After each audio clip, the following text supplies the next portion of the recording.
Good Monday morning, everybody. John and Lance along with Dell for the next 3 hours here on ESPN 97.5. Oh, maybe those Astros are pretty good after all. Maybe, just maybe, got another no-hitter. 7 no-hitters in the last, how many years? Anyway, the Cubs have 3 and the Astros have 7. 7 no-hitters now after yesterday. Seven combined no-hitters, right? Or is it 5? No, they got 5 combined no-hitters. 5 combined no-hitters. They've got 7 total. over some period of time, and the next best is the Cubs. The Astros are no-hit specialists. Yeah, 18 no-hitters. Yeah. It's the most since 62. Third all-time, and they've only been in the big league since 1965. It's number 1 since they made it into the league. Yeah. By a stretch. Yeah. They've got the most no-hitters. This is, I swear to God, I was going to tweet after the second hitter how scared Imai looked so scared. Oh my God, he couldn't find his zone. He couldn't. The first 2 batters, it was like, I was literally yelling at the towel, just throw a strike. Oh my gosh. And then he ends up getting the double play, getting out of the inning, and it was like, oh, okay. Next, listen, I want to tell you something right now. This weekend, this team played the best baseball that they've played in a long time. Without question. My God. You know what? Yesterday's 5th inning is a great example. I think they scored 2 runs. But it was a great example of, now wait a minute, this is good. DeCenzo had a really good at-bat where he took some pitches, got on base with a walk. Then you had, what's his name? Hitting the other way. Nick Allen goes the other way. Well, with the a little bloop, yeah. Well, no, he has a ground ball to the ground right ball he was trying to do that. Yeah, absolutely. You're talking Cam. I think you're talking Cam Smith's or later. Allen had a bloop too. He had a bloop but that hit was he hit to the right side because it was a foul ball the first time, and the second time he hit to the right side. Yep. Then you had Christian Vasquez perfectly placed bunt and a safety squeeze that scored. Then you've got Jeremy Pena going the other way, taking the ball where, he took the ball where it was supposed to go, pitch on the outer portion. He drove it to the, That's right. Another run. Like, it was – and then you had what was turning into a pretty good at-bat for I can't remember who it was who kind of spit on some breaking pitches when he was down 0-2 and then it eventually ended up striking out. But it was they manufactured runs. They executed well. It was something like we hadn't seen, and it was a small thing. You have Jake Myers running down 2, making 2 defensive plays in the deep left center field gap to save the perfectly no-hitters. positioned Nick Allen at second base with 2 grounders up the middle. Fromber would have loved that position. Yeah. Well, and no one would have loved that position more than Fromber. Imai didn't even go for him. He just let him go by, and Nick Allen is just sitting right there. Jeremy Pena is playing out of his mind defensively. Did you see the play he made in Chicago where they're about to go up 4-0, it looked like, but a ground ball up the middle that looks like an easy base hit, one hop, a blistered ball. Jeremy goes to his left, nabs it, throws him out. They get out of the inning, and then they come back. Something that they don't do is they came back. They were down 3-0, and they won the game, which is even Blummer was like, "This is something. This is really good." You know why? It's because this team doesn't come back, and this team came back in large part because of that play that Jeremy Pena made on. I think it was either Sunday or it was Sunday or I forget, Saturday maybe. Yeah. It was Saturday, and what a play he made. They're playing well defensively. They're coming up with clutch hits now. And they're getting pitching. In their last 6, they've won 5 of their last 6, and they've given up 12 runs in those last 6 games. Two runs a game with 2 shutouts in there. Yeah. So they're pitching well now. Well, Christian Walker with oh my God, Christian Walker with he's been crushing it. I mean, it's funny because it's a 4-game win streak is like in Astros recent history. It's like that's nice. I mean, that's kind of what the Astros do. But right now it feels like, oh my God, this baseball's incredible because it's been so bad. And then when last we left you on Friday morning, We were when last we left you on Friday morning. It was not good. It was not good. The Astros were 11 games under 500. They had just come off a loss, and then they win Friday, Saturday, Sunday, sweeping the Cubs. They win Monday to start yesterday with a combined no-hitter. They're 18th. I mean, in my Okert and a guy named Santa Claus. I think his last name is Claus. No. Okay. Alan Burr Santa. So How it's about not his Santa first Claus. big league appearance? He throws a no-hitter. You know what? He throws that little Christian Javier backdoor sweeper, too. That is what he threw. He threw 2 innings. He'd never pitched a major league game. He comes in, finishes the last 2 innings with a clean sheet, and tops off the no-hitter. Like, what a story. And Imai was part of a no-hitter after that first inning. Mm-hmm. I mean, just a series of.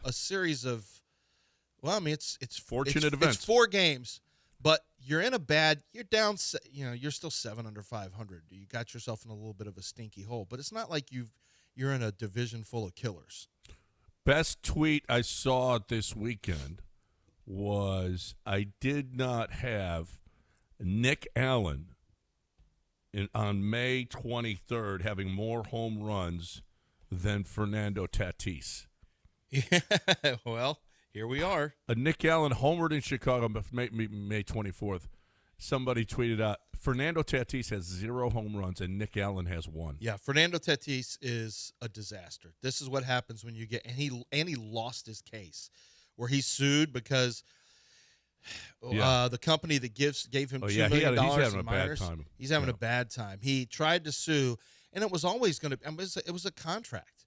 I'm sorry you took money in advance, but that was they had the risk. That company has the risk that if you don't do well, for those who don't know, you got to tell what it is. Yeah, for those who don't know, it's primarily Latin American players where a company will say, "Look, we'll give you money up front." Many times it's $1 million. In Tatis's case, it was $2 million because they really liked him. And if you play like crap in the minor leagues, you never make it to the bigs. The money's yours. It's too bad, so sad for the company that gave you the money, but if you make it, they get like 10%. 10% of your contract, I think, in perpetuity. I believe it's in perpetuity. Yep. And so, which is $35 million in Tatis's for him case. in Tatis's case. And so, I think he's with Boris now. They tried to fight it and say, no, this isn't fair. But it is fair. And the court said, what do you mean? I mean, they took on the risk. Yeah. They took on the risk. They get the reward now. And the good news for that company, it's a little predatory, but it is what it is. Well, they said that's what they claimed, but they said no. Then don't take the money. And here's the killer for me: you have a major league dad. Why are you borrowing money from anybody when you have a major league dad? Well, obviously, there's not that money for him. Well, I mean, his dad may not just be handing out money to him, or I don't think he would have. Well, maybe not handed out money to him, but you didn't need. Okay, you have a major league dad that can get you through, plus you're making some money in the minor leagues. I mean, honestly, that's on you. Yeah, You decided that this is what you wanted, that $2 million. Yeah, so that's you could what be it was. a big shot. I don't know that his dad may not have any money left. I mean, we don't know what that. But yeah, he wanted the money now so he could flex now instead of betting on himself later. Right. That's what it was. And I mean, it is predatory. It's kind of like credit, but they do take the risk. They take the risk. That's a big risk. And listen, it's predatory. They got 700 clients. If they lose this case, they are screwed because they've got 700 people they gave money to. This was really big for them. Yeah. I'm not like cheering for that company because they know what they're doing. I mean, they know what they're doing. They go after a certain segment of poor players. That's their whole model. But they also listen, $2 million to a minor leaguer who hasn't had anything more than likely. And by the way, the majority don't have a $340 million contract like not Tatis does. No, not like now. But they've done that. Company's done really well. But that's just an aside. The real story right here is the Astros with a 4-game win streak, and we've seen the 4-game losing streaks. We haven't seen a lot of 4-game win streaks, but this one felt kind of sweet because you went and swept the Cubs on the road, and convincingly. I mean, you had a really nice we had a homer by, you got homers by Christian Walker. You got homered by Jordan. You had pitching, did a really nice job. Spencer Arrighetti is doing what he's doing. I mean, he's just been incredible. Spencer's been incredible. Just an absolute godsend while Hunter Brown has been out. And Hunter Brown has, he's in the. I think we're looking at an early June. Hunter Brown is we're on pace for that. He's thrown in the minors with a rehab start. Went 5 innings, struck out 7, and 2 innings, struck out 5. I think that's what it was. No hits, and they're waiting for him to get up to about the 75 pitch mark before they bring him back. But he's getting closer. So, I mean, look, I don't know that the Astros are a good baseball team per se relative to our expectations of what they usually are, but they're playing good baseball right now, and I'll take it. I will take it here as we get ready to enter June, because it's not been worth watching up to this point. But boy, this is an exciting little 4-game run, and I'm looking forward to how the rest of the series goes against the Rangers. Yep. No, that was a fun weekend. That was great. The good news is they're playing good baseball again, as opposed to the crap that we were seeing for most of this season. Right. They're playing defensively, making plays. I mean, and it's just it looks like Altuve's coming back. Hunter Brown is coming back. You got a couple more outings for Hader in the minors, and he's going to come back. That looks like, I mean, you remember your question. I'm not sure now that they don't get back to 500 at some point. I was positive that they wouldn't before, but I'm not so sure anymore. Well, they had a good weekend, so not going to get crazy. But this team looks a lot better right now. And, Dana Brown told us, relax, everybody. It's early. It's still very early.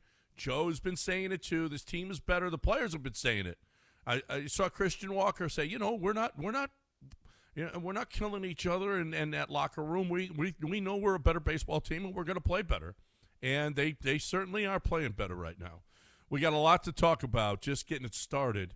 There's some talk about. We'll talk about this on the other side.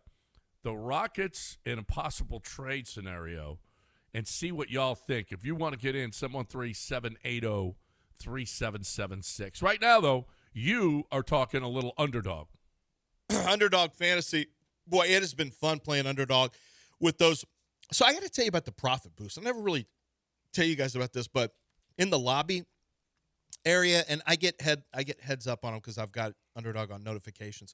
When it comes through, it'll say, hey, you got a profit boost sitting there for 50% off. 50% profit boost, by the way, for your basketball. And so you have points, rebounds, assists, 3-pointers made. You have just a wide variety of stats to choose from. I've got a boost on it now, so I might make picks for 3 different players going higher or lower on statistics. Lower on Harden points was an easy one yesterday, but it was a good night for me, and the reason's simple. You win 3, you win 4, you win 5. The more players you pick and the more you win, the higher your payout is. And then when you have profit boosters on top of it, it really goes sky high. So make sure that you're playing Underdog Fantasy, because Underdog Fantasy gives you a chance to win real money, and you can do it right there on your phone. The user interface is awesome. Download Underdog Fantasy, use promo code Lance, and you are going to get $50 in bonus entries when you make your first $5 play. That's Underdog Fantasy.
You're listening to John and Lance. Broadcasting live from the Huntington Bank Studios, here's John Granado and Lance Zierlein. All right, welcome back. We've talked Astros baseball, and rightfully so, after no-hitter, after 4 straight wins, 5 of their last 6, looking really good. So we did that. We've got a lot of other stuff to talk about. We got the Knicks advancing. The Knicks on the greatest 10-game run, not in playoff history, in NBA history. The greatest 10-game run ever with the highest 11? average win, the greatest differential in NBA history. But it's an 11-game streak, right? Right, but it's the greatest 10-game streak. Oh, but yeah. because of that first game. Yeah, because of that. Well, it's an 11-game streak, but it's the greatest 10. They're I'm not shaving going to off say the the first greatest game? 11-game Okay. streak. Yeah, right. Okay. So anyway, it is the greatest 11-game streak too. Yes. Anyway, so the Knicks advance, and I don't know, do you have any feeling like, maybe the Knicks can actually win it, or is the Spurs Thunder series still the NBA championship? Well, I saw the Thunder are minus either 325 or 350 against the Knicks, and the Spurs are minus 300. So that means the Thunder's 3.5 to 1 against the Knicks. The Spurs are 3 to 1. That's a pretty strong favorite. I do think we're in for a pretty good series. I think we're in for a pretty good series, man. I do too. Landry Shamet is playing well. Bridges is playing well. Did you see that stat? This That dude's Bridges red had hot. made 69 of his last 100 shots? Yeah. Oh, it's crazy. I mean, 69%. That's almost Reed Shepard. Oh, my God. Reed I Shepard mean- get 69% on a Nerf goal right now. That's ugly. John Daspit asked me yesterday, he texted, would you trade a first and Reed Shepard to get Dylan Brooks back? And I said, you know what? I think I would. I mean, it'd be protected. I wouldn't want it to first? be a Rockets first in the 20s. Well, the Rockets first. It's a trade swap. Well, I said so I you don't can't. want. Yeah, I don't want the. Right. I said I wouldn't want to give up, the Brooklyn Nets pick. But would I trade a pick in the 20s and Reed Shepard? Yeah, I actually would trade it for Dylan Brooks. Yeah, I actually would. I'm just Reed Shepard is going to be a forever bad defensive player. It's just what it is. He's going to be someone you pick on, like James Harden got picked on. One thing we've seen in the postseason, and this isn't just this year or last year, this goes all the way. I mean, you can go all the way to Portland, the way they ran the high pick and rolls to isolate Dwight Howard and get him into foul trouble. What NBA teams will do is, if you are a minus defender, they will isolate you in the postseason. Well, and it killed the Cavs with James Harden a couple of those games against Brunson. Killed him. Destroyed him. And Reed is really? a layup defensively. Because analytically, that series is tied at 2 games apiece. I know.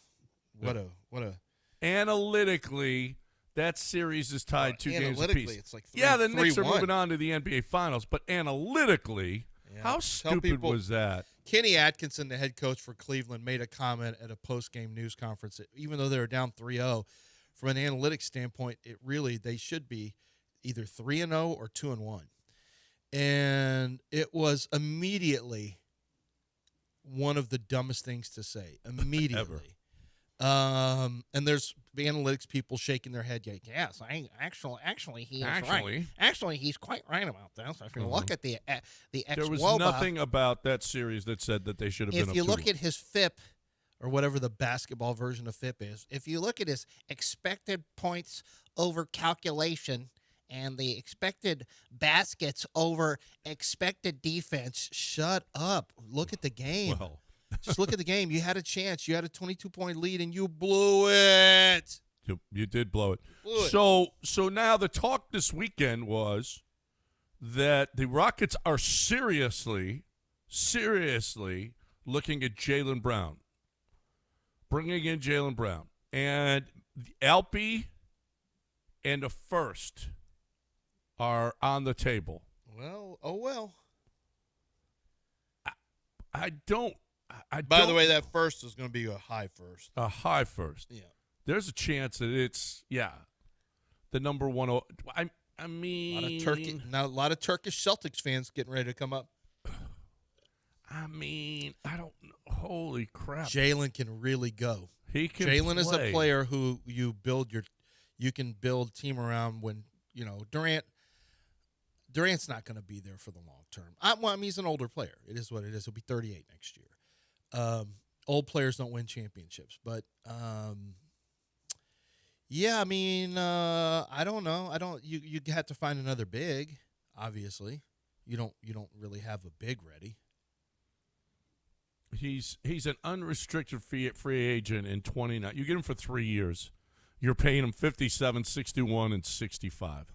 How do you afford that? Yikes. It can't just be Alpi. It has to be more. Yeah. I mean, holy crap. I don't know. What do you think? I like I like it basketball wise. Look, Alpi brings a lot to the table because there's not a lot of bigs who can do what he does in terms of shot creation. But he's not an efficient shooter and scorer for a big who's a high volume big. By league standards, he's not a high efficiency player. I feel like he's capped out over the last 3 years. I think that the numbers will show you that. He's kind of leveled off who he is. I don't know. It's worth a consideration. I'd have to know what the entire deal looks like because that's a lot of money to take on. I'm not worried about it putting you in a hole. It's three. They've already decided they're going to blow up. I think they've already decided they're going to blow up the young core. I know that they said they're going to run it back. I'll bet you the Fertittas end up blowing that up. Although Patrick said, Patrick's the decision maker there. Now, when you tell me just Alpi for Jaylen Brown and we keep everyone else, absolutely.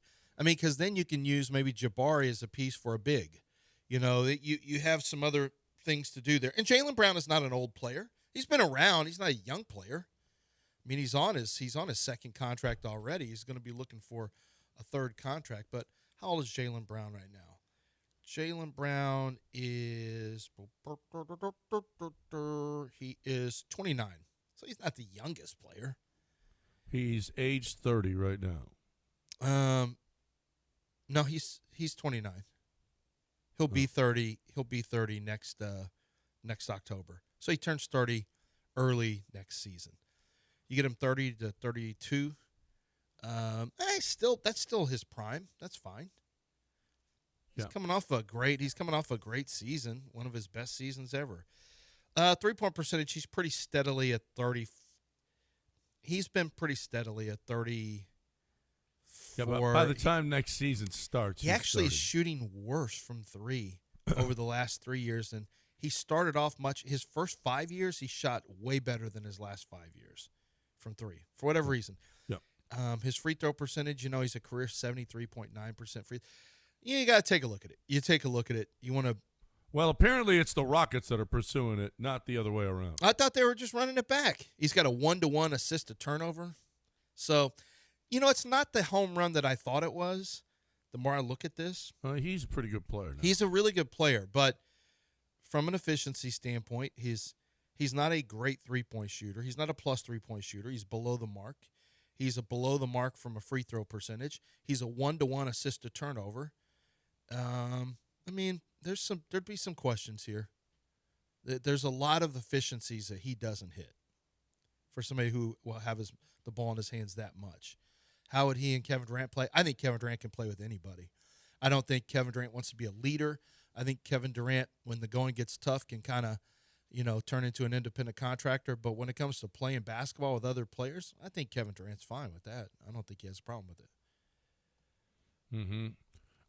Well, it'd be future first-round picks and additional assets. Yeah, so it's way more than Alpi. Yeah, it's Alpi and other players because you got to make it. They would want two first, Alpi and. Would you rather give up Durant and first-round picks and assets, or Alpi and first-round picks and Durant. assets? Easier to make it work financially. Actually, why would it not be Durant? Because Durant would get out of the burner business in Houston. He gets out all that. He gets out of the locker room, and even though the Rockets tell you, boy, Kevin Durant. Could there be a best friend to the Houston Rockets like Kevin Durant? Oh, everything you guys heard is wrong. Kevin Durant loves these guys. He thinks they're really smart, high IQ players.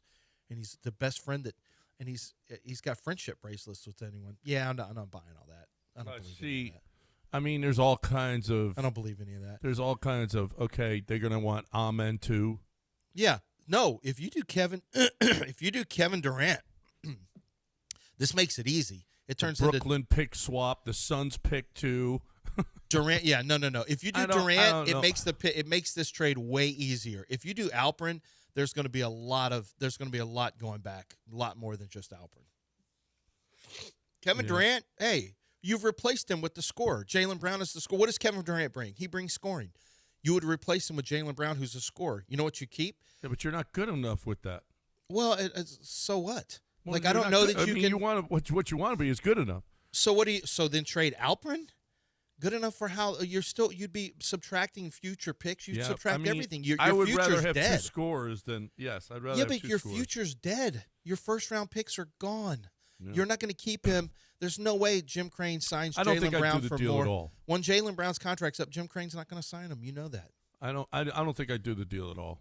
I know. You're missing my Jim Crane joke. Yeah. No. Yeah. So you know what? I'm not giving. I want to. You got that. You made If you the run move it back, for that I'm fine. Brooklyn pick. Don't give it up. If you got run a chance to be really, really good in the future. if you run it, I'm fine. If you run it back, I'm fine. But I'm not. I don't. My expectations. There is no easy trade. You're not going to be ready to take on. You're not going to be as good as Oklahoma City or the Spurs next year. You know how you get to be as good as them? Draft really well. You know what you have coming up? High draft picks. So if you want to run it back, that's fine. If you want something right now, you get a Jaylen Brown and you move Kevin Durant so that you have the core that you have. You have a little bit younger scorer who lasts longer in Jaylen Brown, who gives you 3 years, minimum 3 years. They'd probably redo a deal after that with him too, a 2-year max level extension. But yeah, I mean, Kevin Durant is a scorer. That's what he is, and he's an aging scorer who has had some physical issues. Jaylen Brown gives you somebody who's younger than him, and he can pick up the slack scoring. And then you got Alman, you got Alpi, Jabari, whatever you figure out you want to do with Tari Eason. You got Reed Shepherd. You could run it back younger. You got a chance to get younger than Kevin Durant if you do that. But like you said, like I don't think Kevin Durant's enough to get that deal done if you're the Celtics. They're going to want more than a guy who's got 2 years left. Oh, absolutely. They're going to want way more than that. No, they're going way to want more. your first-round pick next year. They want Brooklyn's pick. They want Brooklyn's pick, yeah. And you Yeah. know what? I kind of like having Brooklyn's pick. No. I mean, you got a chance to to get a really, really good player going forward. Right. I mean, he's going to be a top 3 pick, if not the number 1 overall pick. I mean, no. Hold off. Patrick, you were right. We gotta let's try to run this thing back. Let's see what we can do. Let's think about the future instead of getting right now. Let's hold off. Hold. All right, and it's apparently the Rockets that are initiating this thing. So I don't know. Maybe not. 713-780-3776. You want to get in? 713-780-3776 is the number to hang with us. We got in 15 minutes. What did you learn this weekend in one sentence? What did you learn this weekend in one sentence? This is coming up in 15 minutes. Don't go anywhere.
You're listening to John and Lance. Broadcasting live from the Huntington Bank Studios, here's John Granado and Lance Zierlein.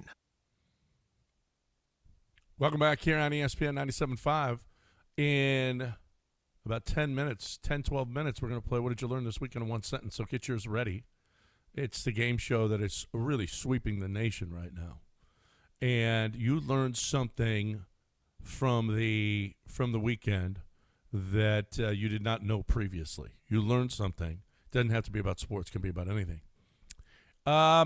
Hockey-wise, you're getting some dominating play out of Vegas, which is kind of they're just running over. They're just running over them. And Carolina went up 2-1 after their second straight 3-2 overtime win. Frankie's in Montreal. And she said she was watching the games there, and she said it's just crazy, crazy. Yeah. And she said it's the prettiest city she's ever been in. I've never been to Montreal. Oh, Montreal's great. So is Quebec City. Quebec City's like being in Europe. The cobblestone. Yeah, Quebec City is like it's really cool. Montreal's a great city. Montreal, we had a really good time in Montreal. So yeah, pretty area. Yeah, she said it's just gorgeous. She said, but prettiest city. We've got a trip planned to Vancouver. I've never been, so we're gonna do that. Yeah, it's kind of like what Portland used to be. Is it? Yeah, beautiful, nice. Back in when I first went in 2011, that was the really good Portland. Yep. It got a little rougher. Yeah. Next time I took my kids back, I was like, "Hey, why am I breaking up this fight of homeless people in the street?"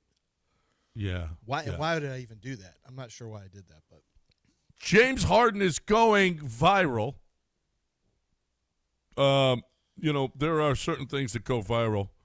One of them is those two women, the two women in San Antonio.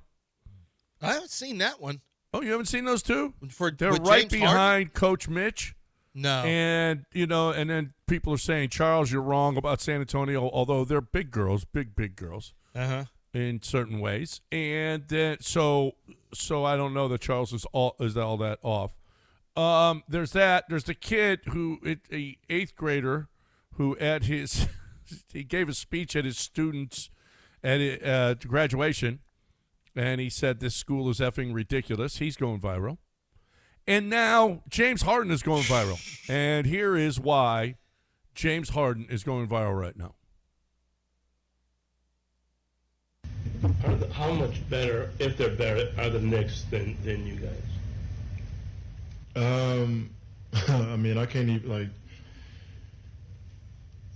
answer that question honestly. You know what I mean? Like, yeah, it's 4-0, but I don't think we had a chance as far as our best shot. From a standpoint of the circumstances. Obviously they dominated us. 4-0, but I don't know if I can necessarily answer that question, just because genuinely I do feel like we are the better team, but series wise, it didn't show it, so it's a tough question to answer. Well, he was right about one thing. He can't answer that question honestly, because he answered it with a lie. Yeah, so he what? said they're the better team when they lost 4-0 and they got blown out. So did you? Now, not all of them were blowouts, but did you? I heard the one game they were in, they lost by 11. Well, it went to overtime. You mean when they were winning by 22? Yeah. Yeah, I mean they were winning 22 with 7 minutes to go. What James also said in his press conference. That is not – I'm not going to kill James for this one. Here's why. I heard the whole context of it. He mentioned the fact that he goes, we just didn't get any makes. He said, it's not that we played bad. We just didn't get makes. He said at no point was there any quarter other than maybe the third quarter of the first game where we were making shots as a unit, as a group. He said it's like you can't win games if you can't get makes in this league. And obviously, he was one of the biggest culprits of not getting makes. Well, wait a minute. Like, look at his three-point shooting. Wait a minute. We were the better team, but we didn't make baskets? What? Well, he just said the shooting. They just had shooting woes. Yeah, wait. Okay, that counts. Well, it's no, basketball. It obviously counts. It obviously counts. But it was Game 4 was just a blowout. Once it got to the second quarter, they just started rolling them. But the Cavs weren't like badly overmatched the entire. They ran out of steam every single game at some point. They ran out of steam, and they just couldn't. And James was a big reason for that. James couldn't shoot. He was terrible. He was absolutely terrible. But really, I mean, they didn't play well. The Cavs didn't play well at all. Donovan Mitchell didn't end up playing well. They just didn't play well. They're not the better team. Number one, they're not the better team. Number two, the Knicks are playing really good basketball. They didn't in the first 3.5 quarters of Game 1. But other than that, they've actually been good before and after. They've been really good. I mean, they've won 11 straight. That's pretty strong. Even if you were to count Game 1 as a loss, they've been on a roll. They've been on a roll. But they lost every game by double digits. They lost by 16. I'm not saying they're better. I mean, I'm not saying they're better, but I understand what he's trying to say. He's a guy that watched Game 1 fall apart, and they're all sitting there thinking, "What if? What if we won the first game? How would this be different?" But you didn't. You lost 37. I mean, I don't. Okay, all right. It's ridiculous. They got their ass handed to them.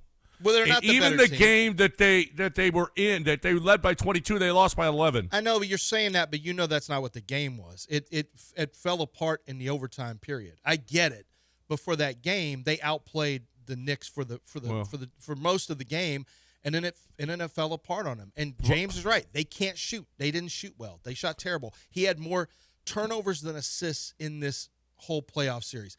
He is cooked. He's finished. I don't want to hear any Rockets fans. We are done doing this. We're not doing this anymore. I don't want any of you saying anything about James Harden come back. Well, but he's not going to be 37, so he'll know his role and he'll just lead the young guys. I don't want to hear that anymore. This guy can't play anymore. No. Don't. Barstool put out, congrats to the Cleveland Cavaliers, Analytic Conference champions. I'm proud of them. Mm-hmm. I am They're proud of them forever. Kenny Atkinson forever is going to have that on. What a bad thing. Rafael Stone just made a comment that was kind of taken a little bit out of context once we heard the entire comment. We're not going to win anyway? Yeah, about that one. He was taken a little out of context. When you take the snippet, it sounds really bad. And I think he should have never even uttered that phrase. I don't care what kind of context it is. Kenny Atkinson will forever – he's going to have to at some point come back and – say something about this. He's gonna have to say, "Look, I didn't. It wasn't meant like that." Or he'll have to come back. I don't know what he says. But he said it. It was the dumbest thing ever. No, it's dumb. You're down 3-0, and analytically, we're up. But that's exactly what analytics guys think. They don't. Reality doesn't mean as much to them as just. That's the dumbest. It's just what the. Not as a head coach. If you're a nerd. In your mom's basement, okay. You're the head coach of the team. He's obviously a nerd. Well, he just told you I'm a nerd for him to say that. I don't know. He always reminds me of the drunken Hoosiers. I don't know. He needs a shave. I mean, I don't know why. But it does. All right. You learned something this weekend. 713-780-3776. You learned something this weekend. Doesn't have to be about sports. It could be about anything at all. I learned something this weekend that I'm going to have to impart to you guys. Okay? All right. And make sure that you know that just like I know now. All right. So otherwise you could get in trouble if you come to visit me here. So we got that. 713-780-3776. What did you learn this weekend in one sentence? You got one sentence to tell us. I learned a few weeks ago about Sterling, all right, the country club. They've got not only Sterling Country Club, we played our golf tournament there, but they also have Houston National Golf Club. Two different courses. One is a country club and one is open play. True link-style course designed by Robert Van Hagge. It's got one of the most unique layouts in Houston. They also feature a lighted driving range and their back deck bar and grill. Okay, that's pretty cool. It's up in Cypress. We loved it. It's awesome. You're looking for a place to play, you got that. If you go further up 290, you go to Texas A&M, you got that right there. Texas A&M campus, you got the golf club at Texas A&M, ranked among the top public courses in all of Texas. So if you're going up to College Station, make sure that you play up there. And then if you head east on I-10, Cypress Bend Golf Club. All right, it's gorgeous. It's in Manny, Louisiana, set along beautiful Toledo Bend Lake. You got to take a left and go up. Just 3 hours from Houston. Stay and play packages available. If you're a golfer and a fisherman, this is perfect for you. 3 incredible courses, 1 standard. Visit Sterling Golf. That's Sterling Golf with 1 G. Sterling Golf, and book your next round today.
You're listening to John and Lance. Broadcasting live from the Huntington Bank Studios, here's John Granado and Lance Zierlein.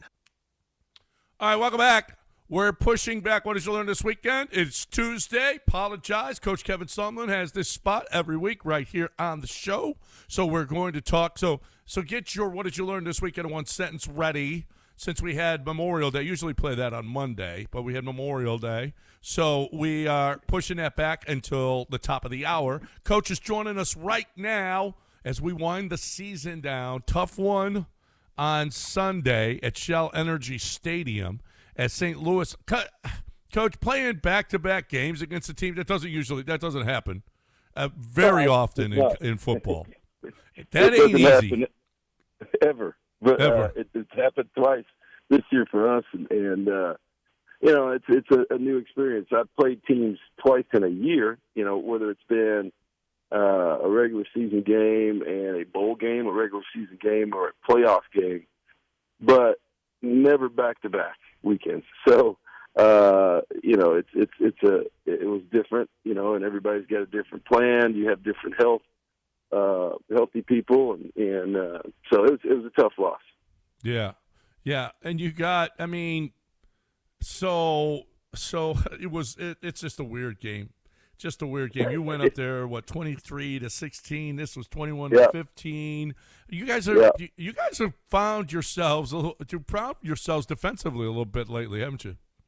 Well, we've gotten better, and on defense, it's just our inability really to stay healthy at quarterback. So, we settle on guys, and then they get dinged up or get hurt or whatever. And then, and this, with the limited amount of the limited roster that we have, there's only so many reps you can get a week, particularly for the starting quarterback, at this level or the NFL level, and the backup, doesn't get that many reps. So, when he's forced into action, it's tough on him, and it limits the playbook.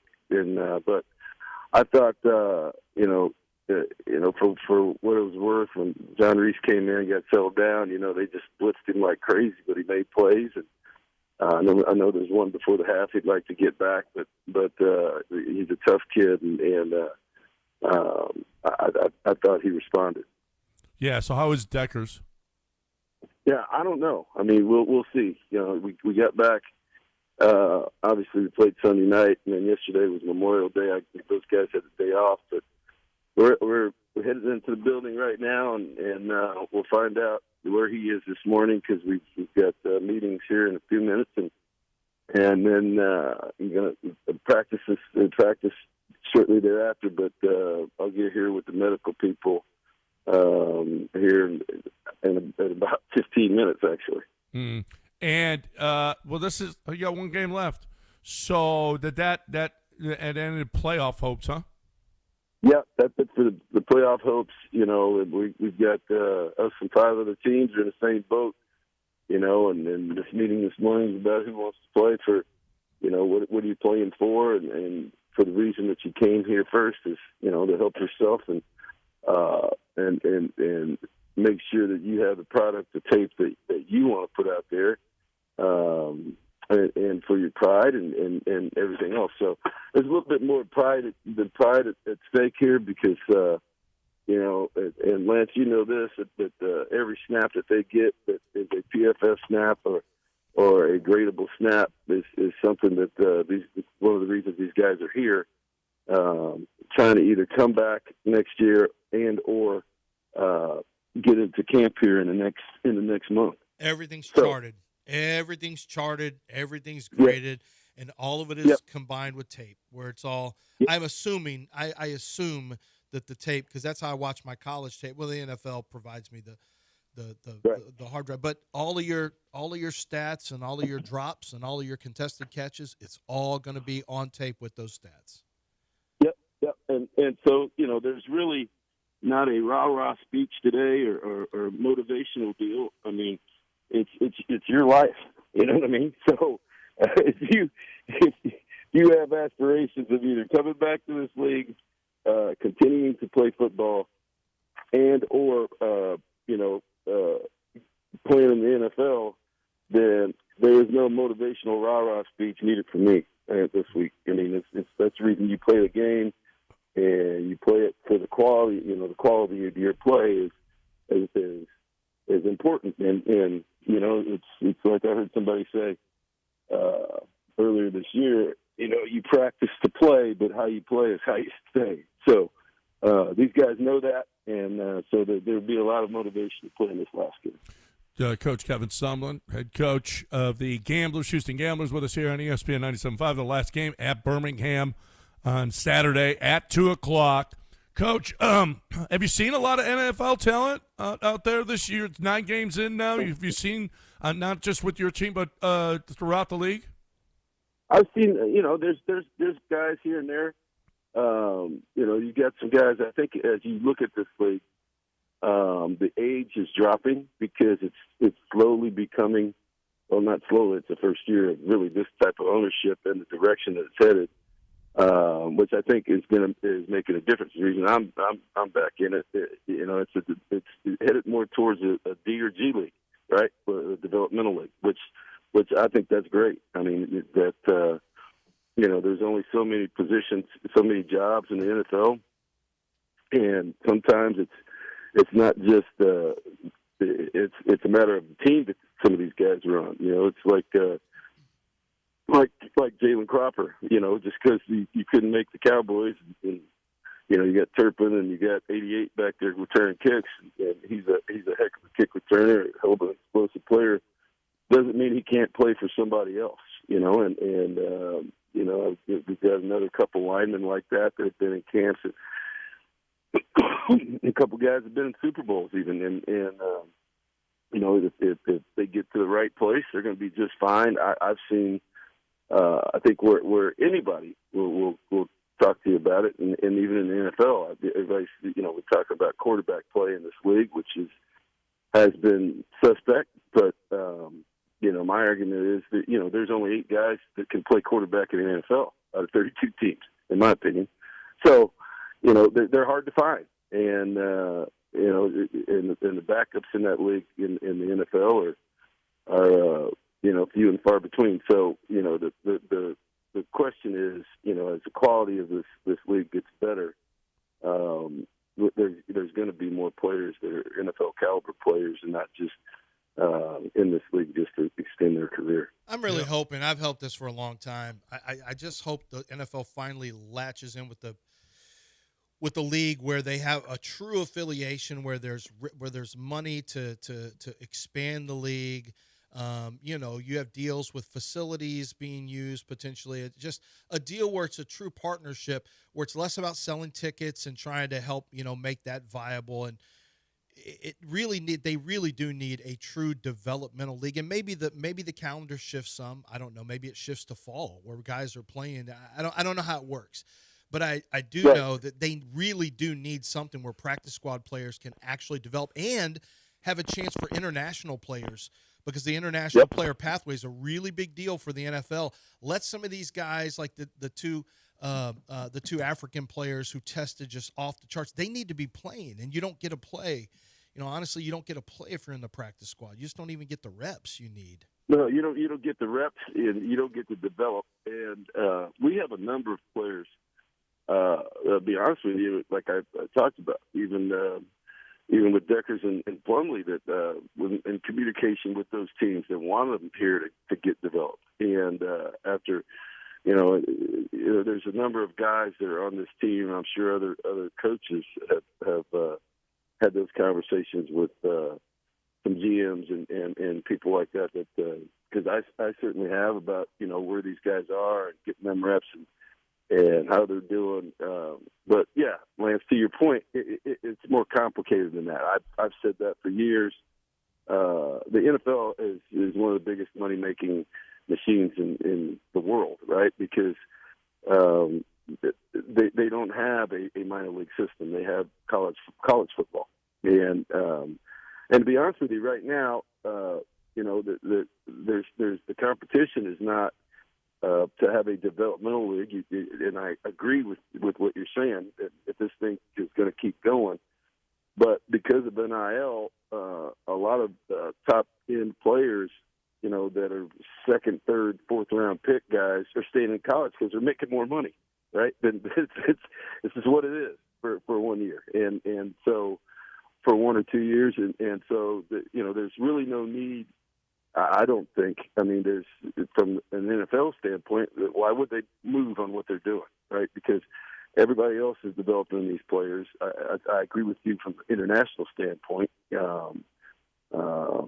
Based on what I've seen, I'm going to start a camp in Nigeria because there's 2 or 3 Nigerians on every NFL roster and a bunch on top 25, 30 college rosters, and so. That's just part of the international development that is happening. But, from an NFL standpoint, they really don't have to get involved with that. I'd love for it to happen, but they don't really need to. Well, that's going to be tough with the time difference. When you're in Nigeria, it's going to be – I'm not sure what time that it is right now. And you start a Nigerian Listen, I think it's just like you do some golf courses. You're more than welcome. When I get this thing set up, that you come up and set up, you and Lance, and Okay. do a remote, and we'll throw out some souvenirs, and you probably need to get a bunch of shots though before you get over there. Don't tell John that because it's gonna be bourbon. I don't know. Yeah, It's a different kind of shot. That's not what I'm talking. That's not what you're talking about, is it, Coach? well, I don't know how. That doesn't fight off the mosquitoes, though. Shots and shots. You just don't feel them as much. Yeah. Well, I just got to see how the golf is there. That's all. There you go. I'm in. I We'll see. can't help you yet. There, I'll do some investigation. Let me know. All right, that's Coach Thumman. Hey, Coach, been great this year. We appreciate you, and best of luck on Saturday, taking on Birmingham, the last game of the season. We appreciate you. Thanks for hanging with us, and best of luck. Go finish up strong.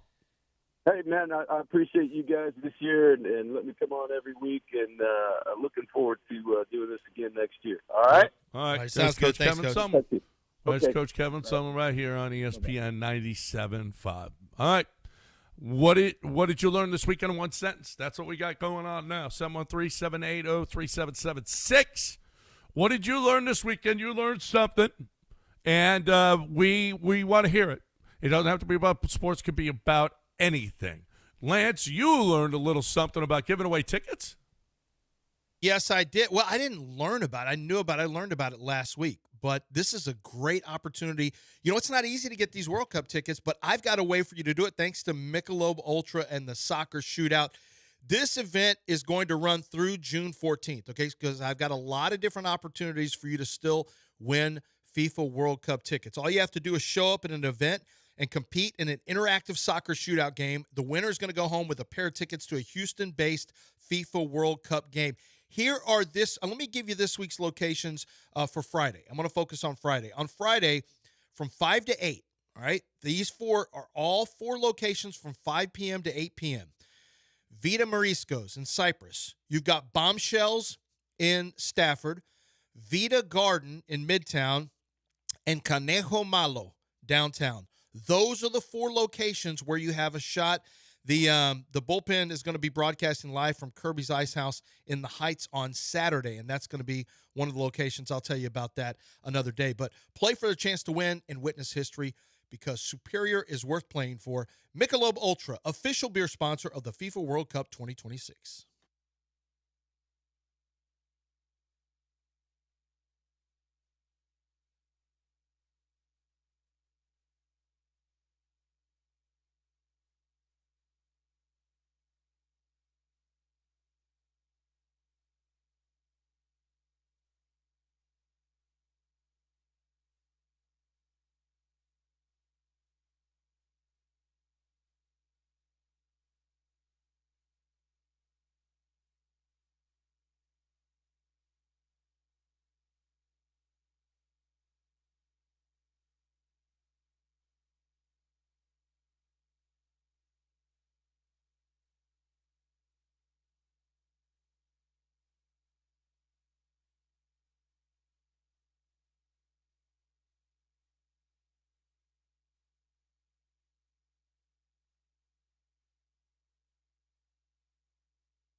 All right, welcome back. Time to play. What did you learn this weekend in one sentence? 713-780-3776. You learned something. You learned something this weekend, and it was a long weekend, so chances are that you learned multiple things. You get one sentence to tell us what that is. I mean, if you can get two things in one sentence, all right, that's with a comma, all right, that's fine too. But you learned something this weekend once. I learned that after a year and a half of living here, that you shouldn't roll through the stop sign at Dixie Canyon and Valley Vista. Okay, fair enough. Mm-hmm. I learned that Jacob Misiorowski throws harder than any human that's ever lived. Ever. Ever. The most 100-mile-an-hour fastballs ever. In a game. 54. Holy crap. 54. No. Del, did you learn anything this weekend? He's watching Gen V. That show's been canceled. I did not watch any of Gen V. I learned that if you're looking for the smoke, watch a Tech versus Florida softball. Ooh, wow. John, you didn't see it, I can tell. I didn't. Jason, They went at it. Hold on a second. This is the second time this has happened. It's They happened last throw week at each too. other, don't they? I No, heard about it. You guys need to call right now. This is you guys call at 7:45, but all of a sudden 8:07 is some big mystery. 713-780-3776. You did this last week too, and we let it slide. What did you learn this weekend, this long weekend, in one sentence? You tell us something you learned about your weekend. It could be about sports. It could be about life. It can be literally anything. 713-780-3776. If you've never called before and you go, I'm just kind of nervous, that's fine. Call. It doesn't take, you get one sentence and you're done. You don't have to worry about it. So what happened is Jason Williams, you remember White Chocolate Jason Williams? Mm-hmm. His daughter played at Florida. That's where he played college basketball, right? She played volleyball or softball at Florida. Then she transferred to Texas Tech because Texas Tech got that money. And she went over there, and I guess there's some hard feelings because in game one, it was a three-game set. She got hit by two pitches in game one, and then she also hit a home run in game one, blasted a home run. Then in game two, she got hit two more times, and Florida won that one. Tech won the first one. Florida won the second one. Then in game three, she got hit by another pitch because that's what happened. 5 times she was hit. And then she hit a home run and was pimping a home run. She did a bat flip in front of the Florida dugout, got home and, got to home plate and everyone was celebrating. And afterwards, and Florida coaches were out there. The fans were yelling at each other. Parents were yelling at each other. The Florida coaches yelling into the stands. Florida wouldn't shake hands with Texas Tech after the game. And then Jason Williams ended up on the field leading a cheer. He played at Florida. Instead, he's at Texas Tech leading their victory cheer at the end. So, yeah. It goes back to last year. Her mother went on Facebook, whatever social media, was talking about the coach had to dip into the portal during their World Series run because that's how it is now. You have to recruit for the next season, and the team felt that he quit on them and so on and so forth. It's a long-standing thing, and I did not know you could have that type of smoke in softball, but you can. And Texas Tech, because as Lance said, spend that money, they won because that's what Texas Tech do. They spend money because they want to win in sports now. Yeah. Oh, yeah. Oh, good on them. They're spending the money. Then, you know what? Well, I don't know if you deserve it, but you know what? If you spend the money, then you can't say you didn't try. They're trying at least, right? 713-780-3776.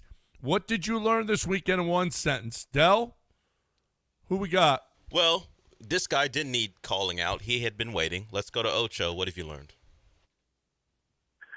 Yeah, I learned that despite being arguably the worst team in baseball, the LA Angels are still top 10 in attendance. Well, see, I just learned something. Ocho always teaches me something. He does bring stuff. He does. He really understands this game. Yeah. Yep. It's usually facts, right? It's fact-based. It's non-emotional. It's not funny. It's just, okay, I just learned something. It didn't feel great when it was going after the Cougs players. Well, that felt personal. Yeah. That felt personal. Right. He has for some reason. He went after Senac, and he went after Kingston Flemings once. That felt personal. I learned that Kingston Flemings can't shoot at all. Like, hey. He's got a hitch in his jumper that's going to affect his status as an NBA player. Whoa. Now, All right, let's move on to Larry. Larry responded to the call. What's up, Larry? What did you learn? I learned that the speed that Kurt Signetti drove the pace car at Indy 500 was still a slower speed than the former Georgia and Philadelphia Eagles player Nolan drove 137 miles per hour. Yeah, I didn't know that, but actually I do believe that. I wouldn't be driving 140 in a pace car. Yeah, no. For what? The bank? That high? No. In the embankment? For yeah, what? no, I'm not For doing who? that. I'm going going to crash 90 into max. a wall. I'm going 90 max. No, I'm not doing that. I'm going 78. How steep the embankment is, I'm definitely crashing into a wall if I go 137 miles an hour. There's no chance. What are we doing? Yeah. No, I'm not doing that. No. We may go around the track at about 80. Yeah, and if you want to yell at 70? me and say, hey, soft, fine. All right, I'll take it. Soft dad boy? Yeah, that's fine. If you want to call me soft dad boy, that's fine. Let's go to John. John, what have you learned? I learned that Everton really did not care to see West Ham get relegated. What do you mean they didn't care to? They were well, they didn't mind seeing West Ham get relegated because they didn't show up. They didn't beat Tottenham. They didn't barely put a shot on goal. It was embarrassing. We were hoping Everton always embarrasses themselves. I wanted to send Tottenham down. I wanted to see them go bye-bye. Everton needed to win. West Ham did their job. If Everton had beaten Tottenham, Tottenham would have been down in the championship. How great would that have been? Instead, West Ham, bye-bye. Bye-bye. See ya. I mean, how much drama? There was all this drama in the last weekend of soccer for bad teams. Relegation is great. I've been there. It's not fun if your team is there, but yeah, you're like going into the final day knowing you have to drop to a lower level. Oh yeah, it's like you don't exist anymore. Yeah, you really There's don't. And for Tottenham to have to deal with that, my what God. could have been, like, they were celebrating like they won the title. I celebrated in London when Everton won a match that kept us out of it. I happened to be in London, and I was at a bar and with Everton fans, and it was literally like you had won a championship, just not going down. This city, unfortunately, has had a couple seasons, not that recently, but with the Rockets, where they've been the worst team in basketball or near. We could have been. Imagine going into the final game of the regular season knowing if we don't win this game, we become a G League team. That's what it's like for them over there. All right, let's go to Matt. Matt, what have you learned? I learned to never hire Fernando Tatis Jr. to review contracts before you sign them. There we go. Gave up 10% of his future earnings for a $2 million bump up front. Yep. Because he wanted to. That's what happens when you want to flex jewelry in a car. That two cost him 34. Yep. That's bad math. Probably, I don't think he'll get a contract after that. But yeah, $34 million. Yeah. Well, not since his OPS is 600. His slugging is under 300. He hasn't hit a home run, has he? No, 0 homers. His slugging is under 300. A 14-year contract. When will y'all ever learn? Yeah. When will you teams ever learn that's the dumbest? I honestly thought that was a bad deal for Tatis. You thought it was for him. It's not. It's a great deal for him. He's $340 million. He's locked in for the rest of his life. It's only 14 a year. You mean after his? Well, no, 14 a year, 340 over 14 years. He's 23, 24 a year. It's just not a good deal. $14 million a year. No, it's not 14. I'm sorry, 24. Sorry, 20. That's a great deal. What are you talking about? $24 million a year. He's 340. He's not 340. Well, if he lost continues $34 million to hit like this, but he's locked in. He and his kids are set for the rest of his life. He doesn't have to perform at all for the rest of his life. Well, then you don't care about the 34 either. That's all. No, he's good the rest of his life. He'll be fine either way. It just hurts to the Tatis lose $34 it's million. $24.2 a year, 14 years, $24.2 a year. Is it? But when you're a superstar, He's not, well, Never. which is what he was when he signed that deal, That's 24 is not a great deal. Getting $340 million guaranteed. Forget the $10 million. That was, the 10%. That was already off the top. There's nothing you could do about it. Anytime you have a chance to lock in $34 million for the next 14, in California, or $30 million for the let's next remember 14 in years. California, all of that. John, his money's good. He don't want to play this game. He's going to make a ton of money. He's set for the rest of his life. I just love like the California taxes are making us talk about the guy getting $340 million. Wow, man, tough. I get what you're saying though, John. He could have made more, except he stinks now, so maybe he's lucky. Let's go to La Raza. La Raza, what have you learned? La Raza, amigo, Johnny G, Lance, give us a salchicha. Oh, I don't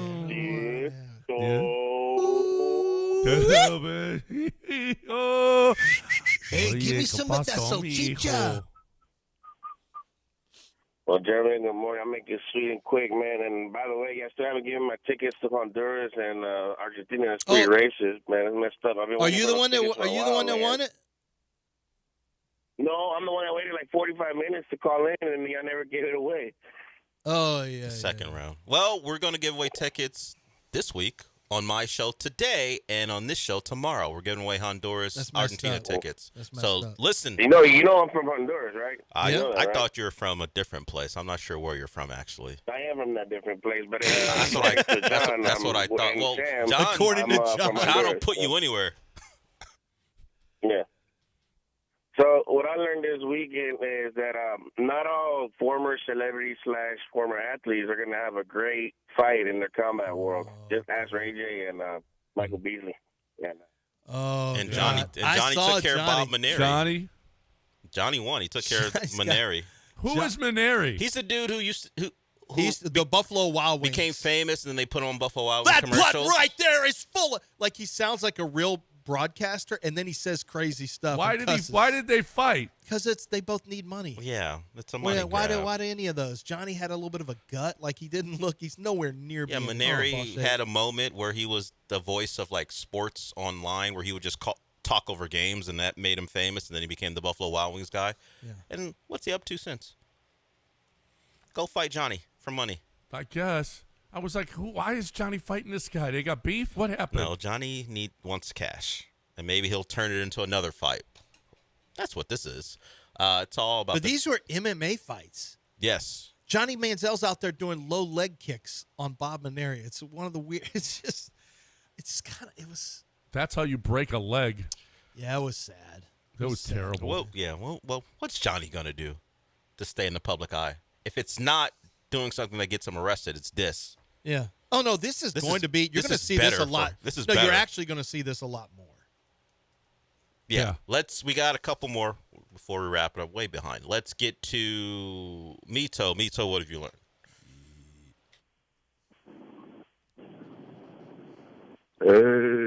Hey, Mito.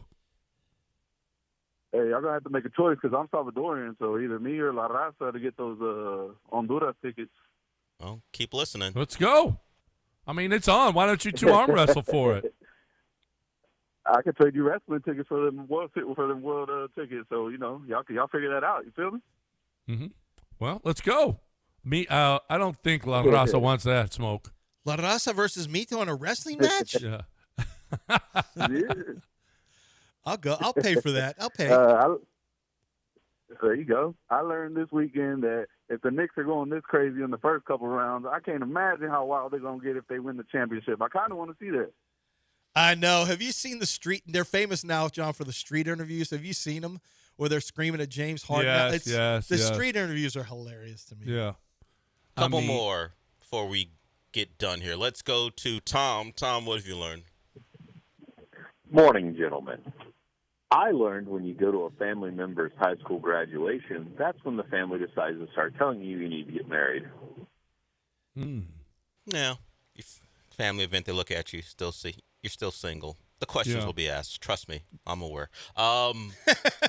Every time I go back, someone's gonna ask. Let's get to Sean before we wrap it up. Sean, what have you learned? Hey, I learned that even though you're yoked to the gills, you can still lose a swimming tournament against the normies. Yeah, that's the enhanced games were over the weekend. Oh, I forgot that was in Vegas. Yeah, right? people say, hey, you want to take stuff? Come on, these are the games for you. And you still lose to people who are clean. So it happened. I did not know we were going to get to a point where we were just, you know what? You guys want to take anything you want to participate? We're good here, and let's see what happens. Some of the people in the swimsuits look ridiculous. He just looks like a bodybuilder in a swimsuit. So what are you doing? Swimming? Yes. Swimming? Yes. Yeah, I mean, you're on the juice. Let's see what you got. And I didn't watch a lot of it. I saw a clip or two. It's as silly as it seems, honestly. If there's one thing a juicer can't do, all right? Well, this guy was if an you're actual all yoked up. He was an actual swimmer before, like a clean one, because that's what you have to be. And then he decided to take juice or whatever he was taking, and then he participated in the enhanced games. The enhanced games. Yes. All right. And he got his ass kicked? Oh, he didn't win, I don't think. All right. Well done, people. You showed up. Apologize that it was late, but it is Tuesday after all. So what did you learn this weekend in one sentence? Another huge success. 713-780-3776. Anything else that you want to get off your chest, you're more than welcome. We are here for you. 713-780-3776.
It's John and Lance. On ESPN 97.5 and 97.9 HD2. Live from the Huntington Bank Studios, here's John Granado and Lance Zierlein. All right, welcome back. Nice job, everybody. 737-803-7776 is the number. Kalshi Football put out the top 10 players in the NFL that have the most to prove this year. Number 1? I mean, CJ's up there. I know. CJ. Yeah. When last he left us, he looked awful. He's got a contract coming up. He's got arguably the best defense in the league coming back. And, you know, he makes the playoffs every year and never gets past the divisional round. Okay. He is number 1, I think, by a long shot. Uh-huh. Number 2, they have Caleb Williams, who, I mean, he's got to have, you know, this is a verified year for him because he proved he could play last year under Ben Johnson. Yeah, it's a little different than CJ's. Yeah. Something to prove. Yeah. No, he's got you know what? There's, you know, verification. He is now considered one of the top quarterbacks in the league. Yeah. Yeah. And well, yeah, I saw. Listen, and it is arguable with his age, experience with Ben Johnson. It was Pro Football Talk. I think Chris Sims, if he gets Ben Johnson, I'll take him number 1. You know, over all the quarterbacks because of age, and and the way he played last year. He's obviously got a bullet. He's good. He's a good player. So he's got to prove that he is that guy. Jalen Hurts is 3rd on their list. Patrick Mahomes. You know what? Patrick Mahomes does have something to prove this year.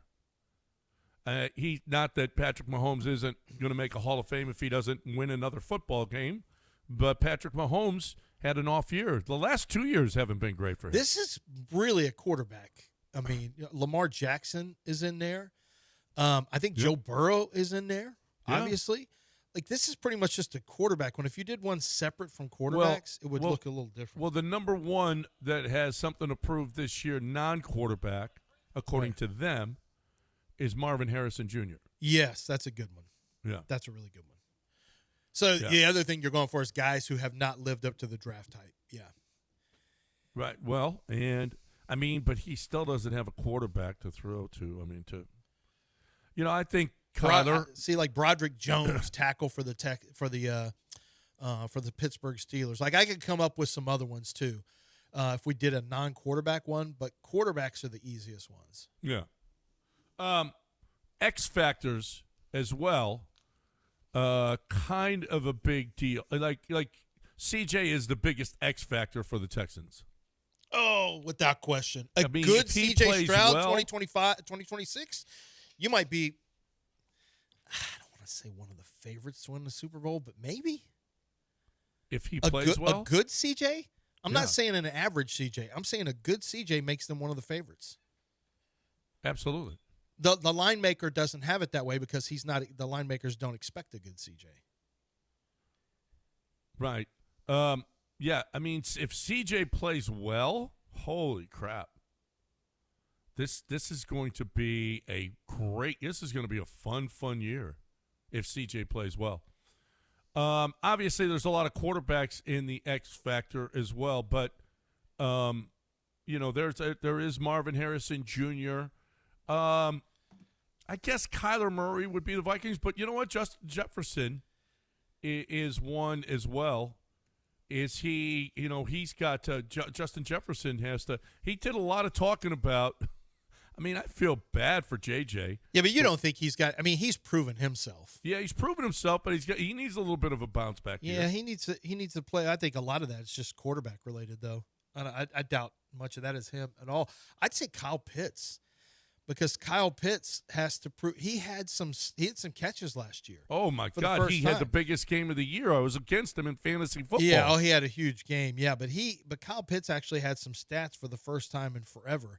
And now you have to see if it's I think he's in his 5th-year option this year. So, I mean, there's a few different guys. For the Texans, it's CJ, and aside from CJ, I mean, I think it's the free agents, honestly. It's guys like Braden Smith and Wyatt Teller. I don't know that those two guys specifically, I don't know that there's anyone. Well, Ursery, but that's not really – Ursery's still in a learning process. There's what is this called? Something to prove? No. X Factor. No.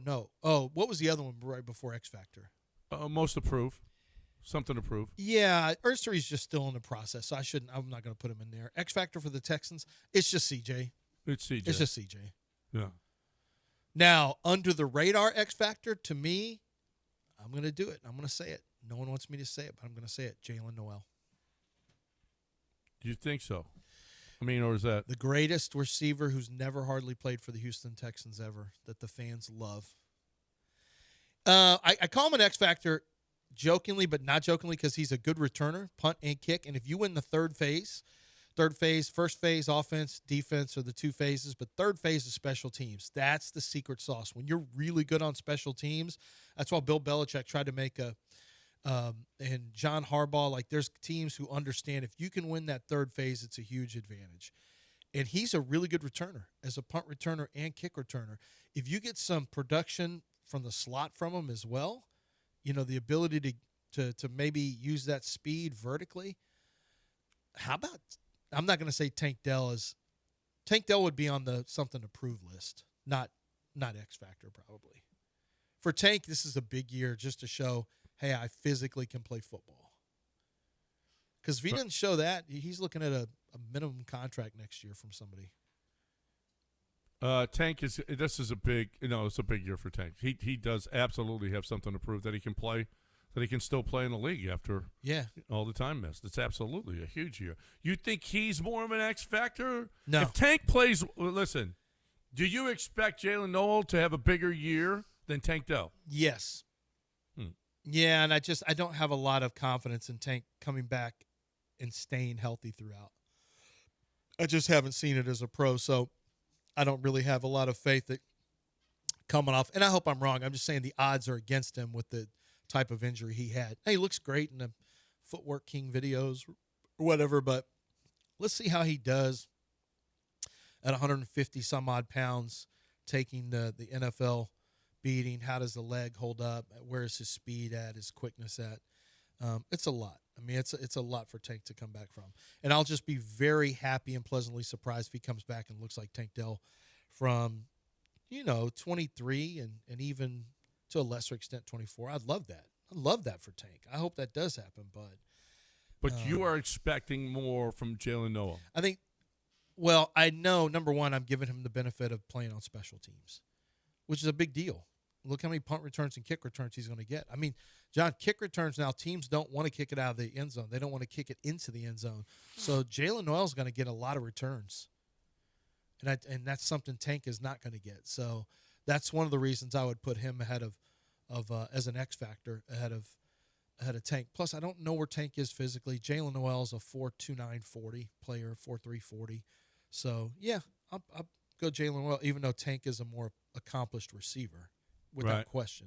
And let's not forget, I mean, CJ cried for him. So yeah, he did. He loves him some Tank now. Now, I mean, maybe David Montgomery is who we need to be talking about for X Factor too. CJ's the ultimate X Factor, but David Montgomery, his ability to lead.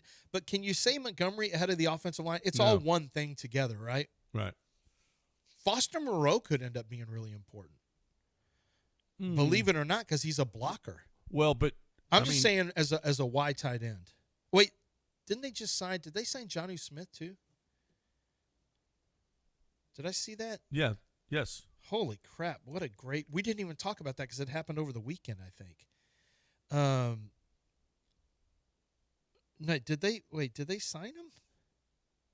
No, I don't think they didn't sign him. I think Houston Stressens put him in a jersey. They released him. Yeah, so they didn't. No. It was Houston Stressens put him in a jersey. I think. I don't think they didn't. Yeah, I don't think they signed him. I saw that just in passing. They don't need any more tight ends. They really don't. No, but I mean, Stover, you just have Marlon Klein. I mean, think about this though. Marlon Klein's a rookie who's still a developmental type of tight end. You got your pass catcher in Dalton Schultz. Jonnu is more of a pass catcher, but he can actually block a little bit. Jonnu gives you a chance to have 2 pass catchers out there in 12 personnel, where Foster Moreau's a run blocker only. Marlon Klein is still Cade Stover's got to prove he can be healthy. I don't think Jonnu's. You're right. I don't think Jonnu's coming to the Texans, but I wouldn't mind it if they went there. How much is? Wow. Marlon Klein has to play, right? You draft in the second round. He's got to play. I don't think he has to play. He can play Well, some. what do you? Who would I cut? I mean, I guess you're cutting Brevin Jordan. He's the Jonnu Smith type. Well, yeah, but even if you cut Brevin Jordan, you still had still Stover, are. Marlon Klein, Yeah. Dalton Schultz, But if you're and drafting, Foster Moreau. you're drafting a And second Cade rounder not to Stover. play. And then Stover would be the 5th. You'd almost have to. Well, Stover's playing fullback now. Yeah, but it's still they don't run a true 21. So I don't see him. I mean, they can call him fullback if they want. They don't really run a lead fullback. I mean, he's going to be, I guess, He's lining up offset. He's still a fullback. I mean, he's still a tight end. Right. They'll probably keep 4 of those guys. So one of those guys would be gone. It'd either have to be Moreau after signing a 1-year deal, because my guess is his contract's not a real heavy contract, and you could get away from it if you wanted to. But yeah, I don't know but Jonnu is a better player than Cade Stover or Foster Moreau. Nah, he signed. Let's see how much of this is guaranteed. It's $3 million. It's guaranteed. Yeah, you could get away from that if you wanted. Just spend Cal's money. It's just Cal's money. Yeah.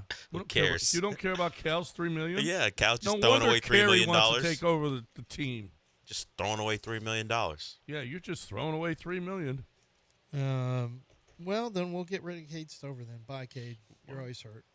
Johnny Smith was not good last year. Was he not good? The Steeler fans weren't thrilled with him. Well, yeah, some of that's probably There's Aaron that. Rodgers. I'm sure it was, but he, after making the trade and giving him money, because the Dolphins weren't going to give it to him, so he wanted more, so they traded him. He caught 38 passes at 5.8 yards per catch. You know, if you cut Cade Stover, you end up saving about 800 looks like 800 and about 60,000. So you actually save money if you cut Cade Stover. Just throwing that out there. Thank you. That Cade's like, get out of here, Cade. Nice. His cap hit is 1.25. Dead cap is only 369. So the savings there is, close to 900,000 actually. So I wouldn't rule out Johnny Smith, but if Jonnu's not very good, if he's just more name than game, then yeah. And the Texans are watching tape. I haven't watched tape on Jonnu, so I don't know if he. I'm just going by what Dell just said. If he's not very good and the Texans don't see it on tape, he won't be. So he had his best year under Mike McDaniel, which led to him wanting more money. The Dolphins said, "Nah, we're not giving you more money." So you do the thing. He became a Steeler, and they gave him more money than the Dolphins would have, and he wound up making like $12 million last year. And as I said, caught 38 passes for less than 6 yards per catch. And they're like, enough. We made a mistake here. Bye. Bye, Biaz. So, well, I don't know if he called him. I don't know if they called him that. They didn't do that to him. Bitch! Do you think? Who's their GM? It's Omar Khan. Do you think Omar Khan? No, he doesn't talk that way. Do you think Omar Khan Omar's said a nice to Jonnu person. when he made the call, "Hey, Jonnu, we're gonna part ways"? You bitch. No, I don't think that's not how Omar talks. That's what John is That's saying. not the way Omar talks. Omar's a nice person. That's Stephen A. Mike McCarthy called him in and said, "Get out of here." You bitch. No, this is just not the way this happened. I can't believe that. So that's Stephen A. calling him you. Stephen A. and Jaylen Brown. Apparently, Jaylen Brown wants to have a political debate with Stephen This A. is exactly what Stephen A. wants. I don't want to have my basketball player, my future Rocket, and my Stephen A. Smith debating politics. What are we doing? Yeah, that's what they're doing. Clown. This is enough of this clownish stuff, Well, man. you know, Stephen A. went with the whole "I know things about you that you don't want out there." Yeah, he did make the very thinly veiled threat that he was going to expose. Hey, you better watch him yourself. I know things about you that you wouldn't want me to report. How is this the media now? I don't know. This has really gotten sad. That We're in a is- sad. Sports has become so gossipy and so junior high. I'm going to and threaten you high with school. Yeah. secrets being revealed. All right. What does Jason Tatum really think of you? Do you want me to find out and give that to the people? Jason's like, hey, what do you mean? What do I really think of this? What are you bringing me in here for? That phone call better have been real quick from Jason Tatum to Jalen Green. Like Stephen A's just talking. You don't want to let that one just linger like Kevin Durant did with the leaked DMs. That's so weak, though. It is. The whole thing is so. I weak. got something on you. I'm gonna release. He did the thing, and Nick Wright called him out for it and for doing exactly what we're talking about. And he goes, "Look, I know things about you too. You better. I know who you hang out with. You better watch it." Wait, Nick Wright said that about Stephen A? No, Nick Wright called out Stephen A. for the mob boss type of, "Hey, Right. I know things But about then you." Don't. Nick said that about Stephen No, A. no, that Nick, I know people. Nick Wright called him out. Then Stephen A. responded with, "Hey, Oh. I know your people. I know things about you. You may not want out." What is it? What is Stephen A. is really out of control. Some of the stuff Out of control. All right, let's break. Lance, who are you going to give the tickets to? Mito or La Raza?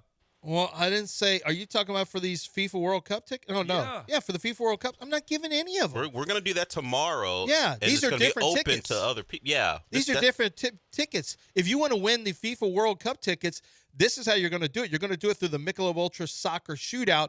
Here are the 4 locations on Friday. And it goes from 5 to 8 p.m. Okay, this is a chance for you to win 2 tickets to a Houston-based FIFA World Cup. You're going to be from 5 to 8 p.m. at 4 different locations around the Houston area. Vita Mariscos in Cypress, Bombshells in Stafford, Vita Garden in Midtown, and Conejo Malo downtown. Those are the 4 locations on Friday. Let me throw Saturdays at you real quick. I've got 11 to 2 p.m. at all of these locations.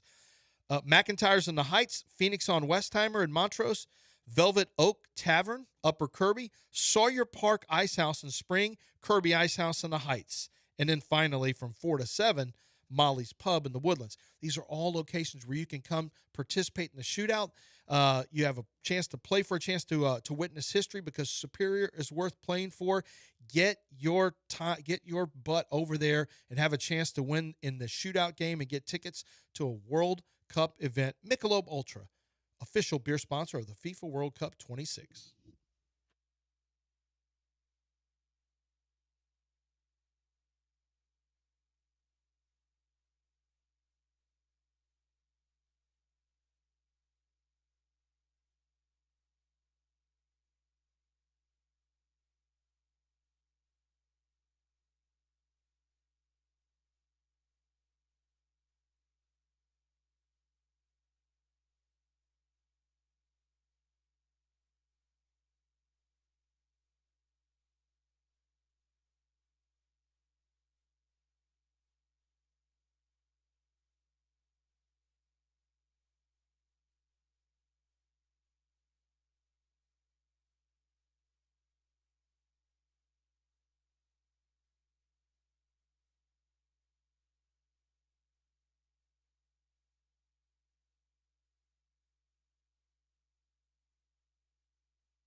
You're listening to John and Lance. Broadcasting live from the Huntington Bank Studios, here's John Granado and Lance Zierlein.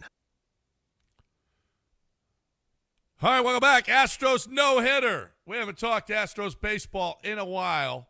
Astros with 4 straight wins. They've won 5 of their last 6. They've given up 12 runs over these last 6 games. Now we'll see what happens over the next couple. Texas is playing bad baseball. So are the Cubs. The Cubs are just not good right now. So for the Astros to go in there, they took advantage though, and the Astros played really well. The Astros just played good baseball. They pitched well. They played really good in the field. They came up with clutch hitting, power hitting. Christian Walker was amazing in Wrigley Field. That was awesome. Nick Allen is exactly hitting and doing a night. If you look at his statistics versus Mauricio Dubon, actually Nick Allen has a bit of an advantage, but his sample size is really short. But you got another great outing from Arrighetti. You got Tang, who was great. Imai wasn't great, but he didn't give up any runs or hits. But he sure did get saved. I mean, he's not accurate. He wasn't great. I've got it figured out. He's thrown across his body. If I could just have 2 weeks to work with him, I think I could get him fixed. Yeah, I think you could. I mean, if the Astros are thinking about it, Yeah. but you could drive up though. Oh, my dad has a new enemy. It's Jim Miller. Who? Jim Miller, pitching coach. Oh. My dad's new enemy is it's no longer Jake. He's already he feels like he's vanquished Jake Myers, who my dad feels like he just looks dumb in his helmet and just has a dumb look on his face when he's walking around. His new thing is he laughs. Playing really good. He thinks it's so funny. He gets hurt walking in the outfield. I know. He didn't think it's funny. It just fits Jake. And he's not like an angry. He's just like, this guy just looks like I know how he's your not dad very feels. He smart. didn't get Well, hurt that's walking harsh. in the outfield. He was trying to go back out, recover from an injury, and he couldn't. And he wasn't ready. How did he get the initial injury? Playing hard baseball. Yeah. Running. I commiserate with your dad because I felt the same way about Sam Allinger. He just didn't look like he fit his uniform. Yeah, some guys just have that look. For whatever reason, my dad, look, I got a problem with how Jake plays over the course. Like, no one's ever lasted with the team longer and been less average than Jake Myers. I don't know how, but he's gone the full 6 years. He's on the full 6-year plan. He just thinks he's just got kind of a, not smart look on his face all the time, like he's always confused. And now Jim Miller, he doesn't like the way Jim Miller walks to the mound. Yeah, I said, boy, can you imagine you seeing Jim Miller and Jake Myers walking down the street together? Oh, your head would explode. Well, Jim Miller, maybe rightfully so, was taking some arrows from us and everyone else. But now, when we compare it to what Murphy was up to in Pittsburgh, but now you're doing this without. Listen, so far, Kaiway has 11 straight innings of shutout baseball. Well, that's great. They still have the worst pitching staff in baseball. Statistically, it's not. Let's not go bleeping each other's bleeps too. Yeah, but too look soon. at how. Listen, they're improving greatly. Greatly. Well, they had nowhere to go but up. Well, I get They that. had an ERA but of 5.7. and it's Josh. You got me saying Jim like you. It's Josh Miller. Josh Miller. Yeah, I said Jim. Jim Miller's the former quarterback for the Chicago, Bears. Yeah. And Jim Drunken Miller was wasted. I'm glad he's not the pitching coach. But Did he? I mean, did Josh he mimic his name, John? Josh is getting a lot of accolades for his team becoming not horrific as a pitcher. I mean, I don't want to pitch well over the last 10 games. 10 games. Yeah, that's good. That's good. I mean, because they were so bad, it's not the numbers in totality doesn't look great, but we're over 50. They're pitching better. Yeah, so 20 is much better. 20% of the season has been good. 80%'s been bad. That's true. Yeah. I'm just giving actual facts. And analytically speaking, they've got a really good staff. I guess the question for me, for both of you guys, is Kenny Atkinson. How long does Atkinson well, great. Look what happened to him. Analytically, they're not good though. No. So what would have to happen for this team for us to stop referencing the first month plus and a half? Like how long does this have to go? Get to 500. Right? Because we're gonna keep saying, well, this and that, and they were bad early, but getting to 500 means all right, we start fresh. Getting to 500 will turn that around. All right. Yep. I would agree. Holy crap. You got your hero, Alexander, today against Leiter. You damn right. Burrows against DeGrom. And then Arrighetti against Eovaldi. That's some good pitching matchups there. When you come back, you got Milwaukee, Misiorowski on Sunday against Imai. Woo-wee! What a shootout that's going to be. Imai against Misiorowski. Who's a better pitcher, Misiorowski or Skeens? I brought this up on earlier in the year, and people almost started vomiting. They were so mad at me. They were so angry. And if you look at the numbers, baby, it's dead even. And that's not to say one is – they're both incredible. I mean, Jacob Misiorowski is basically Randy – he's basically Randy Johnson, but he throws right-handed. He's 6'7". I don't know if people realize he's 6'7", 201, which is kind of like Randy's build. And he just comes from the right side. Paul Skeens is like, I don't know, a young Roger, a young Verlander, a young, I don't know. You can take any number, he's 6'6", 260. Like, he's a monster. So, maybe this may be, we could be looking at two of the greatest young pitchers we'll ever see at the same time. It could be like Seaver. You know what? It could be like Seaver and Nolan Ryan, John. Back in, I wasn't born, and then I was super young whenever they were first kicking it off. But they're considered with the Mets team that they came up with, the Mets team. Those two pitchers, of course, Tom Seaver was mostly with the Reds, his best stuff, and then Nolan Ryan was bumping around from the Angels to the Astros but we know these are two really all-time great pitchers. Misiorowski's in his second year of baseball. He's 5-2 with a 1.83 ERA. Last year he had a 4.36 ERA. His WHIP last year was a 1.24. His WHIP this year, he's 24 years old. His WHIP this year is .83. Last year he had 66 total innings pitched with 87 strikeouts. This year he's got 64 innings pitched with 100 strikeouts already. His walks are down from 31 to 19. So his strikeout to walk is at 5.3 this year. His hits allowed, last year 51 hits in 66 innings. It's 34 hits in 64 innings right now. And I don't see his home runs here. When you look at Skeens, obviously Skeens is now his ERA is a 3.0 right now because he just recently kind of imploded a little bit. But his WHIP is still .82. His hits to his innings pitched to strikeout, John, is nowhere near Misiorowski. He's 60 innings pitched, only 65 strikeouts, but just 9 walks. He's got a 7.2 strikeout to walk ratio, which is incredible. But Misiorowski technically has him beat in terms of total numbers this year. But the big story is these two guys, one's 6'7", the other's 6'6", 260, are Skeens is 23, Misiorowski's 24. We could have two just I hear what you're saying about, listen, pitchers. They may be great pitchers.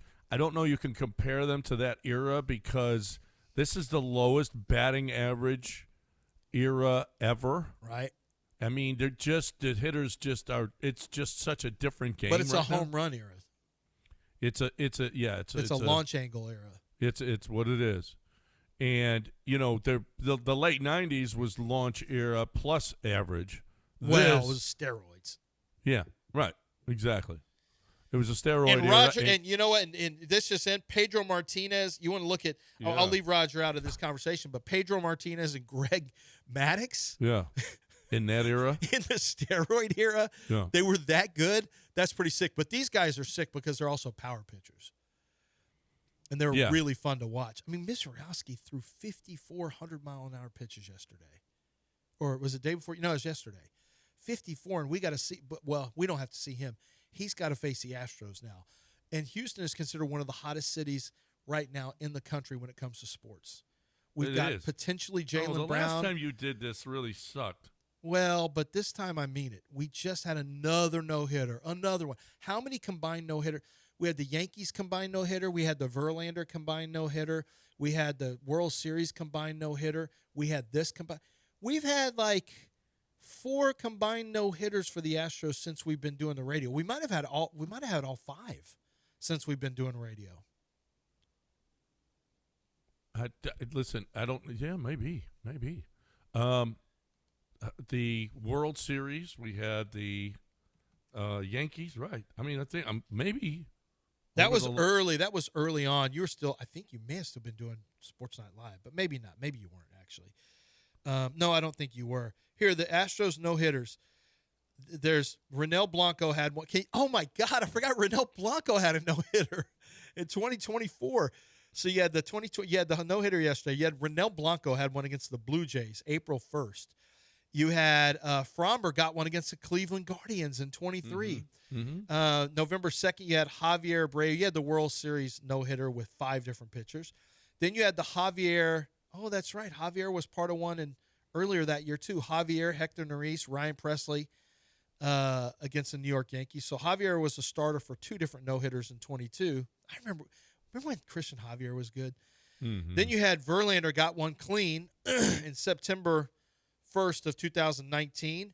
Then you had the Rat Mike Fiers. Oh, okay. So I thought Verlander was part of a combination no hitter, but he wasn't. He had his own no hitter. Then you had Mike against Fiers. Toronto? Yeah, against Toronto. Yep. You had Mike Fiers versus the Dodgers in 15.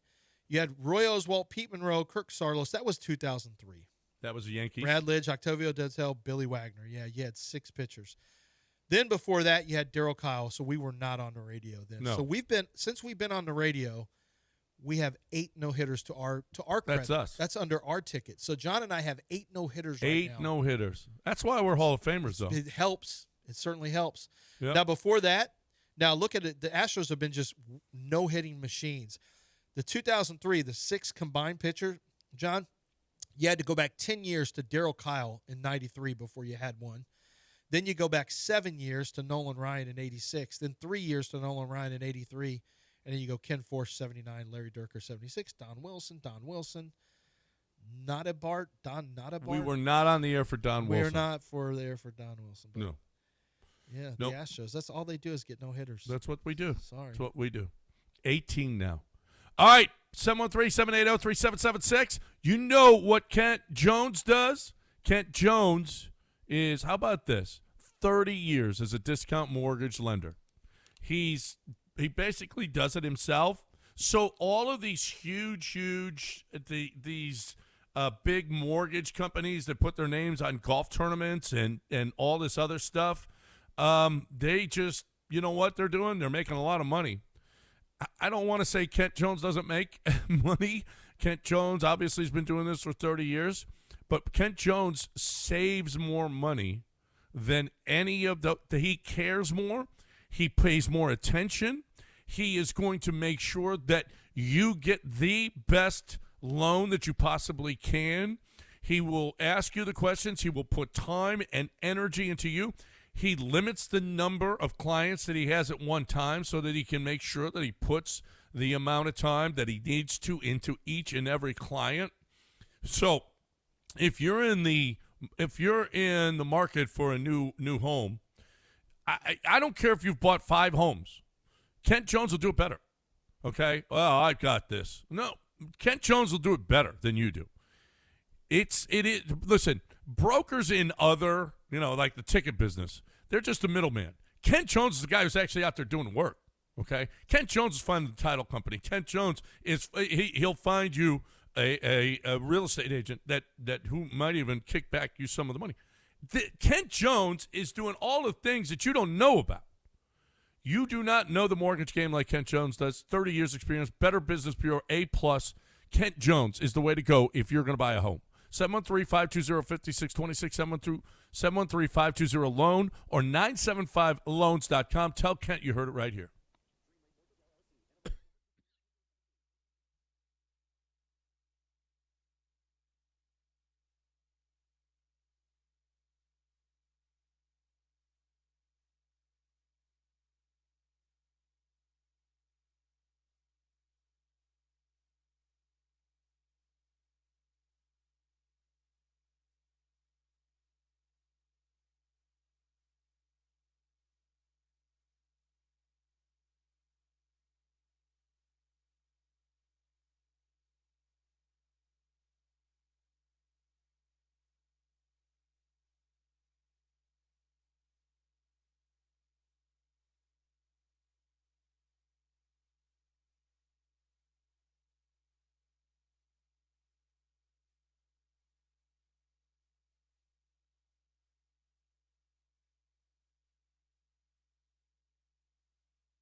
All right, welcome back.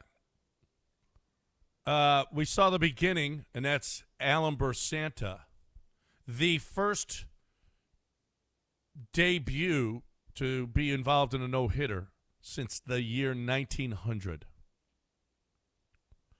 His major league debut, and he was involved in a no-hitter. 2 innings. Congratulations He's to one Alan. of the headline. That's on ESPN's front page. Here's what it says on ESPN's front page to give you a sense of this.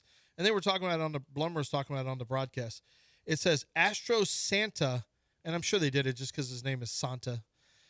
Astro Santa finishes off combined no-hitter in debut. That was like that's one of the headlines in their top headlines. That's one of the headlines. Yeah. You Well, know, I mean, it's a rookie debut. I know. No-hitter. Yeah, he pitched 2. It's his first 2 innings ever, and they were really good. They were really good. He threw a lot of sliders. Kept trying to eat on the backdoor slider against lefties. Just threw a lot of little backdoor sliders. Was able to keep it down in the zone. He broke a bat. He had a few just, he had a 94 mile an hour. I think he got up to, I don't know if he hit 95. I saw 94. And then the last pitch was challenged. It was clearly a strike. So it was the first no-hitter ever ended by an ABS challenge. Mm-hmm. Yeah. But he looked pretty good. I mean, it's just one game. We got to see, but it was nice to see. He's 23-year-old. His name is Santa, which we can do a lot of stuff with Santa Claus type stuff, which is nice. First pitcher. He's the first pitcher since 1900 to participate in a no-hitter during his big league debut. Yep. That seems impossible. 1900. Well, I mean, your big league debut? Well, it's still relatively new, having combined no-hitters. That's still relatively new, like since 2000. Well, apparently not. Well, unless that no-hitter in 1900 was a no-hitter in the major league debut. Well, that's what I'm saying. Like, you'd have to be he's part of a no-hitter, but he didn't do it with 9 innings of, you know what I mean? Like, he wasn't a starter. So that does make some sense. It'd be since 1900 because starters, your first time starting and you no-hit someone, like that would be really, really tough in any time frame. To do it as a relief pitcher, though, we could. Like, I'm surprised. It's only been it's only been about 25 years since. Well, what's relatively new is taking a pitcher out that has a no-hitter. Yeah, because of the pitch counts get so high now. Right. Because it's not that they get so high. It's because pitch counts are monitored. Because back in the day, no one gave a rat's ass about your pitch count. Dude, he got into the 5th. This is your game. Imai had 70 pitches through the first 4 innings. Yeah, I mean that was a no hitter, and he had to go out and get coffee for the veterans that morning. Well, all the rookies did. All the rookies did. You know, Imai's like, we didn't have to do this in Japan. Yeah, I mean, I don't know. In Japan, you probably have some weird stuff going on. Yeah. Well, you have weird stuff, but for rookies. Yeah, but he's like, it's just not like this. I didn't have to do this in Japan, and we're doing it so early, and it's raining out, and it's a little overcast outside. Like, this is not ideal. What? What? He didn't even seem that happy. was not. Are you kidding me? He didn't even smile during. And then he goes and throws a no hitter. Maybe he felt more at home then. Did you see his interview afterwards? I did on not. Space City with Julia, and Julia Morales hit him with "Arigato gozaimasu." Afterwards, she just "Arigato gozaimasu," and then you had 2 different interpreters. They interviewed everybody. So it started off with Imai, then they went Christian Vasquez, then they went to Santa. I saw Santa got. They went to Santa. And then they went to Okert. So they hit all 4 of those guys. Julia did. All 4 of them. Did Okert's Polish translator make an appearance? No, he did not end up having a... he didn't speak Polish? I don't know what he speaks. Santa's I was guy just was assuming there. since they were doing it. They had Santa had his guy there, and Imai had it. Imai didn't smile one time. Not once. No. He didn't He's not smile smiling. after they got it. I did see it. I didn't hear it. Yeah. He looked like he was never smiled. Very disinterested. Never smiled. He was being serious. He said his trainer made the trip from Japan down there, so this was the best way he could honor him, which is nice. I want to see him having fun. Did he respond to Julia's gesture? My culture's not your costume. No, he didn't. Well, he might have said it in Japanese as he was walking off. off. And the translator's like, I can't say that. That's just all she's doing is being respectful. Excuse me. Like if you speak to someone, go ahead. Next time, if you see someone who is of Mexican descent or Spanish speaking descent, what should I say? Gracias. Just say that to them just all the time. You think that'll be appreciated? Say, hola. When you say hi, it's just you showing a friendliness. Hola, Mari. I want you to say hola. Mari. We know Mari doesn't appreciate that. No, Mari doesn't appreciate it. She does not appreciate it. She doesn't like when I do that to her. No. Hola, Mari. ¿Cómo estás? Well, she doesn't like your sound. She doesn't mind Spanish. She doesn't like, ew. She doesn't like your blood in, blood out stuff. She doesn't like that. What's up, homie? Yeah. She doesn't like all your She doesn't like your Vato stuff. I She know. doesn't want that. Where do you live? East Los Angeles, Yeah. John? Are you in East Los? Yeah. She goes, why is Mr. Granado acting like he's an extra from Training Day? What's he doing? You gotta push this. What? That was the same guy who was tight. Yeah, same guy. Same And actor. thanks to Jake saving his cousin from rape, he got to survive. Look Yeah. how everything comes together. Yeah. I was going to kill you in this bathroom in the bathtub, but because you saved my cousin a couple hours ago, it's all good. Yeah, that's what I'm saying. That's good all deeds. it takes. Training Day is a great story. It's basically an allegory for if you do good deeds will follow you. Mm-hmm. You know. And if you what did he do? Lorenzo didn't do as many good deeds. No, but he also had Jake think he was smoking weed. Well, he had him smoking. Basically, it was dipped in PCP. Mm-hmm. A cigarette or a joint. He basically had it was wet, as they say, as the kids would say. Wet. So yeah, he thought he was be funny. Like I just need you to smoke. He was really not a good partner. Yeah, because when you get tested, if things That's don't like- go the way I want, I'm just gonna have you drug tested and now look I at you. feel like John Granado would have watched and said, that's not a bad move. It's What Lorenzo's doing there feels like a. I didn't mind it. What about when he shot his alleged buddy in the chest when you're sitting in his recliner? What about that? That's That not a wasn't great Give me the move. bitch. That's what he called a shotgun. Give me the bitch, and then he shot him Yeah. right there. That's not a the great. best way to treat your buddy. I don't think. But dipping, making a wet, everybody's Now looking I for a got good you. time. I got leverage. I got leverage on you. Yeah. Well, not only that, but everybody's looking for a good Yeah, time. but Jake That's- wasn't looking for that. He was just a young cop trying to make his Well, way. But he didn't know he was looking for it. But You know he I'm really surgical was. with this, Jake. He didn't know he was looking for it, but he was. Jake was not looking for it. Okay. Jake, do you think Jake had a good day? If you review that movie, Was that a day? It was just a day, training Yeah. day.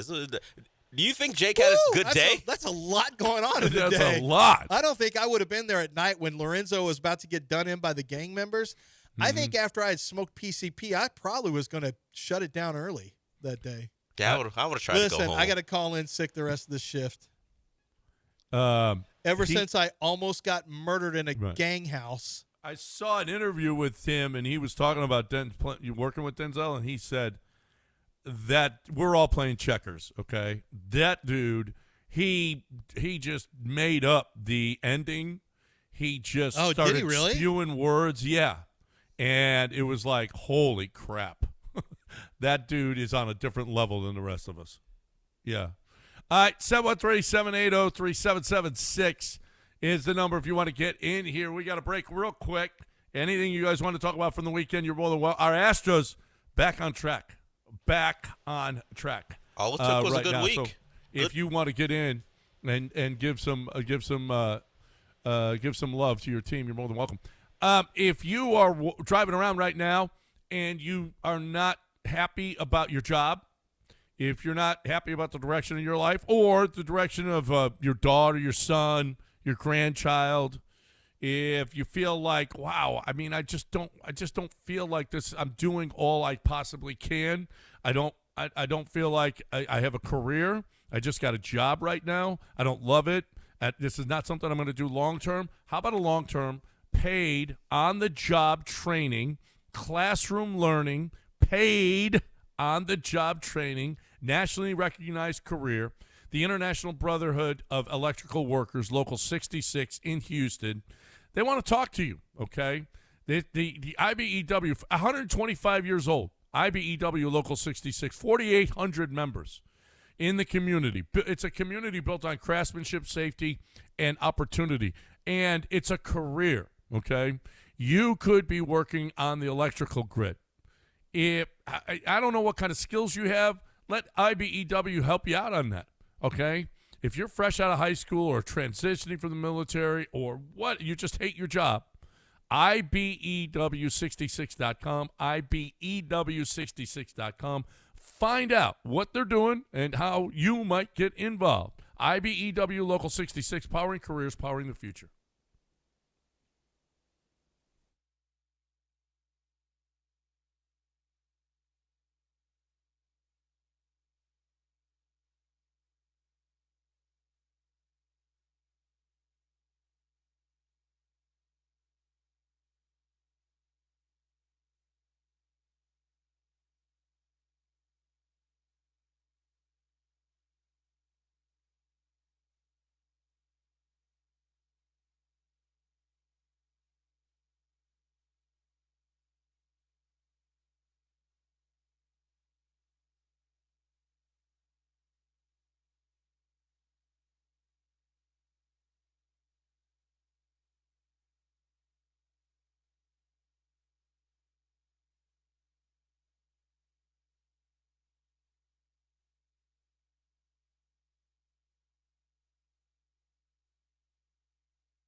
It's John and Lance. On ESPN 97.5 and 97.9 HD2. Live from the Huntington Bank Studios, here's John Granado and Lance Zierlein. All right, welcome back. 713-780-3776. If you want to get in, you're more than welcome. We're just hanging out here talking about what happened this weekend in sports. The Astros have been a big topic. The Knicks now. You believe that, first of all, Tibbs was fired and Mike Brown came in, and now it looks like the right move. But Tibbs brought them to a place that got them to. It's like, I don't know. Mark Jackson is a good analogy because I'm not sure how much Tibbs did a lot. Where the Knicks were before Tibbs and where he left them was a big difference. But Mike Brown, is Mike Brown getting it done, or is this is just a run by an unbelievable how good they're playing? I mean, we've never ever in the NBA seen something like this. How good they are. Yeah, over the last 11 games, and you can even just go through playoffs and regular season, which just talks about their dominance, because people have talked about, hey, you're not playing the seeds of the teams you're beating, but it doesn't matter. Over the course of NBA history, what they're doing against the competition it matches up with what anyone else has ever done. And as far as Mike Brown, look, Tibbs may be one of those coaches where you just get to a point. I don't know if Mark Jackson's the right comp, but there are certain coaches who, for whatever reason, get you to a point and they don't get you past it. And there are some things internally with how they did things that just aren't clear about, like on the court. Like, there are some issues internally with the team. And also, Tibbs, as far as things we could see, didn't use his bench. Landry Shamet. Would Landry Shamet have gotten on the court under Tibbs? Probably not. So a guy who couldn't miss a shot in these playoffs doesn't play for Tibbs, and look how important he was. Yeah. And Mike Brown installed a bit of a different offense middle of the year, and we saw how it kind of got them going. And you got to give him credit for that. Look, they took a jump, and they were in the conference finals last year and kind of got smacked around by the Pacers, and now look at them. Yep. You can reasonably say, considering what's happening in the West with all the injuries, that they have a shot to win the title. They absolutely do. Well, let's find out, because Mr. New York, New Jersey, Hatchet Man, Tony Valentine, is on the line, probably calling. First of all, his G-men have a real coach now. Wow. Secondly, the Knicks are in the NBA Finals. That part right there. 1-800-676-5200. The Knicks, wow, you spelled it out beautifully. The Knicks are playing the greatest basketball the playoffs have ever seen, as you said. This is the greatest run of basketball we've seen. Brunson's been unbelievable. It's a revenge tour off of everybody who said that he wasn't, that wasn't a good signing. In 2022, everyone was running their mouth about Brunson wasn't the right kind of signing, and you couldn't win with Brunson. Obviously, the revenge tour is official right now. The Knicks, as you said, play the best basketball of anybody, and that includes Oklahoma City. That includes the tall guy, the Wemby from France also. So listen, this is what we're saying. And I know you guys in Houston are pumped up to watch the Knicks. We all are. This is America's team. It's America's basketball team. And I just want to say this right now.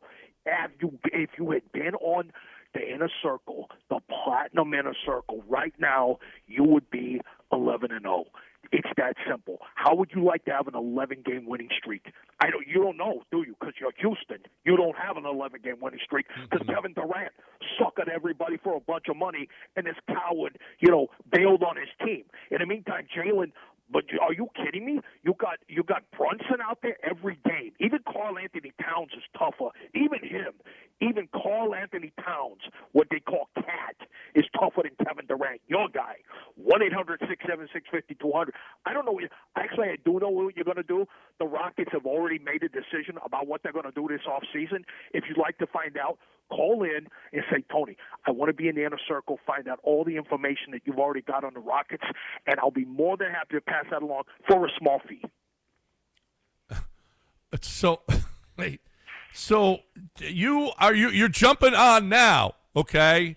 By the way, 11 straight. You've been a Knicks guy. Yeah, I've never heard you talk about. And a G-man guy. You're a G-man, okay? Been a G-man. Never heard you talk about the Knicks until today. Are you kidding me? I bet that's because you don't have me on during basketball. I've been the biggest Knicks fan that you would possibly know from the Bergen area. I've been a huge Knicks fan. Always been a Knicks fan. Forever. I screamed. I remember yelling at one time at Bernard King one time, and I remember screaming at him. He was in a bodega. And I was screaming. I'm like, hey, get that knee right. Get that knee right. He's in a bodega. And I'm like, what are you doing in this bodega? Getting a chopped cheese? What are you doing? You need him out there getting your knee. That's back when they didn't have remember when they didn't have ACL injuries? He just blew your knee out? That's what he did. He blew his knee out. They didn't call it ACL. You know, it used to be if you blew your knee out, wow, you're done. You're toast. And Bernard King, legendary, came back from that. But I screamed, I'm like, get out of the chopped cheese and go get your blown out knee fixed. So, yeah, I've been doing this forever. Patrick Ewing. I once did something. I'm not going to talk about it for Anthony Mason. Had me do a thing. I did a thing for him. That's in the past. Whoa. But just know that it's been done and it was completed and everything. Larry Johnson, I saw him shoot dice and then punch a guy right in his face in Harlem one time. Are you kidding? I was there for that. Nick fan for life.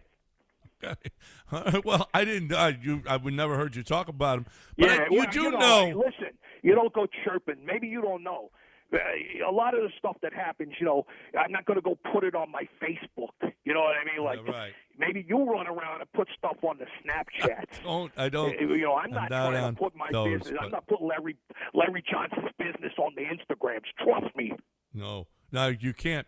So Hey, I you don't want to lose weight, Houston? I also got to tell you, you know, I got all the winners. I pick a lot of winners. I just got those GOPs. You heard of them GOPs? You put this stuff on your stomach. These GOPs. Wow, boom, fat just falls off your body. You lose so much weight. I got the GOPs, and I got a fair. I got a health fair coming up, Hatchet Man's Health Fair. It's going to be in Secaucus, and it's going to be like 10 guys, and they're going to give you GOPs and testosterone shots, and just you walk from a little setup to setup. You know, kind of like your whatever you guys do, your carnivals or whatever, where you eat your fried cheesesteaks or whatever, your fried cookies and Snickers and all that stuff. But instead, where at Hatchet's, you're getting GOPs and you're also getting testosterone. So every booth you go to, boom, another testosterone shot. By the time you leave there, you got like 5,000 grams of testosterone in your body. Unbelievable. It's going to last you for a while, too. And also, don't forget this, Hatchet Man Wellness Center, where you can get very relaxing massages. I'm going to leave it there. Very relaxing massages at Hatchet Man's Wellness Center. And don't forget sushi. that one. And sushi. That's unbelievable. And, of course, the discount sushi. Emporium. Wow, you got GOPs, you got sushi, you got massages, you got it all. Secaucus is where it's going to be. And I'm watching my team win a championship. And we also, what do you think about Harbaugh? We got the good Harbaugh. Yeah. We don't get the goofball. We got the good Harbaugh, the one that makes good decisions. We got this kid Dart. Have you seen this kid Scatterable? Wow. I mean, this kid Scatterable. Yeah. Wow. I mean, this guy was changing the league until he got hurt. Right. But you also got now controversy with, Jackson Dart introducing the president. That's, Yeah. You know, I don't know, tearing the team apart. Yeah, we smoothed that over, and then and that's what I'm saying. How did you even know about that? Because that loudmouth went to the socials and like, I thought we was doing something different. What are we doing with this and all this? Right. Hey, you know what? Where I come from, you walk down to that guy's house. If you got a problem with him, you go to his house or his stoop or wherever he lives. Or now they have phones. Remember when we used to call and you would and somebody, the old man would answer. You have to go through the old man first. Yeah. Right? Yeah. So, it was no guarantee you would even get to the kid. So you just walk down to his house. You got something to say it that way. Don't be going to the socials. This is what I mean. This is you got a bunch of cowards now, right? I don't mean to call a Giant player a coward. That's not what I'm trying to do. But what I am trying to do is say, hey, you got something to say, go say it. Don't be putting it on the computers. Don't put it on the computers. I hate kids. I mean, I swear to God, I like Lil Paulie, my son Paulie, but Lil Tony, wow. I mean, he's got this. He's an influencer. You ever heard of these guys? Influencers? Unbelievable. Yeah. That's your kid? Oh, that's a shame. That's a shame. Yeah, I mean, influence, influence and stuff, and, and I'm paying for everything still with this kid. He's 27. And he's an influencer. And How many he's has an he got? influencer with Hundreds no of influence. followers, probably. Got Okay. no influence over nothing. Nothing. That's the kids, though. I don't know if you heard, though, with your Knicks. Okay, they're playing the best. If they're after this, you ain't playing James Harden no more. Okay, you got the best defensive team with the Oklahoma City. You got the best defensive player if it's at San Antonio. Yeah, I don't know if you heard. You ain't gonna be putting 130 on these guys. I don't know if you heard, but there's a little referee by the name of Scott Foster, and he's one I phone heard call away from making things happen. You understand what I'm saying? Right. Let's just put it this way: do I think the Knicks are the better team than both of those teams? Absolutely. I truly believe it. 11-game win streak tells you the truth.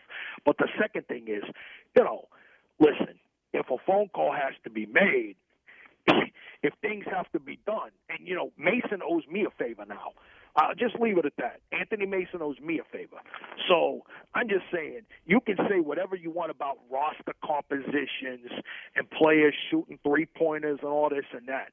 I'm just telling you, you got a lot to overcome from the Knicks. There's a lot that you have to overcome, not just Jalen Brunson, not just, Karl Anthony Towns, the finesse three-point shooter. You also got to overcome some intangibles, if you know what I mean. Yeah. Oh yeah. No. Yeah, factor that in, intangibles. Thank you. And that's what you do, and that's what you get with Tony the Hatchet Man. Yeah. All right. Okay. Right here. 676-5200. Listen, you get those GOPs in your stomach where you lose all your weight. I got that. I got testosterone for you. I got the, the really good kind of massages, the good kind, not the kind that hurts. I got the Knicks. I already know what your Rockets are doing in the off season. Let's just put it this way: they got some moves coming. I got those moves already in the pipeline. You get it all. You can get it all with the extravagant copper package. Usually people say copper, Tony. What are we doing copper? That's not valuable. It's valuable when you tie it with the gold package and the platinum package. You put them all together, bang. You get everything I talked about, including winners. All right. Give them the number. 1-800-676-5200, 1-800-676-5200. And listen, your quarterback, Stroud, unbelievably bad. Trust me when I tell you this. This is going to be his worst year ever. Play everything under the total on this guy. What? You're kidding, right? No, he hung up after that. You're kidding, right? Dropped the mic. He dropped the mic. What a dumbass. Are you kidding me? Going to be one of the best quarterbacks in the NFL. Do you believe that? Yes. What? Yes. What's your definition of best? Like, what does best mean to you?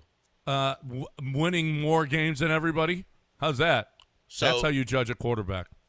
So you think he's going to win what? Be the quarterback of a 15-win, 16-win team in the regular season? 16. John's already on record as saying yes.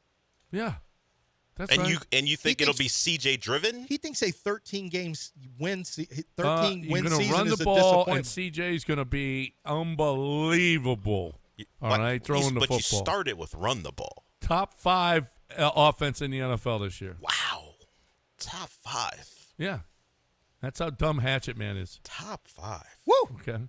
He's got the Knicks. He's got it's just stupid. It's just stupid, the stuff he's got right now. I can't. He is hesitant to pick any winner that's not a 40-point favorite. He was very strong on the Texans are going to be not great this year, and CJ won't be either, which is surprising. What the public. That's what the general public thinks. They don't know the real. Does he even know that he cut his hair? He didn't mention that, but he says he knows things about the Rockets' moves upcoming. He knows they're going to make moves. He didn't give them to us, but he knows they're coming. And he also was like, your quarterback's going to stink. Very strong. That's the thing he hung up on. Your quarterback sucks. Bye. I wouldn't be quite all in on Scattaboo and Jackson Dart. Let's just see how those guys are. Yes, John, you asked him a very tough question about the Abdul Carter, Jackson Dart stuff. They've worked it out. That's what Abdul Carter said. They talked about it and said everything's fine. I do agree. You don't go to social media to say that. Right? Why would you go to social media if you got a problem? You go to his stoop. You go to a stoop. Stoop? Who lives in a stoop? in New Do they York. still have- You think Jackson Dart He lives has in a stoop? He's playing stickball. You want to catch him before the big stickball game, so you catch him on the stoop somewhere? I thought stoops were AI. Abdul Carter's like, what? This is real? I thought it was AI. What are we doing? You really live in have a real stoop out here somewhere in a brownstone. So if you missed it, Jackson Dart spoke at a Trump rally. Wait, introduce. Right? Yes, he introduced. I didn't even know that he spoke. He didn't speak. Well, he spoke words, but he didn't give a speech. He introduced the president, said he was very proud, gratified to be there, and Abdul Carter quote tweeted the video and said, "What? I thought this was AI. What are we doing?" Yeah. And then it led to, "What do you do? We're He's a good. teammate." And then he goes, y'all out here trying to put, before y'all start pushing y'all's narratives on this, pushing narratives, you're the one who went out there about a teammate on social media. He goes, "Look." And he's like, yeah, I ain't going to push y'all's narratives on this one. Like, what are you talking about? He's like- You literally just posted something. He goes, "Look, I didn't like it, but you're not going to create division between us. Like, I didn't like it, but we're going to be fine. Don't worry about here's it." an idea. Don't post anything and just text if you got something to say. Nah, it's better for us if he does it the way he did it. I love that. And he acts like the public is trying to create You guys division. need to cut it out. Cut the crap, guys. Frankly, I want everyone to stop with the whole, "Hey, you guys should handle this behind closed doors." No, they shouldn't. How's that good for us? How many What's that? Why would we want Abdul Carter to handle that behind closed doors? Well, because you like the tea. Yeah, you like the mess. I appreciate a response, and then we can talk about it. I don't want them going behind closed doors and handling it like men. Screw that. Handle it like teenagers. Well, that's usually what they do. I appreciate you, Abdul Carter. Yeah, I stand with Abdul Carter here. Abdul Carter had a half a sack headed into December. And then he showed up. And then he did show up with 3.5 sacks over the next 5 games. But apparently he slept in meetings. He ended up with 4, slept in meetings. Yeah, this was a real nightmare performance for him. They've got 2 guys, Abdul Carter and Malik Neighbors, they say, is not the easiest guy to get And they along say with, I that guess. knee isn't responding the way they'd like either. Ooh, that may be why they drafted No, they didn't draft Carnell Tate. No, The Titans did. he did. But I remember thinking they should have drafted. Like in my mock, I was okay with the Giants drafting Carnell Tate had he made it there, just because, well, you would have given your quarterback a second target, and you would have had kind of an insurance policy in case Malik Neighbors' knee is not coming back. So he had a cleanup procedure to get rid of scar tissue, and the Giants have called it complicated. It's about the stiffness and recovery complications. So it isn't going as well. You know how you hear every time, like, he had successful knee surgery. This one, not as successful. He is the Giants' X factor. You're talking about Malik Neighbors ain't there. That's a big deal. Yeah. The Giants are no longer comfortable saying he'll be back for week 1. No. They're a little concerned. They don't know. They just don't know. Yeah, I mean, if Malik, how big is that for Jackson Dart to have Malik Neighbors or not? Huge. I feel like Jackson Dart's going to get a bit of a rude awakening. Yeah. I get it. The running around, the excitement. Now you got to go play quarterback. Is it him or Cam Scatabo? I've seen where Cam Scatabo. People are loving some Cam Scatabo. Cam Scatabo said, what did he say? Because he ran, I think he got 100 carries and ran for 400 yards. He was quoted and said, well, if I get 300 carries, I'll run for 2,000. Well, that doesn't the math translate. Yeah, so Sean thinks he just doesn't do math right. I was assuming, look, once I get more carries, I will wear people down, and then the big games will follow. But wait, I just saw a graphic. Easiest colleges to get in. Are you talking about, Arizona State. Arizona State, number 1. Yeah, Easiest colleges to get in. Well, you don't have to do all that math stuff. I'll be ready to go. I had 400 yards on 100 carries. When I play 17-plus games this year, it's going to be 300 carries for over 2,000 yards. Okay. I'm going to shoot him some bail and say he wasn't actually doing math. He's just saying, give me more carries, I'll be more effective. I'm going to pile up the yards. No, I think he was doing math. You and Sean agree. Yeah. Oh, my God. I'm looking at the Knicks celebration. Why would you do that now? Oh, my God. Have you seen the Knicks fan celebration in New York? Yes. Over getting to the finals? Oh, my gosh. people Worse are than diving. Philadelphia? Well, they're not eating poop on the ground. Tearing no. stuff up, but they're standing on top of everything. They're stage diving, literally diving. They're standing from on top off of a Madison. truck. They're standing on top of Madison Square Garden. It's insane how crazy these fans are acting. They didn't even win a title. Yeah. We didn't even mention EJ Speed. Yeah, he'll be maybe ready in November. Gosh. I mean, is Hill ready to play? Wood-S? Is he ready to play? Is it Hanson? Is it? They need some depth there. Damn. That's a big loss to not have EJ Speed, teams guy, and I mean on the field as well. So that's kind of a big deal losing him till November, right? Yeah. I don't know. Is Wood-S ready to play? Is Hill going to play? Well, I mean, maybe. So the injury for Speed is a partially torn quadricep. Yeah. He did it in the weight room. Yep. I mean, that's what you get for lifting weights. Who tells a pro linebacker to lift weights? What's wrong with him? I know. I mean, You've already made it, King. If you were Can't more be like fat. us, Yeah, stop lifting weights. if you were more like us and didn't lift weights like that, you'd be fine right They're now. trying to get PRs all the time. Just lift light. I'm glad that this one can be, talked about. It's no mystery. So now we can stop pretending like the Joe Mixon thing happened in the weight room. Right? Because that was alleged. Hey, he had a weird weight room thing, and that's why they're not talking about it. Look, EJ Speed injury in the weight room, they're more than happy to divulge that information.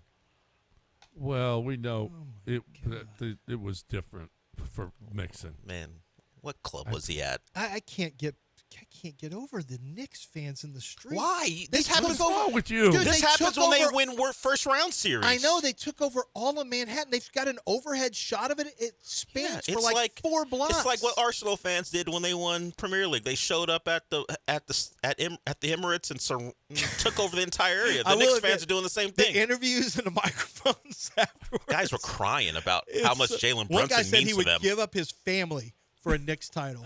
Like, I give up my effing family. Those guys. I wish I could find it. I wish I could clean it up enough to play it, but it wouldn't make sense without the bleeps. Some guy was like, you know what? F my coworkers, they're worthless. that's the one I'm talking about. I'll give up my family, my coworkers, they're worthless anyway. Yeah. We could have played that here about the people. My family? Yeah. Yeah, he said they're I don't care about them. He was done with his family. Honestly, all I do is live for the Knicks. Another guy started crying. We got Brunson, Mikal Bridges, Cat Daddy. Crying. Dude, Bridges is incredible. Well, the entire team has showed up in a way that a lot of people didn't think they're capable of. I don't know who if you're in the Knicks, who would you rather have? Well, OKC is now 11-10 when AJ Mitchell and Jalen Williams don't play. So you hope they scratch and claw their way through the series, and those two guys don't show up for the finals.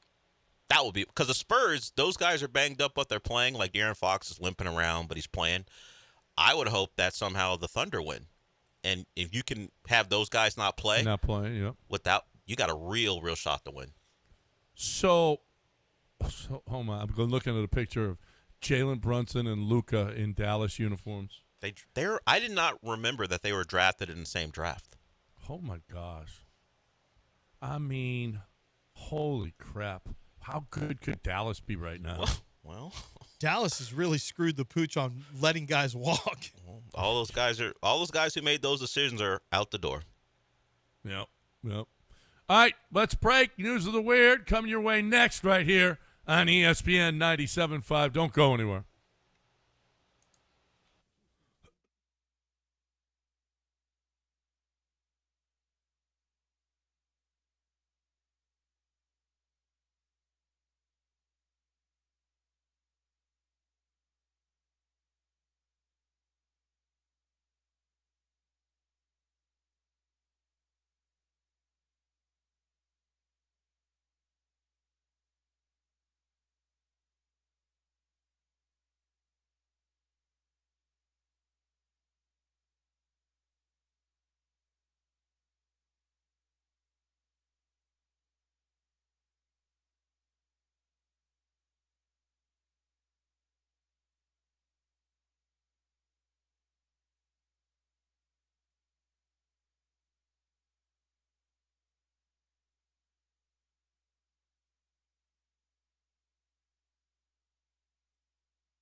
Welcome back on ESPN 97.5.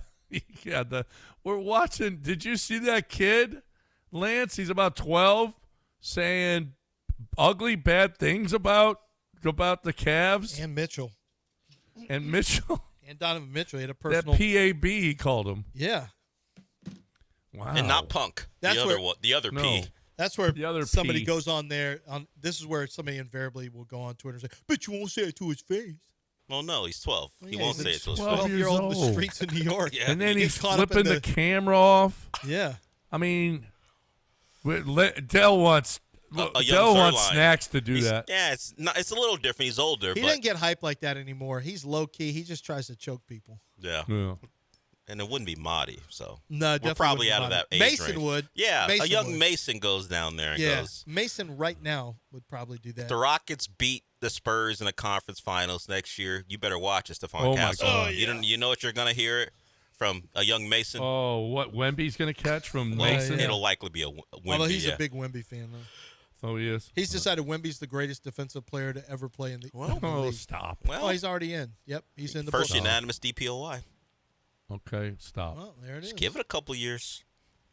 A 25-year-old company employee from Nagaoka left this message on a woman's car. Please give me your underwear. If you do, no harm will come to you or your family. Well, I hope she gave it up. Well, she called the police. He said, please. We didn't have to go through all that. I mean, honestly, if you say please, can you say no harm will come to you or your family? Did he schedule like a drop, like she could drop it at the local park? That's what the question was. How was he going to how- get this on? Yeah, how was he going to get the underwear? Right. Was she just going to leave it at the spot where he left the note? He's just going to come by and grab it?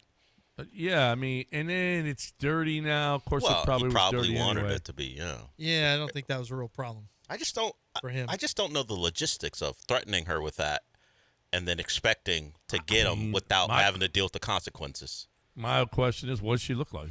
Well, I think the point is good enough for him to want them. So if Yeah. she was attractive in your eyes, would he get off? Because normally that's for the women. Yeah, I mean, if she was really, really good You would looking, say, I mean, look, I can't I find get him it. guilty.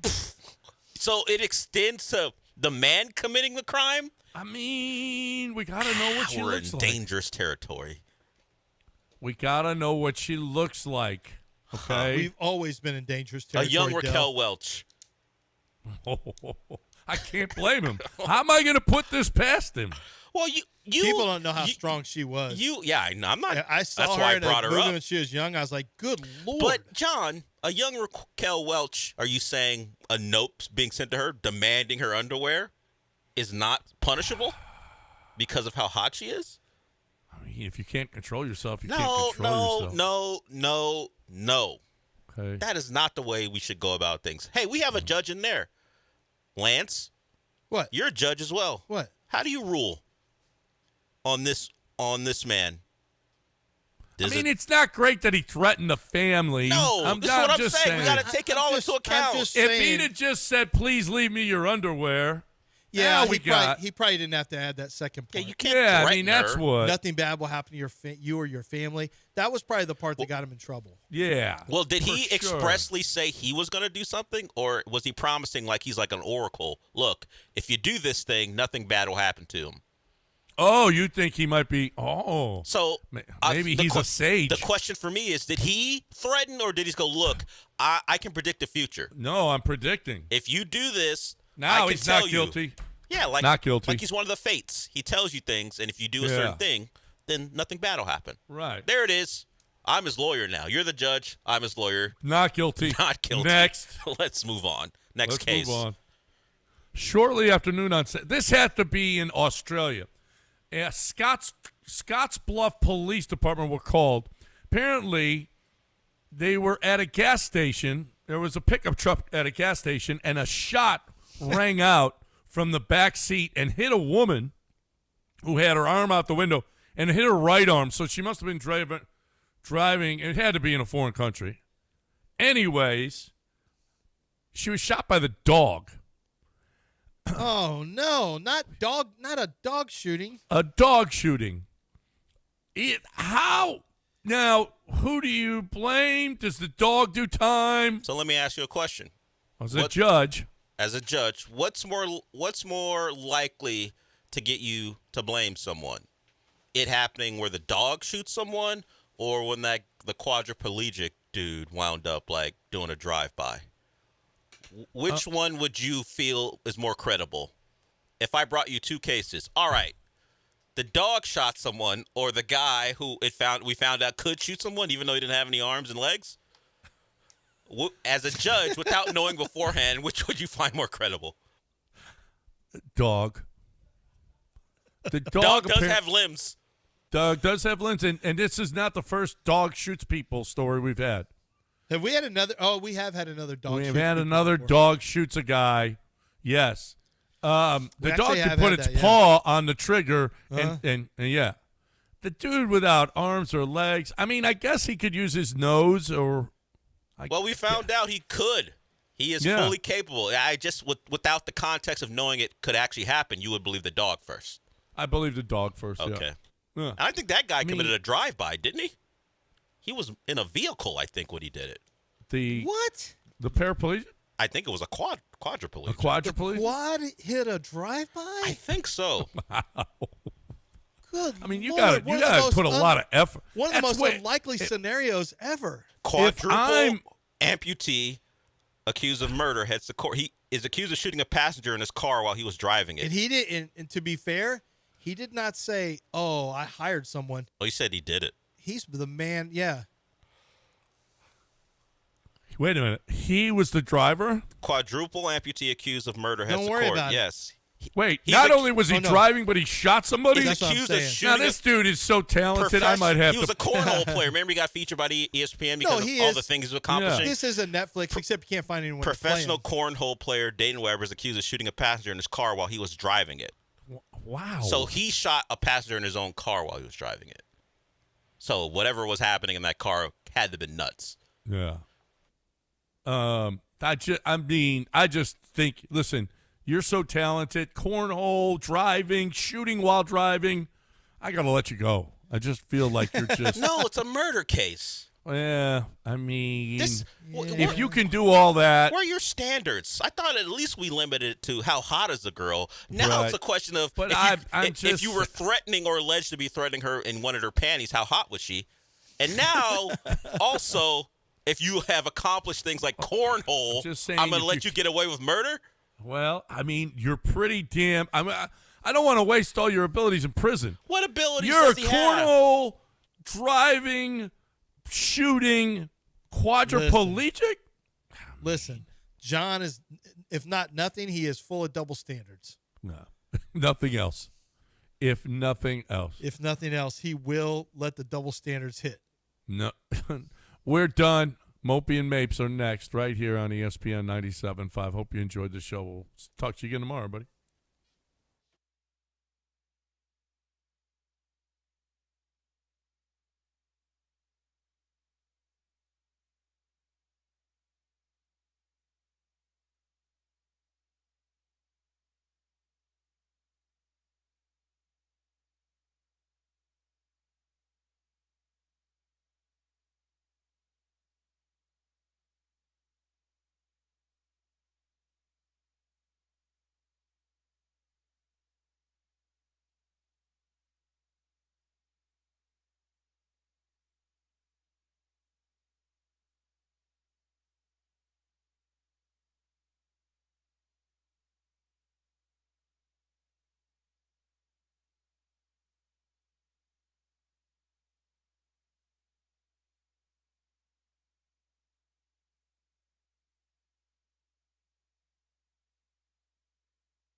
Welcome into the show.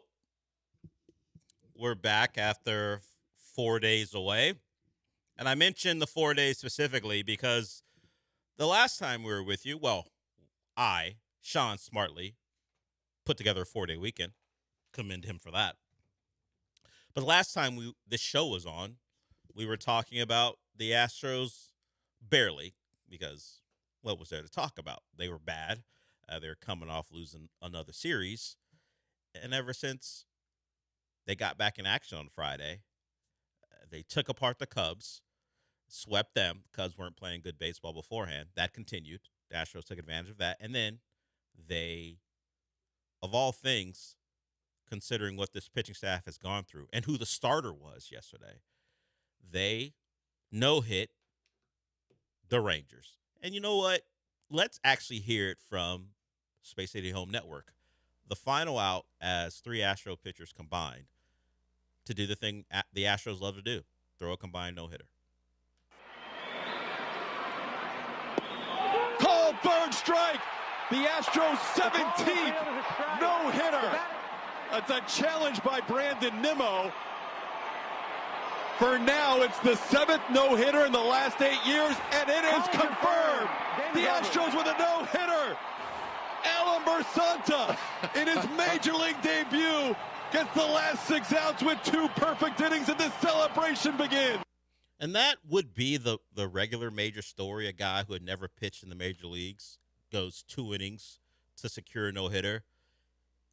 Then that, if Imai wasn't a thing, if we didn't know that this guy had struggled for, well, the entirety of his tenure with the Astros, not a long one, but he has been an issue.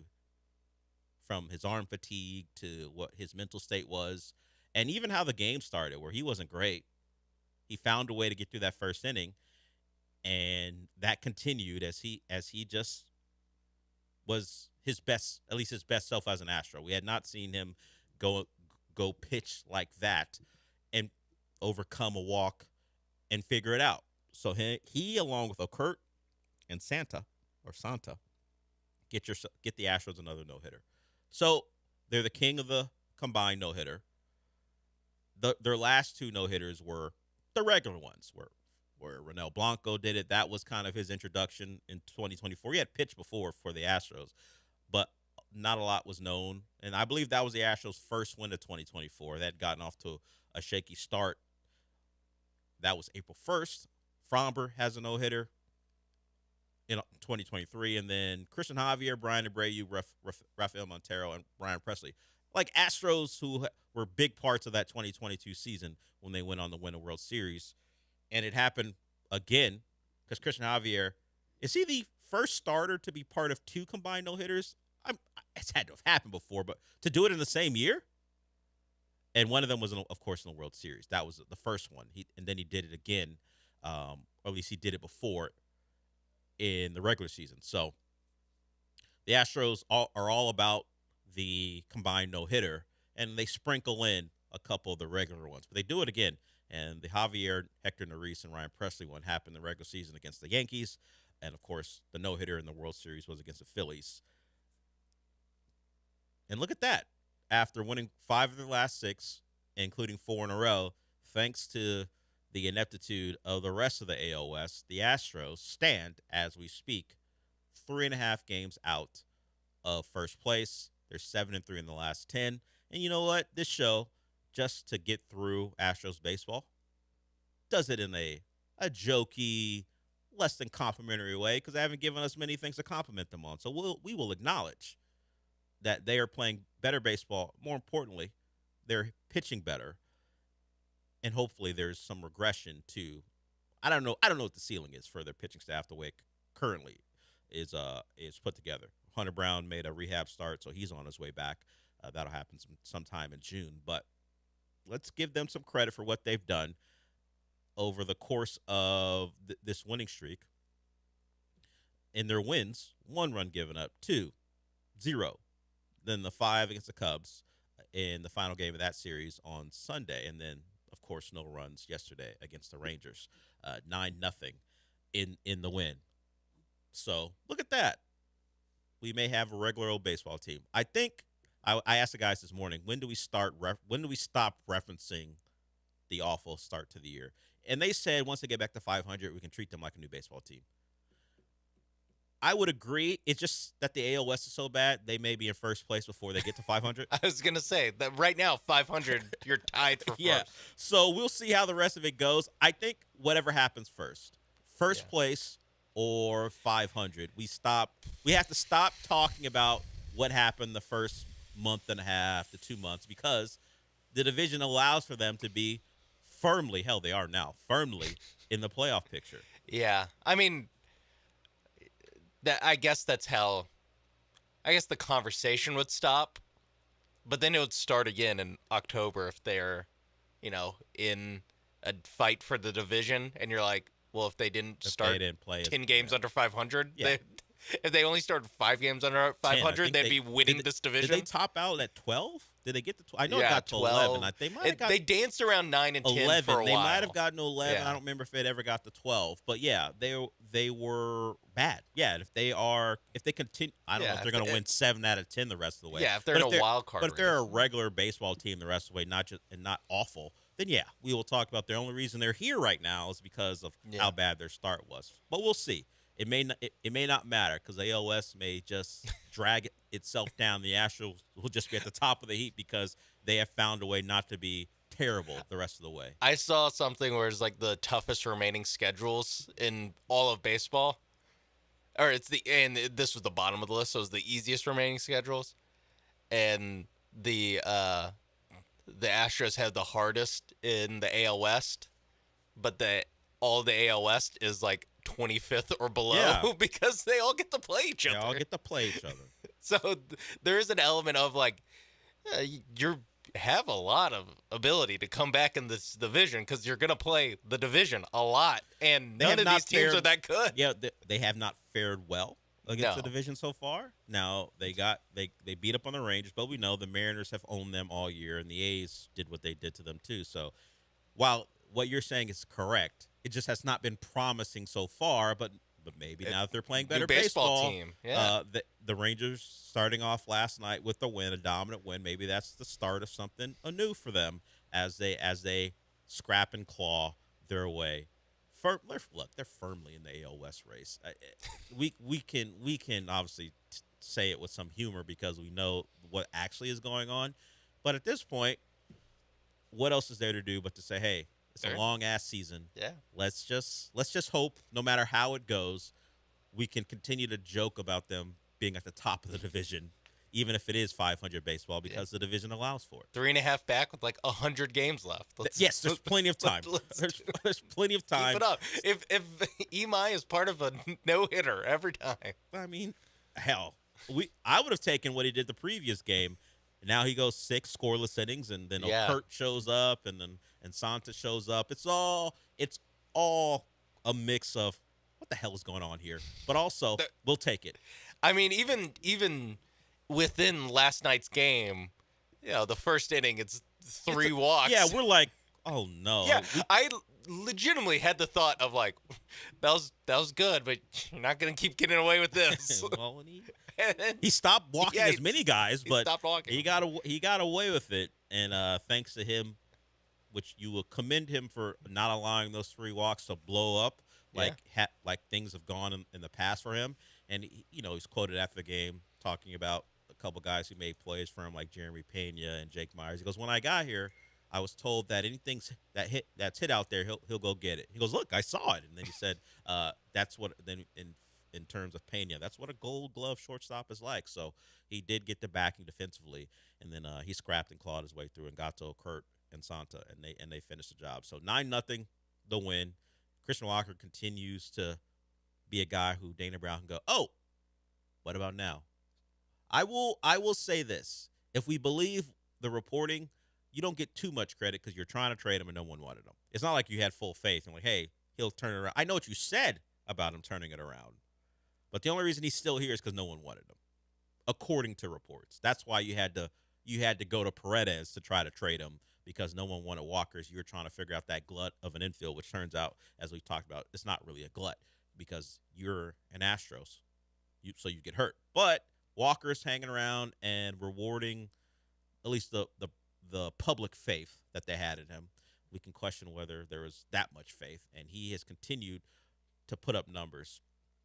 Jerry, I see you. You want to talk Cavs and also, of course, the no-hitter. So we'll get to you when we come back. The number is 713-780-3776. We'll take your call certainly on anything, as we've been gone for 4 days now, and while a lot has changed as far as talking about the Astros, and maybe considering this not a lost season, not much has changed when it comes to the Cavs and one of their guys in the backcourt. So we'll get to that. Knicks are in the finals, and I gotta say, I wish I could divorce the Knicks from their fans, because I don't mind this Knicks team. Like Cat, Bridges, Brunson, Anunoby, there's not a lot to dislike. I just wish I could separate that team from who roots for them. It's tough because we won't be able to avoid them. And now they're in the finals for the first time since, 99? Since a lockout shortened season. So we will talk to Jerry about that and anything else you guys want to get to when we come back. But first, I want to tell you about someone I have no problems with. Well, I do have a problem with his fans. Like, John and Lance are probably one of Billy's biggest fans. So I do have a problem with them. So it is very similar to how I feel about the Knicks. But as far as the guy himself and the company he runs, no problems, and you shouldn't either. You should go to Aqueduct Plumbing Company right now and check out all the things they have to offer. If you got a plumbing problem, they're the people to go to. And you should be also thinking about how you can be preventative, because you don't want to turn on your faucet one day and go, wait a minute, that's not how this should go. This water isn't clean, or it smells, or you just see particles when you turn on the faucet. Those are things that you can get out ahead of, particularly if you have an older home. Maybe a repiping needs to be done. You can go to Houston's premier repiping company. That's Aqueduct Plumbing Company. You can also obviously pick out different services, whether it be something a little bit smaller. Maybe you need your water heater checked out, or maybe you need it replaced. They do all that, whether it be tankless or the traditional water heaters. And of course, gas piping. You've maybe heard me talk about that in an ad. They do that as well, from drain cleaning to plumbing fixtures. They do it all. Just check out the services menu when you go on the website, which is aqueductplumbingcompany.com. You can also get yourself a free quote. You don't know how to fix something, they do, but you don't want to be charged for the assessment. They'll take care of you there as well. You can also call them at 281-488-6238. That's 281-488-6238. It's Aqueduct Plumbing Company. Just go to aqueductplumbingcompany.com.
This is the Del Alalea Show. On ESPN 97.5 and 97.9 HD2. Live from the Huntington Bank Studios, here's Del Alalea.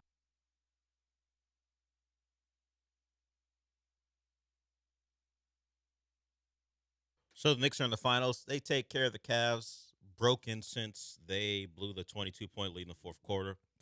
People said this series was over, and the people were right, despite what the Cavs may have put out there about, hey, we still got a game 2. It was over. They showed plenty of quit in game 3 because they were getting beat, and they let Jalen Brunson just stroll to the rim for a layup as that game was coming to an end. Look, they weren't going to win the game. It was like a minute 25 or 30 to go. But it's indicative. But it's indicative of what was going to come the next time they stepped in the court. And it showed.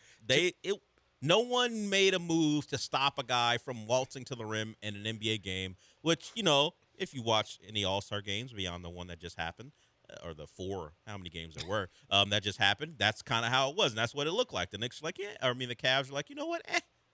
What for? For who? For what? Go ahead. This game's over.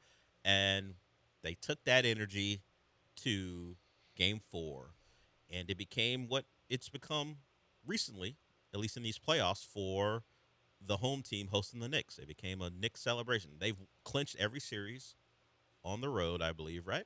They took out the Sixers in 4. They took out the Hawks in 6. Yep.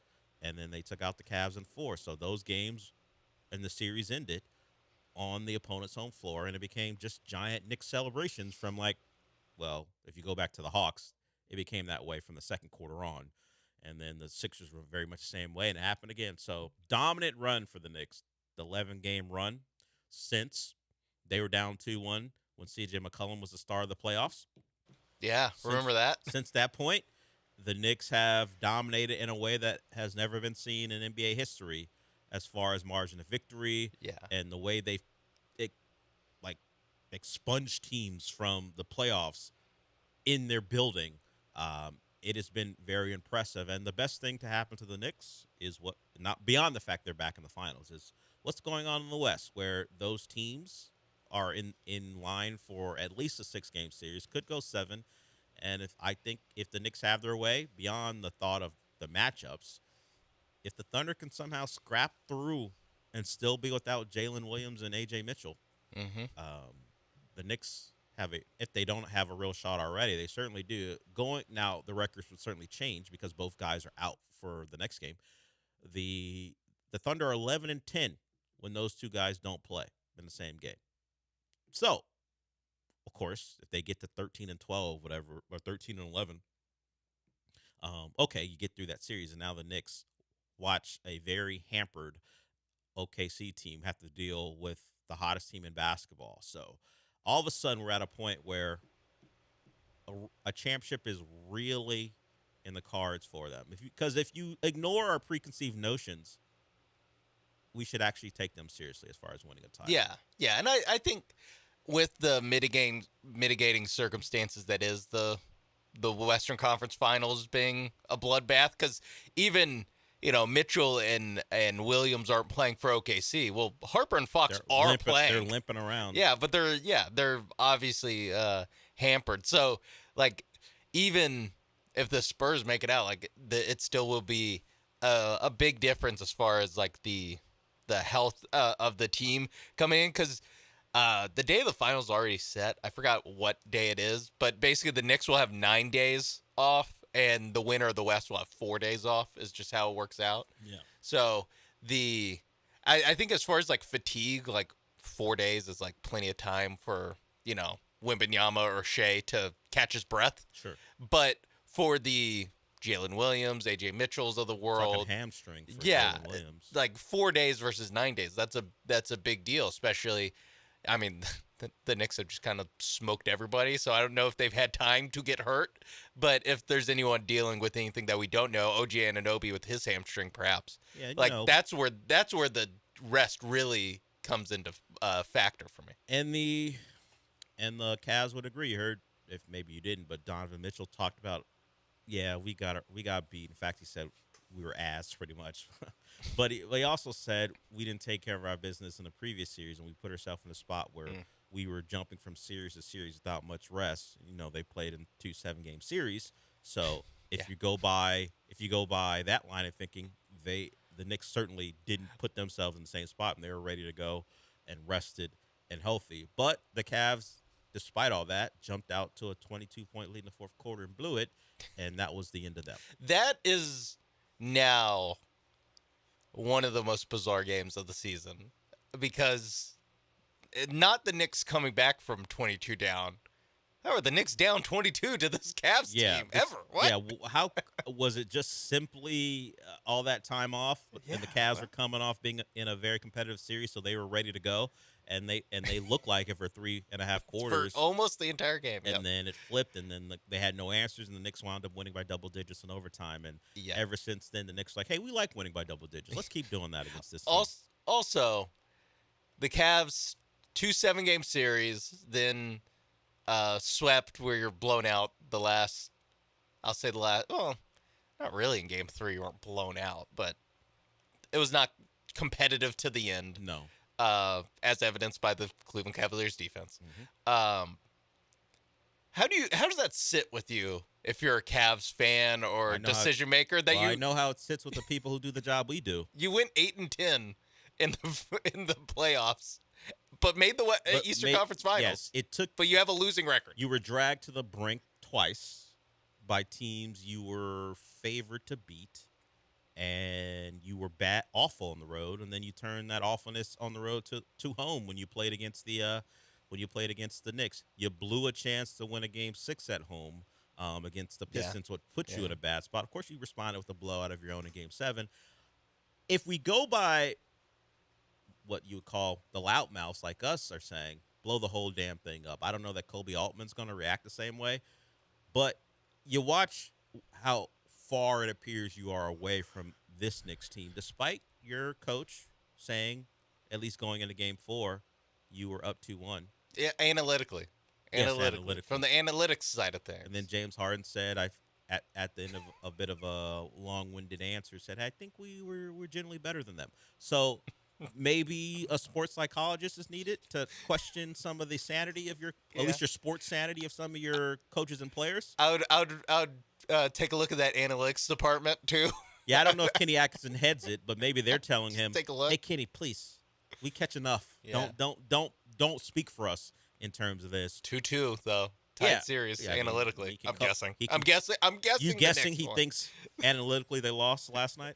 I would assume. Okay, but I haven't looked at the numbers. So the Cavs. Hand up. What did the wins or losses happen on the road? Because I don't know when the series started, depending on when they analytically lost these games or won these games. Analytically, they won game 1. Okay, so the series did begin. Yeah. Okay, got it. So it's going to be some questions. Look, the Cavs, if you look at them, you think they have enough to, if they want to make a big acquisition, they can. Now, let me ask you this, because we are in the time of rumors and people saying things like they know stuff. Remember last week I said, how much credence do you put into Chad Ochocinco saying Giannis is already shopping for homes down in Miami? And mine was not a lot, but an amount of credence. Well, let's see where you fall here. Okay. According to a Cleveland bakery owner, okay, the claim is Charles Oakley told him LeBron James is 95% coming back to Cleveland after meeting with Maverick Carter. So Charles Oakley knows that.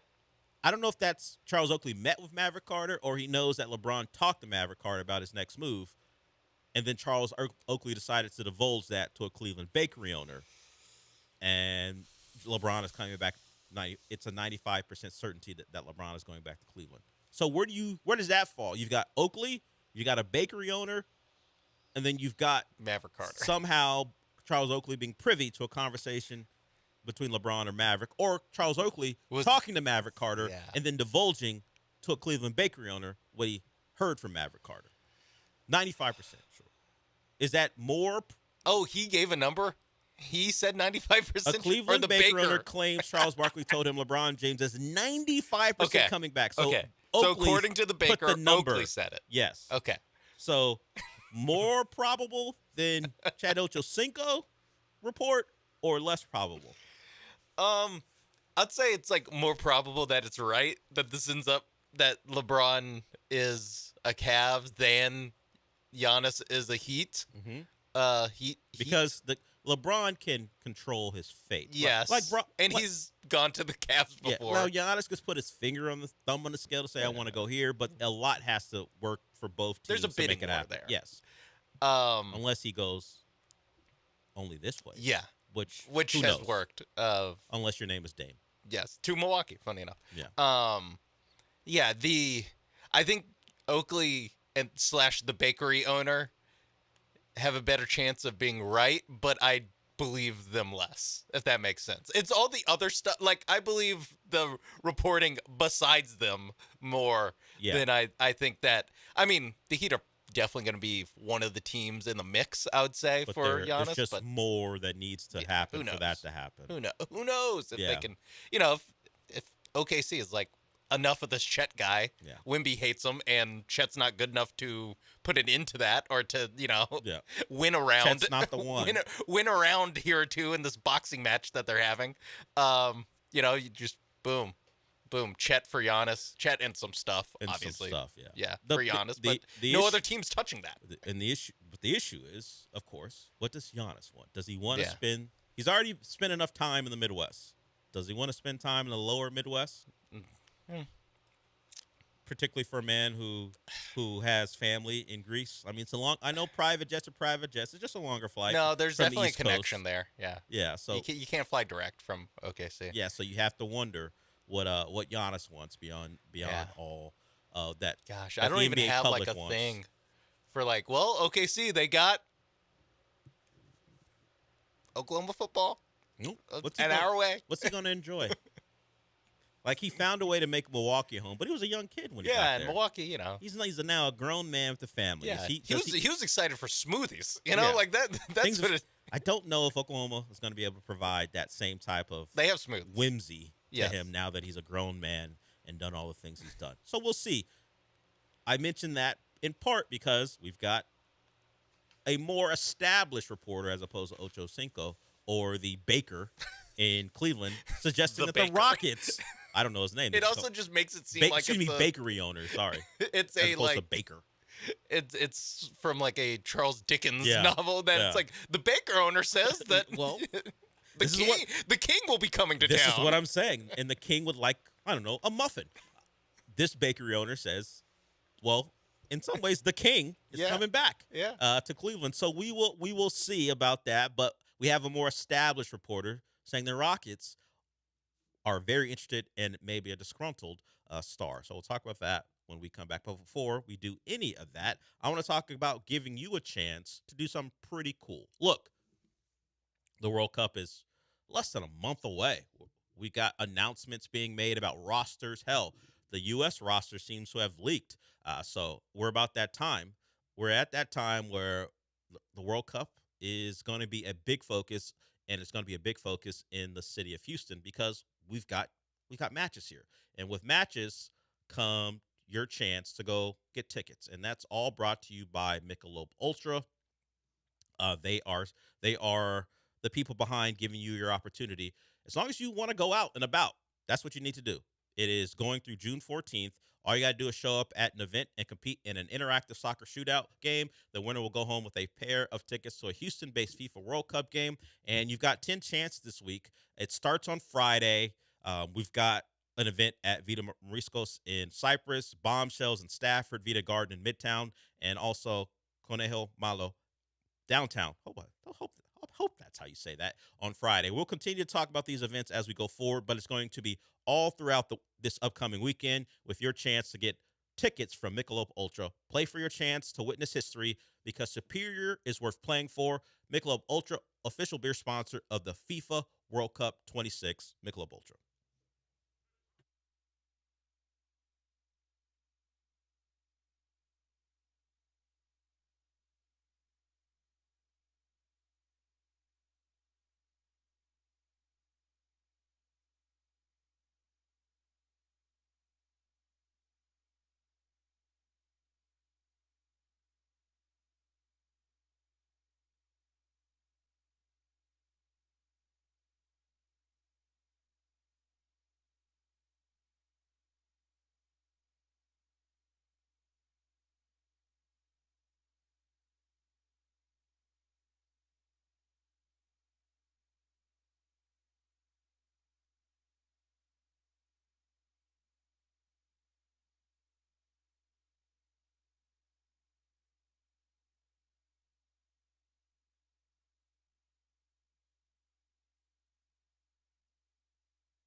You're listening to the Del Olalea Show. On ESPN 97.5 and the ESPN Houston app. Live from the Huntington Bank Studios, here's Del Olalea.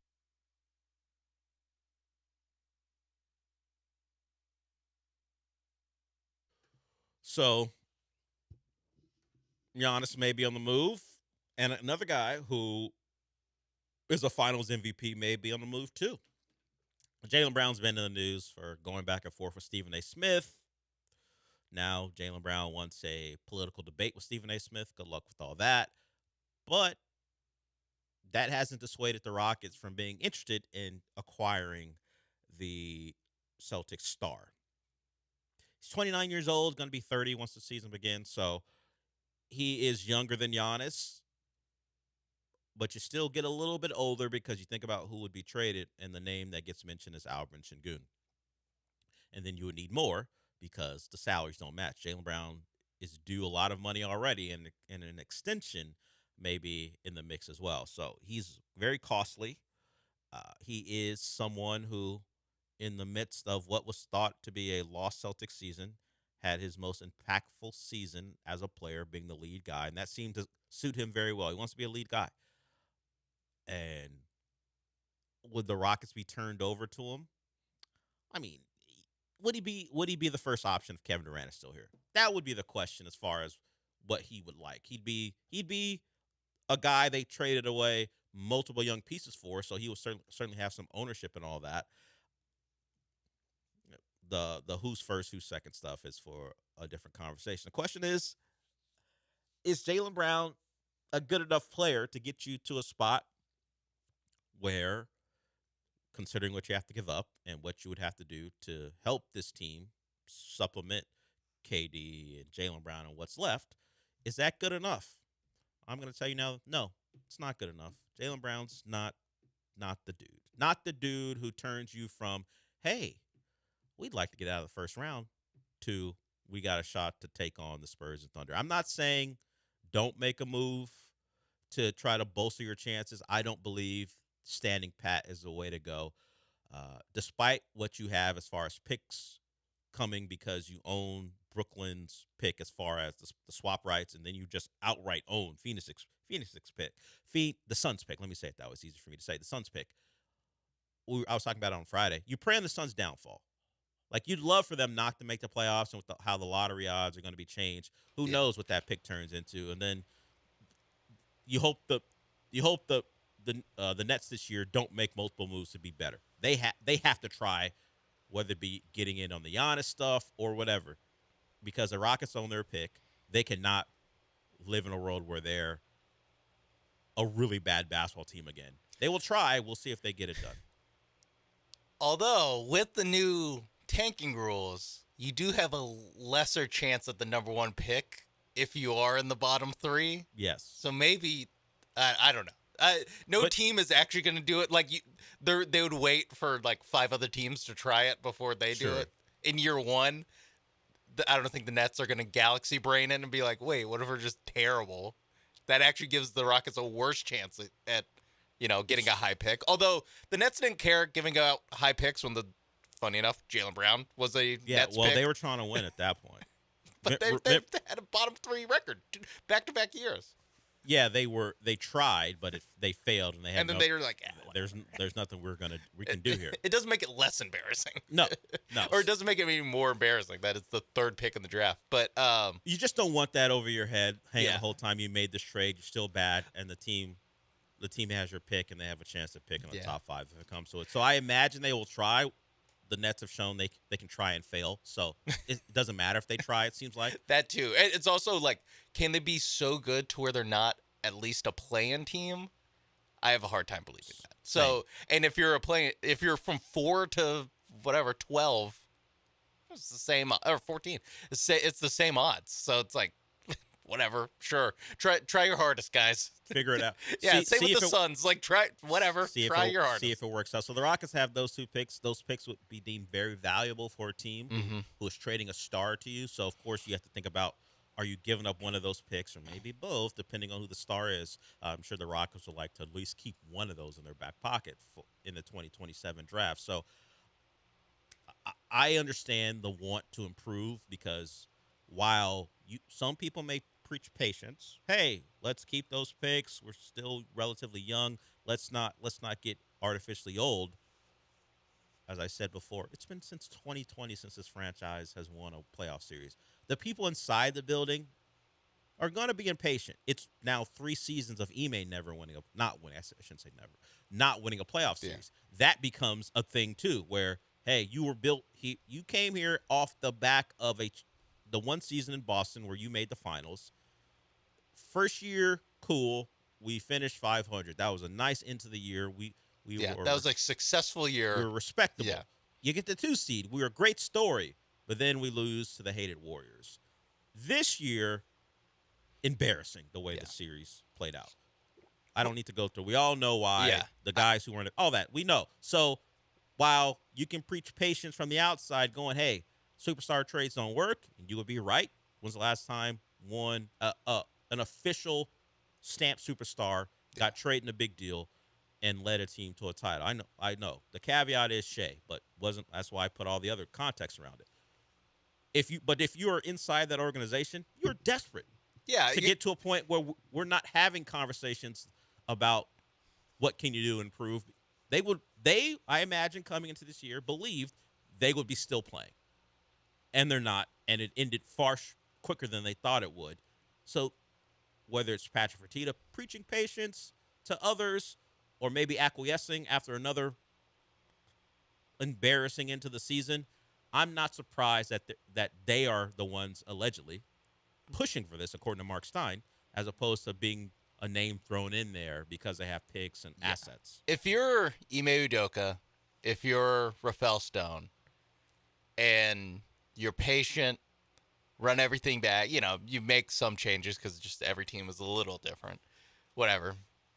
Maybe say goodbye to Josh Okogie and Aaron Holiday, and you get new Josh Okogie and new Aaron Holiday. Whoever that might be.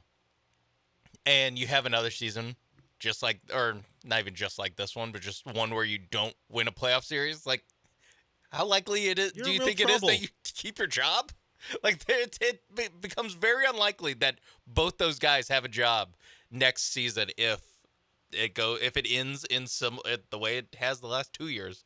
Like, very, very Ime Udoka might have gotten in different organizations, might have gotten fired after this year. I mean, we just saw the Knicks fire Tibbs after making a conference finals. Yeah, after having more success. Atkinson feels like he's getting fired in the cat. Yeah, so it's like it wouldn't be crazy if he got fired. So now he's got did he just sign an extension? Like I don't remember his contract situation. So I know it was brought up when we were having the too early discussion about his job status. Yeah. This past season as the year was winding down. So it might even been a situation where like getting swept might have like been the thing to do if they didn't at least show a little fight. Yeah, and they ended up winning 2 games. So it satiates everyone for a little bit. There is like a element of so he signed a contract extension last offseason.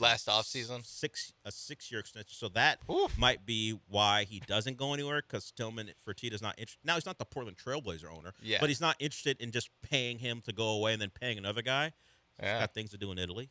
I don't know if he wants to I don't know how Landry's is doing. I don't know if he wants to shell out and pay 2 coaches like he would have to.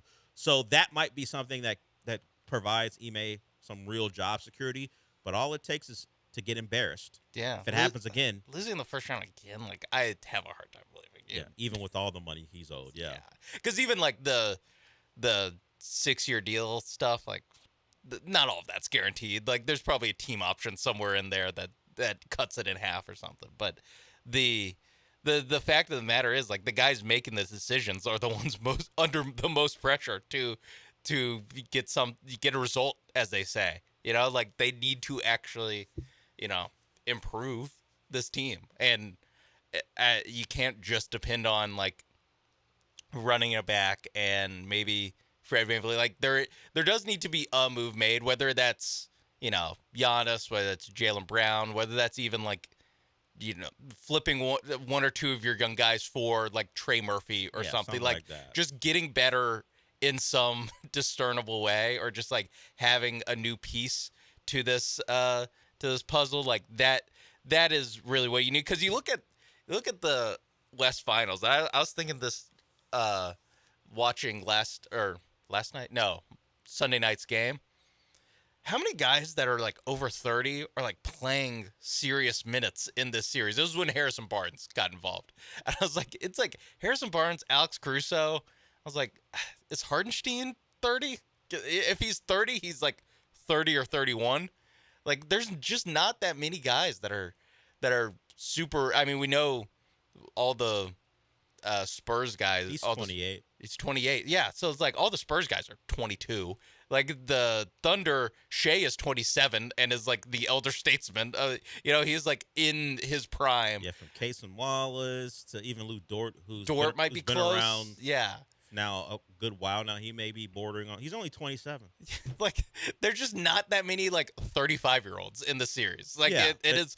I mean, again, Caruso is 31, 32. Like, there's just not that many. And he only plays 28 minutes. Yeah, 32, yeah. But that's what makes it hard for me to be like, you need to make some sort of consolidation all-in move, because it's like you're gonna get way older. I'm just not sure how those guys fare when the two teams you're chasing are super deep young teams. Yeah, and you mentioned the ages, as we talked about. Jaylen Brown's going to be 30. Trey Murphy, the guy you brought up, is 25, so he fits more in line with what you're talking about. They were to make a move. Yeah, it crossed my mind too. Beyond how the superstar trades don't really work out anymore, it's a young man's game. It's also the superstars you're acquiring are in their 30s. I mean, and how many years of top level play, and even remove the future. If it's the Rockets making a trade, would be when now. Is that guy gonna hold up? Like, Donovan Mitchell's limping. He's only 29. He'll be 30. He's limping around in these playoffs, and it's happened to him a couple times now. Of course, Giannis has consistently been banged up over the last couple seasons now. So, do you think those guys Kawhi's getting through a Spurs series? He somehow got through he didn't finish the round. They didn't make it, but he somehow got through a first round series. But that was about it. Yeah, we don't know. That's the problem. The guys who are likely to be available, who are going to require you to deplete your assets, are all guys you can't really depend on to be around when the series you want to be in begin. Yeah. I mean, shoot, OKC can't even really depend on Jalen Williams to be. Jalen Williams, young, has suffered a couple of injuries, and had 4 hamstring injuries. Don't you think that's due to the strain it takes to go on these type of runs? And then A.J. Mitchell, who was a revelation in the Lakers series, banged up too, and he's a young guy. So even the young guys can't get through it, and now you're asking older players with all the miles on them to be guys who lead you to the top. Miles on them and injury history. Yeah. Like, that's why I brought up Kawhi. It's like, just no thanks. There's no way Kawhi gets, especially if you have to play one of these teams, in the second or third round. Like, there's no chance that he's going to be able to finish that series. In the Knicks team, who has been able to avoid a major injury, although OG and Anunoby had his thing, they're all in their like late 20s, but they're not. But they're still at an age where, that makes sense. They're all at that same point in their careers, as age-wise, what they want to accomplish, and it's all worked out. And not to like dump on because I've seen a lot of people talk about the competition that the Knicks have faced, and I would say like it's a little bit of the college football thing of, if you're winning every game in a massive blowout, like an unprecedented point differential in the playoff, like, maybe it doesn't matter that much who you're playing. Like, you're at least doing the job. Yes, they're not good, and we're dominating them. Yes, if that's your point. But with that being said, it's not the same grind as like even having to play Minnesota and then OKC, like the Spurs are having to do. Like, there's just, or the Lakers, when the Lakers retool and are healthy, like they're just, unless you're the 1 seed, maybe the 2 seed. There's not really like the first round's going to be easy. Yeah, it's not really a soft That's touch. just no way. Like, you're going to have to prepare to be a Western Conference Finals team to get out of the first round. Yeah, is essentially how you have to prepare. As the 3 have to deal with the Wolves, and they took them apart. So, West is tough, which maybe another reason Giannis won't be in the Western Conference. Yeah. He don't want to deal with it. And as far as if he has thoughts about winning another title. And you know what? Don't blame you. I I get it, understand buddy. it looks bad. It sounds bad to run from the grind like that. But it makes all the sense Don't in the blame you. world. You saw what the Knicks just did. Don't you want to do that with Come on. someone too? What? Let's go to break with that. You threw in college football because of the conversations for us always mentions college football. Well, we'll get to some of that because as I've talked about, there is one conference and one network standing in the way of a potential 2014 playoff. Now, even in that conference, there's conflict. It may just be one man standing in the way of a 2014 playoff when it comes to the major power players in college football. So we'll get to that. There's also some Texans news to get to as well. And it's about that time where, of course, for some people, Memorial Day is the start of the summer, even though it's not official. So it's list season, and there is a story on CBS Sports about a redraft of the 2023 draft, a draft that changed the fortunes of the Texans. And I only went through the first couple of redrafted players. Already got a problem with it. I mean, just let me preview with this. Think of Will Anderson not on the Texans, and that might be where the problems begin. All right, we'll get to that in hour two. You should join us, 713-780-3776. We will be back.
We've mentioned soccer a couple of times in passing. It is the summer soccer in the United States, and we're going to give you a chance in, let's say, 5 minutes. You know what? Let me give an actual time. At 11:15, you have a chance to win a 4-pack of tickets to watch the defending world champions Argentina take on Honduras in College Station. The game is Saturdays, June 6th, so not that far away. It's at Kyle Field. We're giving away a 4-pack of tickets to, let's say, caller 5 at 11:15. Caller 5 at 11:15 wins a pair of tickets to watch maybe Messi. I can't promise that'll be on the field, but Argentina, his squad will be there to take on Honduras in College Station. Kyle Field, a host of events this late spring and into summer. You had the Savannah Bananas out there. Now you got the Messi World Tour. So caller 4 at 11:15 wins a pair of tickets.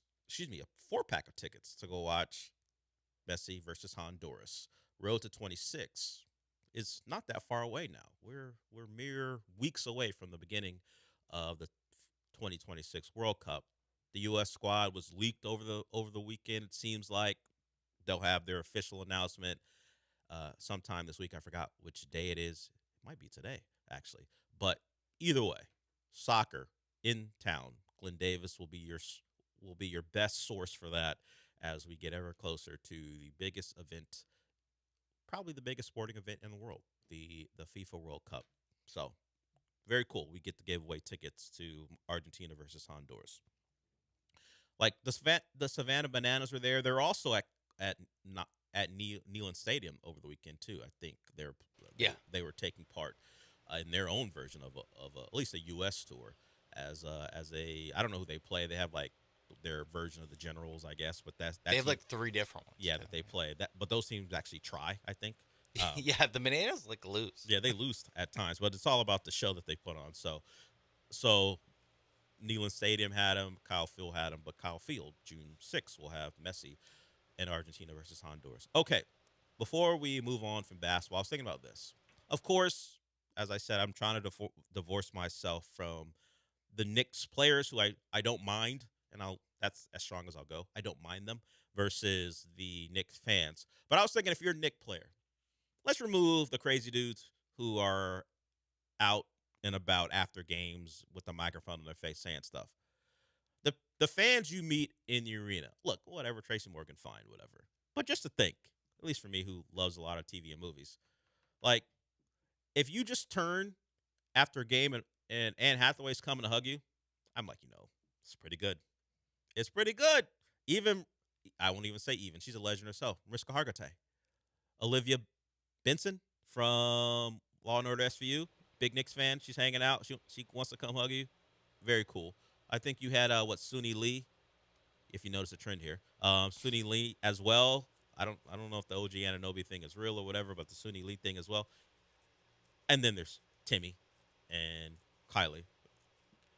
That can, however you feel about them, that's the thing as well. They were there last night hanging out, but I don't know. Like, Kat was in Devil Wears Prada 2, and since that premiered, I think they're like 10-0.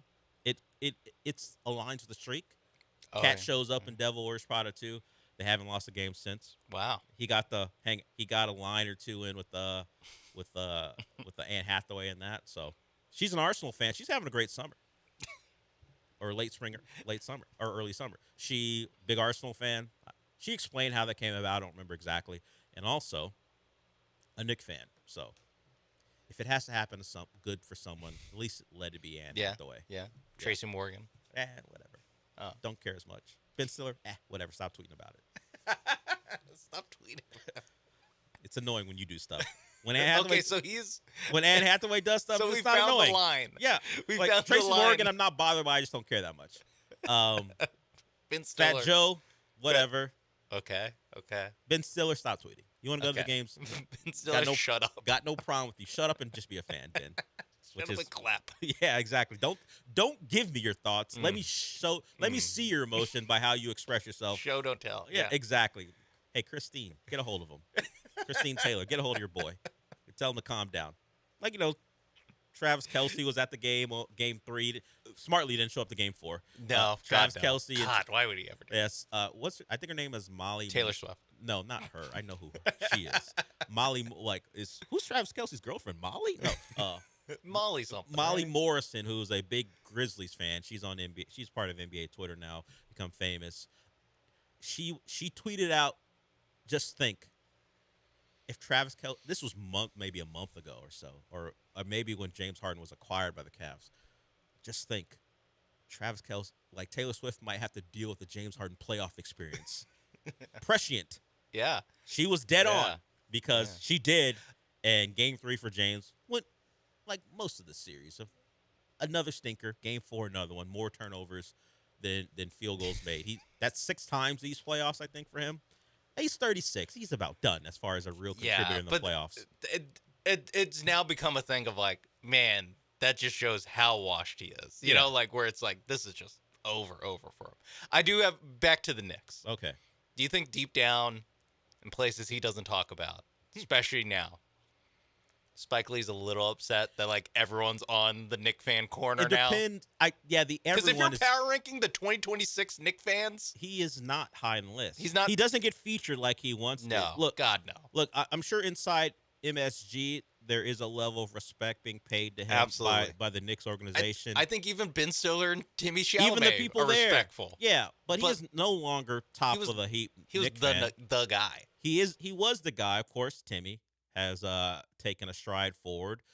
Tyler Kolek, who is a Knicks backup guard out of the rotation, but because of the way the game was going, he was in the game, and he knocked down a couple threes. I think Timmy was seen shouting "White boys" for his boy Tyler Kolek. So Timmy's out there having a good time. Don't even begrudge him. Get it.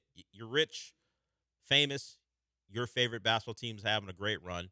He's not that old. He was barely alive when they made the finals last time. So if he wants to enjoy it, don't begrudge him. Yeah. Understand, all that stuff is cool. But yes, Sean, he's probably just he surpassed Spike when it comes to at least nationally. Yeah, and Spike. What people think about. I mean, Spike went to war with Reggie Miller. You know, Timmy didn't what's have that Chalamet done? smoke for Halliburton. Yeah, what's Chalamet? We'll see what happens. We'll see if it's him and Stephon Castle. If it comes to that, I need just the thought just the visualization of Castle just looking over at Timmy, or Wembanyama.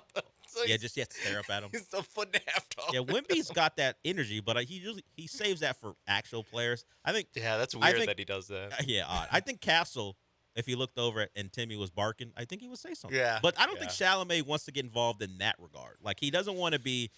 He didn't want to have his Spike Lee moment, but maybe he's overcome by the emotions of the game. I'll ask one more thing. Yeah. Do the Knicks fans take over OKC and San Antonio? That's tough. Those are two middle America type cities. That's tough. Does Kylie Jenner step foot in either of those two cities? I think she does. Okay. She did go to Cleveland. She went to Cleveland. I think she goes to Oklahoma City and San Antonio. She spent time in Texas with Travis. Remember that? So she did that. We're getting calls for the giveaway, so we'll get that done. We're also giving away tickets tomorrow. So if you don't win them from us today, John and Lance will be giving them away tomorrow. Your chance to see Argentina versus Honduras at Kyle Field, a 4-pack to watch the defending champions. And maybe Messi plays, maybe he doesn't, but you're going to have that tour, kind of that rock star-like vibe of Messi and Argentina in town as they get ready to defend the World Cup title. All right. While Sean's doing that, we'll move on to something else. I mentioned as we were going to break in the previous segment now a bit ago that there's one guy potentially standing in the way, along with the execs at ESPN. One guy standing in the way of a 2014 playoff.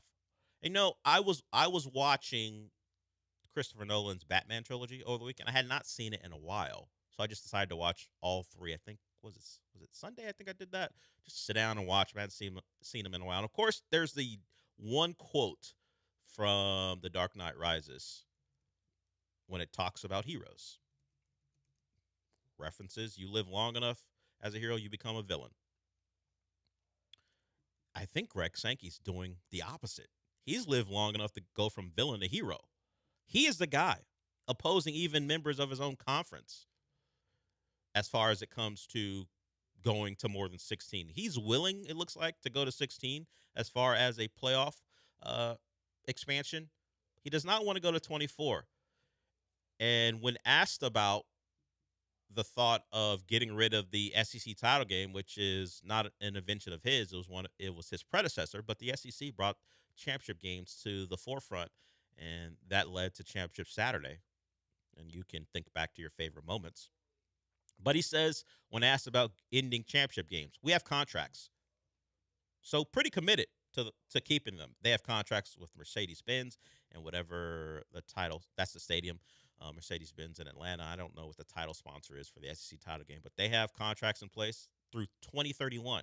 So at the moment, that is one of the things blocking the expansion of the playoff, and then eventually what will come from that is the end of the SEC championship game along with others. So Greg Sankey lived long enough to become a hero, for me at least. Never thought I'd even think of it.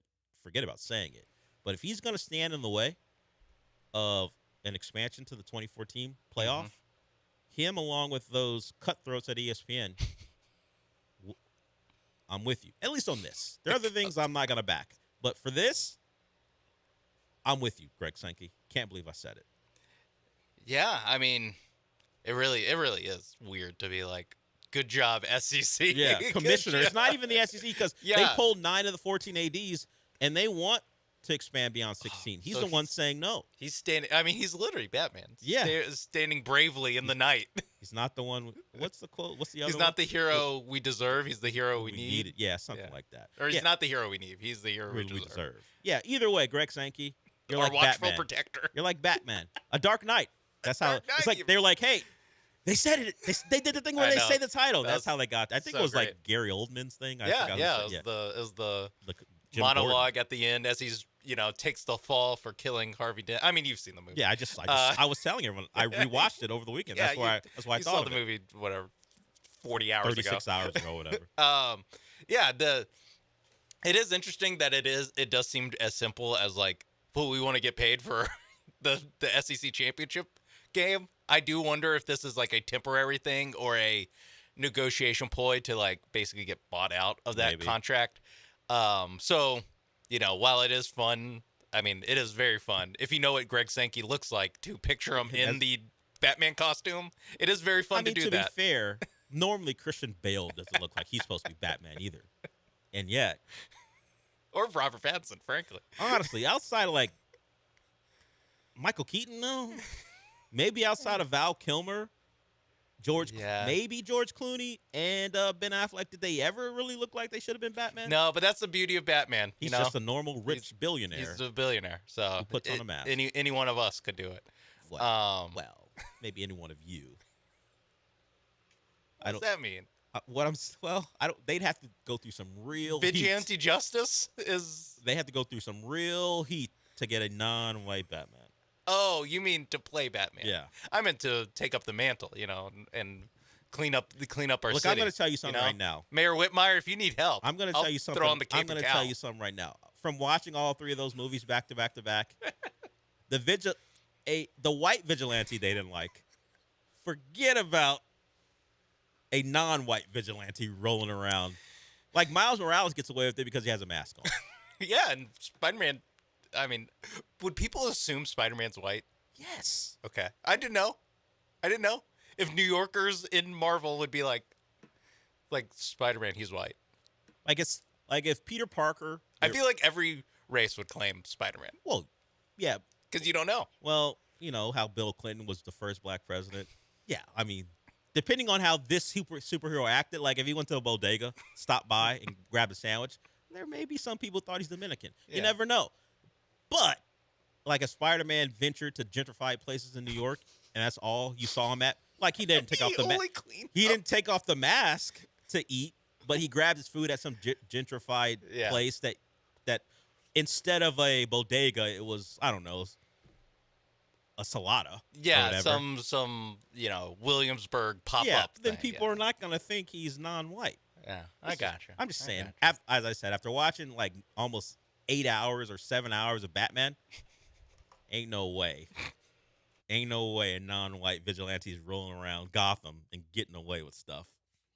At least not to the degree that Batman did. They hated him too. Forget about someone else. Either way, thank you to Greg Sankey for staying the course. Fight it as long as you can, sir, if that is your true intention. I'm sure it's all there's an angle where he thinks it's beneficial to the SEC to push back on the more than 16 game playoff, which I already have a problem with, but at least it ain't 24. If we have to get to 16, we have to get to 16. But he's committed to a non 2014 playoff. So we'll go to break with that. You want to join us? Because you missed, even if it's not because you missed out on tickets, you just want to join us, you can. The number is 713-780-3776. And the reminder, tickets will be given away tomorrow on the John and Lance Show. So you have your chance to win tickets there as well. As I said, 9 of the 14 commissioners in the SEC, commissioners, not commissioners, ADs, want the expansion. We will see. We will see on that. When we come back, we'll get to the redraft that CBS Sports put out, and we'll tell you where prominent members of the Texans wind up, because we're going into pivotal years for the 2 quarterbacks drafted at the top. And, of course, the conversations about where would the Texans be if Lovie Smith had just tanked the final game, and would they have drafted Bryce Young as opposed to CJ? We will see. But the bigger thing is, considering how the Texans want to play offense allegedly this year, is maybe the quarterback ain't that important to this final build. But certainly the guy that just paid this offseason is, and he's not a Texan according to this redraft. And it's bothering me. We'll get to that when we come back.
It's the Del Olalea Show. On ESPN 97.5 and 97.9 HD2. Live from the Huntington Bank Studios, here's Del Olalea. All right, we'll do the Texans, or at least the 2023 redraft stuff in a bit. But let's get to Eric here. He called in. He wanted to talk to us beyond, trying to get Messi tickets. What's up, Eric? Did I get the tickets? You know you didn't get the tickets, Eric. Yeah, I was, when Jordan got hurt or injured on May 23rd, I was like, dang, I missed it by one day. But I guess he's back in the lineup. But Bill, did you ever get a chance to see Obsession? And if you did, I found it more humorous than horror. I'll hang up and listen. Oh, yeah, Eric did predict a Jordan injury. I didn't remember the exact date. And if you were in a certain group chat I was in, Jordan caught some slander. Turns out he was just fine. If you missed it over the holiday break or weekend, whatever you want to call it, Jordan had to be pulled out of a game, took a swing, didn't like how he felt, came out. He hit a home run yesterday, so he's fine. But there was some fear in a season. At the time, the Astros weren't locking up the Cubs for 3 straight wins. So there was, the season's really stinky, and now Jordan's hurt. Turns out he was fine, hitting home runs again, so we avoided that. But there was some concern, and it was just going to feel like another injury, cherry on top to what had been a disaster year. But no worries there, Eric. And as far as Obsession, I did not get to it. I wanted to. I will get to it at some point this week. It is. I didn't know how it did in the box. I haven't seen how it did in the box office. It's doing really well. Yeah, it was supposed to outdo its first weekend. We talked about it that it was made for under $1 million or right around $1 million, and it made like $15 million in its first opening weekend. So it was expected to outdo it, and it turns out that the star, the obsessed one, it turns out, Inde Navarrete, is a big Optimus Prime fan of all things. She's a streamer, although less so now because she's much more famous. But she's in a movie that made millions of dollars. Yeah, she's probably going to cut that out. But she was a Twitch streamer at one point, so people were pulling up old clips. Someone on her team got to her Twitch and started pulling stuff down because they actually exist anymore. So that makes that makes some sense. Got to do that. But people whoever pulled what they pulled, they have them. And she's a Call of Duty fan. She plays that. Avoided a Myers Leonard situation. It seems like, if we remember back to that point, we would know if she didn't. Yes, her career would be over. But she's an Optimus Prime fan, and she was asked about her first crush or celebrity crush, and she was like, "Well, my fake answer is Channing Tatum in Step Up."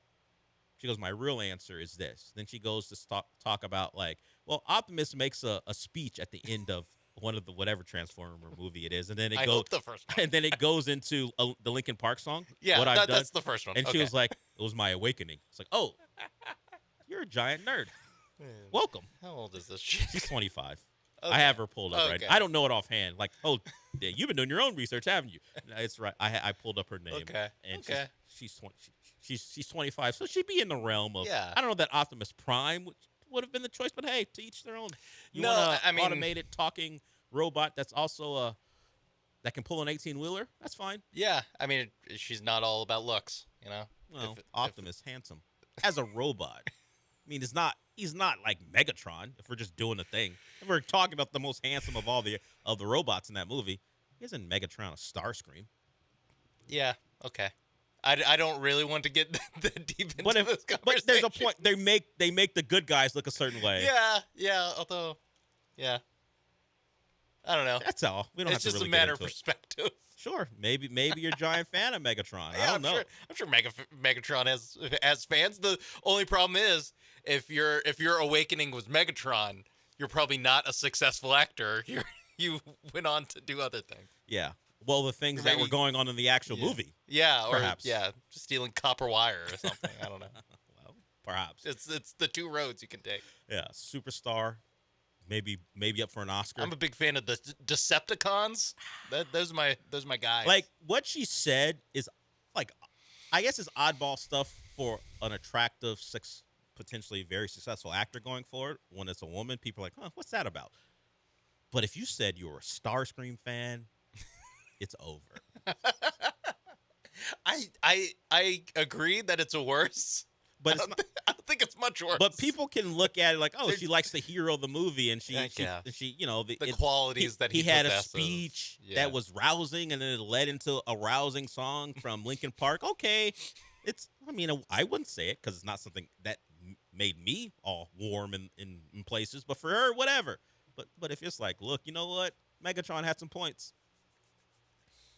That when he's battering Starscream around, it really got me. Pulling up a picture of Optimus Prime for these movies. So you're questioning. I don't know that it was because she thought he was handsome, but I think the content of his character got to her first. Okay. Yeah, I don't know. Okay. I just say, if you compare him, the good guy versus Megatron, particularly in that movie. No, yeah, he is like the you know, the hero. The hero of it. Yeah. He is also just a robot who doubles as a. He's their Abraham Lincoln or whatever. Yeah, I got it. That's not a comp I've ever heard before. I toned it down.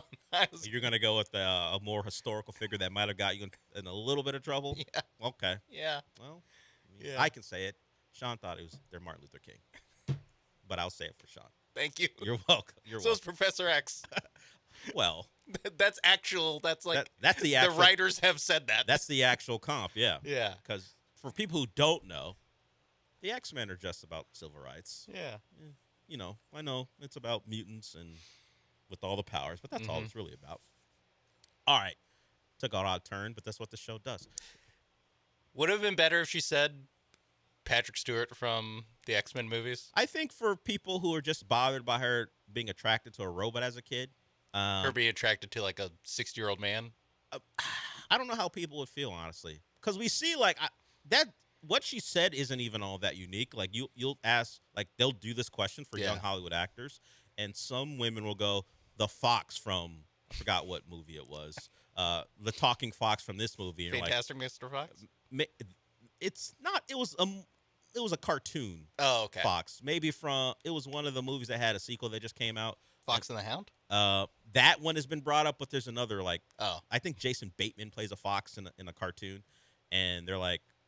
And that gets said. I'm like, okay. I mean, some guys like Jessica Rabbit. Yeah, some that is girls true. like the fox from that Jason Bateman vehicle. Okay, Yeah. cool. All cartoons. Our dearly departed Fred Flowers liked an attractive cartoon woman as well. He talked about it openly. It is what it is. Very open. So much so that I, as a person who usually napped during that show, know that story. Yeah. That's how open he was about it. Shout out to the Blitz. And Jong, who was out with Michael at Comic Palooza. Michael, who did not join us on Friday, was hosting and doing podcasts out there. Saw the pictures from over the weekend. So Michael Carroll was at Comic Palooza. Hopefully you guys got out there to see him. Did a good job. And they've been doing that for a bit now. They go out there on the podcast stage and host Comic-Cast, which you can hear wherever you listen to podcasts. All right, we'll come back with something less hectic and frantic and away from sports than that. Thanks to Eric. He got us off on the wrong foot of that entire segment. We were going to talk about the redraft, but now clean slate, nerd stuff done. Yep.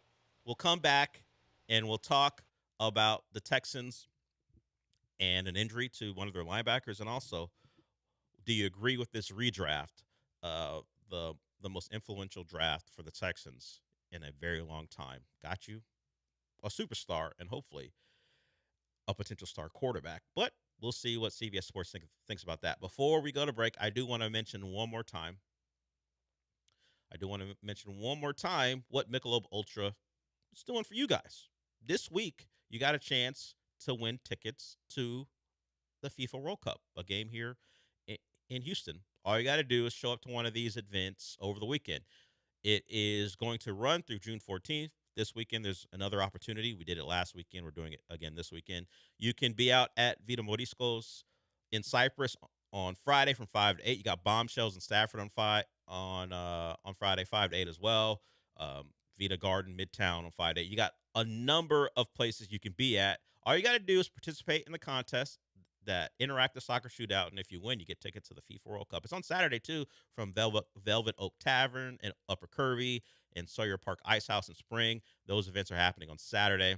It's all brought to you by Michelob Ultra, the official beer sponsor of the FIFA World Cup 26. Also, remember, or I'm going to let you know, the Bullpen will broadcast live from Kirby Ice House in the Heights on Saturday from noon to 2. So they're going to be at one of the places where you're going to be able to win. In fact, that chance to win is from 11 to 2 on Saturday, so the Bullpen will be there for while you're getting your chance to win. So take advantage of that. Remember, 10 chances this week to get tickets to the FIFA World Cup courtesy of Michelob Ultra, the official beer sponsor of the FIFA World Cup 26.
Broadcasting live from the Huntington Bank Studios, it's the Del Olalea Show. On ESPN 97.5 and 97.9 HD2. My dream is coming ever closer to reality. The thought of the summer of 2027 being the trial of the century and Cal McNair having to take the stand gets ever closer. The Supreme Court has refused to intervene in the lawsuit that Brian Flores filed against the NFL, along with the Broncos, the Giants, and our Houston Texans. It's about the hiring practices of the league, and he is suing the league because he alleges that it's rife with racism in regards to his hiring practices when it comes to black coaches. He was also joined by fellow coaches, black coaches Steve Wilkes and Ray Horton. That's me reading straight from the AP. So, I don't know that it'll come to this, but you can't rule it out of Cal being asked to solemnly swear and him going, I do. Come on. And then whatever his testimony. Yeah, whatever he has to say about what Brian Flores is alleging. You can't rule it. You can't take it off the board because it can go to trial now. So we'll see who is deposed, who is subpoenaed. Can you imagine at some late playoff game or late regular season game at what will be Reliant again, someone walking up to the owner's suite and going, "Are you Cal McNair?" He goes, "Yes." You've been served. Can you imagine? I don't know if it works that way for rich people. Probably not. Yeah, because billionaires don't really just get like handed You thing. just go to through their lawyer. And Yeah, stuff. like people don't walk up. You can't just get into the suite as a process server. But either way, just stream. Cal may have to answer to Brian, or at least answer for Brian Flores' claims, and see what he has to say. The Supreme Court not getting involved. This is a you problem. Go on, deal with that. So we'll see how it goes. All right, to some more. Well, you may think it's very serious. We'll see. In regards to how the NFL deals with racism, very serious topic.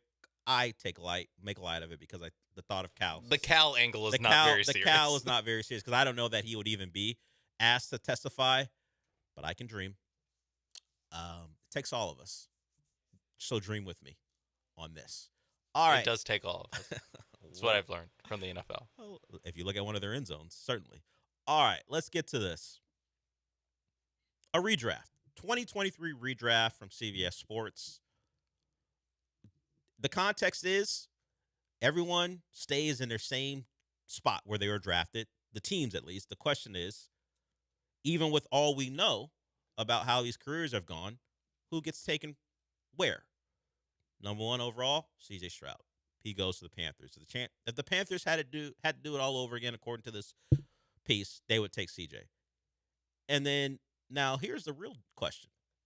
Considering what we have seen from Bryce Young and what the Texans appear to want to be this season, would they take Bryce Young at 2?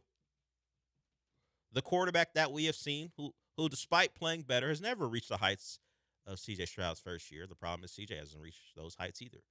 But if you're the Texans, if you look out on the board and know that you have Will Anderson out there, Jahmyr Gibbs out there, guys like Puka Nacua out there.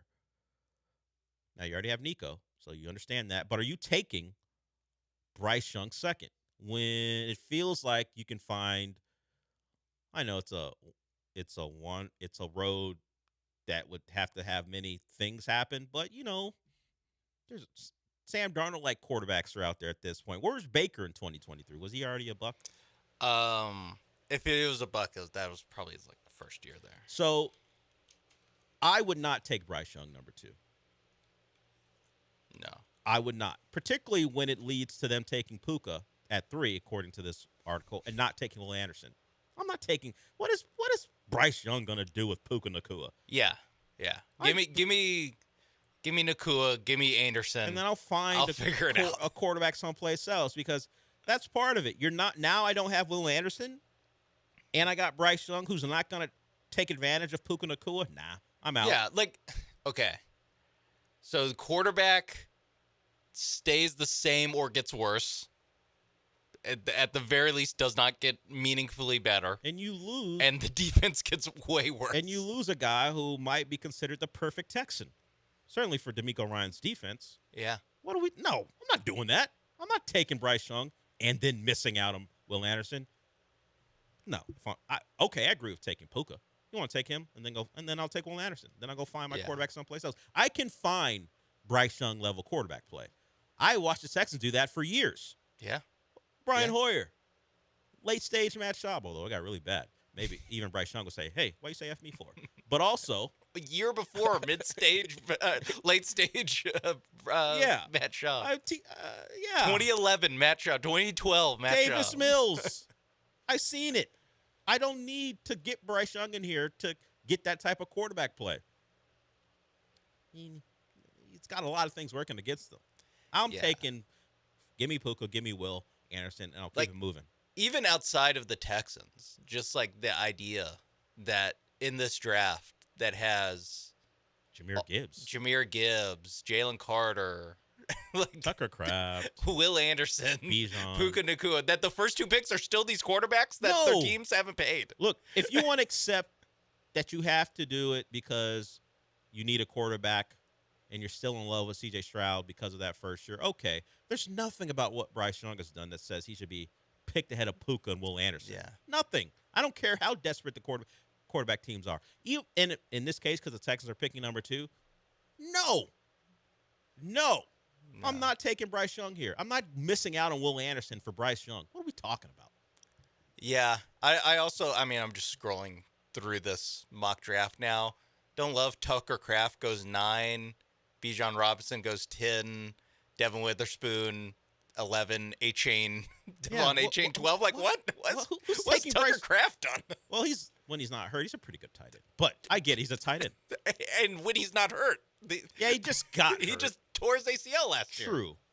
True. And we'll see how he comes back from that. Now, H-Han got his money, very dynamic back. Christian Gonzalez goes 14th. These are all guys I would take before I took Bryce Young. Jason went 16th in this. Desperate or not for a quarterback, I don't think Bryce Young's a franchise quarterback, so he can beat it. Yeah, what are we talking about here? Jackson Smith and Jigba.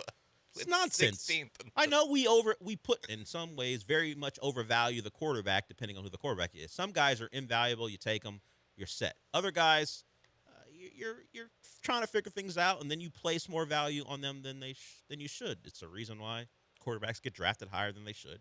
Shout out to Ty Simpson. But I know how good. I'm not doing a projection here. I know what Bryce Young is, and then I know what all the other quarterbacks are. Yeah. And I'm actually being somewhat kind to CJ because at least he has the 1 year. If I just actually really diving deep, I'm not sure I'm taking CJ in front of these guys. But at least I know there's some proof of concept there. Yeah. The other guys, Bryce Young's not going ahead of them for me. Before I click on this, I assumed that Will Anderson just went 1. He went 4. Yeah. And then you throw in that the Colts get him. What are we doing? Notice we have not mentioned Anthony Richardson once. No other quarterbacks go in the first round, which is understandable. No Will Levis, although he didn't go in the first anyway. No, and yet Bryce Young goes 2. Okay. This is I will say this is some real dead zone of the NFL offseason. No, I was just normally I wouldn't even care, but the thought of you mean I get to trade Will Anderson for Bryce Young? Exactly. Like great. That feels good to me. What are we doing? All right. Enough of that. Right. Oh, I clicked out of the thing. Was it Ryan Wilson wrote that? Yes. Yeah. Ryan, be better. The fact that I scrolled up to like to find who wrote find this? his name. That's how upsetting it is. Normally, it's crazy. It's these. They're not anonymous. They put their names on the byline, but you don't really care who's Yeah, writing it's ESPN put this out, or but The Athletic. But then when I see something so nonsensical, I got to figure out who wrote it. Ryan Wilson, be better. I'm sure you're better than this. I mentioned the linebacker injury. EJ Speed out to it looks like November. He got hurt in the weight room, quad injury. So one of your backup linebackers looks like he won't be around for a good chunk of the season, stretching into November. So those injuries do happen. Sometimes they're treated very mysteriously. This one, open about it, just a quad. Different approach than the mysterious offseason Joe Mixon injury, which may make you think had little to do with football. Because with EJ Speed, hey, no thoughts about protecting his piece. Do you care about EJ Speed, the I'm man? not the one who broke the news, man. Someone else did. No one cares. And it hasn't been debunked. Everyone's like, yeah, quad injury. Seems normal to talk about a football injury in a way that's very open when it just happened in the weight room. We're just protecting our guys, all right? Sure. Never played for you again. Nothing odd about that, Joe. Nothing to see here, folks. Yeah, the Why guy. be so weird about those? The guy whose performance in the season where he was healthy was a surprise, and people thought, "Look, we got ourselves a big time back, and we can't wait to see him again in year 2." He gets hurt, protecting his peace, no big deal, and now we never saw him again in a Texans uniform. And I don't know that Joe Mixon's going to play football again. And yet, no answers for it. Whatever. All right, we'll go to break. We got one more segment to go before we wrap it up. We'll be back.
You're back inside the Huntington Bank Studios with Del Olalea and Sean Mapes.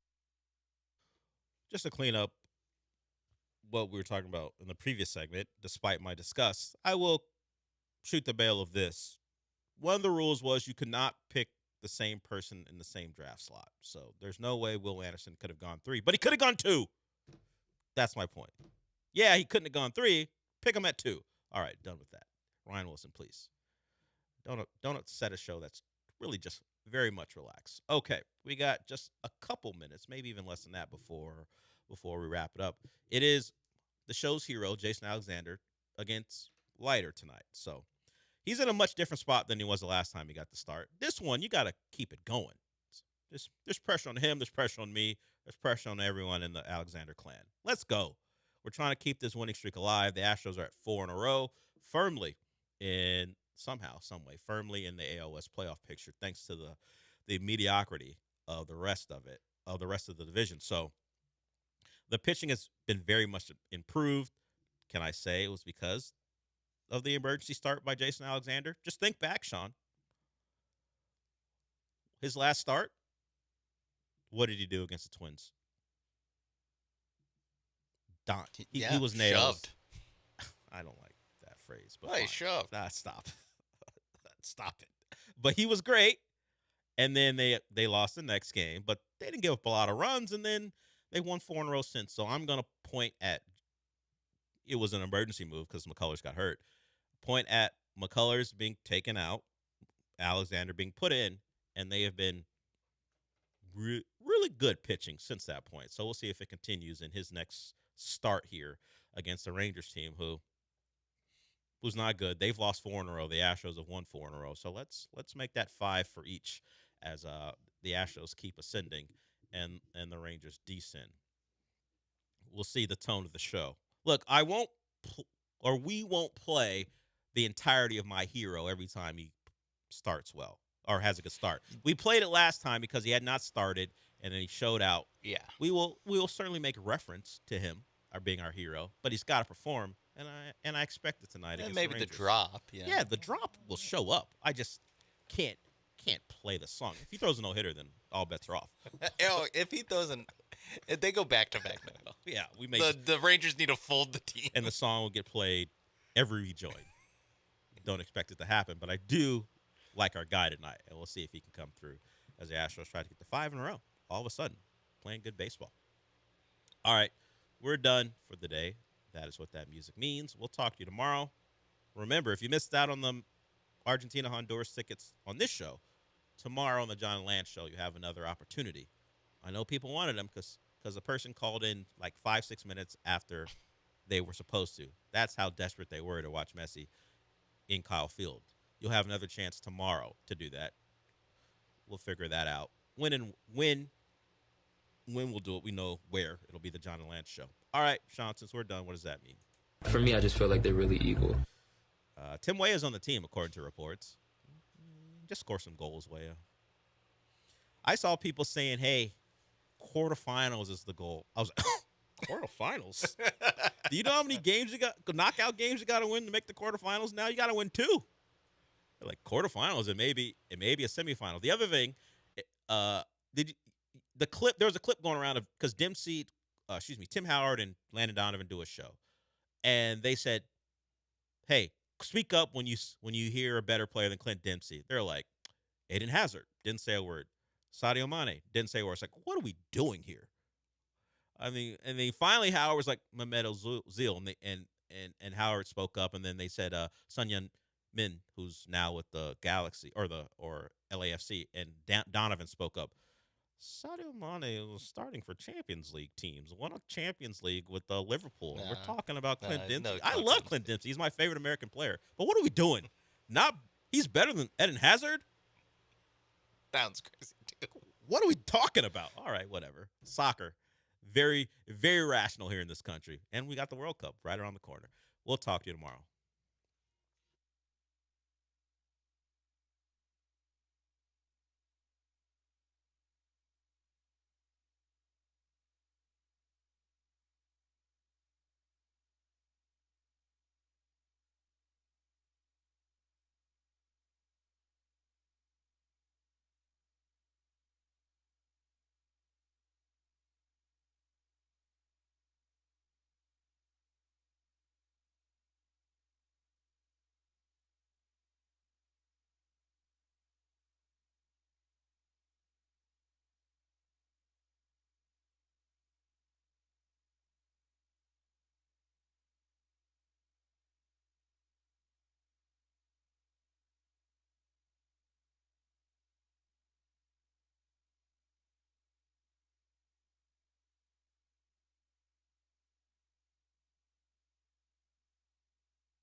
Is your money doing everything it can for you? Like automatically pushing more of your money to savings every day? I don't think so. Then switch to Huntington Bank. And let's get more from money. Huntington Bank. Welcome. Eligibility requirements apply. Some features may require enrollment. Whether you're buying a home or you're refinancing, Kent Jones at Dream Rate Mortgage is the guy for you. He's done over 1,400 closings. He's been in it for 30 years. He knows all the hacks. He can save you thousands and thousands of dollars. He does it all the time. Dream Rate Mortgage is the way to go. Shop your loan. Kent Jones loves that. Dream Rate Mortgage, 975loans.com. That's 975loans.com. Dream Rate Mortgage, LLC, NMLS number 2482473. J. Ken Jones, NMLS number 356118. Equal housing lender. How was your break? It was great until I stopped for gas. Prices have gone up almost $1 with no end in sight. I might have to start watching how much I drive. That's exactly why I use Upside. I never pay full price for gas with the free Upside app. Upside? Yes, Upside. It's the free app that gives you cash back just for buying the gas you're already buying. So, even with the rising gas prices, I'll never have to limit how much I drive. Does that actually add up to anything? Just last year, I made over $200 with the Upside app. Wow, that's serious extra cash. I'm downloading the free Upside app right now. Download the free Upside app to earn cash back on the gas you're already buying. Use promo code ACTIVE for an extra 25 cents per gallon bonus on your first tank. You can cash out anytime, right to your bank account, or an e-gift card for Amazon and other brands. Just download the free Upside app and use promo code ACTIVE for a 25 cents per gallon bonus on your first fill-up. That's ACTIVE. Offers vary by user and location. Go to upside.com for terms and conditions. Ready for a real career? IBEW Local 66 offers paid apprenticeships in electrical construction and line work. In just a few years, you can build a career with strong wages and benefits. Visit IBEW66.com. IBEW Local 66, powering careers, powering the future. Follow us on socials at ESPN Houston, and don't forget to have our push notifications on. I'm going to change your push notifications. Look. This is ESPN 97.5, brought to you by Zata Jewelers, KFNC, and 97.9 HD2 Mont Bellevue, Houston.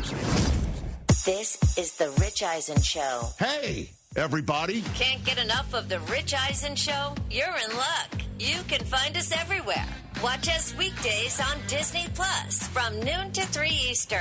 Miss the show? We've got a podcast so you can listen anytime. But here's the best part. Our YouTube channel. Subscribe at youtube.com/Rich Eisen Show and you'll never miss a moment. Now, on with the show. But I've never seen the Knicks play this way. It's unbelievable. This is the Rich Eisen Show. Rich Eisen. Oh, that's Susie Eisen's husband. With guest host, Susie Schuster. Today's guests, sports radio legend, Christopher Mad Dog Russo. Senior NBA writer for The Ringer, Howard Beck. Basketball Hall of Famer, Shaquille O'Neal. And now, sitting in for Rich, it's Susie Schuster.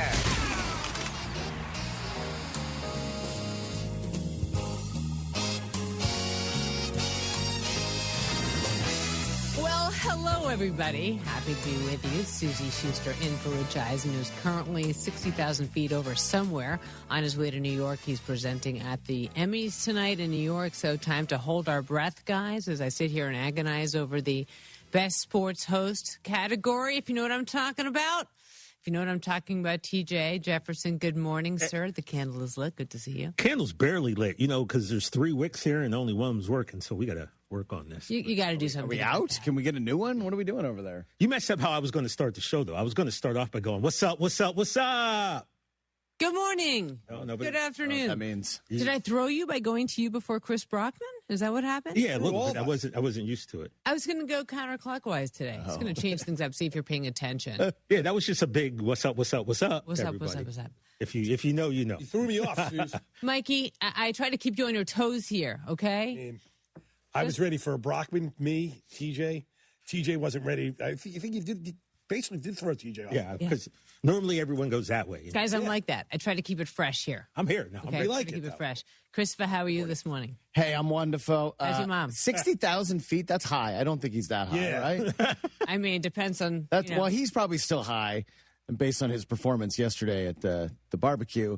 But, hey, great to see you. Great to be here. What's happening? I thought that was your segue, but he's still high off of the, I did. the Knicks win. Oh, yeah, that's too bad. I mean, you guys, that game yesterday, let's just have a quick conversation about this. 130-93. A lot of time. I mean, hey, Cleveland was up 8-2, guys. It was 8-2.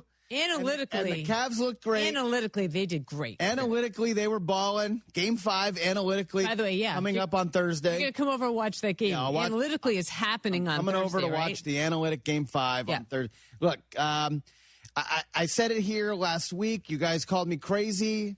It was over after Game 1. The series was over after Game 1, after Cleveland blew the 22-point lead with 7 and change to go. It was done. Absolute toast. This series went exactly how we all thought. Knicks in 4, and now they're going to the finals, and now they have 8 days off, TJ, before Game 1 on June 3rd. And they're just going to sit back like Red Auerbach in the lounge chair with a cigar, and they're going to sit back. They're going to get healthy. They're going to relax, but they're already healthy. They're going to get there's always time for an ice bath. I guess. On the way, I guess. But when you're hot like these Knicks have been in the last 11 games, a historic run to the NBA Finals, a point margin we've never seen in the history of basketball. They've won 11 straight games. I don't know if you want 8 days off. You want to keep the good times rolling here. Yeah. But, we got at least 2 more games in the West. We got Spurs and Thunder tonight. That is going to be epic. I imagine this series has been fantastic. But this is all about New York right now. A very likable group, TJ. Mm-hmm. Happy for them. Happy for their fans. They've got a really well-known and passionate fan base. And are you really happy for their fan base? No, I hate all of them, but I am happy for them because everyone should get to experience the joy of their favorite team winning a championship, regardless of my personal feelings for them. It is the coolest thing as a sports fan that you can experience, and hopefully they get to do that, and I'm going to go vomit now. Yeah. And Rocket Arena really did sound like New York City last night. It was exciting for them to watch. And the way those fans travel, because we know that those New York fans travel. Air Chalamet, baby.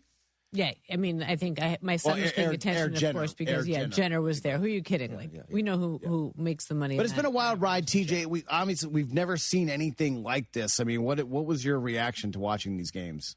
Well, like you said, I always say this, and Rich kind of rolls his eyes. I'm like, sometimes the story's already been written, and we're just reading it. The Knicks are winning the Larry O.B. this year, man. There's not a doubt in my mind. I'm just going to call it.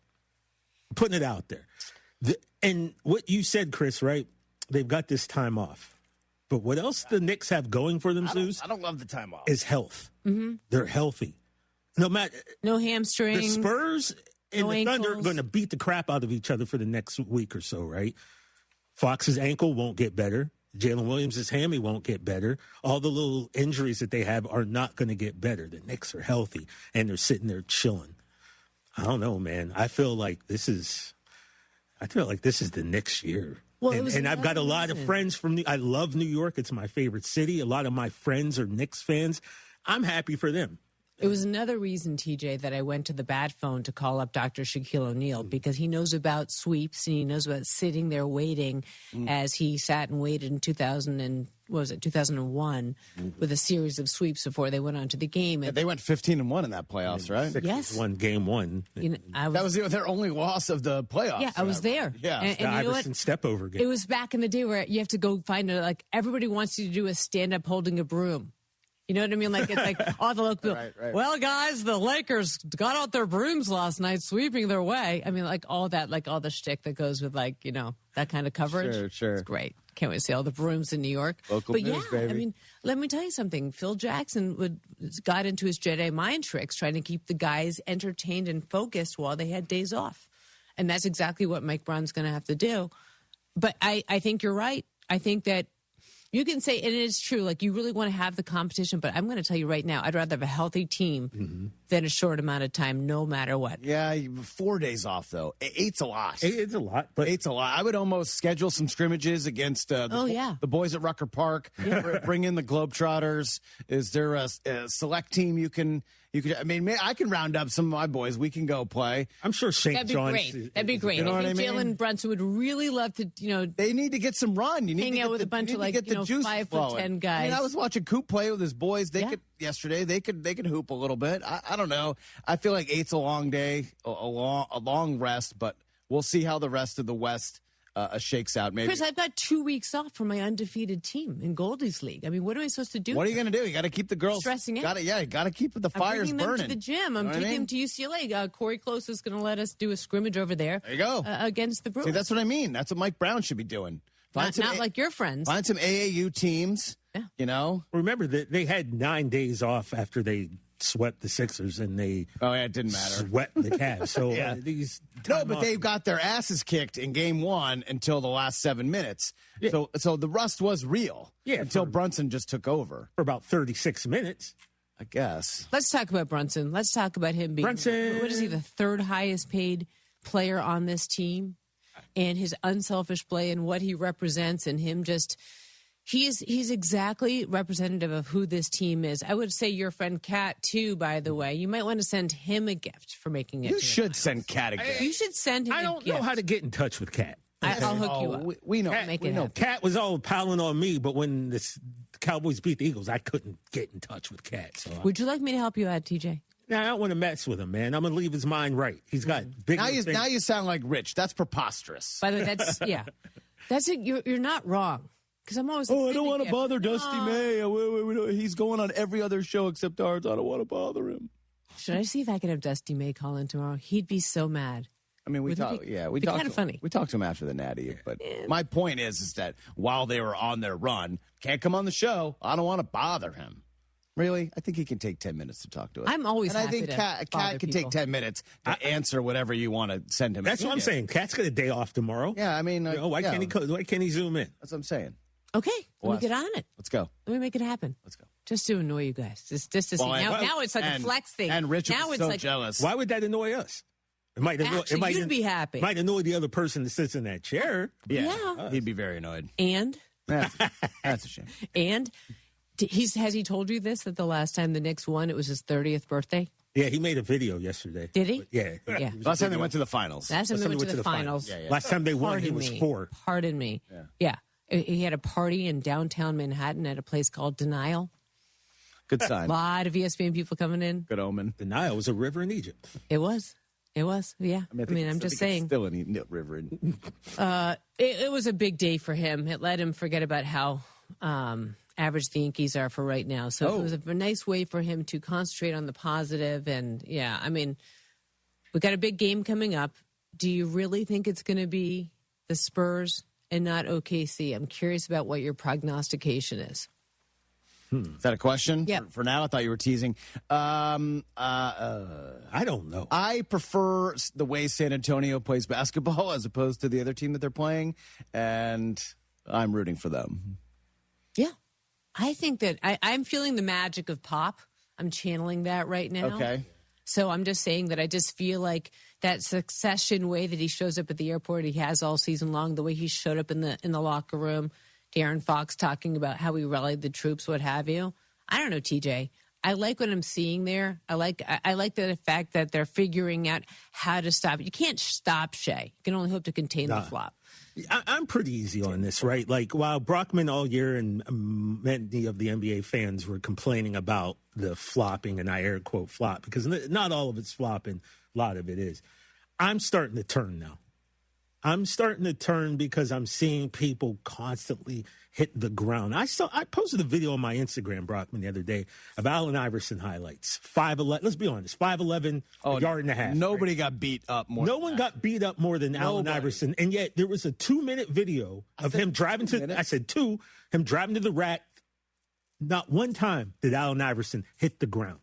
Not one time in this 2-minute video that had countless clips of him going to the basket, getting hit. Like, so constant falling. Yeah, I'm starting to now get on the side of everyone who's a little upset by this. This is kind of insane. Now, well, it's a little bit like Caitlin Clark, I have to say. Like, after a while, you're like, okay, stop complaining and just play. It gets a little tiring. And I'm a huge Caitlin Clark fan. But after a while, it's like, you know what? Stop going to the ref every time. Stop going. And I think Shea's in the same boat. Where it's like, you know what, it's kind of like, Okay, we see. Bro, yeah. Like, and there are. I stopped. I zoomed in a lot. There were times where the defenders don't give him room to come down, but a lot of. I saw a cut up yesterday too of his first couple years with the Clippers. Never fell. But he never had this many shots. He wasn't the man. But he was driving to the rack, taking step backs, all this stuff. Yeah. Never went to the ground once. And someone was like, who taught him to play like this? Yeah. And by the way, if somebody taught him to play this way, regardless whether they taught him or not, if it works, you keep doing it, right? Well, he's won back-to-back. Scored like this. It's the free he's won throws back-to-back that MVPs. added up, right? He's averaging 30 points a game, and they're still the favorites to win another championship. And he's spaghetti in space. I mean, the body. It's so it's so funny how you teach these kids to hold your shot. He just seems to expand in the air, right? I mean. Yeah, was it the Onion post over the weekend of like trying to draw a foul while shooting a free throw, and it's him like flopping on the free throw line? Yeah, it's tough. It's tough. I'm rooting for the Spurs, but I mean, who knows? I think if you ask Shaq, Shaq's rooting for the food. Who are you kidding? Is this going 7? Yeah. Or do we think it's going 7? I mean, OKC does have the 2 home games. That's a huge advantage, obviously. Definitely. I'm hoping it goes 7 just for more basketball. Right. We're seeing incredible basketball. I mean, last night was a blow up, but over there we're seeing incredible basketball, and it's fun. And it's fun that everyone's watching this, and it's fun to watch Wemby, and it's fun to watch Wemby like parachute out a ball from half court at a buzzer. I will ask Shaquille O'Neal today what he would do with Wemby. Oh, he would eat him alive. I mean, this is Shaq Diesel we're talking about. It is, but at the same time, when you have a player like him and you're coming out to guard him because you got to come out so far out, what do you do? And who's coming around the other side? Yeah, that would have been Ho Grant's job. They would have probably put him out there. Mm-hmm. To go check. Oh, that's nice. But nobody, especially that 99 to 02, 03 Shaq. You can't do anything with that, man. No, you couldn't. Nobody could stop that guy in the history of the sport. MDE, most dominant ever. He would destroy Wemby down low. But then, I don't know if Shaq's playing D on Wemby. No, that's 30 feet from the basket. That's what I'm saying. But that's my point exactly. That half court you will shot ask him what do you do with halftime was so sick. Yeah, like you could see Wemby eyeing that the whole time. He's like, "Give me the ball. I'm going to take 2 dribbles and I'm going to shoot it from half court and I'm going to make it." Whack, bam, and it was like, "Oh God, that was awesome." Yeah, that was pretty dope. I love Wemby. Wemby is amazing. We need Wemby in Madison Square Garden. Doing the finals things. I saw him play at MSG at Christmas 2 years ago, and he nearly threw up a 50-piece. It was unbelievable, and I cannot wait to see him. He's already established himself. I think he's the best player in the league already, and I think if he may, get the finals, the national, big picture, all the casuals are going to be watching, not just the diehards like us. I think everyone's going to see how special this guy is, and he's just going to rocket into a new stratosphere in terms of fame and face of the league. And we need it, TJ. I'm done with the flopping. I'm done with OKC. You guys are toast. Love George Kittle. Don't need to see you courtside. Let's go. I'm not going to say the Thunder are toast, and I'm not going to say. I'm not saying that they're toast, but let's go. San Antonio, new blood. But the Thunder are new blood. Yeah, but I'm already sick of them, and so is everyone else. Look, the Thunder. Mad Dog will echo exactly what I'm saying. Mad Dog always says it like it is, and that's why I called him to come on. Let's do it. So let's take a break. When we come back, Christopher Mad Dog Russell will join us. Don't go anywhere. We've got win-loss all day, guys. I'm sitting in the chair. I'm going to take every single one of your calls.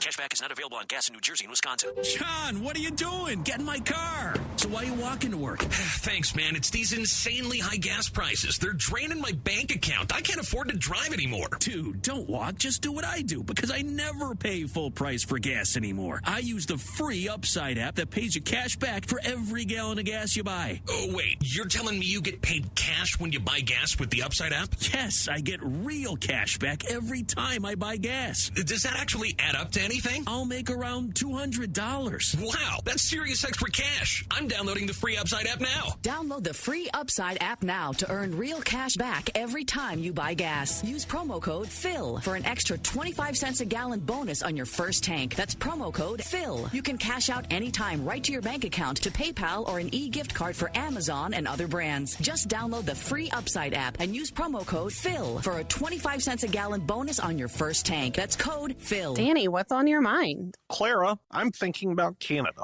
It's a beautiful place. When do you want to go?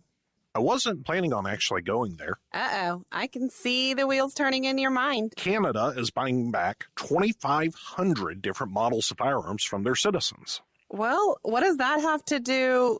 You're planning to buy all those, aren't you? I'm going to do my best. You're just going to pick up the phone and call the Canadian government? No, I've hired a couple of ex-U.S. attorneys. They've got experience talking to governments of other countries. You're serious about this, aren't you? It would be a shame to destroy all of those when we've got collectors here in Texas who would love to have them. The best gun shops in America are in Texas, of course. Collector Firearms. Right on the corner at With Timer in Voss and Houston on Alpha Road in Dallas. One block east of the tollway. Collector Firearms. Your local bar could be your ticket to a global stage. Michelob Ultra Soccer Shootout is giving fans the chance to win tickets to the FIFA World Cup 26 at participating bars across the country, because superior is worth playing for. Michelob Ultra, official beer sponsor of the FIFA World Cup 26. Enjoy responsibly. 2026 Anheuser-Busch Michelob Ultra Light Beer, St. Louis, Missouri. No purchase necessary. Open to U.S. residents, excluding California and Washington residents, 21+. Begins on 2/1/26 and ends on 5/31/26. See official rules at www.michelobultra.com/rules for prizes and details. Message and data rates may apply. Void where prohibited. Welcome to Huntington Bank. We're new here, but we've been around since 1866. Wow, that's a long time. Long enough to know that insightful bankers, great products, and customer service make a big difference. Let's get more from money. Switch to Huntington Bank. Welcome. Eligibility requirements apply. Some features may require enrollment. Pro Dunk basketball goals have been the best on the planet for years, and they keep getting better. John Renato here. Now with your Pro Dunk goal, you can get their drill-powered lightning adjust system that raises and lowers your goal in seconds, 10 times faster with zero effort. And now ESPN listeners get the patent-pending lightning adjust system free. That's a $249 value, but you have to call. This offer is not on the website. Call Pro Dunk at 281-351-9822. You got to mention ESPN. That's 281-351-9822. That's Pro Dunk. Keep listening for details on how to get up to $300 airline credit. Sky Holidays introduces a one-of-a-kind air credit program. Our buying team got a little too aggressive in getting hotel and air deals, so now we have to liquidate our prices. Here's how.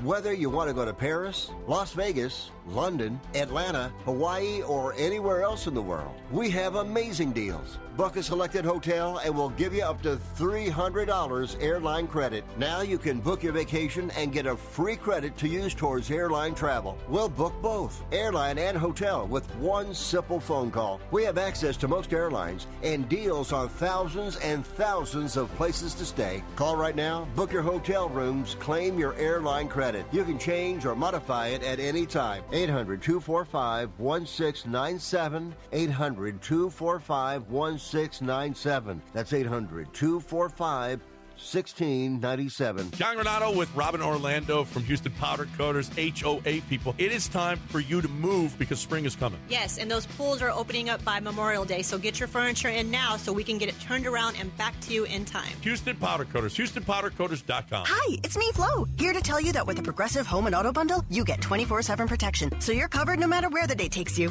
Even bad hair day? Yep. And tree branch fell on my car day? Especially that day. Progressive has you covered 24/7 for your home and auto. How about thought it was chicken, but it was tuna day? Or overnight construction outside my bedroom day? Those days too. Great, because that was each day this week. Been there. Well, at least your home and auto are covered every day with Progressive. Progressive Casualty Insurance Company affiliates and other insurers. Not available in all states. Wait, everything on this IHOP value menu is just $6? I told you it was amazing. A huge plate of pancakes, bacon, and eggs is just $6. Wow. There's also French toast, a ham and cheese omelet, and oh, they got a BLT and fries now. Okay, we're coming here every day. You don't have to tell me twice. Feast for just $6 with the IHOP value menu. $7 in some locations, available every day for a limited time at participating restaurants in the U.S. Hours may vary. No substitutions. Not valid with other discounts or promotions. Prices may vary. Thousands of dealerships compete for customer satisfaction every year. For the 11th year in a row, D&M Leasing was named America's Leasing Company of the Year by Cars.com. Ranked number 1 in the Southwest for service and customer experience. D&M makes getting a vehicle easy. No dealership visits, no pressure, just leasing experts who handle it all. Call 713-290-1000 or visit dmautoleasing.com today. D&M Leasing, America's Leasing Company of the Year. We make leasing easy at D&M.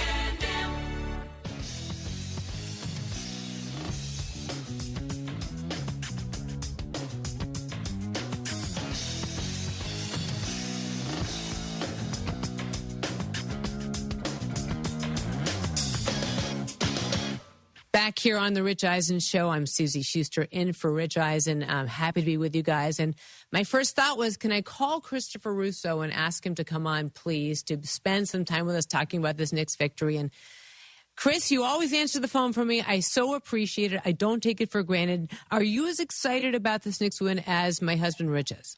I saw the video there with Richard. I am not a Knicks fan. I was rooting for the Lakers in the early 70s when the Knicks, of course, beat them 2 out of 3.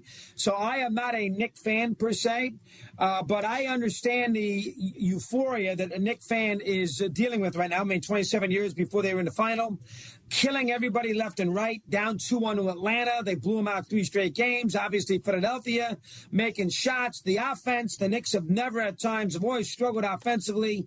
Their offense right now looks just, it's phenomenal with everybody making contributions, including the bench. I was not for firing Thibodeau. Let's give Mike Brown his bouquet. He's done a great job with, moving around this offense and getting contributions from everybody besides Jalen Brunson, who did bail him out after game 1.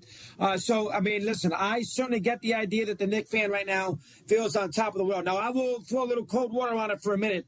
Number 1, the Eastern Conference is terrible. Cleveland stinks.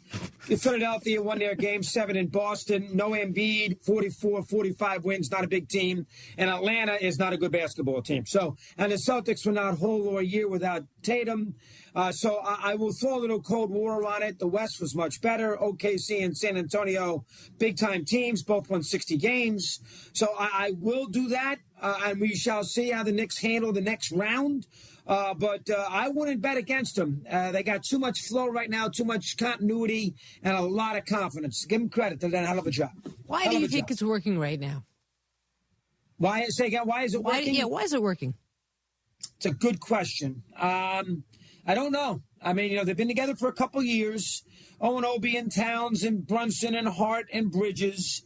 So they've been together a little bit. So I think that's got a little something to do with it.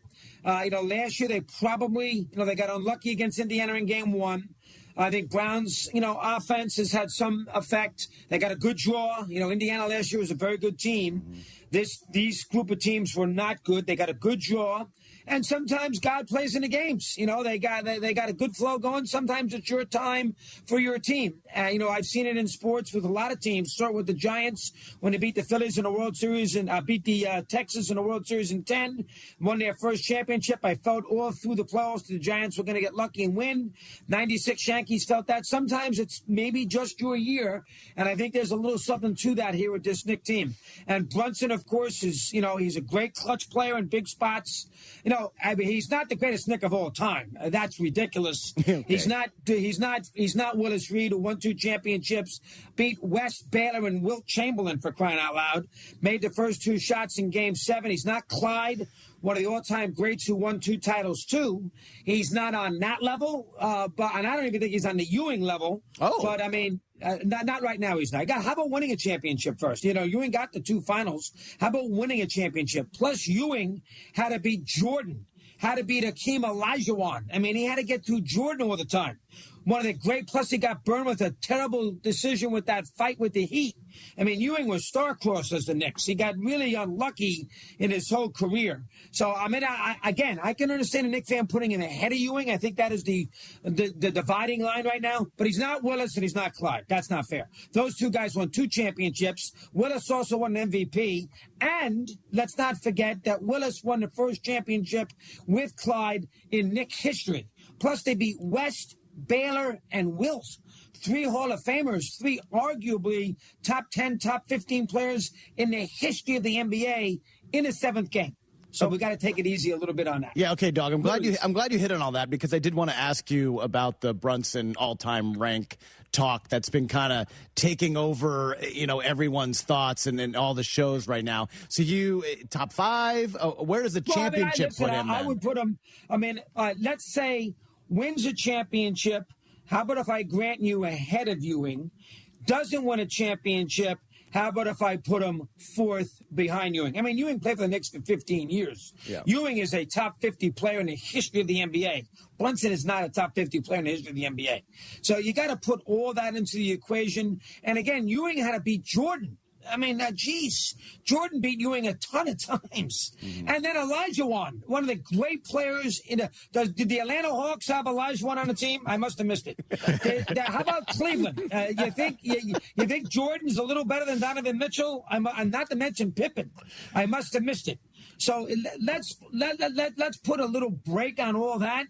But again, if they do beat Wembanyama, and I still think it's going to be Oklahoma City. If they do beat SGA, or if they beat the Spurs, and they're not going to have home court, then I think we can have another discussion. Right now, I put them, and I have trouble putting them over to Busher, but right now I'll put them 4th to make the Knicks fan happy. 4th. I mean, I was still going to go Knicks, but now I want to hear about why you think it's OKC. I think OKC, I think they're going to beat the Spurs. I think OKC, they got to get their 2 players back. They got 2 injuries right now, Mitchell and Williams, and they both need them back. But OKC's got 2 centers, Holmgren and Hartenstein, who will make it difficult for Towns and Robinson. SGA will be the best player on the court. They got home court. They got experience. They won a championship, and they won it in Game 7, and they got a better bench than the Knicks do. So because of those reasons, I would pick OKC. If I was a Knicks fan, I would root for the Spurs to get through this series, and they could. I don't think they will, but they could. I would root for the Spurs only because of youth. The Knicks played well against San Antonio in the regular year. They won 2 out of 3. So I would root for the Spurs, but I do think Knicks Thunder, I think you got to give an edge to the Thunder in the final. I really do. Plus, the conference is much better. Guys, agreed. The Atlanta Hawks stink, okay? The Cleveland Cavaliers stink. They're not a big-time team. All right, Jared Allen is not a big player. Mobley's pretty good. Harden never wins, and Mitchell's very good. That's it. That's their team. And Atkinson wasn't exactly Red Auerbach in this series. Let's be also fair there. And the Knicks also always beat Philly, and Embiid didn't play in a couple of games.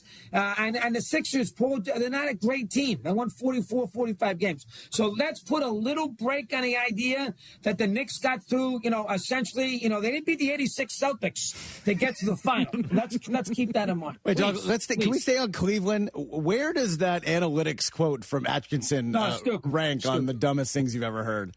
He's down 3-0 and he gives me the analytics quote. Come on, Kenny. Who, by the way, I love because I loved him with the Brooklyn Nets. I thought he got fired unceremoniously. And then, of course, he did a terrible job in Game 1. When you have a 22-point lead with 7:52 to go, it is your job as a coach to figure out how to steer that plane into landing. Okay, that's your job. You got a 22-point lead, call the right timeout, get the ball out of Brunson's hands, get the ball into Mitchell. Figure out how to get a basket or 2 or a stop or 2. I don't need to hear about analytics or about fluidity or about Steve Kerr and all that nonsense. You got 7:52 left in the game. You got a 22-point lead. Knicks are flat as a pancake, haven't played well, win the game. That's the coach's job in that spot. He didn't do that. So that on top of the Game 3 with the data, and there's your answer. A rough series for Kenny Atkinson. Let's put it that way. Rough series. I don't know how you come back from it. I honestly don't understand. When you say something, how do you keep your job? Right, he's going to keep his job. They won. He's done a good, they've won, they got to a conference final. Last year they won 60-something games. They're not a great team. Chris, this guy's going to be a punchline for the rest of his career. They were not, for the data or the Game 1? Oftentimes you can be coach of the year and then you can have a gaffe like this. And it's not the first time a coach of the year will lose his job the year after. I agree. A title winner can lose it the next year. I agree. I wouldn't rule it out, but they did win a Game 7 in Detroit. They did get to a conference final. Last year they lost in the second round. He comes in the curve field. I think they will keep him, but he didn't do himself any favors. He had a rough series. Now, again, they were not beating the Knicks. I thought the Knicks would win in 5 before the series started. Vegas had the Knicks as minus 260-something, made him a huge favorite. Cleveland's not as good as the Knicks. So it's not like they were a huge team. They didn't have home court. This is not an upset. I mean, the Knicks were better than the Cavs. So you got to remember that. That's the first definition for me. Mosley blew a 24-point lead in the third quarter in Game 6 at home against Detroit. That's fireable. That's fireable. This is a little different. So I don't think that they will get rid of him. I don't know, Dan Gilbert, who knows? I'm not swearing on his job security.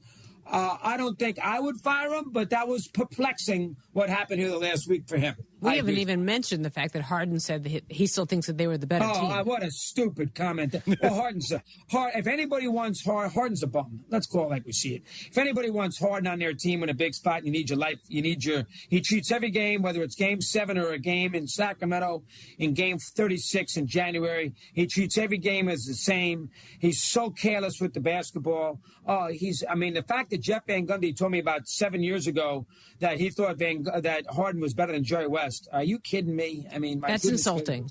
That's insulting. And I love Jeff, but that was a bad one. Harden is he's not a championship player. As simple as that. And what the Cavs do with him would be interesting because they got a handshake agreement that they sign him for next year. But you're not winning with James Harden as your point guard. It's as simple as that. Handshake for like $43 million, though, I think. Isn't it something crazy? He has a player option that I assume he'll opt in because it's $40-something million. $43 million. He would not be on my team. If I was coaching or an owner of a team, James Harden would not be on it. He doesn't win, doesn't play well in big spots. But Dog, what do they do? Do they put something together for Giannis? Do they try to lure LeBron away from LA? Like, what is their next step to kind of be real East contenders?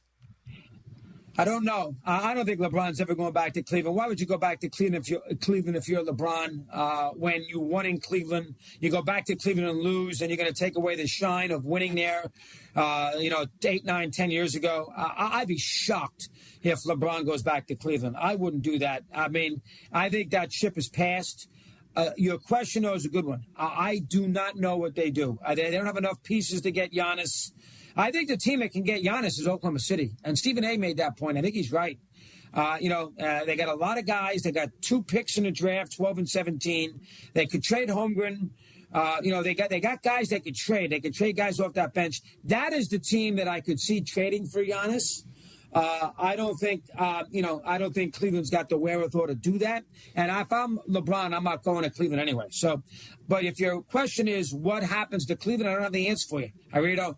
Tough spot they're in. I just think LeBron stays right where he is in his beautiful home here with all of his stuff. His kids are in the schools that they want to be in. His wife is happy. He's playing with his kid. I mean, so, he still runs the team. I would be shocked if LeBron likes to be the center of attention. So this is going to be, what he does or what he doesn't do. He loves that. He loves that notoriety. But I think at the end of the day, he'll be with the Lakers. I'm with you 100%. I was reading that article the other day about how the Lakers hired a guy from... I saw that. Right, who's got Pelicans. he's a real rocket scientist. And I'm like, oh, great, let's get somebody with more AI in to work on a game that really should go by feel. What was your reaction to that? Yeah, stupid. I think Atkinson showed you there, too. Too many, and it just isn't in basketball. Baseball deals with this nonsense, too. This idea that, computers, data, 24-year-old kids, graduated from Harvard, riding a Schwinn bike to the office, in a sweatshirt, just with their hair wet after washing their hair, thinking they know more about sports than scouts or media people who've been following for 50, 60 years. Drives you crazy. Watch with your eyes. That will tell you who's a great player, who isn't a great player, what team needs, what a team doesn't need. Watch the games. I don't need to have a computer or data or any of that nonsense to tell me who's a good player and who isn't a good player. So, and I do think that this era of front office analytics in all sports has really caused major, major problems. And I think it's bad for the game. And I think there's no guarantee you're going to win just because. How about Larry Bird? You think Larry Bird, how did the data look for him? Too slow, can't play defense, da-da-da, dee-dee-dee. How about Bird in a big spot? You want him playing for you in a big game? I do. How about you? How about Magic? Can't shoot, doesn't make threes, slow, blah, blah, blah. How'd that work out? Magic Johnson. So I don't pay attention to that nonsense. I never have. I never will. Obviously, Cleveland does, because you heard that from Atkinson after Game 3. So Cleveland does. Yeah, do you want to come over and watch Game 5 with us? We're going to all get together and watch Game 5 because analytically it's going to be a great game. Yeah, good game tonight. I think it's a 7-game series anyway. I think even if OKC won tonight, they'd win Game 6, and I wouldn't rule out OKC to win a road game in Game 6 if they had to.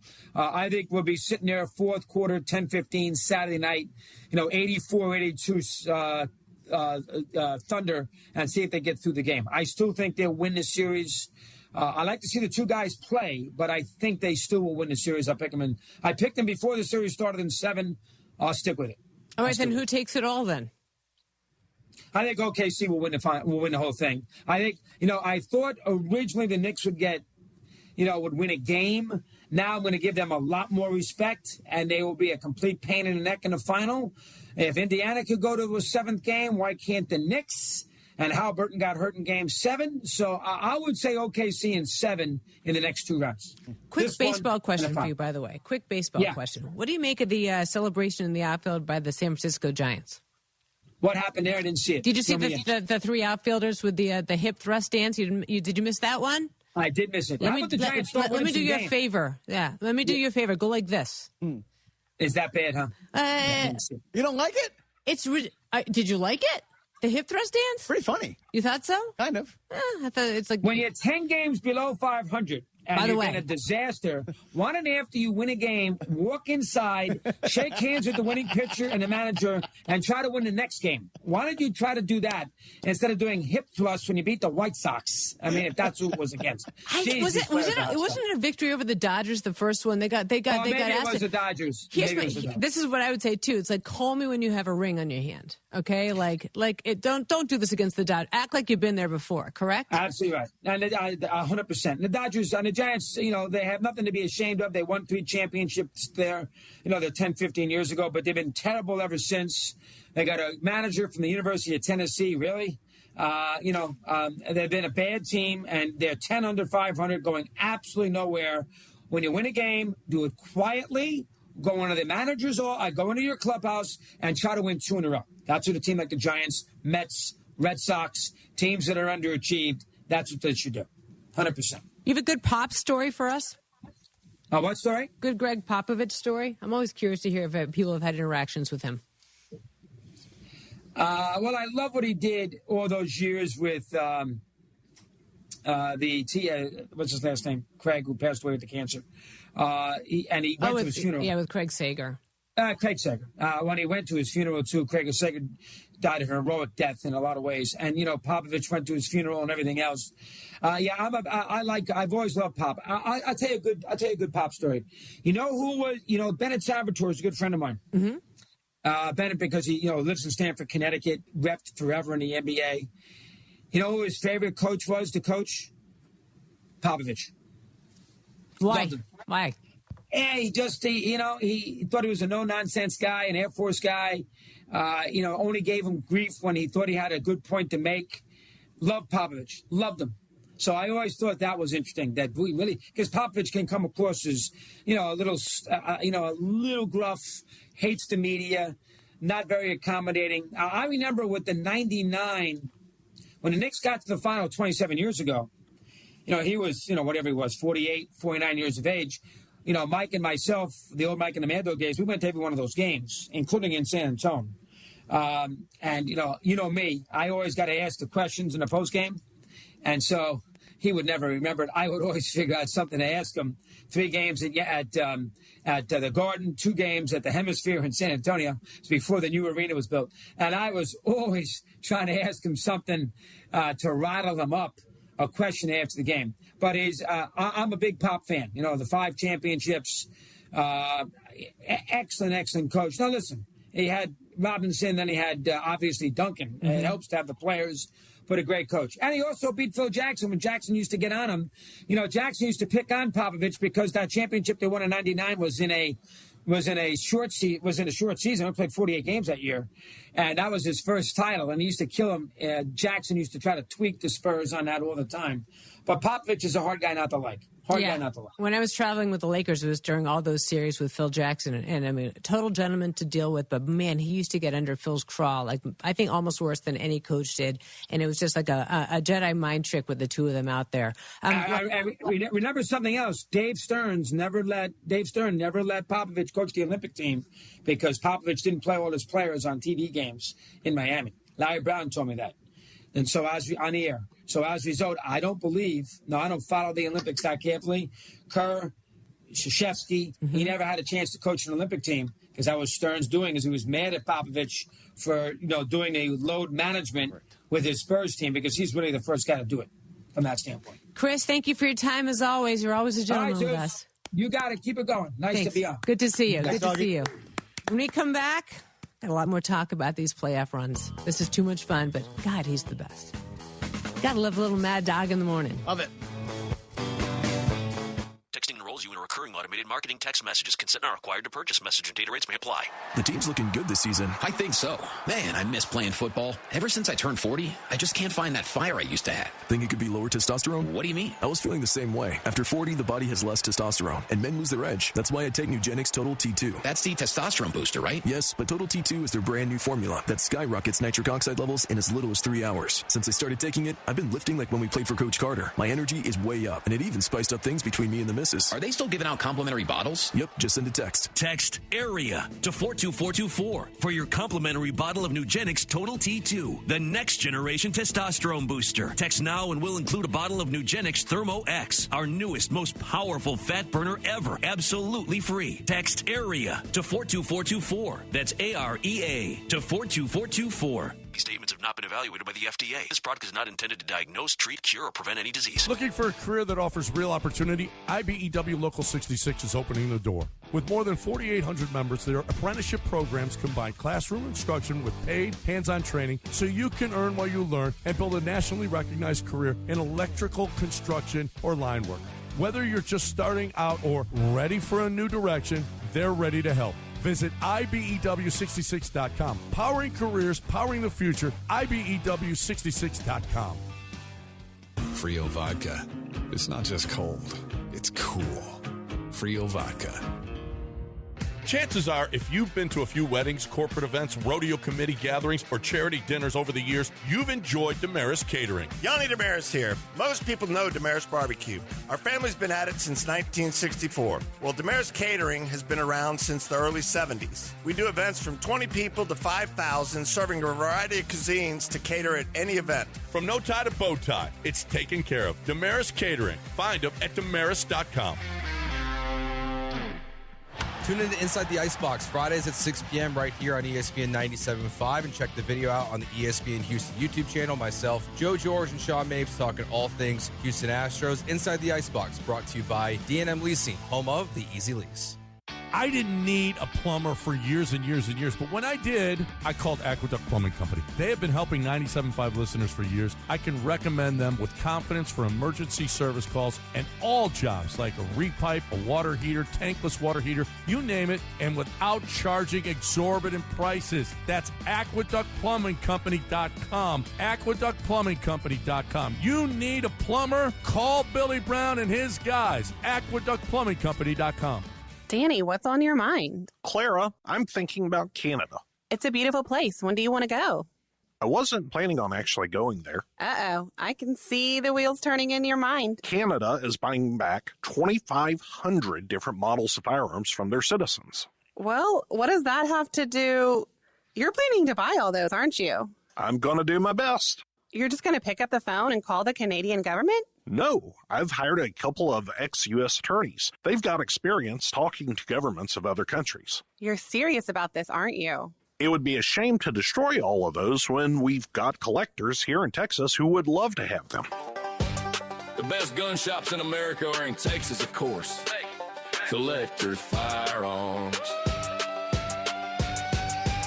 Right on the corner at With Timer in Voss and Houston on Alpha Road in Dallas. One block east of the tollway. Collector Firearms. John Renato with Robin Orlando from Houston Powder Coaters. What an exciting time, especially for you HOA people. It is time for you to move on this because spring is coming. Yes, and those pools are opening up by Memorial Day, so get your furniture in now so we can get it turned around and back to you in time. What's the turnaround time? It's going to be about 4 weeks, 3 if you're lucky. So you got to move now, people, because spring is going to be here before you know it, and you want to be out by the pool. But not only that, what about everything around that pool that you guys can come and fix too? Yes, so you HOA members, look at your fences, your bridge railings, your light posts. We can come out on site and get those spruced up for you. Houston Powder Coaters. Give them a call, 281-376-3888, or go to HoustonPowderCoaters.com. You'll probably talk to Robin at some point. Houston Powder Coaters. We've been talking about them for years. We love them. HoustonPowderCoaters.com. You fancy and have an HD radio? Well, good for you, number one. Number two, listen to ESPN Houston's HD channel, 97.9 HD2.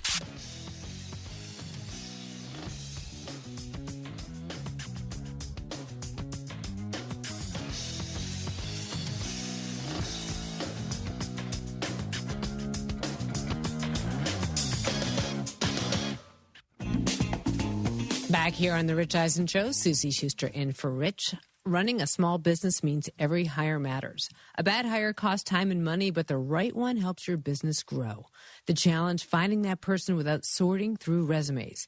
That's where LinkedIn Hiring Pro comes in. It screens candidates so you can focus on conversations with qualified talent. With Hiring Pro, you can hire with confidence and build the team you need. So join the 2.7 million small businesses using LinkedIn to hire.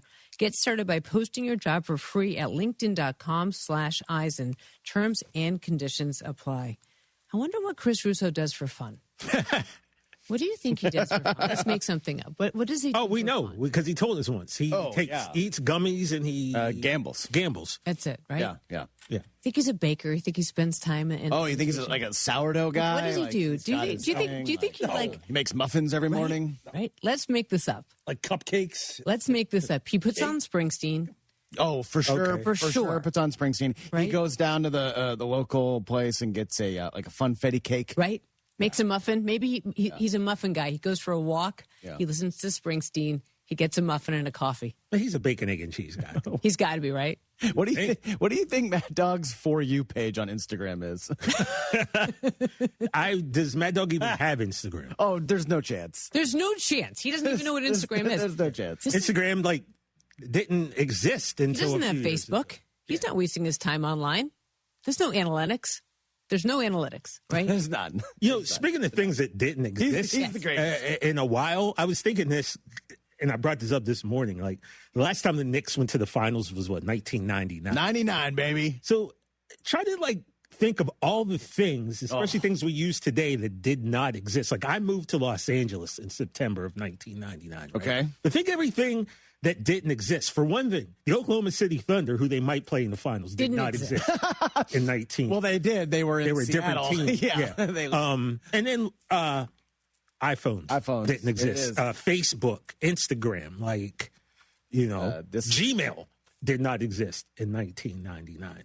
What was the number one movie that year? Was it The Matrix? That's a good question. I don't even know. I think. The number one song, let's see. Number one. Think about it, though, Spotify, Reddit, things that we use. Uber, of course, did not exist back then. You still had to hail a taxi. Here we go. The top 5 songs of 1999. This is going to be awesome. Believe by Cher. No, really? No Scrubs by TLC. Angel of Mine by Monica. Okay. Heartbreak Hotel by Whitney Houston and Faith Evans. And Baby One More Time by Britney Spears. Hit Me, Baby, One More Time? Or is it really called Baby One More It's Time? ... Baby One More Time. Ah. All right, so the best. Yes, we all know what that music video was. The best films of 99. 99 was a killer movie year. Talented Mr. Ripley, Fight Club, American Beauty, Cruel Intentions, The Matrix, The Sixth Sense. Let's see here. The Mummy, 10 Things I Hate About You. That was about Mike Del Tufo. Wow. It's Green Mile. Star Wars made the most money that year? Yeah, I mean, so 99, man, a lot of things that we use that are important today did not exist the last time the New York Knickerbockers. Guys, gas was out of control in 1999. It was $1.17. Come on. Wow. It was $8.99 when I went to the pump. Take me back. $8.99. That's crazy. You could find a better pump, I think, than $8.99. Yeah, I mean. I don't know, Chris. You can come take my car and go fill it up. Let's see. Price of milk. YouTube. Did we mention YouTube? That's always fun. No YouTube. Milk was $2.80. So, yeah. A lot of interesting things about this. I was getting ready to move to Los Angeles. I was going to say, so you just got here in September, right? September, yeah. When did you move to LA? 2000. 2000. Mike, you were already here, right? Yes. Mike, you got here in 96, right? 94. Oh, wow. Okay. And when did you switch the hat from New York to LA? What year was About that? 12 weeks ago. Right. No, right. 2 years ago. No, the hat. We didn't have an official hat, though, Mike. 99. Sophomore at Syracuse. Let's go. Were you really? Are you that much younger? Are you that much younger than I am? You are. Don't look it. Yeah. Oh, see, that's right. I moisturize. I mean, I'm just saying. Don't look it. They're not really going to win, are they, the Knicks? Yeah, I think they are. I'm with TJ. Van Gundy said they're the favorites. Boy, Chris loves the East. Chris loves the East. He's like, they're terrible. Well, he has a point in the sense that, like, the Knicks, I hate to say they had to go to the finals, right? But you look at the East, Halliburton's out. Yep. Tatum, we thought this was going to be a Celtics not full strength. You're not taking the Hawks, the Sixers seriously. So it's like the Knicks pretty much had to do it. Are you easy pathing the Knicks right now? No, definitely not. But I feel like at the beginning of the season, they had one mission, and it was to get to the NBA Finals. Yeah, I agree with that. Guys, we got a big show coming up. Let's go. A doctor joining the show. Dr. Shaquille O'Neal will be joining us very, very soon. Do you read more about your team in the off-season than in the season? Does your game day outfit include a brown bag with eye holes? Then you may be a fan of a BST or bad sports team. Luckily, when you bundle your home and auto insurance with Progressive, you're protected. Because seeing your painted face in the rearview mirror after a loss isn't just depressing. It's distracting. Visit Progressive.com today. Progressive Casualty Insurance Company, affiliates, and other insurers. Covered subject to policy terms. Not available in all states or situations. Rich Eisen here. Running a small business means every hire matters. A bad hire costs time and money, but the right one helps your business grow. The challenge? Finding that person without sorting through resumes. That's where LinkedIn Hiring Pro comes in. It screens candidates so you can focus on conversations with qualified talent. With Hiring Pro, you can hire with confidence and build the team you need. Join the 2.7 million small businesses using LinkedIn to hire. Get started by posting your job for free at linkedin.com/Eisen. Terms and conditions apply. Hello, I'm Lisa Holland Nelson. And I'm Shavonna Robischreiber. And we are so excited to be bringing you Culture Club HTX every Sunday morning from 8 to 9 on ESPN 97.5. Our show is about sports, community, fashion, and of course business, and all the things that make Houston the heartbeat of Texas. our community. That's our favorite, right? That's one of my most favorite. So every Sunday, 8 a.m., ESPN Radio 97.5. We can't wait for you to tune in. Whether you're buying a home or you're refinancing, Kent Jones at Dream Rate Mortgage is the guy for you. He's done over 1,400 closings. He's been in it for 30 years. He knows all the hacks. He can save you thousands and thousands of dollars. He does it all the time. Dream Rate Mortgage is the way to go. Shop your loan. Kent Jones loves that. Dream Rate Mortgage, 975loans.com. That's 975loans.com. Dream Rate Mortgage, LLC, NMLS number 2482473. J. Ken Jones, NMLS number 356118. Equal housing lender. Hey guys, Lance Zerline here. I want to tell you about Underdog Fantasy because the NBA playoffs are here, and Underdog is the best place to get in on all the action because you can make picks and win money right now in the state of Texas. It's completely legal, and it's a lot of fun. You're going to watch those playoff games, play along with the playoff games. You can pick higher or lower on statistics like points, rebounds, assists, steals, three-pointers made. You've even got combinations of those stats, and it's available for all of these different players and individual games with multiple games going on. There is so much to choose from, and you can win big money up to 5,000 times your original play. Take that big sports brain of yours and start making money today by making picks with Underdog Fantasy. Just download the app and use promo code Lance. You are going to get $50 in bonus entries when you make your first $5 play. That's Underdog Fantasy. Use promo code Lance. Do it today. Must be 18 plus and present in the state of Texas. Terms apply. See assets.underdogfantasy.com/web/play-and-get-terms_DFS_HTML for details. Concerned with your play, call 1-800-MY-RESET or visit ncpgambling.org. Hey, you got better things to do than think about your electricity bill, but how do you avoid the surprise of a high bill at the end of the month? Here's what I do. I rely on the guys over at Champion Energy. With their low-price, fixed-rate plans, there's never any surprises. Plus, the team at Champion sends me weekly usage reports with my projected bill amount. Again, no surprises. They also remind me when my contract is about to expire so I can lock in on low prices. Visit champion.energy to view a variety of fixed-rate offers. That's champion.energy. Promo code 1560. Promo code 1560. Memorial Day deals are at the Home Depot, which means one thing. It's go time. So kick off your planting projects and fill your space with colorful blooms that will thrive in your area. Then protect your flower beds with savings on mulch.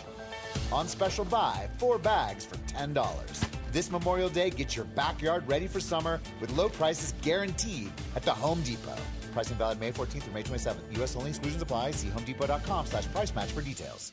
Finding great candidates to hire can be like, well, trying to find a needle in a haystack, but not with ZipRecruiter. Its powerful technology actively finds and invites qualified candidates to apply to your job. So while other companies might deliver a lot of hay, ZipRecruiter finds you the needle in the haystack. See why 4 out of 5 employers who post a job on ZipRecruiter get a quality candidate within the first day. Try ZipRecruiter for free at ZipRecruiter.com/free. That's ZipRecruiter.com/free. ZipRecruiter. Pro Dunk basketball goals have been the best on the planet for years, and they keep getting better. John Renato here. Now with your Pro Dunk goal, you can get their drill-powered lightning adjust system that raises and lowers your goal in seconds, 10 times faster with zero effort. And now ESPN listeners get the patent-pending lightning adjust system free. That's a $249 value, but you have to call. This offer is not on the website. Call Pro Dunk at 281-351-9822. You got to mention ESPN. That's 281-351-9822.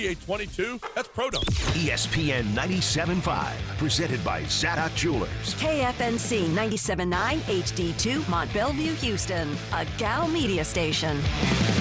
This is The Rich Eisen Show. Hey, everybody. Can't get enough of The Rich Eisen Show? You're in luck. You can find us everywhere. Watch us weekdays on Disney Plus from noon to 3 Eastern. Miss the show? We've got a podcast so you can listen anytime. But here's the best part. Our YouTube channel. Subscribe at youtube.com/Rich Eisen Show and you'll never miss a moment. Now, on with the show. But I've never seen the Knicks play this way. It's unbelievable. This is The Rich Eisen Show. Rich Eisen. Oh, that's Susie Eisen's husband. With guest host Susie Schuster. Earlier on the show, sports radio legend Christopher Mad Dog Russo. Coming up, senior NBA writer for The Ringer, Howard Beck. Basketball Hall of Famer Shaquille O'Neal. And now, sitting in for Rich, it's Susie Schuster.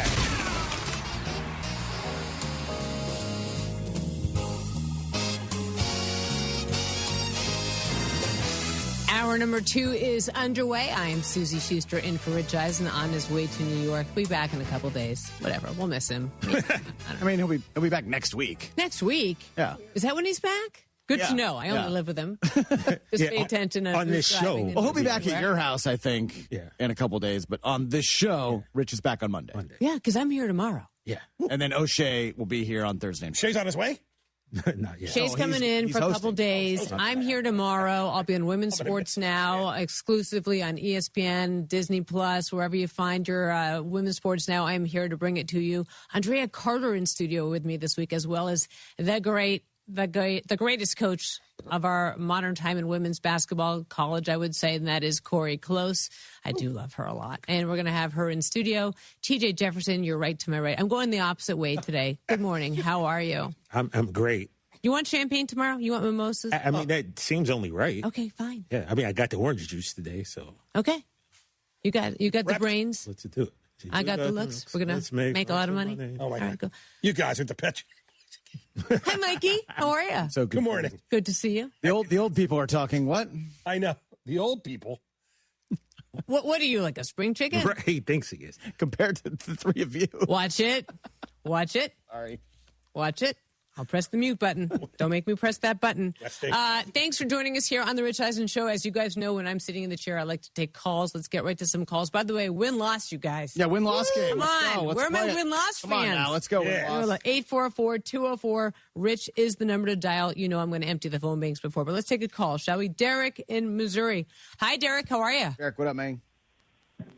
Good, Susie. I just got back from Indianapolis yesterday, attending my 21st Indianapolis 500, which happened to be the closest finish in the history of the race itself. And if you guys get a chance, be sure to check out that video. It was an epic finish to the race. And I know you don't use the show that much for a platform for motorsports, but I'd be remiss if I didn't say give my condolences and prayers to the family of Kyle Busch, who suddenly lost his life last Thursday. And my thoughts and prayers go out to him and his family. Absolutely. And I'd like to say this about the Knicks right now. I mean, sure, Rich and everybody else, the diehard Knicks fans are thrilled about this run that they have going for them right now. But my question to you guys is, how much momentum is too much momentum on this winning streak that they have before they go into get OKC or San Antonio? Are you worried about a cooler effect with all the days off? Is that what you're talking about? Yeah, in a way. And plus, I mean, the wins that they have, I mean, sure, it's great and all, but they're going to be going into they're going into the Lions' den no matter who they play, whether it's OKC or San Antonio. It's going to be, I mean, we don't know who's going to come out the winner in that side of things, but it's going to be fun to watch for sure. No question about it. No, you're absolutely right, Derek. I totally agree with you. And I think that, look, you're getting ready for two totally different teams, right? But that's the whole beauty of having a really great coach, is that you have to be ready for the team that's ahead of you. And they're going to watch this game tonight, and they're going to get ready for both circumstances. But any of us who've been watching basketball for a long time know you do your own thing. You play your game. You watch your film. You get ready for those opponents out there. They'll get ready for SGA. They'll get ready for Wemby. And they'll get ready for two totally different styles of basketball. But, I mean, Chris, we've seen this. And, Derek, thanks again for your call. I appreciate it. I mean, the biggest concern that they have is themselves and is the time off and is staying ready and staying focused. But they've got a coach who's going to get them ready for every scenario that's out there. Yeah, Mike Brown has done a great job in this postseason. I think during the middle of the year, even Rich was kind of bemoaning Mike Brown as, man, was this guy the answer? Do we really need to fire Tibbs? But I think one of the things, TJ, that he's done a great job is he's playing the guys. He's playing the roster. This isn't six guys and you're running them into the ground like we saw Tibbs do, which is why these Knicks teams kind of faded as the playoffs extended for them. And everybody contributes, and look, I mean, I think Shamet missed 1-3 in the. I think you're right in the conference finals. That's not going to keep. That's not. That's tough to maintain, right? So guys are going to come down a little bit, but they'll be underdogs against OKC, but I think they will be favored in the series if it is the Spurs, and so I think Mad Dog is right in saying that. They want the West to go 7, and I think they want to see San Antonio. They got, they're not the home team, so they're only going to get 3 home games. But, I'm a little worried about the 8 days off. But, man, the way this team is playing, I don't know how you can't be feeling sky high if you're a Knicks fan. Right. Teach, what do you think? I mean, we've said this earlier. I've already picked the Knicks to win. I think they're winning the championship. I think they're on a roll. I think the time it's just their time. And do I have anything to back this up? No, because much like Mad Dogs, I hate analytics too because I'm not good at math. So analytics and me don't go head to head. But there's a feel. There's a feel, and it's years of watching basketball and having a feeling. Yeah. And I just have a feeling, man. You were talking about going to the Lions Den, Derek said?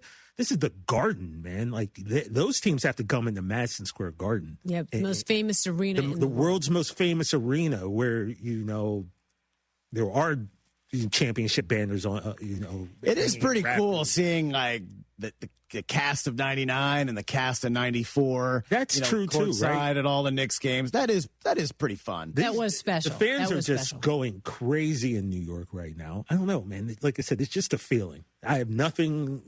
someone once said that, sometimes I toe the line too much. I don't really go left or right with an opinion. My opinion is this. Look at this photo. Is that Marcus Camby? Marcus Camby and Jalen Brunson. Wearing I'm saying, there's just something right now, Susie, that tells me that you can't overlook stuff like that. Jalen Brunson is maybe 2 years old, 3 in this picture. And you know that Jalen Brunson is Leon Rose's godson, Well, right? yeah, I mean, so crazy. Rick It's such a played for great the story. team, so his father, it's all. There's just a story here, man, that we Marcus haven't Camby, seen. UMass great. Yeah. I mean, Nick Great. Was he a Nick Great? I forget how long he played for the Knicks. Marcus Camby was the man. But like I said, man, it's just a feeling. Yeah. I got a feeling these Knicks are going to do it. I could be. Am I wrong? Who knows? Maybe. But. You know who else has a feeling? You know who else has a feeling there? Black Eyed Peas. Cat. Cat's got a feeling. Let's roll this sound.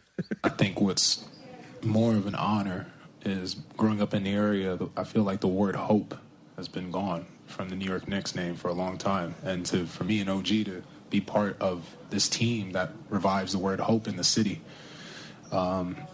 it's something special. It's something really, really special, and it's an honor. And it's one of those things, when I was growing up watching the Knicks, it was just hoping one day you could just put the jersey on. I never knew I'd be in this position at this mic talking about us going to the finals and the city believing in us. And that speaks a lot to the camaraderie of this team, the character of this team, the willingness, the sacrifice everyone's been willing to put forward for the betterment of the team. And like you said, there's nowhere better in the world when the Garden has hope.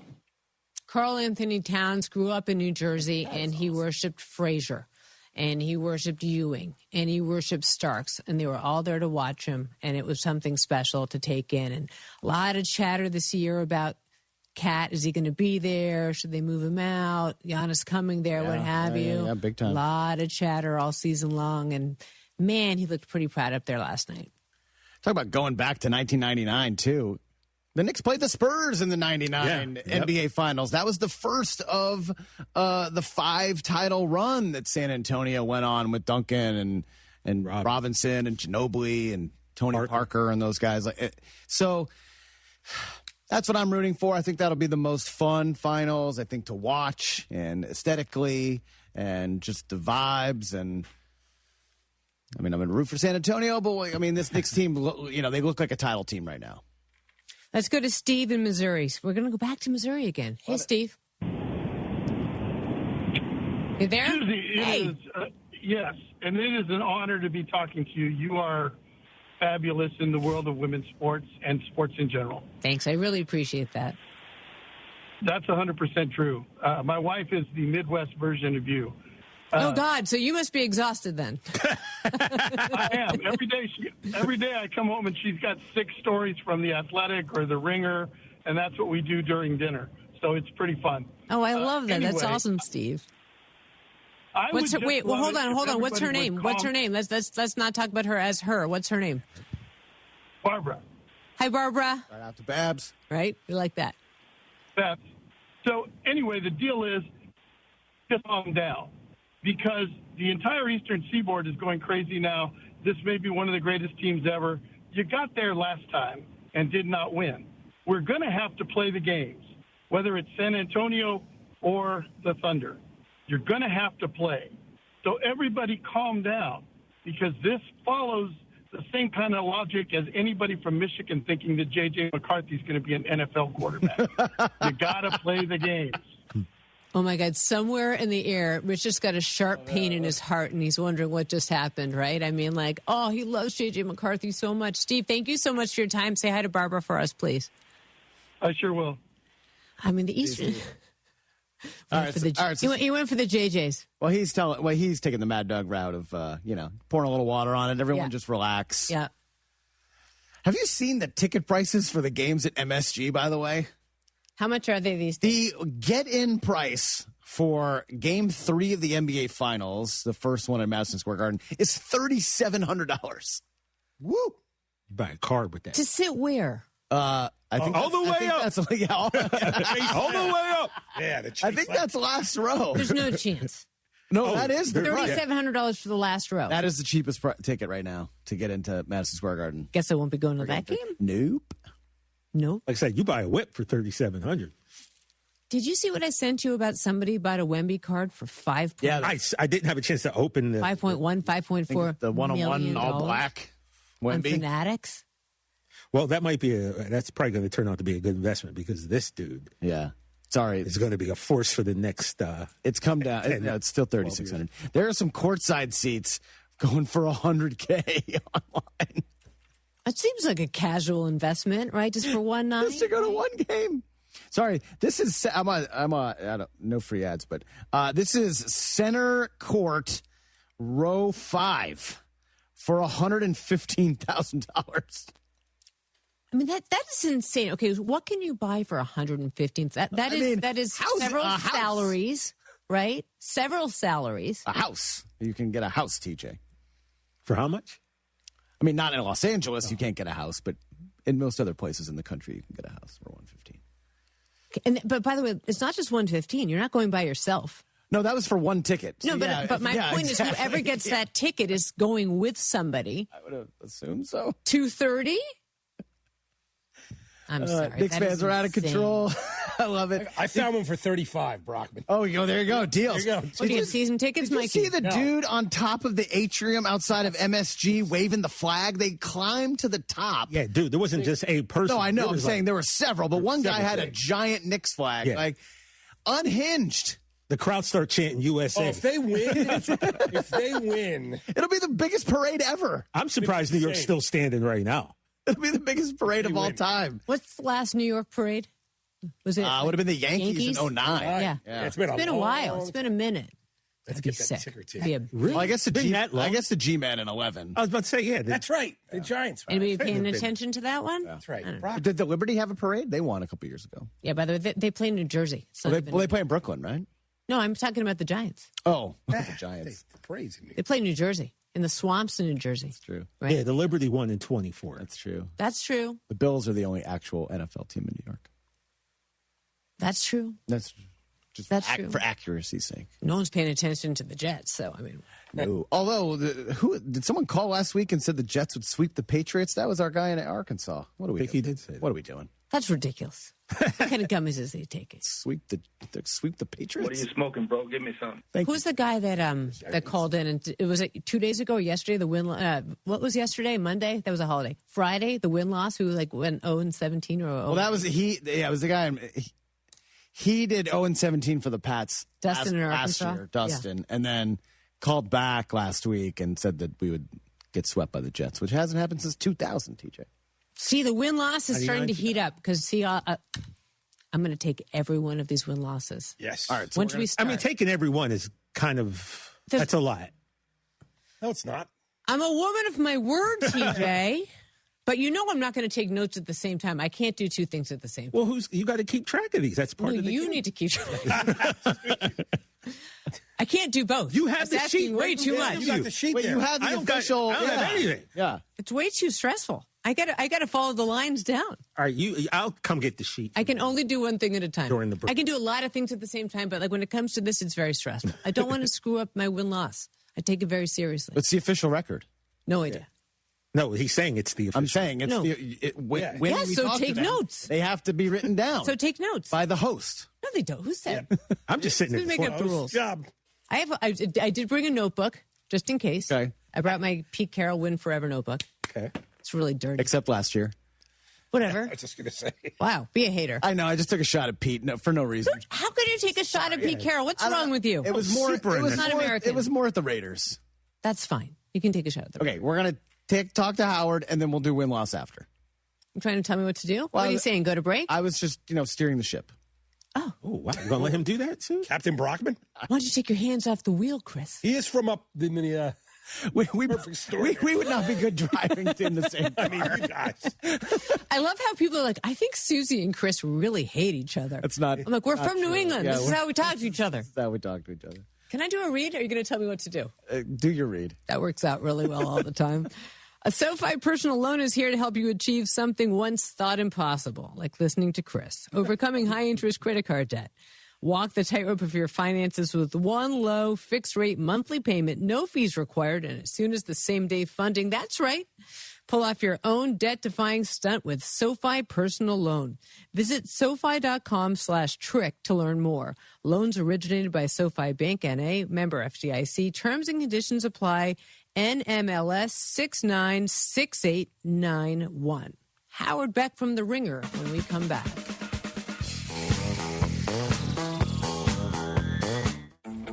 Your summer starts now with Memorial Day deals at the Home Depot. It's time to fire up summer cookouts with the Next Grill 4-burner gas grill on special buy for only $199. And entertain all season with the Hampton Bay West Grove 7-piece outdoor dining set for only $499. This Memorial Day, get low prices guaranteed at the Home Depot. While supplies last, pricing valid May 14th through May 27th. U.S. only, exclusions apply. See homedepot.com/price match for details. Less than 4 in 10 kids aged 6 through 12 are playing sports regularly. 4 in 10 kids? Let it sink in. Just 4 in 10 kids. ESPN is building a nationwide coalition powered by Disney called Take Back Sports, with the purpose of training more coaches, expanding access, and creating community-driven sports programming that puts kids and fun first. We're working on that story. We hope you'll join us. Visit takebacksports.org to learn more. Blue Mountains cold beer. There, I said it. That's how you know your Coors Light is cold. Those beautiful Blue Mountains. If you like cold filtered, cold lagered, and cold packaged beer, then you need to be drinking Coors Light like me, John Granado, Coors Light enthusiast. So whether you're out with the crew or stocking up for the week, look for the Blue Mountains. Grab a cold Coors Light at your favorite local bar, restaurant, or on your next grocery run. Choose chill, Houston. Choose Coors Light. There, I said it again. I told my buyers, let's get them bought. Right now is the time to go. GiveMeTheVin.com is America's best car buyer, paying top dollar for your car, truck, sports car, exotic. What are you waiting for? We want to buy your car right now. Find out why thousands of satisfied customers across the United States put more money in their pocket by going to GiveMeTheVin.com. Sell us your car. GiveMeTheVin.com. So easy you can do it in your underwear. Looking for the perfect place to unwind, host, or celebrate? Head to Federal American Grill with 6 Houston area locations serving up elevated American favorites, handcrafted cocktails, and one of the best social hours in town. Whether you're meeting friends after work, planning a private event, or catering your next office lunch, Federal American Grill delivers exceptional food with Southern hospitality. Visit today and find your nearest location at thefederalgrill.com. Houston is Soccer City, USA, and World Cup 2026 is coming our way. Join me, Glenn Davis, every Tuesday and Wednesday, 6 Central Time, for Soccer Matters ESPN 97.5, presented by the Daspit Law Firm. Get ready, Houston. The world stage of soccer is taking over this summer, and ESPN 97.5 FM is bringing the excitement with our summer soccer watch parties, presented by Huntington Bank. Join us all tournament long as we gather for big matches, great food, cold drinks, prizes, and big soccer energy. Dates and locations coming soon, so keep it locked on ESPN 97.5 FM. The Summer Soccer Watch Parties, presented by Huntington Bank. Don't miss the fun.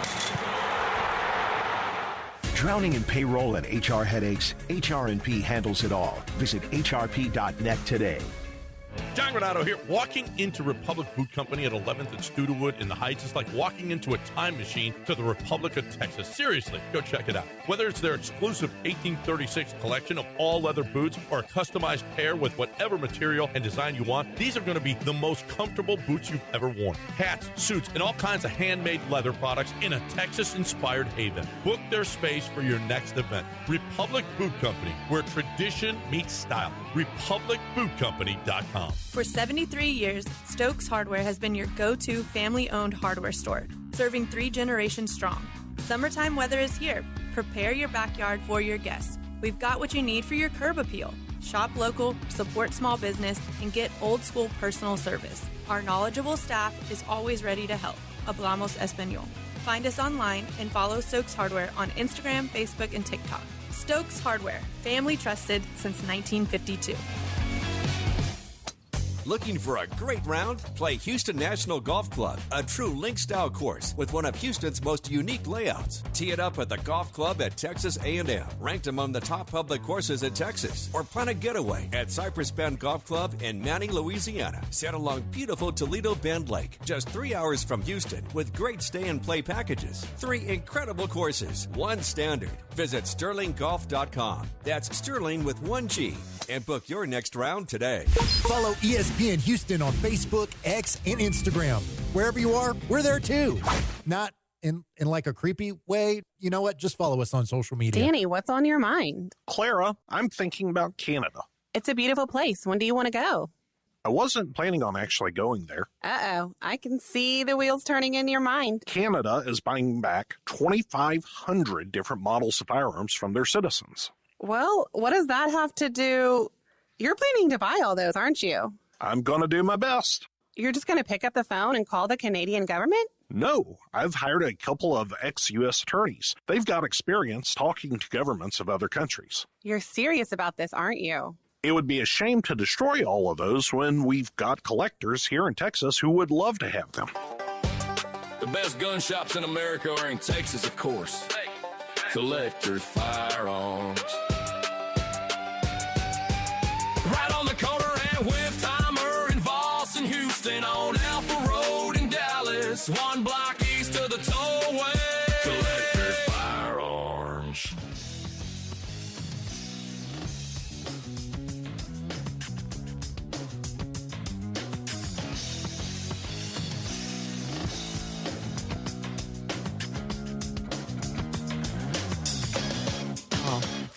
Back here on the Rich Eisen Show, Susie Schuster in for Rich Eisen, and I'm going to bring in Howard back because the minute we start slagging Lakers management, it's more fun to bring in an old friend. Hi, Howard. How are you? Schuster, how are you? Doing great. So good to see you. So good You to too. see you. What was your reaction watching this closeout game last night? Oh, my. I mean, it's you have to decide which prism you want to watch this through. Through the prism of the Knicks, I mean, just absolutely dominant, efficient, devastating. This team has been clicking on all cylinders for weeks already, so I don't think there's anything surprising there. But then the flip side is you're looking at it through the prism of the Cavaliers, who have been, knocking on the door for the last few years. 64-win team not long ago. Traded for James Harden at midseason, and they just looked like they were not even meant to be there, and didn't want to be there. So incredibly dominant performance by the Knicks, an incredibly humiliating and I think embarrassing performance by the Cavaliers. But, look, in fairness, the Knicks have made a lot of teams look humiliated and unfit for the moment, from Atlanta, the last few games of that series, to Philly in that sweep, to this Cavaliers sweep. So, maybe it's just the Knicks. Howard, by the way, I should ask you, you did wash your hands after you came in with those chicken wings, right? Yeah, that wasn't you, was it, Howard? No, I have. I was not in Cleveland, so I can claim innocence with some conviction. Yeah, just checking. Had to find out. Now, analytically, they really should have won that game. And analytically, apparently, the Cavs are the better team, right, Howard? You had to go there, Susie? Always. Always. I've known Kenny a long time. Met him when he was an assistant under Mike D'Antoni with the Knicks way back when. He was actually the guy who was Jeremy Lin's workout guy and development coach during that time before Linsanity. So I've known Kenny a long time. I don't want to sound like I'm making excuses for him out of my affinity for Kenny. He was, as I understand, he was asked a question. I was not in Cleveland. He was asked a question about what still gives you confidence. You're down 3-0. And he went into the analytics explanation of if you looked at the shot quality, et cetera, et cetera. Joe Mazzulla, by the way, got in similar hot water for a quote like that, I think, a year ago. And I get what he was trying to say, that the process is good, the shot quality is good, and if you look at it based on the quality of our shots, we should have made more of them. They were open, they were good shots, all that kind of thing. But the way he said it, and of course, because we live in the society we do, where everything is immediately clipped, cut, pasted, aggregated, blown out, often without any context, it's on him for saying it in I think, an inartful way. It was probably the wrong answer and certainly the wrong phrasing for the answer. But it also wasn't quite as bad as it sounded after everybody got through cycling through it and aggregating it. So, what do you think happens to him, Howard? I wouldn't care to speculate. I don't know. The Cavaliers have been bumping up against it for the last few years. Look, it's 4 years now with Donovan Mitchell. And, they've been in the playoffs every year, a first-round exit, 2 second-round exits, and then this is the first year they've made the conference finals. They made a coaching change along the way, of course. They fired J.B. Bickerstaff, who's now had great success in Detroit. They hired Kenny. And they did make the conference finals, like their first non-LeBron James conference finals in 40 years or something. It's not nothing. But I do think when you lose this badly, sometimes it's just the optics that take you down. Like, I think the optics had a lot to do with the Sixers deciding to fire Daryl Morey after the Knicks smoked them, and in their building, and with Knicks fans taking over their building. Like, owners in this league are emotional too. And, I do think that whether it's the ownership there, front office, they'll take into account everything. Moves made, moves not made. That game one is going to haunt not just Kenny Atkinson, but that entire franchise, because they blew that 22-point fourth quarter lead. And it feels like in a lot of ways, the series was kind of lost that night. So I think it's fair to speculate. This is professional sports, but I have no idea where they'll land with regard to their coach. And now the Knicks are sitting there cooling off as they wait for the Western Conference to be decided. And that can go both ways. Obviously, it's great for them health-wise, and they're still a fairly healthy team. But how do you think Mike Brown will keep them focused? And I feel like when you say that, I'm now like retracking my own question. Like, these guys are going to stay focused. This is their job, and this is what they're trained to do. But how do you think this break will affect them? I mean, Susie, you and I saw it up close. I think you were there with me in 2001 when the Lakers had, I believe, 11 days off after sweeping the first 3 rounds before facing the Sixers. And, of course, famously or infamously, they lost game 1 to Allen Iverson and then smoked the Sixers the next 4 games. But it was the only blemish on their postseason. Was the rest part of that and the rust that goes with it? Maybe. I think it does tend to creep in. But the Knicks, like this Knicks team, this is just the consummate professionals. You see it every night in the way that they play. They never seem to lose focus. They never seem to get out of character. And I don't think that'll happen now. And this is not 11 days. This will be more like 8. The final start a week from tomorrow. And, they could sit there in the meantime and get to watch the Spurs and Thunder beat the you-know-what out of each other. This is a team that tends to get banged up. Jalen Brunson in particular, like, knock on wood, but I think this has been his healthiest run since he's been here in New York. But, there's always bumps and bruises this time of year. That will do them well. I'm sure Mike Brown will find ways to keep them sharp. But, yeah, this is a very professional group. I don't think they're going to need a lot to keep them sharp. You just got to try to not lose the rhythm that you're in over a course of a week. I was telling the guys, don't you remember that? I think it was like Vic the Brick Jacobs would come in with a giant broom and like, Phil, how do we keep this broom clean? And I mean, again, like the props. It's always about the props. Shout out to right? Vic the Brick. Oh, my someone's gosh. got to give the guy a shout out. All right, Yeah. so let's flop over then to the Western. And so what are you expecting here? Flop over. Well, did I say flop over? That was well done. Thank you Well done. very much. Well done. I was going to let that go. Listen, someone's got to be artful in this chair. The series has been phenomenal. I truly wish that, the Thunder had a healthy Jalen Williams and A.J. Mitchell, and that the Spurs were not worried night to night about the state of De'Aaron Fox or Dylan Harper and their injuries, because these two teams are two of the most fascinating, most talented young teams we've seen in a very long time. Coming up simultaneously, basically. The Thunder breaking through last year with their championship. The Spurs now potentially on the verge of a finals with their star player, Victor Wembanyama, being only 22. His first playoff run ever could take him all the way to the finals and perhaps a championship. Like, we don't see that very often in the modern NBA. Like, this is insane. It's fascinating. It's compelling as hell.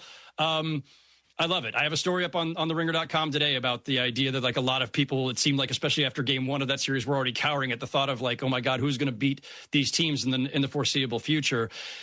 They're both really young and super talented. And again, these are two teams that are also very professional, and they play well beyond their years. You never look for one moment and think that, Dylan Harper and Stephon Castle are in their first couple of years in the NBA. We know that game 5 in a tied series tends to decide the series, not always, but statistically speaking, that's the way these things go. I think the Spurs do have a certain amount of momentum and better health, assuming that Fox and Harper are both playing tonight and A.J. Mitchell and Jalen Williams remain out. That certainly gives them the advantage. They seem to have found a method for at least bottling up or making it really hard on Shea. And then with no other playmakers, shot creators out there in the absence of those two other guys, that gives the Spurs quite an advantage. Yeah, and Wemby has been able to make them so successful in preventing OKC from scoring in the paint as they've been able to do so effectively all season. Let's just talk about Wemby and put him into perspective. Like, how would you describe him as compared to the great centers that came before him? He's nothing like anybody we've seen because he combines just about everyone, right? Like the dominance that he presents in a much different way than, say, the physical type centers of the past, right? Shaq, Ewing, Akeem, Wilt, Kareem. I mean, Kareem wasn't as physical. Kareem was a more of a lithe center, but like Wemby does not track with any of them, but he presents the same conundrum as all of them. And and especially at 7'4", 7'5", if you were anybody else in the league, all you can think is, I don't know how to guard this guy. I cannot. There's nobody who can replicate him. There's nobody I can get who can do what he does. So the best we can do is try to keep bodies on him and maybe load up on 7-footers again, as we saw back in the day where teams were just grabbing whoever they could to just foul Shaq. Can you just rough him up a little? And clearly we've seen Isaiah Hartenstein do his best to get as physical as possible, yanking on his arm, bumping in as much as possible. To Wemby's credit, like, dude gets knocked out and he just like jumps right back up. There's not a lot of complaining to the refs. There's not a lot of he's not demonstrative about it. He just gets up and does his thing. But I'm always one who tries not to get too far ahead of myself. And I cringed a little bit even during the Wemby draft a few years ago when people were saying he could be an all-time great. And I'm like, God, let's not put that on a guy when he's, 19 or whatever, 18 and just coming in. Give him at least a little bit of time. But it's hard not to get hyperbolic and think about how much this guy could accomplish when he's here a couple of wins away from the finals at age 22 and doing the things we're seeing him do, right? Like a game with 12 blocks in one round. The way he completely owns the paint and can contest multiple shots, both inside and out on the same possession. And then watching him pull up for logo threes and Steph threes. It's like, it's mind-boggling. It's awesome. It's so entertaining. There are not many players these days, after all these years of covering the league, that make me shriek from my couch or yelp or just, whatever. He does it every time. Every time. I mean, you brought up the logo shot. I mean, he had 4 shots in the first 3 minutes and 19 seconds of the game. And that's the other thing is that I don't know how you guard him. I guess nobody else can figure it out either. But we're having Shaq on in the third hour, and that's something that I'm posing to him, which is like, what would you do against him? Because I just think he causes such a conundrum. And I want to ask you about his relationship with Pop and your experience having covered Pop. Pop is almost like he's that wild card right now. It just feels like the way he's been coming in and out of this locker room all through his retirement, right? Showing up at airports. It looks like an episode of Succession. So how do you think Pop's wisdom and experiences played into how these guys have rallied, especially as De'Aaron Fox had said that he came in the locker room after the loss the other night and just said to them, this is not how Spurs play ball. Yeah. Yeah. I mean, I get chills just thinking about that, like literal chill just now, because we don't have this very often, right? Red Auerbach is not walking into the Celtics locker room. We don't get the legends of the past still hanging around, still attached to the organization in this way, right? Like wherever the Lakers with Luka might end up in the years to come, I don't think Phil Jackson's going to be able to go back there and give them a pep talk after a tough loss.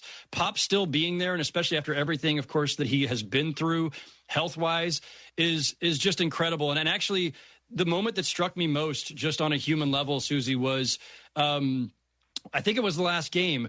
Wemby is reaching down. I love it's so endearing how he reaches down to put his arm around Mitch Johnson every time that they need to confer during a timeout or a stoppage of play. And then there's this quick back and forth whispering in his ear. And at one point, and shout out to the producers for doing this, they moved straight from that pairing up to the luxury suite where they showed Tim Duncan and Pop.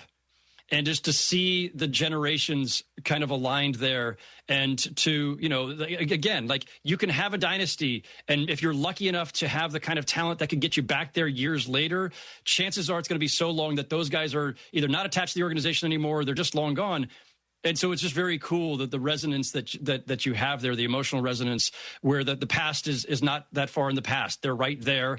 And Duncan is there as a resource to Wembanyama, as is David Robinson, Bruce Bowen, Sean Elliott. All these guys from the last dynasty are still around. And Pop is still around. And Pop is the one who put Mitch Johnson in position to be able to step into his shoes. When obviously under unfortunate circumstances, health issues forced Pop away from the sideline. But he's still there as El Jefe, as he calls himself. And Mitch Johnson is there as his protege, and I think doing him proud. Yeah, it's incredible to watch. And you and I were there, and we saw firsthand that relationship with Tim Duncan when it was him and Tony Parker, and the amount of time that those guys, the way that Tim Duncan would go to him as a consigliere, and the way he took in all that he had to say, and the way that he's translating that down to Victor Wembanyama is a beautiful thing to watch. Before we let you go, let me ask you about Giannis, because it seems like a waste of time if I don't ask you what's happening with him. What's the latest that you're hearing? Everybody expects something to happen sooner than later. I think in general, it makes sense that they'll try to get something done by the draft. I have friends in Milwaukee who, as recently as a month and a half or so ago, were like, "Don't assume anything. This still could somehow land with Giannis staying." And I'm like, I'm skeptical of that. I think most people around the league are pretty convinced that this is happening now.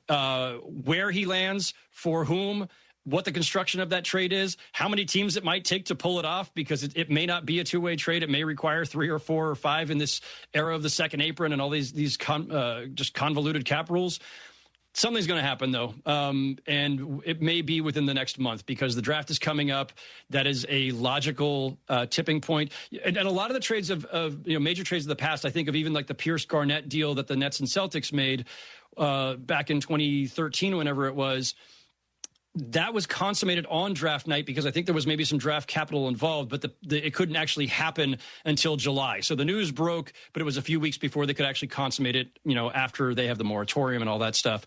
But I think, we may be 4 weeks away from knowing his future. Okay, I lied. What about LeBron? That one's really hard. From everything that he has said publicly and continues to say, it doesn't sound like he's hinting much at walking away. Sounds like he still wants to play. And I think, if anything, this Laker playoff run without Luka and largely without Austin Reeves showed that, one, LeBron can still carry a team when necessary. You don't want to have to do that for 82 games or an entire playoff run. But even at 41, soon to be 42 in December, the guy can do a lot and could still be incredibly valuable in that secondary role, or as the number 3 or whatever he may be with the Lakers. But the Lakers have a really difficult set of decisions to make. This is their first real summer to decide, how are we building around Luka, right? This is the second summer they've had him. They didn't do much last summer. They just tinkered around the edges. But now they've got cap room. Part of that cap room requires LeBron to be gone. But they've got to decide what to do with him, what to do with Austin Reeves. But they have this is the moment to do it. What does a team built around Luka Doncic in LA look like? Can you get those guys? Can you do it right now? Because time's a wasting. Luka's in his prime, and in this league, you can't afford to mess around for too long. And rebuilding around him for a sustainable period, 3 to 5, 6, 7 years, might require deciding, it does not make sense to have LeBron James at age 41, soon to be 42, on the books at 30 or 40 or 50 million. I do not envy Rob Pelinka and Jeannie Buss and Mark Walter and everybody else in that decision-making sphere. This is going to be a very challenging summer, but just absolutely, positively important one, and they've got to get it right. Howard, thanks for your time as always. Thanks, Susie. Good to see you. Great to see you, too. Next time we'll come in with some more brooms, right? We'll come in with all of our props. More props. Oversized. More props. More props. More props. Feeling you. Christopher. Bring a broom tomorrow. We'll get really hokey with it, right? Okay, I'll bring a broom. I was thinking while Howard was talking, if you're a Dallas Mavericks fan, right? Are you sitting here right now just like, what the heck? This sucks. We had Brunson and Luka. And now, you got Cooper Flagg, you lucked out, but at some point, I'm sure they're probably just shaking their heads like, what could have been? We had it all. Had it all. We had it all. Can't sing. But All they right. didn't want to pay the man. Nope. You got to pay the man. It's just funny. You see all these videos of, reporters back when the Knicks gave Brunson that, $104 million contract, and everybody was poo-pooing it. I watched one of those videos today, and it was just like. Man. No, I hear you. Let's take a break. When we come back, Michael, Sharon, don't go anywhere. We're going to win-loss this thing. TJ's going to pay attention so I don't screw this up. I'm going to pass you the notebook.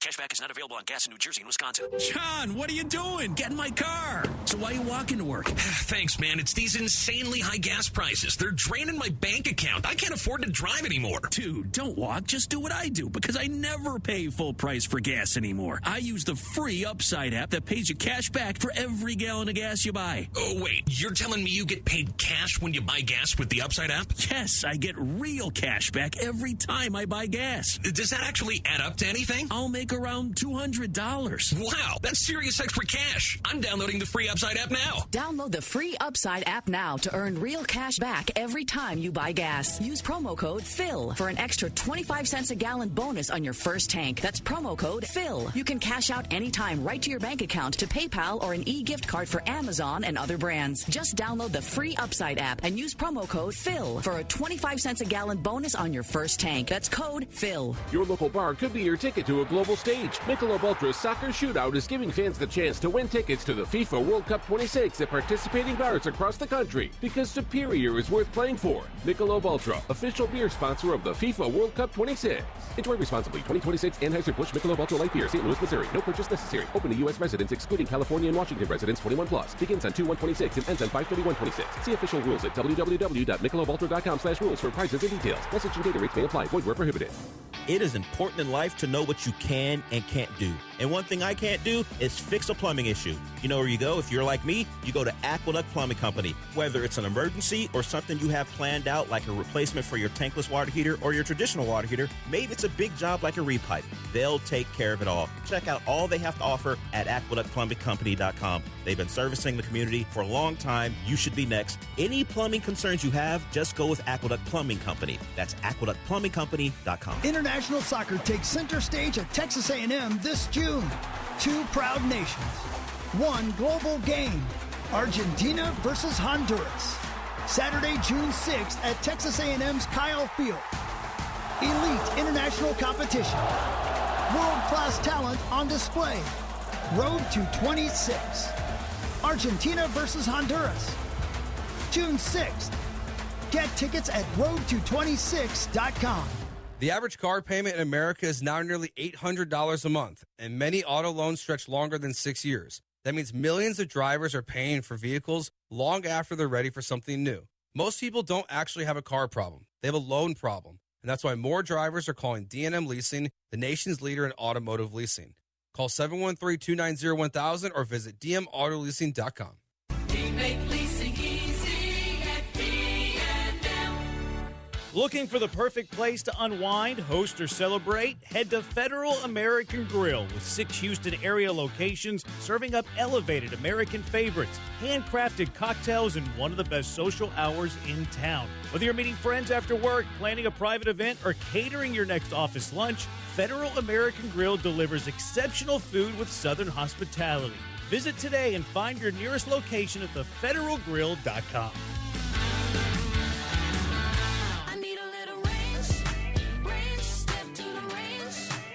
There's a new flavor in town, the Jalapeno Ranch Club at Chick-fil-A. With that juicy Chick-fil-A original spicy or grilled chicken, a buttermilk ranch bun, candied bacon, pepper jack cheese, and jalapeno ranch sauce. It's got big ranch vibes with a little heat.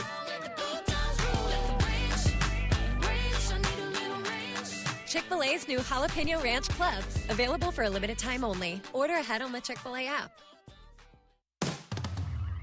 At Liberty Mutual, we love helping people with things like customizing car insurance, just like how we customize a song for you. Catered country tune. Liberty Mutual, saving you bucks by protecting your truck. 'Cause 30 told me to only pay for what I need. Thank you, Limu. I'll always trust in Limu with Liberty, Liberty, Liberty, Liberty.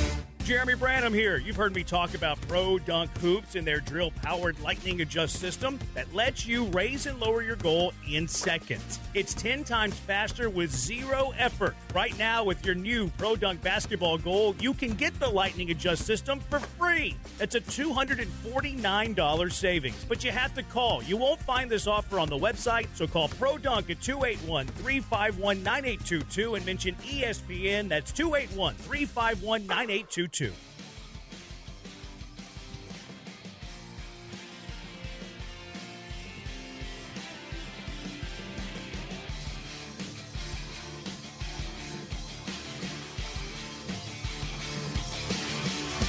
I could be. I'm on shopping. In a world in need of a hero, can you please let me do a read? In a world in need of a hero, one man rises to the challenge in style. He is just driving the kids to soccer practice. Make every day feel epic in the all-new Hyundai Palisade Hybrid with up to an EPA estimated 619 miles of range on select trims, advanced tech, and class-leading interior space, because when you're hauling kids, gear, snacks, and backpacks, space matters, and so does comfort.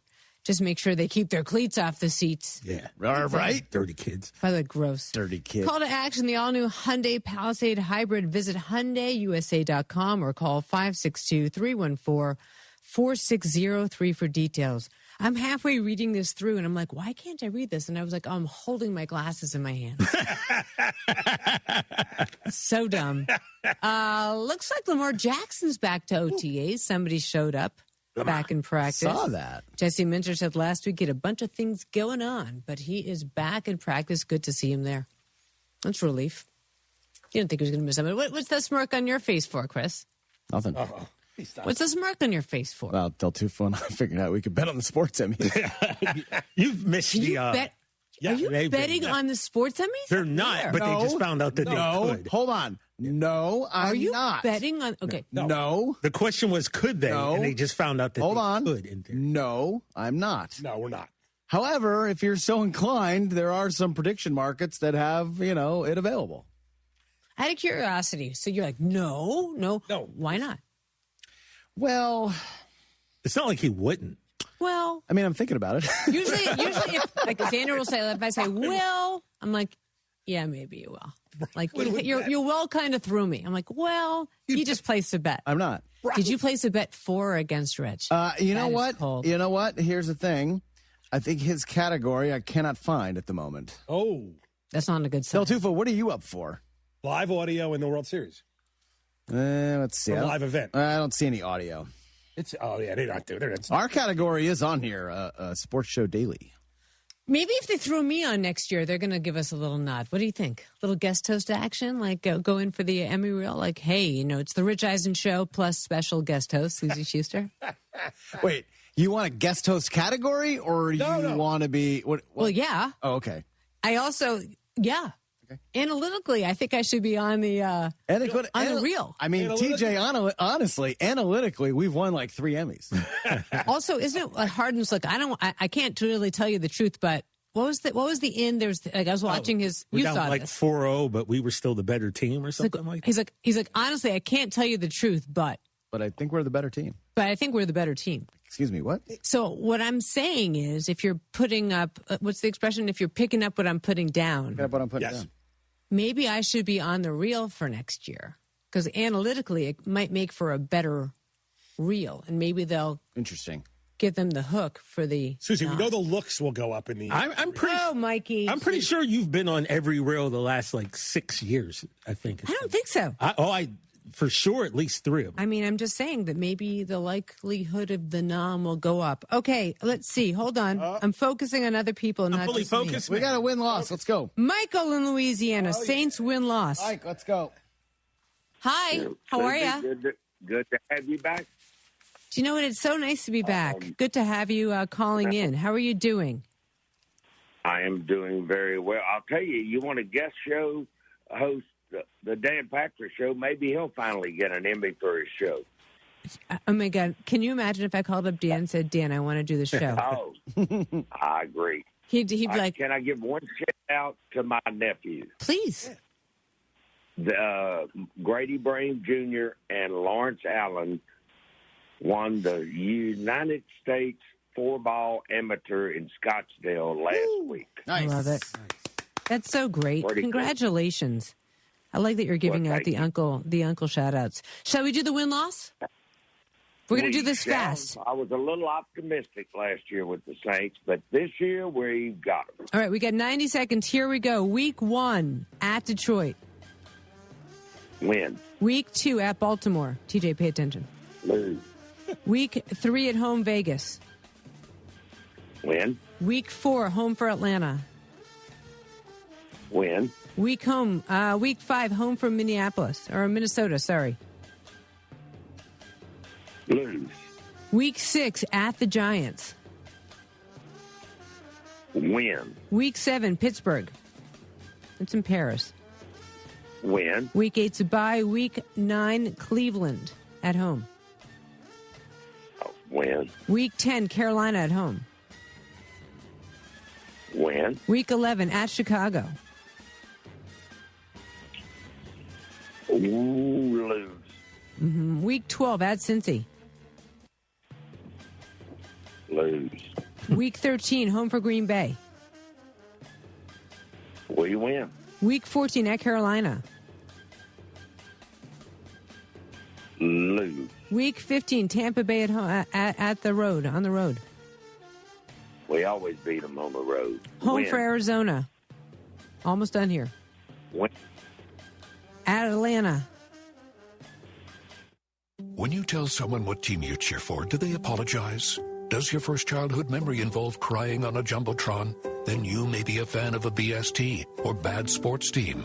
Luckily, when you bundle your home and auto insurance with Progressive, you're protected from things like fire damage caused by violently unplugging the TV.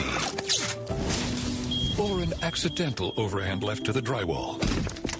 Visit Progressive.com today. Progressive Casualty Insurance Company affiliates and other insurers. Covered subject to policy terms. Not available in all states or situations. Rich Eisen here. Running a small business means every hire matters. A bad hire costs time and money, but the right one helps your business grow. The challenge? Finding that person without sorting through resumes. That's where LinkedIn Hiring Pro comes in. It screens candidates so you can focus on conversations with qualified talent. With Hiring Pro, you can hire with confidence and build the team you need. Join the 2.7 million small businesses using LinkedIn to hire. Get started by posting your job for free at linkedin.com/Eisen. Terms and conditions apply. Looking for a great round? Play Houston National Golf Club, a true link-style course with one of Houston's most unique layouts. Tee it up at the golf club at Texas A&M, ranked among the top public courses in Texas. Or plan a getaway at Cypress Bend Golf Club in Manning, Louisiana, set along beautiful Toledo Bend Lake, just 3 hours from Houston, with great stay-and-play packages. 3 incredible courses, 1 standard. Visit SterlingGolf.com. That's Sterling with 1 G. And book your next round today. Hey guys, Joe George here to tell you about TNT Shirts. TNT Shirts has been a family-owned business since 1983 with 2 locations, 1145 West 19th in the Heights and 2400 Taft in Montrose. There's no minimums for custom t-shirts. They printed 300 for us for the ESPN listener party. They also do embroidery, screen printing, and promo products, so why go somewhere else when you can support local? They're also officially licensed with Rice and the University of Houston. Check them out at tntshirts.com and tell them you heard about it on ESPN 97.5. Get ready, Houston. The world stage of soccer is taking over this summer, and ESPN 97.5 FM is bringing the excitement with our summer soccer watch parties, presented by Huntington Bank. Join us all tournament long as we gather for big matches, great food, cold drinks, prizes, and big soccer energy. Dates and locations coming soon, so keep it locked on ESPN 97.5 FM. The Summer Soccer Watch Parties, presented by Huntington Bank. Don't miss the fun.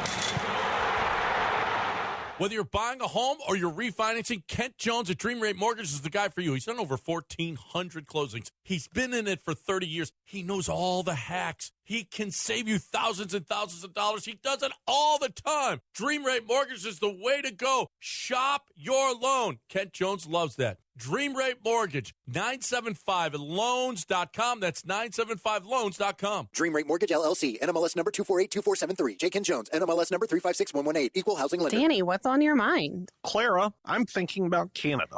It's a beautiful place. When do you want to go? I wasn't planning on actually going there. Uh-oh. I can see the wheels turning in your mind. Canada is buying back 2,500 different models of firearms from their citizens. Well, what does that have to do?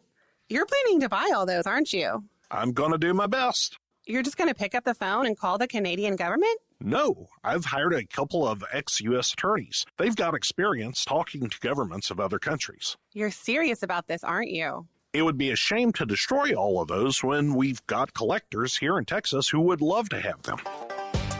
The best gun shops in America are in Texas, of course. Collector Firearms.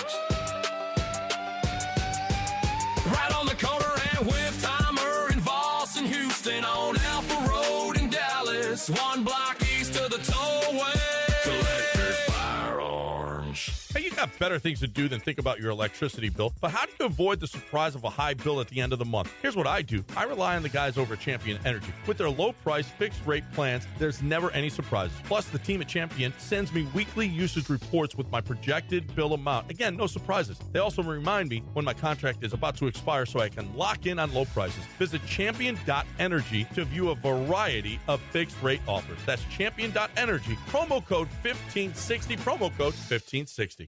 Spring is calling at Two Creeks Crossing Resort, just 90 minutes north of Houston. Spend the day relaxing by the water, then stick around for live music, great food, and can't-miss events happening all season long. From cook-offs and holiday celebrations to outdoor adventures and family-friendly fun. Whether you're rolling in with the RV, booking a waterfront cabin, or planning a glamping getaway, there's a perfect spot waiting for you. See everything coming up and reserve your stay now at twocreekscrossingresort.com. ESPN 97.5. KFNC 97.9 HD2 Mont Bellevue, Houston. Presented by Zadok Jewelers. This is The Rich Eisen Show. Hey, everybody. Can't get enough of The Rich Eisen Show? You're in luck. You can find us everywhere. Watch us weekdays on Disney Plus from noon to 3 Eastern. Miss the show? We've got a podcast so you can listen anytime. But here's the best part. Our YouTube channel. Subscribe at youtube.com/Rich Eisen Show and you'll never miss a moment. Now, on with the show. But I've never seen the Knicks play this way. It's unbelievable. This is The Rich Eisen Show. Rich Eisen. Oh, that's Susie Eisen's husband. With guest host, Susie Schuster. Earlier on the show, sports radio legend, Christopher Mad Dog Russo. Senior NBA writer for The Ringer, Howard Beck. Coming up, Basketball Hall of Famer, Shaquille O'Neal. And now, sitting in for Rich, it's Susie Schuster.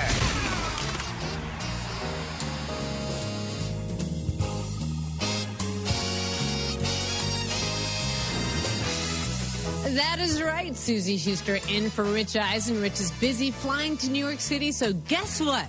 I was very happy to come here and take over for him. Happy to be with you. Hi, Christopher. How are you? Hi, Susie. What's up? You know, just chilling. Just chilling.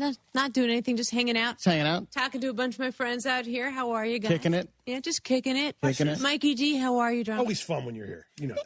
Thank you, Mikey. Thank you for that vote of confidence. We've known each other a long, I mean, not a long time. Vote of confidence. Yeah. Vote of In sports, a vote of confidence usually means you're getting fired in like a week. No. Let me just explain to you the beautiful thing here. I can't get fired. That's true. Right? What you going to do? Come home and be like, hey, honey, you did great. That's going to cost them a lot. You did great. We're hosting. You did great. I was for the show. It was okay. You did great. Hi, TJ. I wore my Jerry West shirt I for you know. today, the logo. Nice. Okay. I know. Did I tell you this? Just an aside. You know, when you keep your voicemails, I'm a kind of person, I can't have any open emails, no open texts. I need to have zeros, right? Oh, how do you I don't do that? keep that many voicemails, but I did keep the last voicemail from Jerry. Oh, really? Mm-hmm. Well, yeah, of course. Why wouldn't you? Yeah, special, by the way. So thank you for wearing that T-shirt today. Dr. O'Neill is in. He will be joining us very momentarily. Whenever I ask Cynthia for her help to get Shaq on, and I always say, like, I broil in my own sweat until I see him actually show up, and then I wonder, how will he show up? In the past, he's shown up in costume, Yep.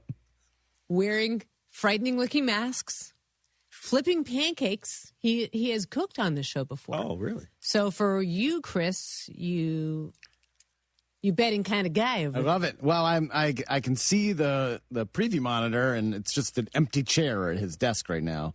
So I'm waiting to see him slide in Collinsworth style. Or like do a Dr. Evil spin and reveal. Just, yeah, whatever. Yeah, like it's the voice. I don't know. We'll see. We'll see what he shows up at. I love See it. if he's still wearing a top hat. Yeah, maybe he'll have his cap and gown on still. Could have the cap and gown. He could have a top hat on, like he and Kenny were dancing a little New York last night. They broke the robots out last night, which was wild. The robots, I think, freaked out Charles. Charles was out there dancing with the robot. Yeah, but Charles gave that robot like a little look-see, and he was like, I'm not sure if I like this robot. You I know? understood. It's kind of. I don't understand a dog robot. Why would you want a dog robot? I can't pat a robot. I don't know. Like, we've all seen Terminator. We know this is a terrible idea. I don't know why we're welcoming all this stuff. Exactly. Thank you. The Terminator scared the crap out of me. Well, yeah, it should have. Oh, yeah. It also sent me to the gym because she had guns. Man just sat well, down. and number two. Number two, I mean. Linda Hamilton was, she was shredded. Shredded. By the way, she dropped and gave you 50.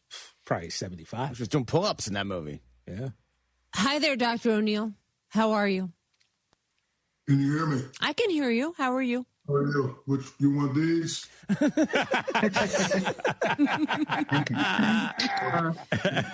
or these?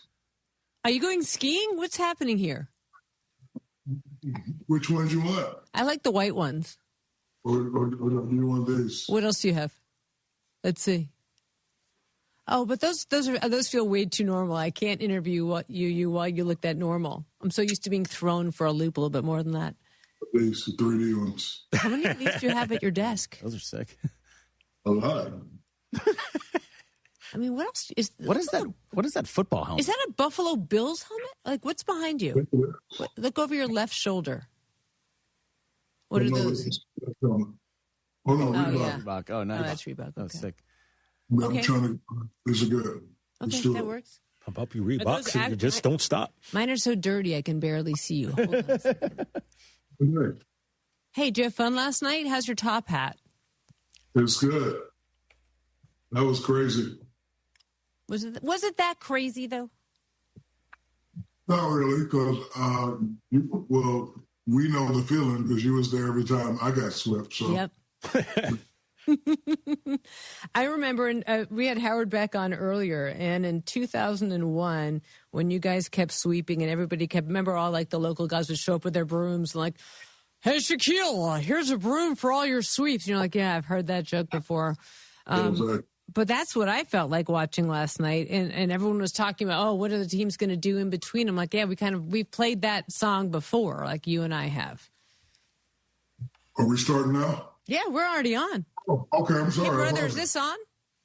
What if you'd said something like inappropriate, or that would have been fantastic? That would have been really fun. No, we're on.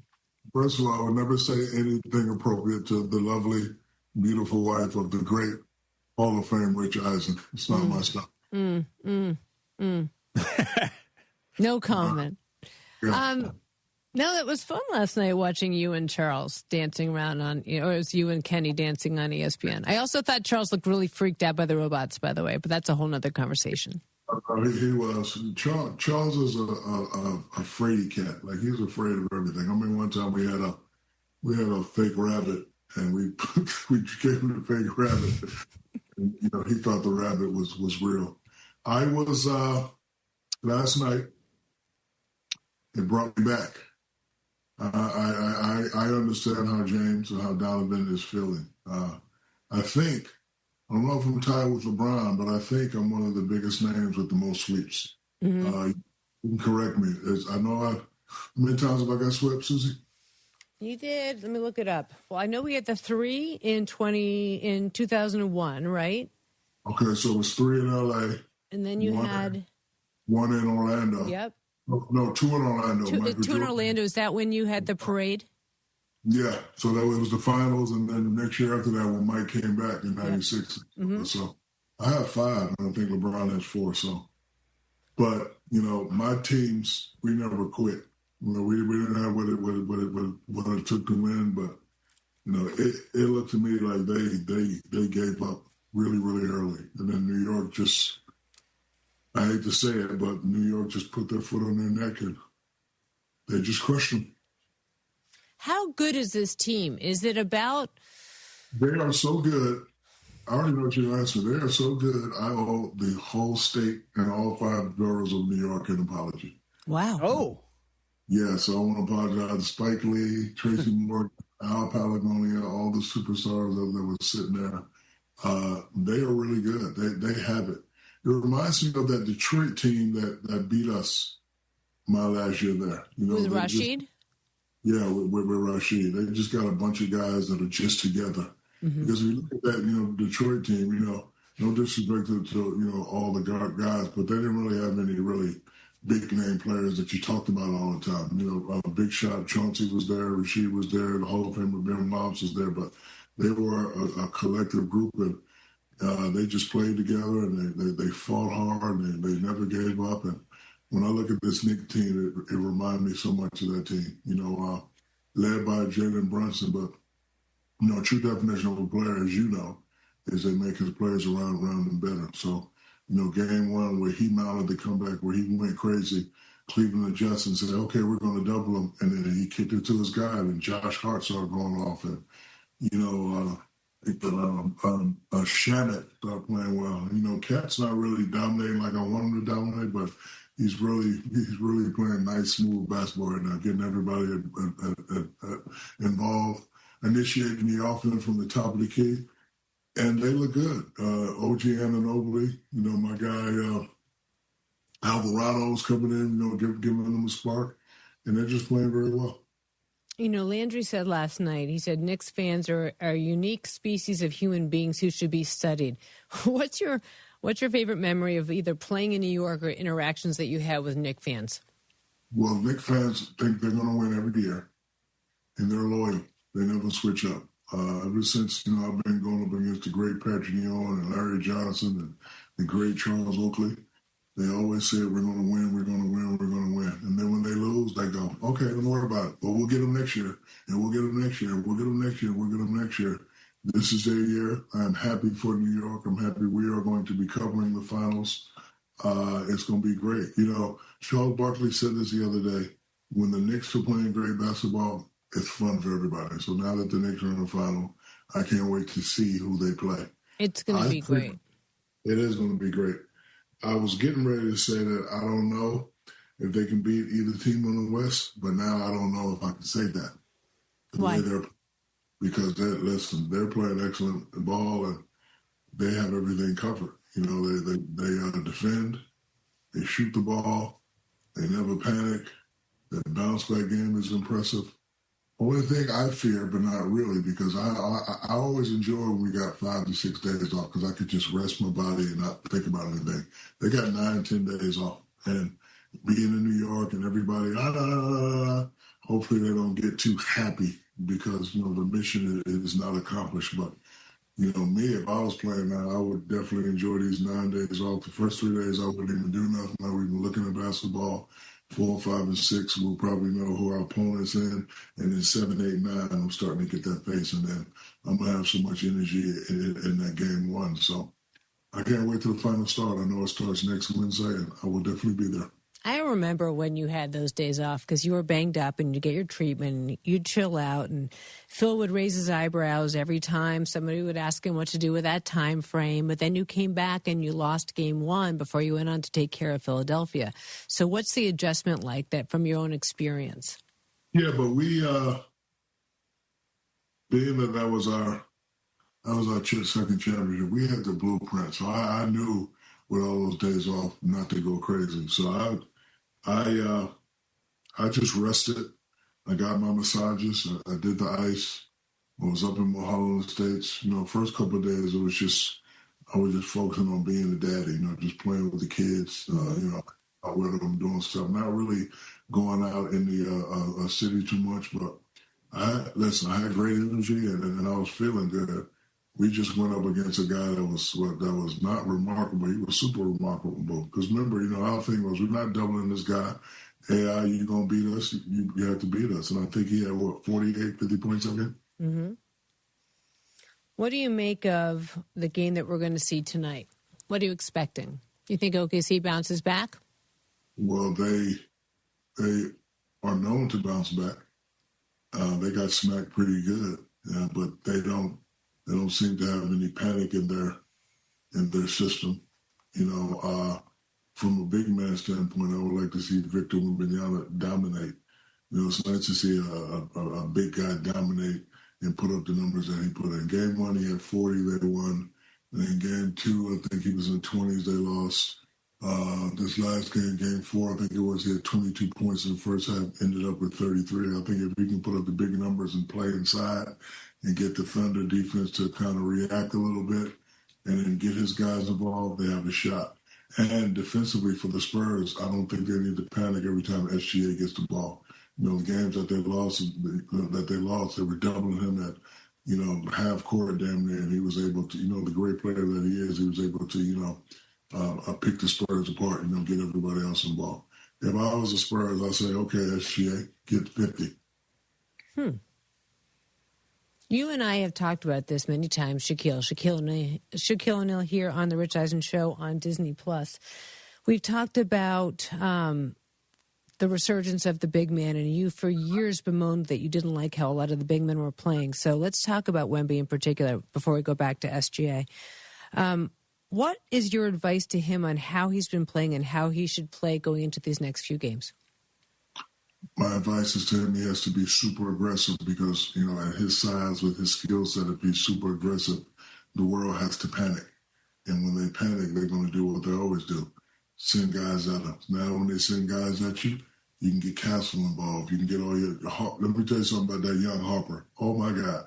This kid is fabulous. He is so fabulous. So, you can get him involved. And that's the system. I've always called the Spurs, organization the system. The system is well in effect. But if he's dominating, if he's super aggressive, if he's close to the paint, taking high precision shots. Look, I don't mind him shooting threes because he's a fabulous shooter, but I would like the majority of his shots closer to the basket. If he can do that, cause OKC to panic a little bit because, he's having his way with Shet. And then, listen, every time they put Caruso on him, that should be a sign of disrespect, and he should be looking to score. So if he dominates it, if he's all over the place, and if he stays out of foul trouble, they definitely have a shot. But I wouldn't tell him much because he has two mentors over there that we're all in the same office. You got the great David Robinson and you got the great Tim Duncan there. So you don't really need my advice because I wasn't really that type of player. I'm more of a power player. So, Tim was definitely inside and out. And so was David Robinson. So I'm sure he gets, great advice from the guys. And, you still got Popovich coming in and out every now and then. So I wouldn't tell him much. As a fan, I just enjoy watching him play. But I would love him to be dominant. Not some of the time, but all the time. Did you have much interaction with Popovich? No, but I've always loved and respected Popovich. I told this story one time. I didn't have any shoes. Couldn't afford them. Couldn't even find them. So I think the Spurs had a player that was 7 foot. So, my father used to go at the local gym and, every now and then a couple of Spurs would come in. And my father asked the Spurs, hey, man, you know where I can get some shoes? And he said, yeah. And so he gave us a number. And when we got to the organization, it was Pop. And Pop knew who I was in high school. He was like, hey, man, you're a fabulous player. And Pop gave me 3 pairs of shoes. And I always had love and respect for Pop. When we played against him, I didn't like him because that's my job not to like anybody. But, ever since that day, I've always had love and, respect for Popovich. Never have anything negative to say about him. Definitely a great coach, Hall of Fame. I wish he was still around. And I wish him nothing but the best. And I wish him that, I don't know how he's doing health-wise, but I wish him nothing but the best. That's a beautiful story, and you always have those for me. You mentioned SGA, and I would just let him go up to 50. How does that affect the game plan around that then? What's your thought there? Because OKC is dangerous when everybody's involved. When everybody's involved and they're playing well, they're very, very difficult to beat.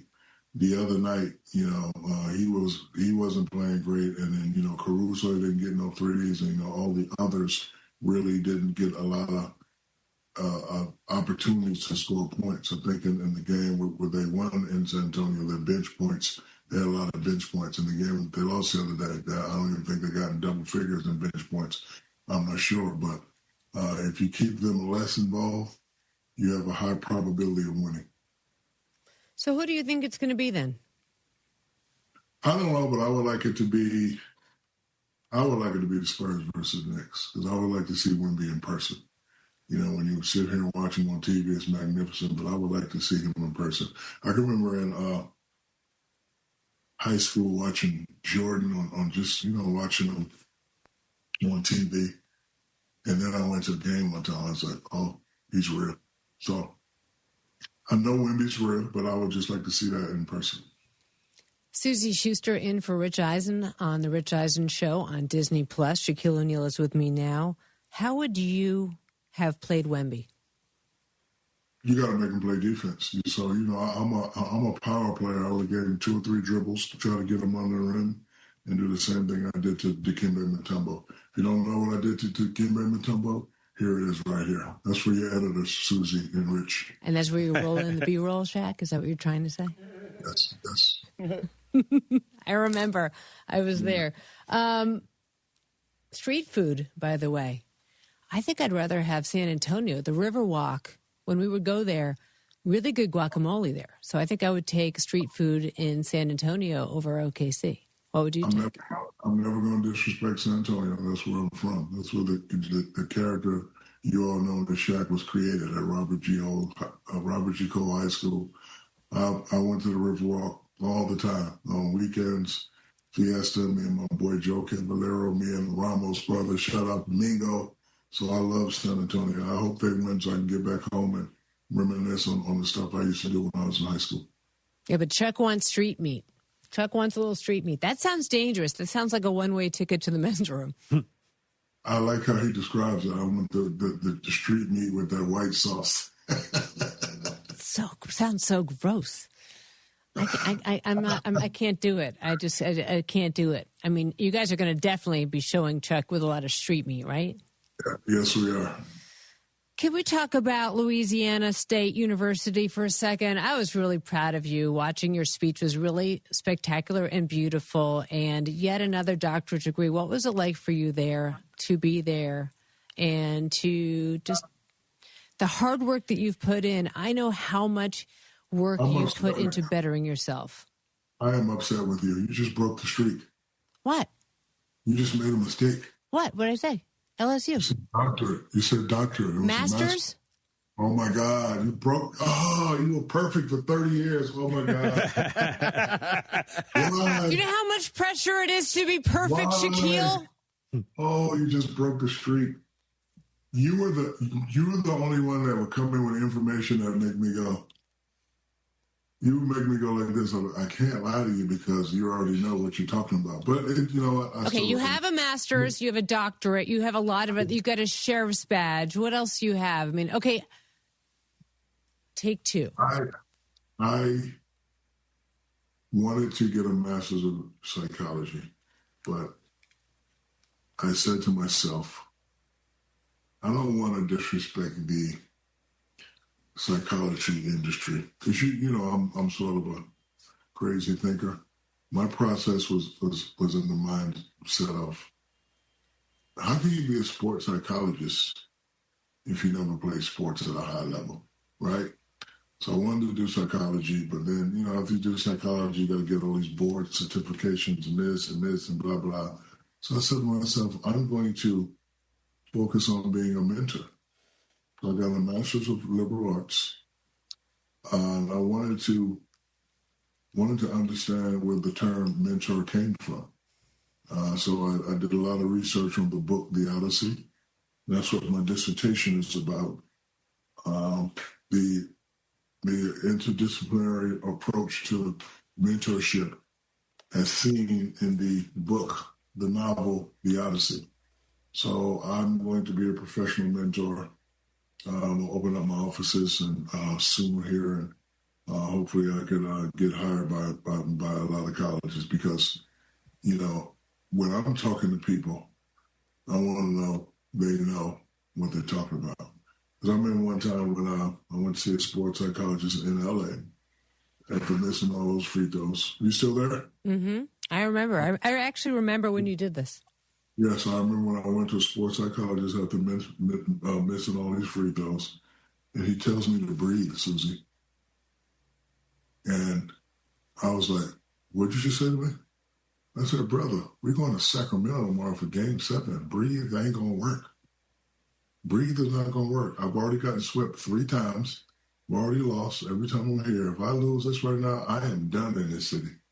I am done. I will be the laughing stock of LA superstars in this city if I don't get this done. So that always kind of rubbed me the wrong way. But again, I didn't want to be me against the psychology industry because, you know, I respect what they know on the academia side. But if you never really played or played at a high level, I don't think I could respect your word. Like, for example, if I'm going to do a show, if I'm going to be an analyst, if I'm going to be a journalist, I would definitely talk to you. I'm not going to talk to one of these kids that just got on and, you know, has 1 million followers and he's a superstar overnight. No, I'm not going to talk to him about the rigors of this business. But I will definitely talk to you because you started from the bottom and you're very successful where you are now. But me and you, we kind of grew up together. So I know who you are. I know what you've done. I know what your husband has done. So I respect people that have experience. And you've got a doctorate, so you're clearly really smart because you want to talk to me. I'm just saying. Yes. Yeah. And you are correct.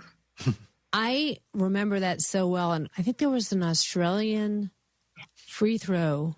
Remember there was like an Australian free throw specialist who came in to try to work with you and wanted to change where your hands were on the ball. And at some point you just had to figure it out on your own. And I'm just curious before we go about how you will work with kids. Are you going to be available to kids at LSU? Are you going to start going on the road and starting to talk to kids across the country? Can you imagine the amount of kids that can learn from you and what the attention will be for you on that? I mean, it's going to be a full-time job. You know, one of the roles of being a mentor is you have to listen. So hopefully while I'm listening, I have a story to tell them. You know, rather than saying, do this, do this, do this, I can give them my experiences of what I've been through or other people's experiences because, you know, I've been around the block, came in with Penny, was there with Kobe, helped shape D-Wade, seen the King do what he do, seen Steve do what he do. I have a lot of stories that, you know, hopefully I could, you know, help these kids, you know, relate to the problems. But they know and understand that I know exactly what they're going through. Big game at LSU, you know, we got to win. And, you know, if the pressure's on you, I know what to say to a kid. I know exactly what to say to a kid to say, hey, this is what you got to do. This is what you got to prepare. And this is how you have to think. And it all has to do with positivity. Shaquille O'Neal right here on The Rich Eisen Show. Susie Schuster in for Rich Eisen. You were our very first guest on Women's Sports Now last year. Now we're on ESPN, wherever you want to find us on the app, et cetera, Disney Plus, you name it. And you have been a mentor to Angel Reese and now also to Lauren Betts as you brought her under the Reebok umbrella. So I'd love to get your thoughts on, first of all, how Angel's fitting in there in Atlanta, and then also what you're seeing out of Lauren Betts in Washington. They are having fun. They are playing fabulous. They are both determined to do great things. And I just stay out of their way. You know, they have my number. They know if they need me, they can call me. Another role of being a mentor is not to micromanage. You know, sometimes you just have to let people, you know, figure it out on their own. You know, I had to, you know, I hate to sound like this, but I grew up by myself. I didn't have anybody to call, so I was like, okay, I said this, they didn't like it. That was a mistake. Delete that. I said this, they like it. Okay, I'll keep doing interviews like this. So sometimes you just have to, you know, teach yourself. But they're smart. I love the way they're playing, and, you know, they're happy. And, you know, that's all that, you know, matters to me. I wish I could punch some of these guys in their face that just, you know, pick on my Angel and pick on my lawn, but I have to be professional. You were one of the first people, though, to back Angel Reese the way you did. Why did you do that, and what are you seeing out of her now? And can you believe how huge she has become? Because enough is enough. The problem with you guys' profession now is you're letting amateurs come in, and amateurs think they have the same rights as you guys have.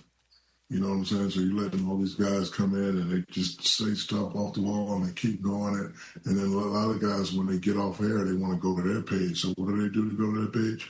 They'll take a hot topic and promote on their page to get their followers up. But, it's just a lot of nonsense and just a lot of embarrassing and a lot of bullying sometimes. And, guys bullying guys is fine, but I can't let you just bully females just so you can get likes. Although I will tell you this. Angel has a great way of standing up for herself. She does. I really respect that about her. And I have to call her sometime and be like, hey, I got it. Don't you respond, I got it. No, do that. Say, no. You relax. I got you. All right, before we let you go, and I have to let you go, who's going to win it all? I don't know. I wish I could have that answer. Come on, where's your magic ball? I don't have a magic ball right now. Let me see.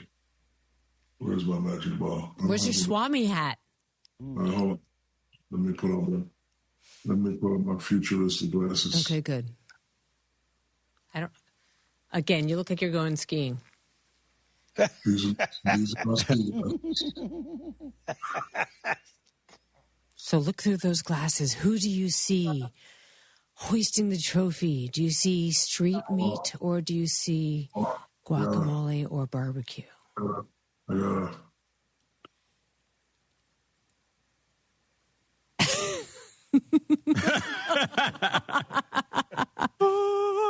Wow. No, I mean. You know what? It was so cloudy I can't see. Yeah. The future's so bright you need shades. No, because I don't know who's playing yet. I know. Who's playing? So I tell you what, you want me to have, before the finals start, you want me to come back? I'll come back for you. That would be delightful. That would be delightful. Shaquille O'Neal, I love you. I love you more. And tell your wonderful husband I said hello. And who's the other guy? I didn't even see his face. What's his name? Who, TJ over there? Yeah. Or Chris Brockman over there? What up, Diesel? Ask me a question. Jack, baby, let's go. Go ahead, ask me a question. Jack, what should the Celtics do? Should they break up the Jays or go get Giannis? I don't think they should break up the Jays. I agree with you. I don't think they should break up the Jays. They just have to learn how to have better in-game adjustments. The Celtics, they're going to die by the jump shot and live by the jump shot. It's tough to watch sometimes. It's tough to watch. When it's falling, it looks pretty, but you have to have that mentality. Hey, I just missed 2 threes. Let me go take a high-percentage shot. And that's why they lost. Jaylen Brown was playing excellent. And, Tatum came back. Listen, it still can work. You can still have 2 alpha males on the same team doing the same thing because, listen, they're both going to touch the ball. It just comes down to who's going to take the last shot. And the game always dictates that. So I don't think there's animosity between them, that they're trying to make animosity between them by that single phrase, whose team is it? Mm-hmm. But once you figure out your formula, our formula back in our day was give me the ball early, probably going to be missing a lot of free throws. Kobe, you take over in the fourth quarter, and we just rattle like that. And it worked for us. We were able to win three games in a row, but we did a great job of having in-game adjustments. Mm-hmm, mm-hmm. Mike Hoskins came up with the good watch your head for you, Shaq. Here we go. We got it for you. Ready? You got that shot you have in the back of a certain finger wagger? Yeah, that's the one. Oh. That's the one. Watch your head.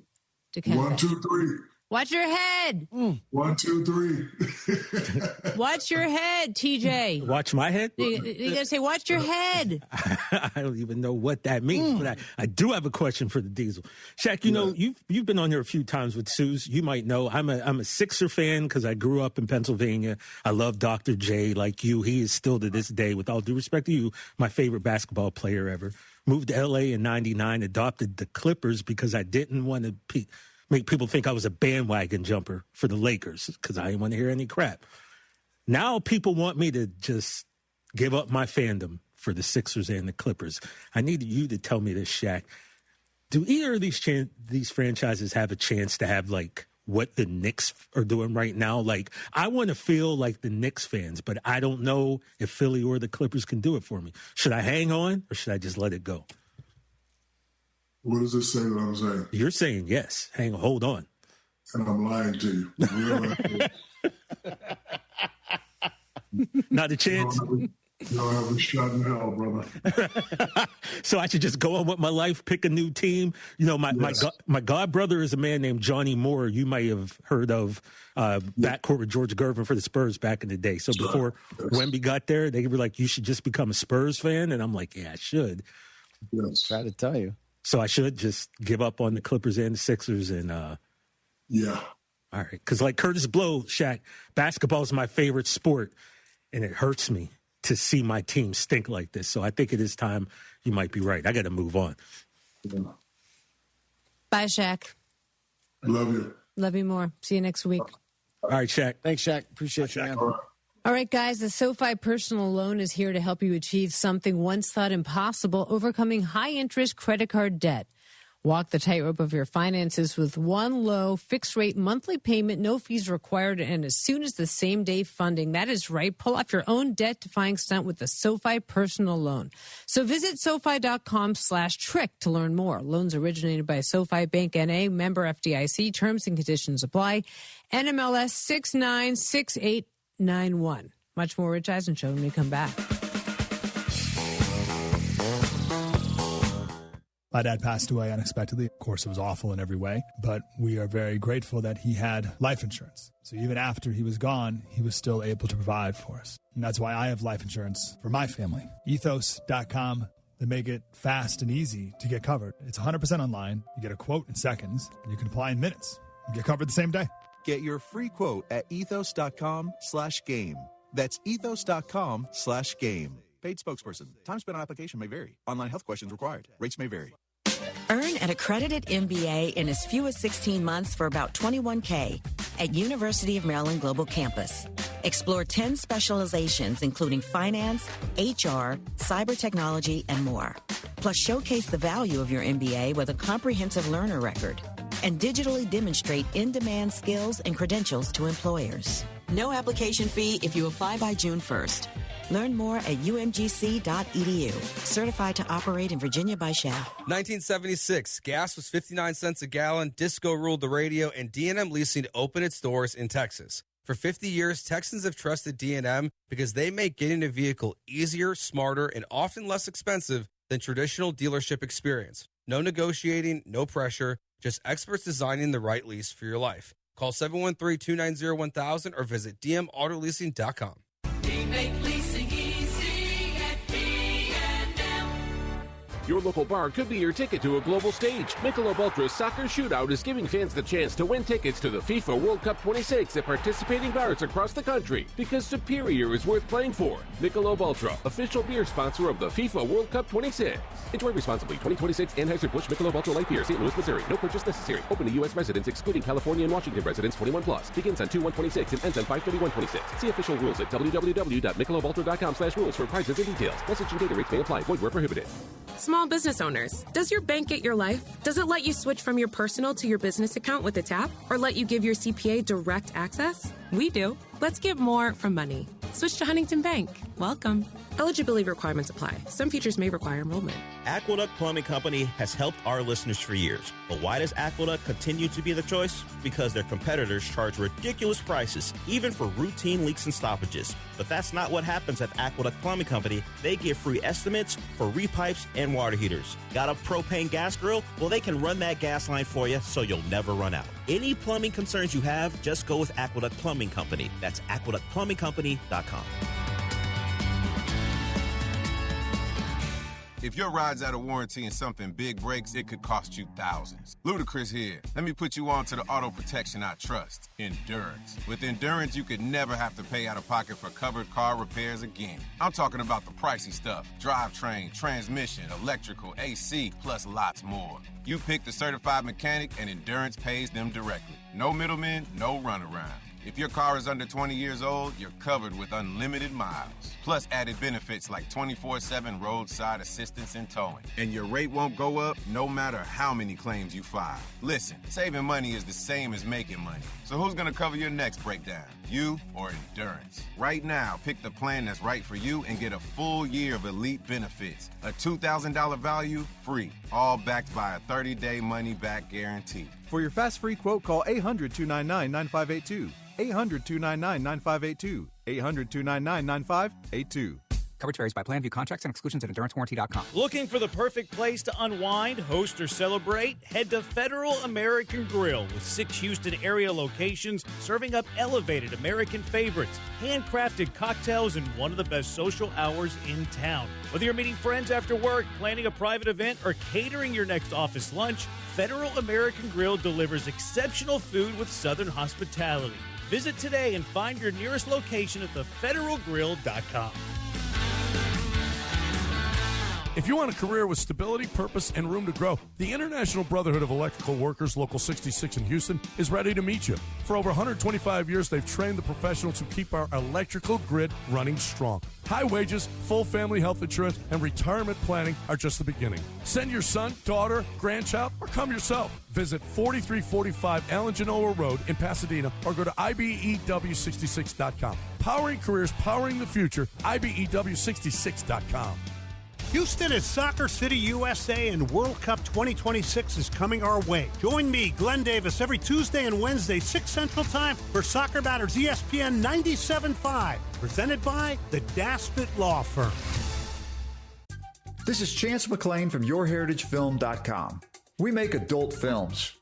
Wait, no, I mean, we film adults, but not like adult films. Who actually went to those nasty adult film movie theaters? That is so gross. I guess Pee Wee Herman did. That didn't turn out so good. Speaking of Pee Wee, there's an absolutely excellent doc on his life. But that's not as good as the one we would make for your family. Man, I am all over the place.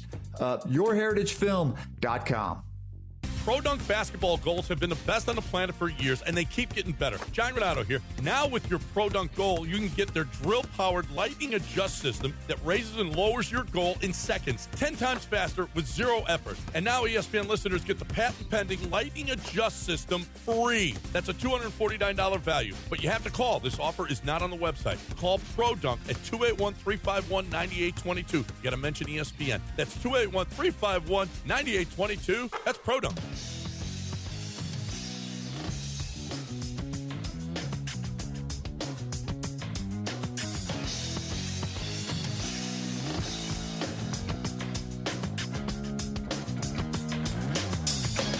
Closing up this edition of the Rich Eisen Show, but before we do, calls. Gotta love my win-loss. Sharon, you've been so great holding on. Can we do the little bit of Cardinals win-loss with you, please? Oh, yes, absolutely. But first, I love your show. So glad to be able to speak with you. This is awesome. Oh, I'm so thrilled. I mean, and by the way, thank you for watching this show. Thank you for watching Women's Sports Now. We really appreciate it as we kind of build something really fun. And we're fellow Laker fans, so that's even better. Laker. I mean, right? When you think about Alex Caruso, when you think of Josh Hart, I can just, every time I see those guys, I just think about they were there. They were there in 2017-18, so kind of crazy, right?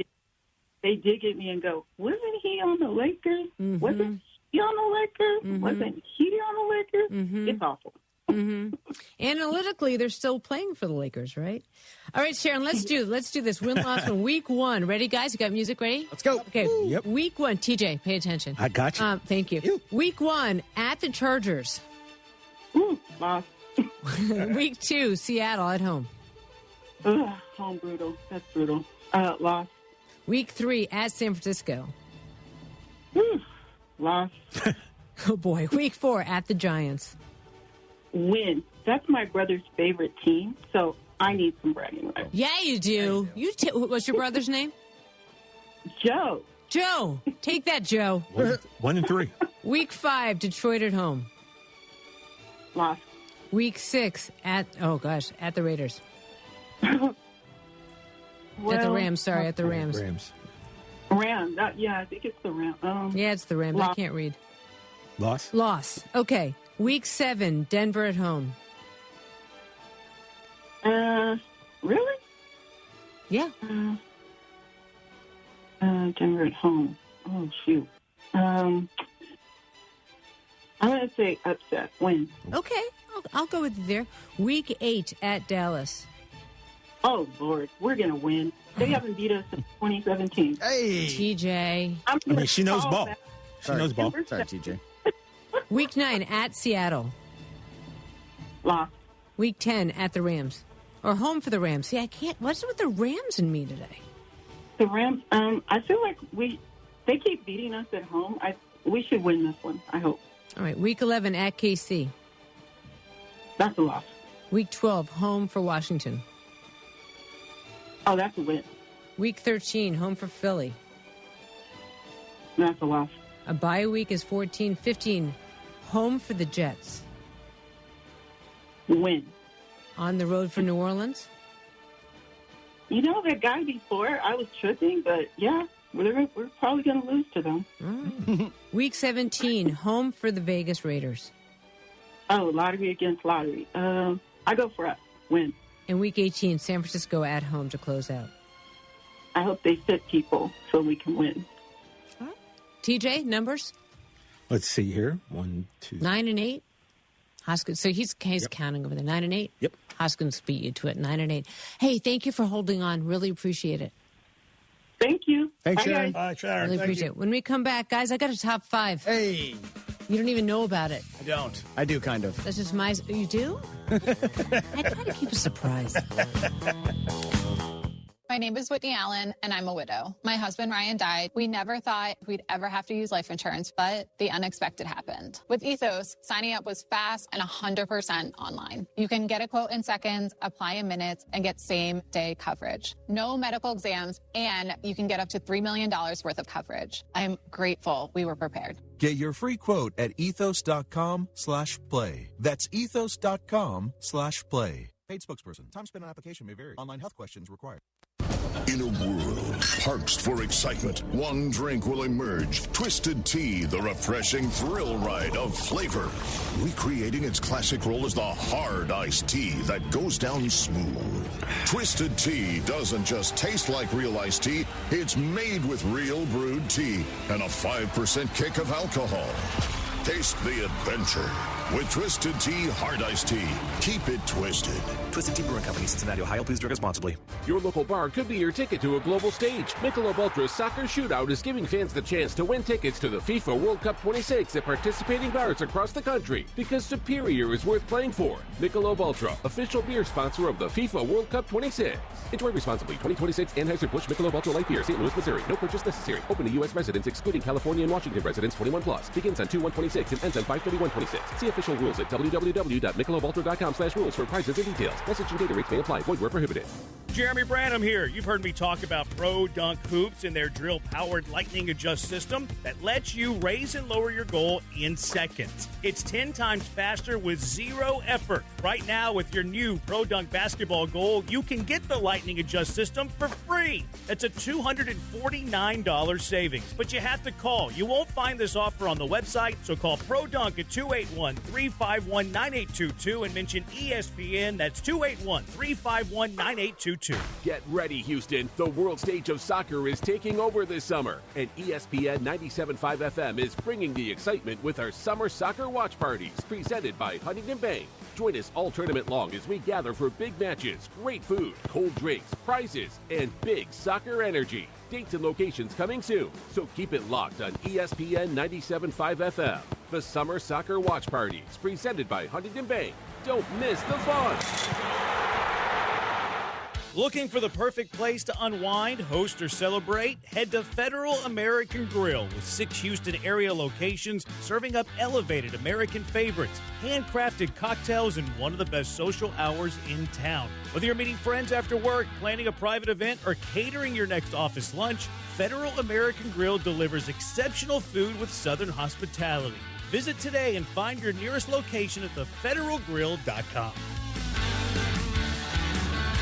Place your next bet at the DraftKings Sportsbook inside the Golden Nugget Lake Charles. Catch all the action and immerse yourself in over 3,200 square feet of LED screens. Wager, watch, and win in the sleekest setting with the best odds. Order your favorite game day bites and sip on an award-winning cocktail at your game day headquarters. Only at the DraftKings Sportsbook, Louisiana's largest sportsbook at the Golden Nugget Casino, Lake Charles. A 2-hour drive from Houston. Must be 21 or older. Gambling problem? Please call 1-877-770-STOP.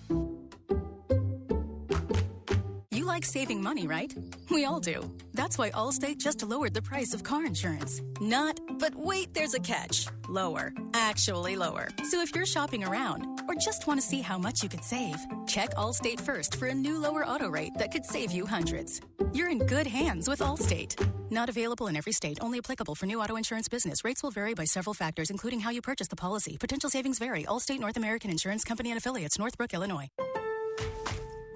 Pros, save more on the materials you need to get the job done inside and out at Lowe's. Right now, get 10% off in-stock Trex Naturals decking, now available in more styles. Plus, get 15% off select custom entry, interior, and storm doors. Then, we'll deliver it all straight to your job site to help keep your jobs moving. Get the brands pros trust, priced right, and ready when you need them. Our best lineup is here at Lowe's. Valid through 5/27. While supplies last. Selection varies by location. Whether you're buying a home or you're refinancing, Kent Jones at Dream Rate Mortgage is the guy for you. He's done over 1,400 closings. He's been in it for 30 years. He knows all the hacks. He can save you thousands and thousands of dollars. He does it all the time. Dream Rate Mortgage is the way to go. Shop your loan. Kent Jones loves that. Dream Rate Mortgage, 975loans.com. That's 975loans.com. Dream Rate Mortgage, LLC. NMLS number 2482473. J. Ken Jones. NMLS number 356118. Equal housing lender.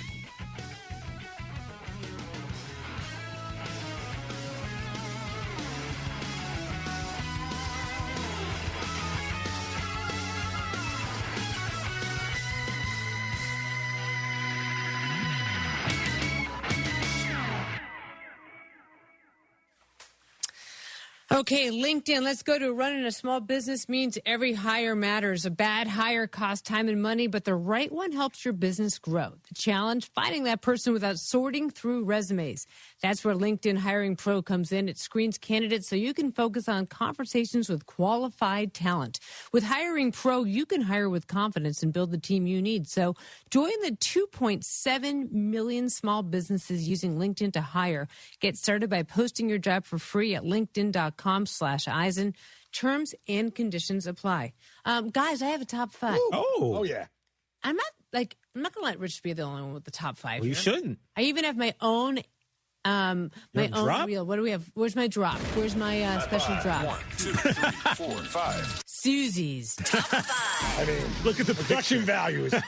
I mean, that is the highest production value I've ever seen. Wow. What music? Top 5 is presented by Hyundai. Hyundai. Yeah, it is. That's good music. Okay. It makes me sound really serious. All right. Number 5. What do you think, guys? What do you think I'm going? Where do you think I'm going? We need the title. I don't know what we're doing. What is the category? What are the games? I don't even know I'm the too games. self-satisfied that I forgot to do the title. Sorry, you got to tell us what we're doing. I can't do everything razzled here. Susie. All right, I can't do everything here. Top 5 flops. Flops. Let's start again. Oh. Top 5 flops of all time. Talking sports? Top 5 flops of all time. Okay. It's all time. All time. It's in the title. Any flop. Come on. God. Number 5. Yes. Analytically speaking, they are still winning. All right. So my number 5 is the Cavs. Oh. That's a flop. That is an That's an all-timer. all-time Game 1 of the flop, PCF. choke, whatever you want to call it. Up, 22? Choke, flop, 22, like something 7 ugly. minutes left. I got so excited I forgot to tell you what the thing was. That's okay. That generally helps. Because I was excited about animation. That was the word I was looking for. I'm like, I can't think of the word animation. Yeah, imaging. You're good. You got it. The Cavs in Game 1, that was a flop. Number 4. Number 4. Sharknado 2. Oh, terrible. Who needs a movie about sharks in a NATO or even 2 of them? Well, the first one was kind of like a thing, pretty great. right? But haven't there been like 6 or 7? Wait, did you just say the first one was pretty great? Yeah, No, it wasn't. it was. It Yeah, sucked. it was good. No. What's wrong with you? Now, That wasn't great. Do we need 6 of them? I don't think so. Sharknado 2 is a flop. Not yours. Number 3, Vlade Divac. The Oh, greatest flopper of all time. He makes Shea look like an amateur. Got to be honest. See, I never knew of a flop being used in sports until Vlade. He was the flopper of all time, and then you go to interview him in the locker room, and he just stunk of vodka and like cigarette smoke, Squares, right? wearing a black leather jacket. He was a I have like recurring imagery of me in Sacramento, George Washington. cigarettes and vodka. Wow. Vlade was kind of a flopper. The greatest. Number 2. Good one. Go with me here, people. 2. Milli Vanilli. Oh, flop. Which one's Milli and which one's Vanilli? They won Grammys. Yeah. Baby, lose my number because you're a flop. I mean, they were frauds. They were frops, they were frauds, but the number one guy's got to be SGA. SGA may be the flop of a look. I mean, like, by the way, just standing there. Wemby looks like looks one World disgusted. Trade over him. It is ridiculous. Do you have one more? One more? One more. I did not know. Hey, Koopy. Oh, I don't know what happened to that one, drop. What happened to that one? Audio engineer, Mike. You ain't winning it. Doing great, Mike. Swaggy P. Let's go with Swaggy P. Swaggy P. Oh, no, Hey, Swaggy P. It's the greatest meme ever. It's that is the biggest flopperoo. One more. That's all we got. All right, guys. One more. That's funny. I did not know. Why is Cooper sound so foggy? It was just a transfer that got a little. Guy's gonna win an Emmy tonight. Yeah. Audio. In a world maybe full 3. of... Good job, Mike. Not that one. Hold on. Oh, am I top 5? Oh yeah. Hold on. Hyundai. Gotta look. No, it's not that one. I'm looking for my top 5. Maca. I'm just going to tell you this right now. That is brought to you by, I have it. Here it is. See what happens? My top 5 is brought to you by the all-new Hyundai Palisade Hybrid. Learn how it makes everyday epic at HyundaiUSA.com. So you can't panic. You got to find your top 5. Live TV. Yeah. You can't panic. Can't panic. Because they don't know what's going on. So I know I gave it to her. Yeah, they don't know what's happening, so they wouldn't know you were panicking. I'm just saying it's right there. Right, I just have to remember to actually put my glasses on. You guys, great show tomorrow. I'm back for another one. And Can't wait champagne. to be you. To everybody here, thank you all for taking in this edition of The Rich Eisen Show.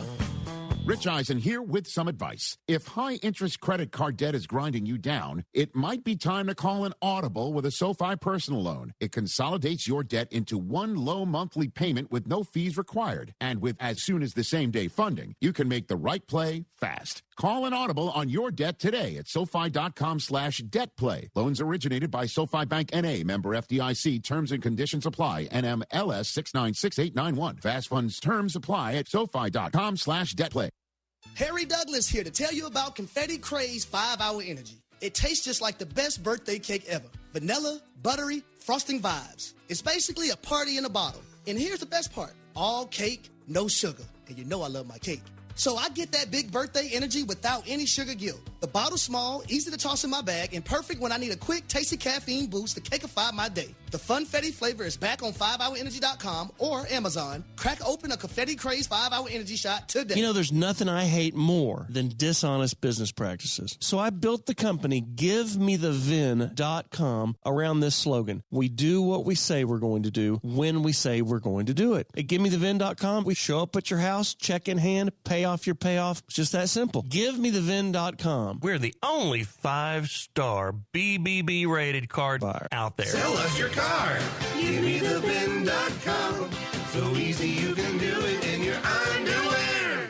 Hey guys, Joe George here to tell you about TNT Shirts. TNT Shirts has been a family-owned business since 1983 with 2 locations, 1145 West 19th in the Heights and 2400 Taft in Montrose. There's no minimums for custom t-shirts. They printed 300 for us for the ESPN listener party. They also do embroidery, screen printing, and promo products, so why go somewhere else when you can support local? They're also officially licensed with Rice and the University of Houston. Check them out at TNTshirts.com and tell them you heard about it on ESPN 97.5. John Granado here. Brinkman Quality Roofing is a local family-owned and operated business and has been the most trusted name in Houston for 50 years for roof repairs, roof maintenance, and roof replacements on both homes and businesses. They're experts in shingle roofs, tile roofs, solar shingle roofs, metal roofing, and commercial roofing products. Brinkman Quality Roofing is the one to call at 281-480-ROOF. That's 281-480-ROOF, or go to brinkmanquality.com.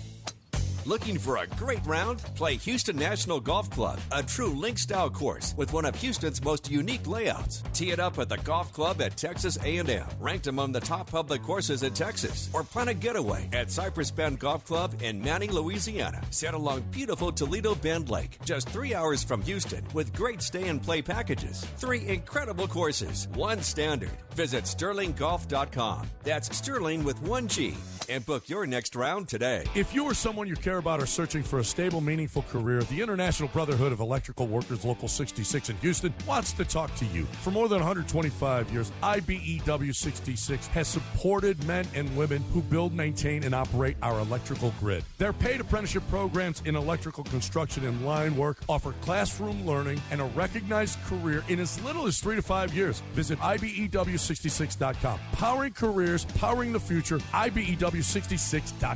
Streaming TV is where it's at. It's not about cutting the cord anymore. That's old news. It's all about your customized TV options. With the best and cheapest high-speed internet and your own TV subscriptions, we've got your dream TV lineup. Between wired and satellite internet and TV, you now have tons of options. Save money and get more internet speed and better TV today by calling the Whole Home Connect. We scan your location and offer you the best TV and internet options. And we always have specials and promotions. So when you call, ask about that. Take 5 minutes of your time. Make this free call now and learn how to save money and get better internet and TV for your home anywhere in the U.S. Make this simple and free call now. 800-214-6191. 800-214-6191. 800-214-6191. That's 800-214-6191. Hey guys, Lance here. Aqueduct Plumbing Company, they've been helping our 97.5 listeners for years, but why Aqueduct Plumbing Company, you ask? Well, many of the other well-known companies charge exorbitant prices, even for routine leaks and stoppages. Not Aqueduct Plumbing Company, and they give free estimates for repipes, tankless water heaters. They're the ones to call if you need a gas line installed or moved. They can do it all so that your gas never runs out. That's AqueductPlumbingCompany.com, AqueductPlumbingCompany.com. ESPN 97.5, presented by Zadok Jewelers. KFNC 97.9 HD2, Mont Bellevue, Houston, a Gal media station. Houston standing by, over. Jeremy and Joe starts now. On ESPN 97.5 and 97.9 HD2. Live from the Huntington Bank Studios, here's Jeremy Branham and Joe George. Hello, Houston. He's Joe. She's Lexi. I'm Jeremy. It's Ryan behind the glass. Joe just got hand-delivered coffee. Yeah. With a scone. No. By our admin. Look, I had the intern training. I didn't eat.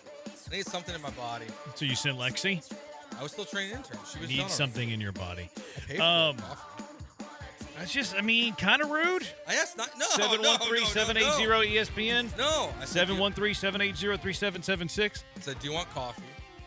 You said that to Lexi. Yes. You didn't say it to Ryan. Did you get asked if you wanted any coffee by Joe? No, I did not. You knew he was coming in, though, right? I do a show with you starting at 3. If you're going to get hand-delivered coffee and a scone, you would think that you would ask. Hey, Ryan, you're producing today. You're filling in for Brian. Where's he been? Hey, do you want something from Starbucks? The worst part is as she walked in the door, yeah, I was getting ready to text her and say, hey, just leave it in your office. Yeah, it would have been better. to avoid this. Yeah. You know me well. I know. Hey, Branham, you want some white mocha frappuccino? No, give me the real stuff. Yeah, it's kind of rude. Good to see you. Is Joe rude? 713-780-ESPN. It's been a 3-day weekend, and Joe's not offering coffee and a scone that's hand-delivered by a coworker to him. Sorry. What was Lexi doing today, by the way? She had nothing better to do than deliver you coffee? She was done training her interns. It's not far. Social media never sleeps. Never sleeps. Never sleeps. Is Joe rude? 713-780-3776. She's probably going to clip this now. She should. Yeah. As she should. Yeah. Clip this. Yeah. I would say, is this rude by Joe George? Anything else happen this As weekend? Lexi made a cameo on the program, which is that's no issue. That's no big deal. But hand delivered coffee and a scone. What's the order there, by the way? Ice white mocha. Okay. No whipped cream. Nothing screams manly like an ice white mocha. Look, man, I have no problem saying I'm a basic white girl with my coffee. All right. What's the scone there? It's a pumpkin loaf. Oh, my goodness. This is the most embarrassing order I've ever heard in my life. I'm not ashamed. It's a pumpkin loaf and a white cream mocha? Yeah, there's an extra shot of espresso. Oh, my goodness. Joe. What? You drink your coffee and take your scone like my teenage sister. Fair. Honestly, fair. Can't deny it. Oh, my goodness. I was insulted till you told me that was your order, and now, not so much. Yeah. Well, not as insulted anymore. It is what it is. Lots to get to, though. Is to get to. Yeah. Yeah, I know there is. OTA start tomorrow for the Houston Texans. They do. We tip our cap on days like today. Rockets off season. There's a couple players out there that you might be interested in. We'll get to some Imai stuff because Imai was part of a no-hitter. Weirdest no-hitter ever, maybe? That was a weird no-hitter that the Astros threw yesterday. We'll also just, do some breaking news. Whoa, what? Pro Bowl wide receiver Nico Collins and the Texans reached an agreement today on an adjusted contract. Okay. That guarantees his salary the next 2 seasons, also includes a raise. $9 million and $8 million. So what's the benefit for the Texans here? Makes him happy? Yeah, see, I don't really subscribe to that sort of thing. I don't know what else the benefit is. I don't really. Well, it's the Nick Caserio model. Pay your guys. I care more about the team than I do the player. Yes, he pays his guys. He's paying his guy. And Nico Collins is for sure here now the next 2 years. I don't know if that's of really money. doing anything for the Texans, though. Well, it avoids, trade calls and people even asking out for a trade. He's going to want a new deal. This draft day, an hour before the draft thing, remember that? Remember Yeah. an hour before the draft, Jordan Schultz was like, oh, the Texans are receiving calls on Nico Collins. Yeah. Yeah, that was Nico's agent. Are we all pretty clear on that now? Yes. We're all clear that was Nico's agent that was doing that? It clearly was. Because he wanted a new contract, which he got. Yeah, I guess he was demanding like a holdout, And they didn't want to deal with it now. And maybe it was for next year. Because now it's guaranteed for the next 2 years, his contract. And he gets more money with it as well. An extra $17 million. So, like, why else would you do this if you were the Texans? the only way, it's just to keep him happy. Yeah. That's it. Just to make sure he doesn't hold out, doesn't request a trade. Because he's underpaid, honestly, at this point, compared to the rest of the market. You're just keeping your guy happy. That's all you're doing. You seem okay with this. Yeah, what's wrong with it? I don't think it's advantageous for the team. Well, I don't think. It's kind of the way they operate at this point. Like, did they have to pay Aziz the third linebacker money in the NFL? No, they didn't. But that's just the way they do it. They overpay everybody that they want to keep. They didn't have to make Will Anderson the highest paid guy like they did, most likely. But they do it. It's just how Nick Caserio operates. And this is a new wrinkle. This is a first. We haven't now that there hasn't been a lot of guys worthy of this, but he didn't do this with Tunsil. He didn't do this with Howard. He just got rid of those guys. So instead of going down that path, now he's saying Nico Collins is going to be here for the next 2 years. It makes your roster build harder, the way they're doing this. Like, it's going to make paying CJ harder, but they're setting up everything for success around him still for the next 2 years. You're unsure. It's just annoying. I'm annoyed by it. I understand it's the game. I understand it's the business. I understand this is what GMs do. I understand this is what players do. I'm not even really like, hey, Nick, I agree with you that this is the way they do business. And this isn't anti-Texans at all. This is probably the right play. This is probably the thing that they should have done. It's just kind of annoying that you lock in a player to a team-friendly contract, and then he's like, oh, yeah, I want more money now. And then you, because of the way the game is played, you're like, okay, sounds good. Yeah. I don't like that aspect of it. But it's kind of how Caserio operates. No, I get that. Like, you're right on everything with that. And you're I agree right with what you're saying. Yeah, it's just a little annoying. Does he really need to do all these things? Probably not. Like, if you had, what's the best way to relate this to our, mediocre lives? 713-780-ESPN. It's like having, I don't know, a really good landscaper, maybe the best landscaper in the neighborhood. And you lock in that landscaper's contract before he becomes the best, right? Like he's new to the area, he's new to the neighborhood. He's putting those little the flyers on your door. Those annoying flyers that you get from all these people. They're putting these annoying flyers on the door, and you lock him in at a rate when he's still yet to really become an elite landscaper, or at least put his elite landscaping prowess on display with your front yard. And you lock him into this incredible rate. Yeah. And then he becomes too big for his britches. And then now he's like, you know what? I'm going to need a 50% increase in what you're paying me. That's annoying. Because you just go somewhere now, else. do you like the landscaping? Yeah, you think it's really good. Do you want to continue to work with him? Probably. Are you just going to grit your teeth and bite your tongue and be like, okay, we'll do it because you're happy with his work? Probably. But is it annoying? You're darn right it's annoying. Yeah. Yeah, that's my feeling today. I'm trying to articulate how I'm feeling with this new news, because I say this in all my sports. I am team team. I'm not team player. I don't really care about the player. I care about the team. I want my teams to do well. Would you rather have a team full of your fan favorites and go 4-13, or have a team full of your non-fan favorites and go 13-4 and be a Super Bowl contender? I want the latter. Yeah. So does this diminish your chances of a Super Bowl contendership over like the length of his contract? Not so much this year, but maybe in 2027. Probably not a ton. Maybe it's marginal. Maybe it's just like 1 percentage point, but it's still annoying to me. Yeah, I mean, I think what's interesting, too, about this, like, from the big picture is the way that they've handled all these contracts. I'm starting to really not see how they also pay C.J. Stroud $60 million, even if he is good. Well, okay, so you're going to the other, layer of this. Well, it's just like, who's going to, like... Maybe, what if they just don't think he's good? That's what I wonder. Like are they going to, like, revert back to a rookie-level contract or a very cheap veteran, and that's how they're going to keep affording to spend all this money? Or who has a contract, because now it's clearly not going to be Nico, who's under contract right now that won't be here potentially next season or the season after that, as all these deals, start to just raise the total price tag of this roster. Like, something's going to have to give at some point. It's going to be your quarterback. Maybe it's one of your cornerbacks is going to have to give. Like, Lassiter wants to get paid. He deserves to get paid. I know he wouldn't talk to you, but I think he should still pay him. Yeah, I'm still a little bothered by that, too. I know. It still rubs me the wrong way that because he is friendly with a dude who no longer plays here, I don't want to talk to Branham. Wish I could hate on him, though, but I love him as a player. He's so good. Yeah, I can separate church and state. No, I'm just a little annoyed because, like, wasn't that part of the allure of Nico Collins?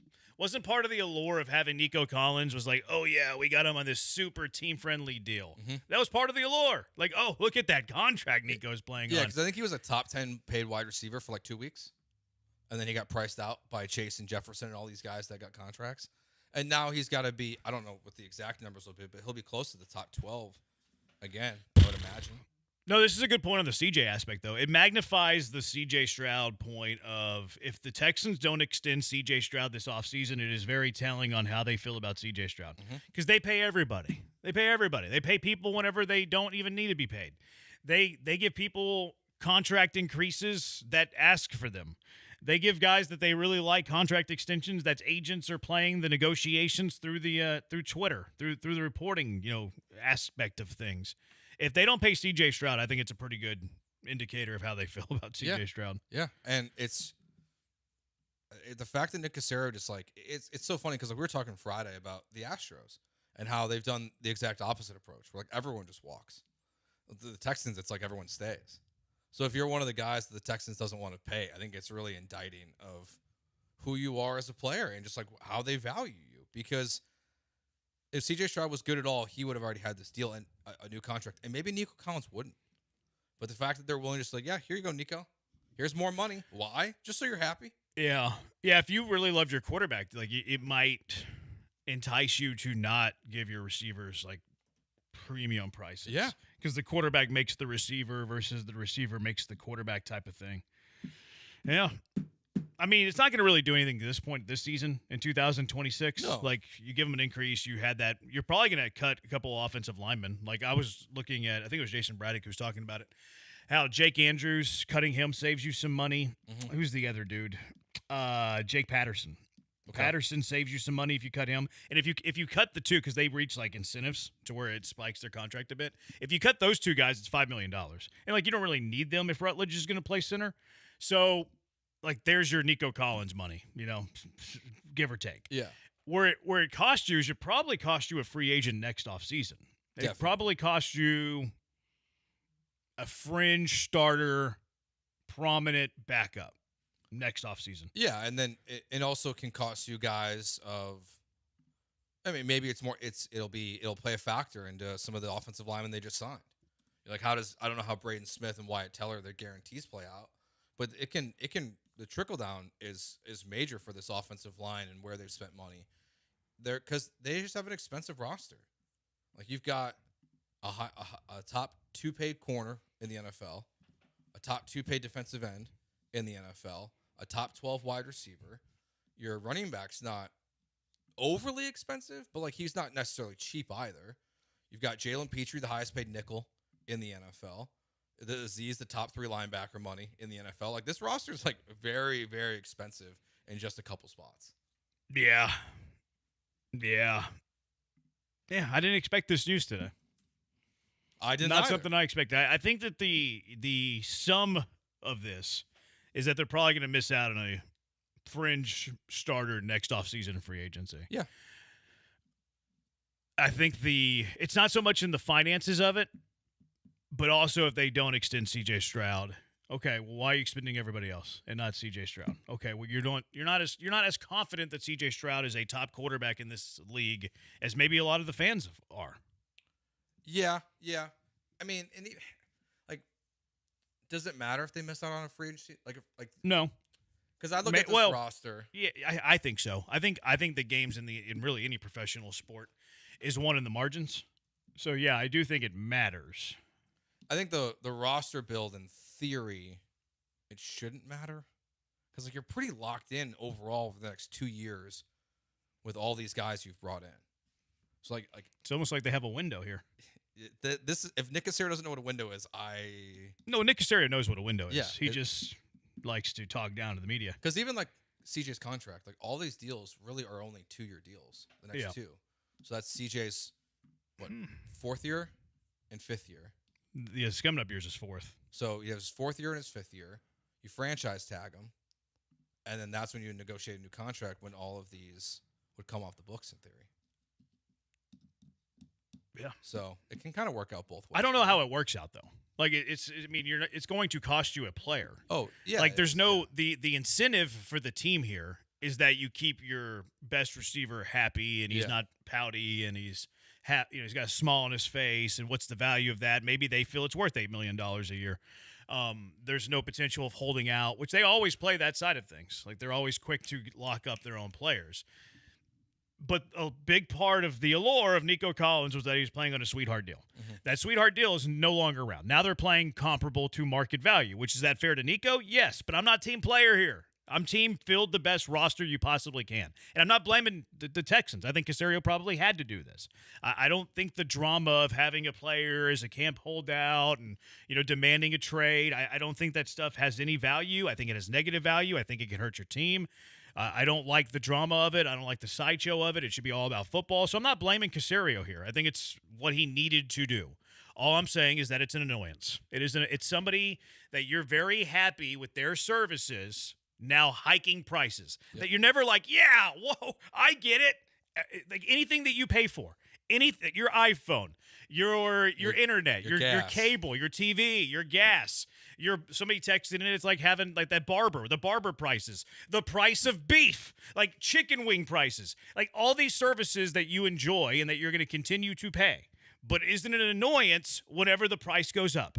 Of course it's an annoyance when the price goes up. That's my feeling towards this news of Nico Collins. I'm not going to sit here and be like, yeah, what a move. The Texans got nothing out of it except a player isn't going to demand a trade or be a camp holdout. Yeah. It's still an annoyance. But it's so funny because it probably should be for Nick Casario, but it just doesn't feel like it is.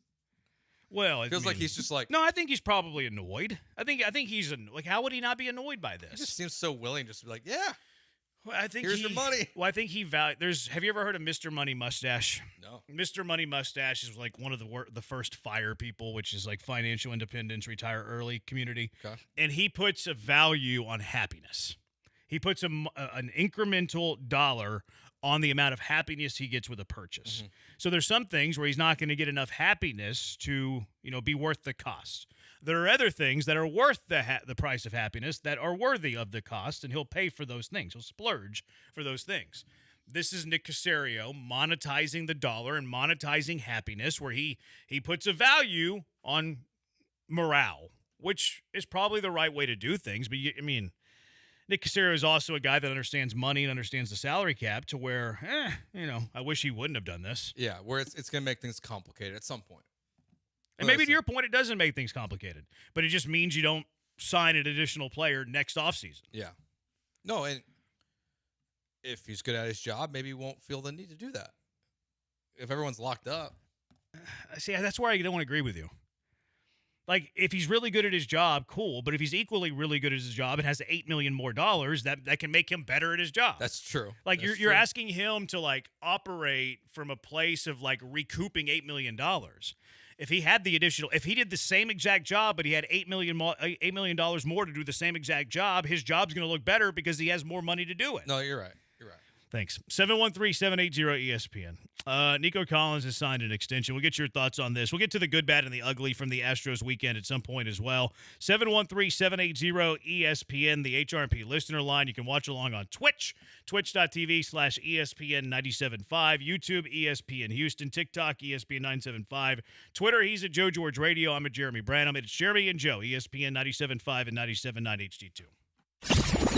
ESPN 97.5. Looking for the perfect place to unwind, host, or celebrate? Head to Federal American Grill with 6 Houston area locations serving up elevated American favorites, handcrafted cocktails, and one of the best social hours in town. Whether you're meeting friends after work, planning a private event, or catering your next office lunch, Federal American Grill delivers exceptional food with Southern hospitality.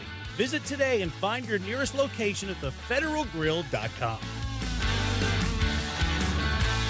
Blue Mountains cold beer. There, I said it.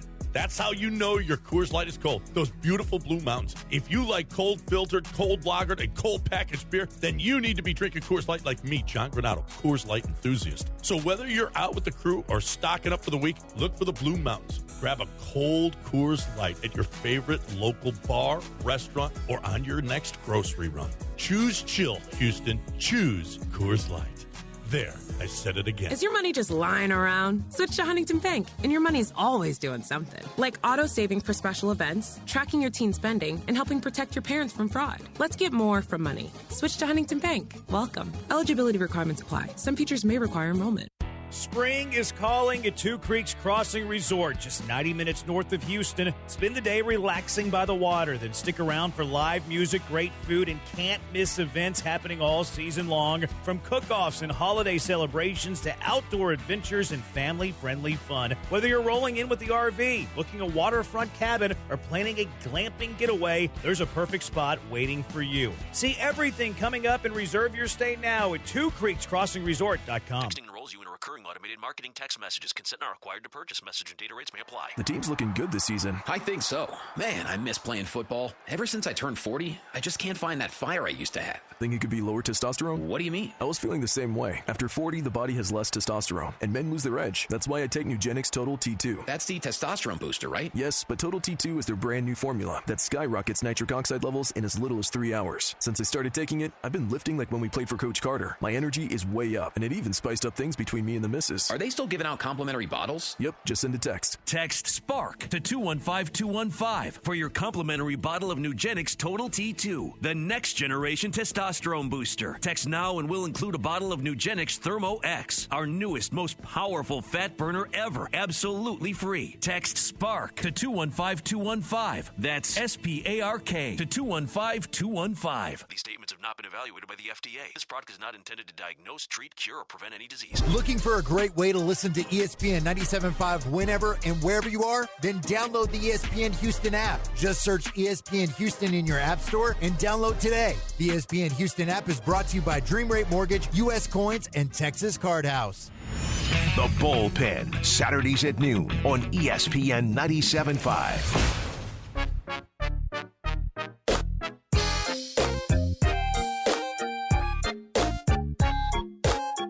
You're listening to Jeremy and Joe. On ESPN 97.5 and the ESPN Houston app. Live from the Huntington Bank Studios, here's Jeremy Branham and Joe George.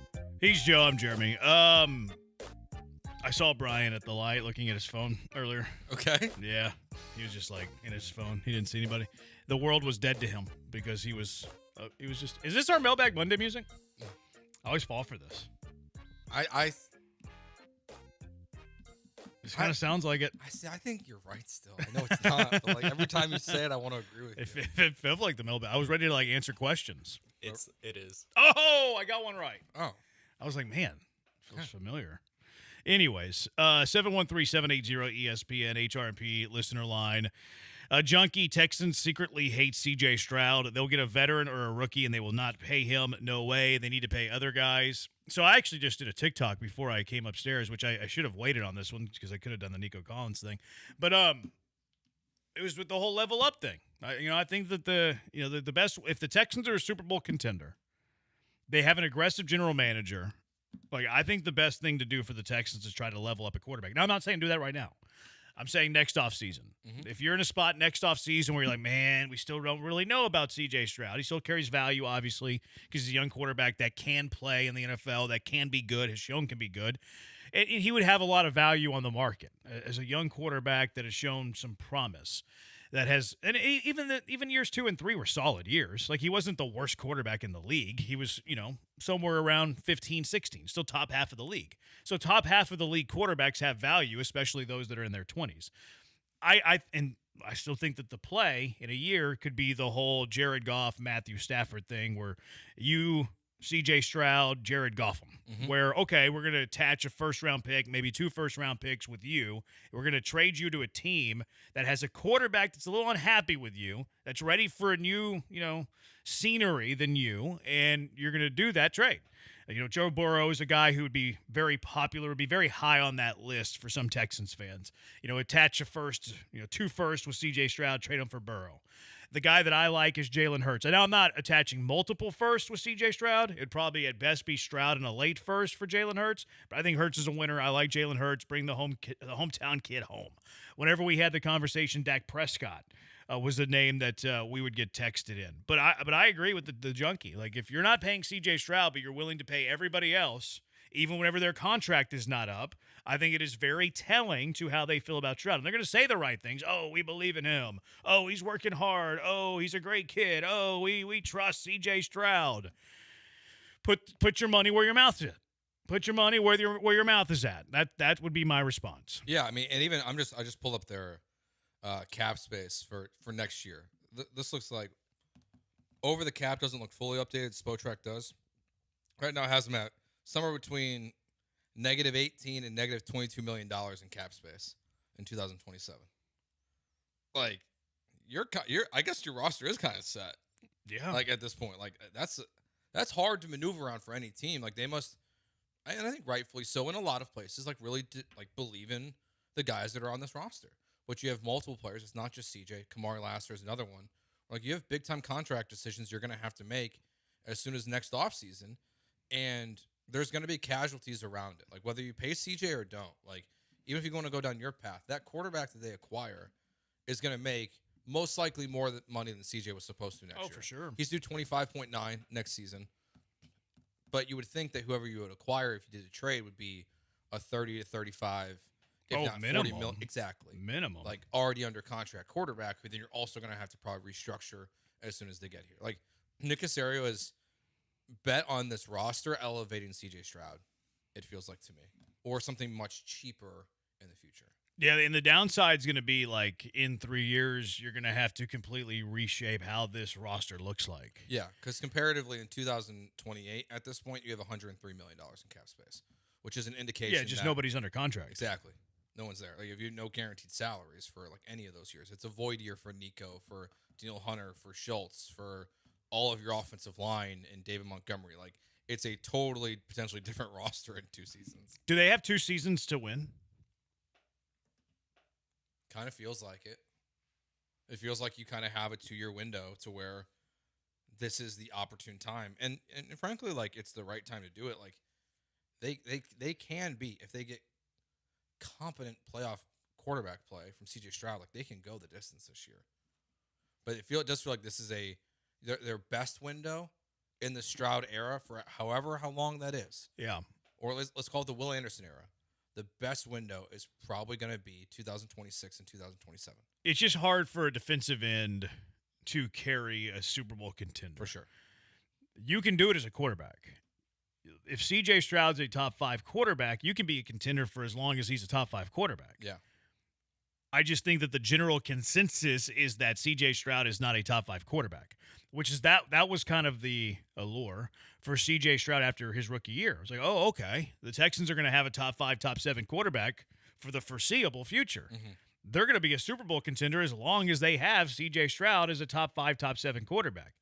The stark reality is that he has not played anywhere near a top 5 quarterback in each of the last 2 years. Yeah, and now if he does, you got questions on how you're going to fill your roster. Oh, yeah.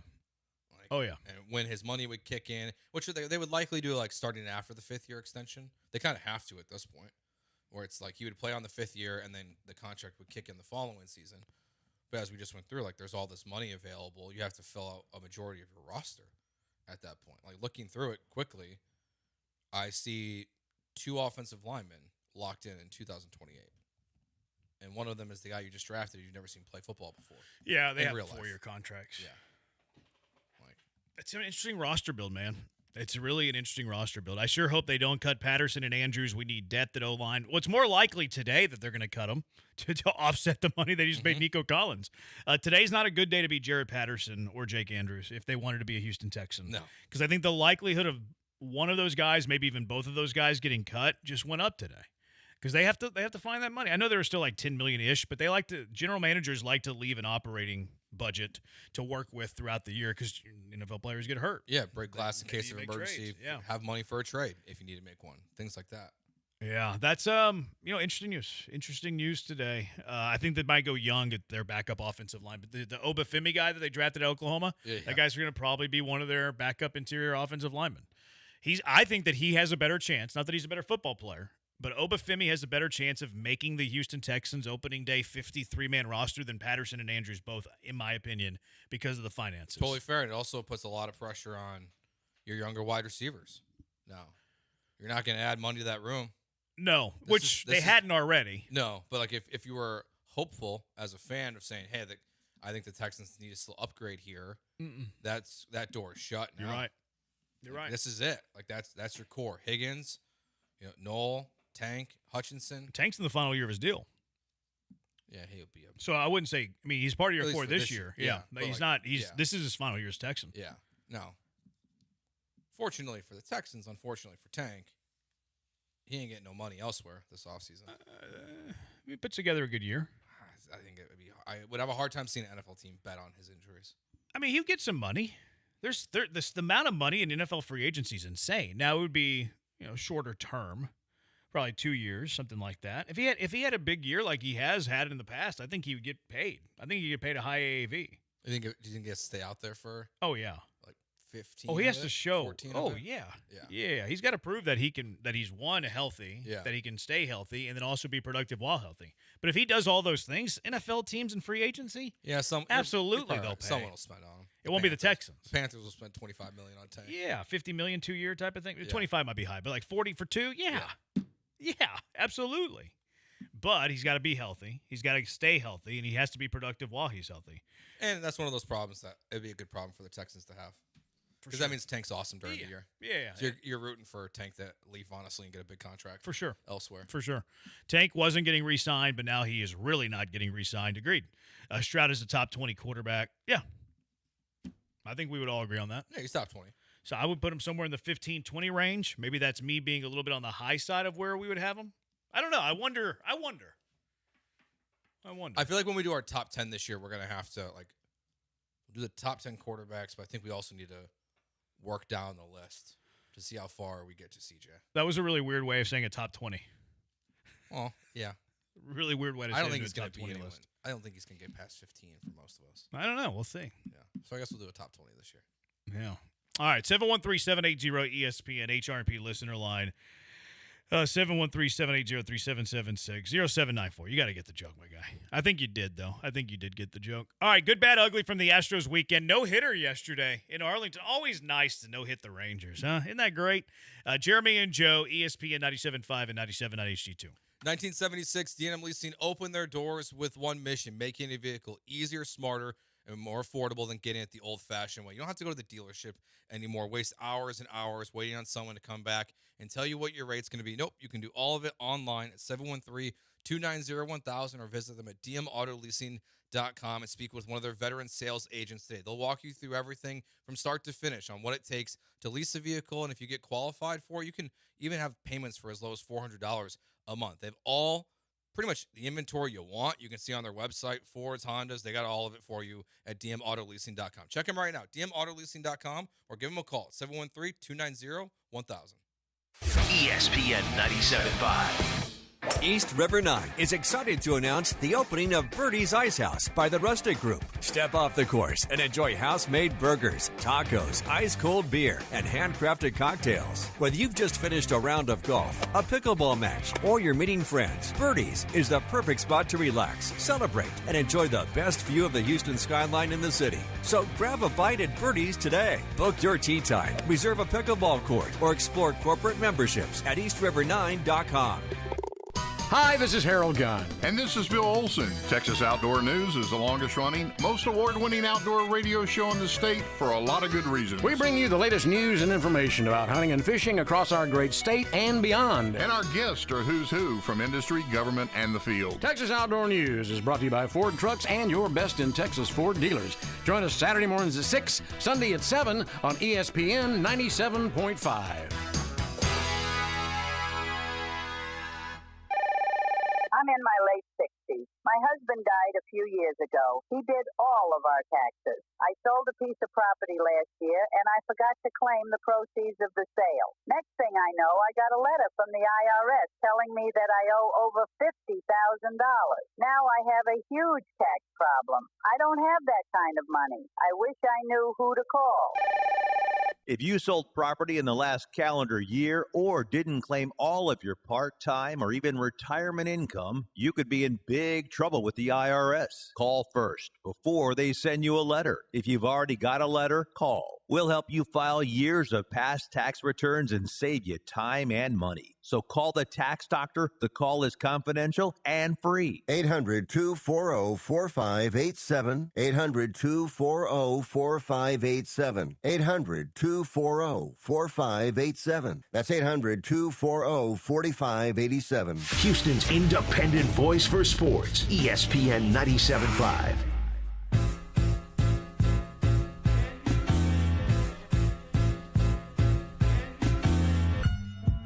It's Jeremy and Joe on ESPN 97.5 and 97.9 HD2. Broadcasting live from the Huntington Bank Studios. Here's Jeremy Branham and Joe George.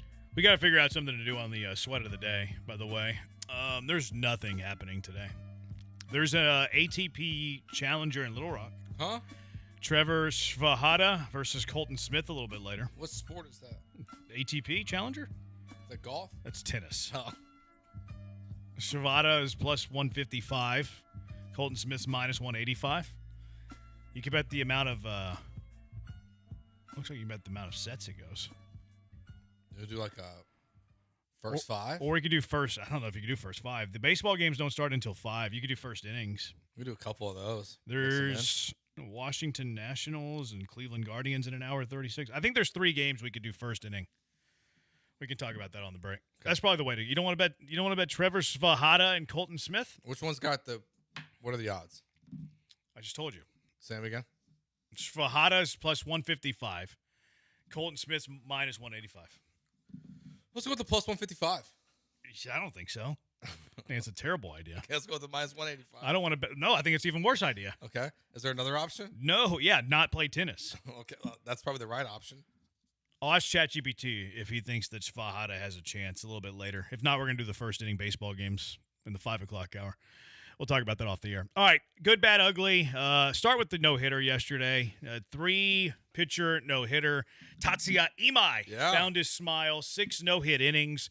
Everyday Okert throws an inning. And then the new guy, Santa, gets the last 6 outs on what was a combined no-hitter. The 18th no-hitter in franchise history for the Astros, and their 5th combined no-hitter. This one was a pretty weird one because Imai was kind of close to getting pulled in the first inning. Like, Josh Miller had to go out there and talk to him. Yeah. Like, settle him down. He couldn't throw a strike. It was like 7 pitches in a row out of the zone. One of them was called a strike, and then Miller beelined his way out to the pitching mound. Still struggled with his command a little bit. Miller told him to change his grip, and then was really good for the next 5 innings. So kind of a weird start, which the first inning was a train wreck. Kind of got lucky to not give up a hit, get out of it. But the last 5 innings, credit where credit is due. Imai was fantastic. Yeah, he only walked one guy after the first inning. Mm-hmm. It's funny. I was pulling up the the pitching charts. A lot of these do look like they're pretty close to being strikes, and they're called balls. Like maybe it's not terrible command. Like some of them look pretty obviously in the zone. It's pretty bad command, Joe. But pretty bad command. I didn't think he was making out of the first. I didn't either. I had no confidence in him. Yeah. Do you have confidence in him now? Joe, you're giving away segments here, dog. Oh, sorry. Not really. But the fact that he got out of it, out of the first and then settled in, didn't implode, that is it's not just, no hitter's awesome. But for Imai specifically to not implode in the first and then to find command in the second, it's such a positive step forward the last two starts. Yeah, no, he's shown signs. He's getting swing and miss against Minnesota. He would have lasted longer in that game. You can't just guarantee he would have put up a goose egg in the sixth inning. But remember, the Minnesota start was the rain shortened start. Chandler Rome had a nice article where he had quotes from Josh Miller about Imai, and he was like, "Yeah, I think Imai was actually sharper against Minnesota than he was Texas. Got swing and miss.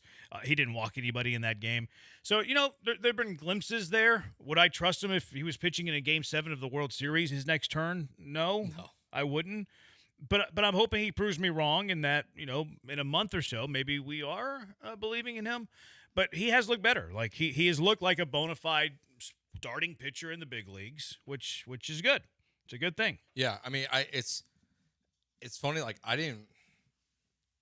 was at dinner for part of it, so I didn't realize there was a no-hitter happening. Yeah. Kind of in the moment, mainly because I saw what was happening in the first, and it was kind of watching it back and forth live, and I was like, oh, he's going to get crushed. I was like, this game's over. Didn't realize till I got home that I was like, oh, it's the seventh inning and they haven't given up any hits yet. Yeah. I mean, it was pretty obvious with the way TK was saying. Well, it was where I was watching. They had the basketball Sure. game on. Yeah, TK wasn't going to he didn't say there was no hitter going. Yeah, he doesn't. But he gave a lot of hints. He doesn't say it directly. Yeah. But his hints are so obvious. I think he says where he might as well be saying it directly. Yeah, I think he says hitless. I don't know if he said hitless, but the one that he kept going to yesterday was the Astros have 7 runs on 10 hits. The Rangers line score has nothing but zeros. I mean, I was like, okay, well, that's. Have you ever called one? I've called a high school no hitter, which isn't the same because they're 7 innings and they're pretty lopsided. Okay, because broadcasters are 50-50, where I think Robert Ford just says it. Yeah, I would say it. Yeah, he just says no hitter. But everyone, it just depends on who you listen to. I know people get annoyed with it and they always tweet it McTaggart and them when they tweet it out. But, how many McTaggart's tweeted it out 7 times and not blown it since 2019? No. So, not really believing baseball no-hitter jinxes. Yeah.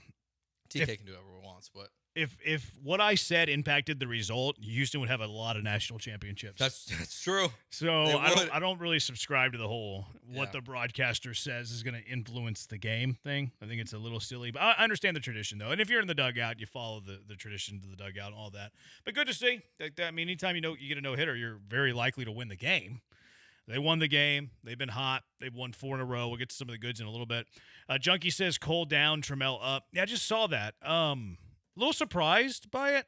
I thought it'd be DeCinzo because I still think that Cole could play against righties, but they probably feel like he needs to play every day, work on his contact rate, stuff like that. I still like Cole. I still think he's got a chance to be pretty good, but I am excited to get Trammell back. Trammell, whenever he got hurt, was really swinging a hot bat, so that'll help out a little, I guess. Do you think it's a split then in left field with Trammell? I think he'll play again. I think he'll play left field against righties. Okay. Yeah. And then DeCinzo will be against lefties. Well, it's weird because DeCinzo has reverse splits. And also, who's playing second base that day? Because right now you got kind of a platoon with Shoemake and Matthews. I think Allen should get more playing time, actually. Allen's been playing pretty good. Why not give him some more run? So I think Trammell will play left field against right-handed pitching. And, Myers isn't going to play every single day. Cam Smith might not play every single day. Although Trammell's not really a right fielder, in my opinion, which – I don't think DeCinzo's a great right fielder in my opinion either. So it's just probably Cam in right field. Yeah, that's kind of why I thought it wouldn't be Cole. You thought because Cole. I mean, you could probably stick Trammell out there, but I don't think Trammell's much of a right fielder because of his arm. If you would have kept Cole instead of DeCinzo, then you have options against right-handed pitching with lefties. Trammell, okay, he's an option, probably left field. If you want to give Cam a day, okay, Cam can play right. If you want to give Myers a day, okay, Cam can play center. I think there was more feng shui with Cole as opposed to DeZinzo, but at the same time, it's May 26th, and they probably think that Cole needs to play every day, which totally understandable. Yep. I mean, it's one of those things too where they might just say if Cam needs a day off, like they're just going to sacrifice the arm in right field, Probably, and just let Trammell go out there and just be, cover it with ease. Him and Jake Myers in center and right, like it'll be pretty nasty defensively out there.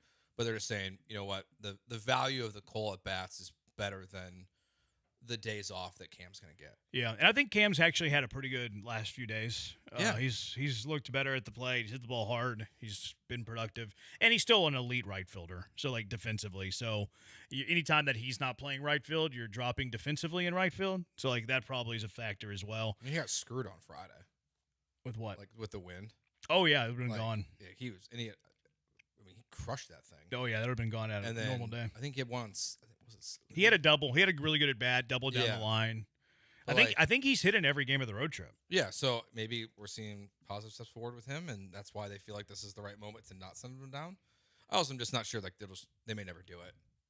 They might not. He might just be here. And like, we can ask all we want. I don't think he deserved it today. No. I would have recently. If I were making the decisions today on who I was going to send down for Trammell, DeZinzo would have been my 1A and Cole would have been my 1B. And it's not a huge divide between those two. That's why I'm not like losing my lid over it. And then Cam was a pretty distant third. Now, when Loperfido comes back, it's still probably DeZinzo. Yeah, I think it's DeZinzo when Loperfido comes back. Yeah. So, I mean, Cam's probably pretty safe. Yeah, like if he falls into a tailspin, like it'll change. Like it does feel like he's very in the moment of when guys happen to get healthy or not healthy, of when you would want him down or not. But I think at this moment, it's the right decision to not send him down. Yeah, I do too. Heather, I heard Trammell say Dana Brown kept telling him you're late last year. So he locked in on his timing during the offseason and spring training. Yeah, he was really good early parts of the season. I don't think he's going to be able to sustain the level of production he was early this year, but I think he's one of your better options, especially from the left-handed side of the plate. Junkie, I literally listened to TK and Blummer for the entire broadcast on my phone and had zero clue it was a no-hitter until I woke up this morning. I don't think you were paying attention. I think that you were doing other things. Clearly you were doing other things because TK was pretty heavy innuendo at the no-hitter. Plus, they show graphics. Like you were doing something else. It is very clear to me, and you're telling me without telling me, that you were distracted and you were doing something else and you were just following the game in the background, which is fine. Totally, you do you, boo. Yeah. But you just might you missed it. Yeah. Because there was some heavy innuendo there. We're also just kind of, I hate to say it, but used to him by now. Yeah. Like, it's crazy. They've had 7 since 2019 alone. I would keep Cole over Smith. Smith, in my opinion, hasn't been good this year. Cam Smith should be sent. Yeah, I just disagree. I disagree there. I think he's been better than Cole on the overall, and he's slightly better right fielder than those two. And I think he should be on the team. Cam should over Cole at the moment, and over DeZinzo. I have no issue with this. What contributes more to an outfielder's success, speed or anticipation? Well, a combination of both. You need both. Like if you want to have an elite range, you have to have both. But the anticipation, I feel like, is super important. I think they're both super important. Like I agree, but like I would lean like I'd rather be able to watch a guy get a good jump on it every time, and then have to just if you get a bad jump, you're trying to make up for it. I would prefer that as well, but I think both are very important. Yeah, they are. Yeah. Like the best outfielders defensively have incredible speed and incredible first steps. Mm-hmm. Like that's what makes them elite. Yeah. Like I think the two are pretty even. I would agree that one is slightly over the other, but like if I had to pick, like if you Yeah. pick like which one's an A and which one's a B, I would go with the A anticipation versus the speed. But not having one probably knocks you away from center. Like if you don't have the speed and you have the anticipation, well, you're probably a corner you're guy. a corner guy. And if you have the speed but not the anticipation, you probably can't handle center. Yeah. So that's a tough question. I nearly passed away watching the ninth, says Heather. She's Heather. I thought you just said like passed out. Passed away? Stressful. That Bryce catch was fire. Jake Myers had a couple of good catches in the gap too. 2005, while working for the Hooks, I watched 3 opposing pitchers combine for a perfect game. That was pretty wild to see. That's crazy. Yeah, that is pretty nuts. All right, 713-780-ESPN. Brandon, the new offensive lineman is Fabechi Ngwaku. Obafemi is a WWE wrestler. Nothing gets by you. 713-780-ESPN. So no hitter yesterday. What is your favorite no-hitter? 18th no-hitter. 18th no-hitter in Astros franchise history. Which one is your favorite? 713-780-3776. Jeremy and Joe, ESPN 97.5 and 97.9 HD2.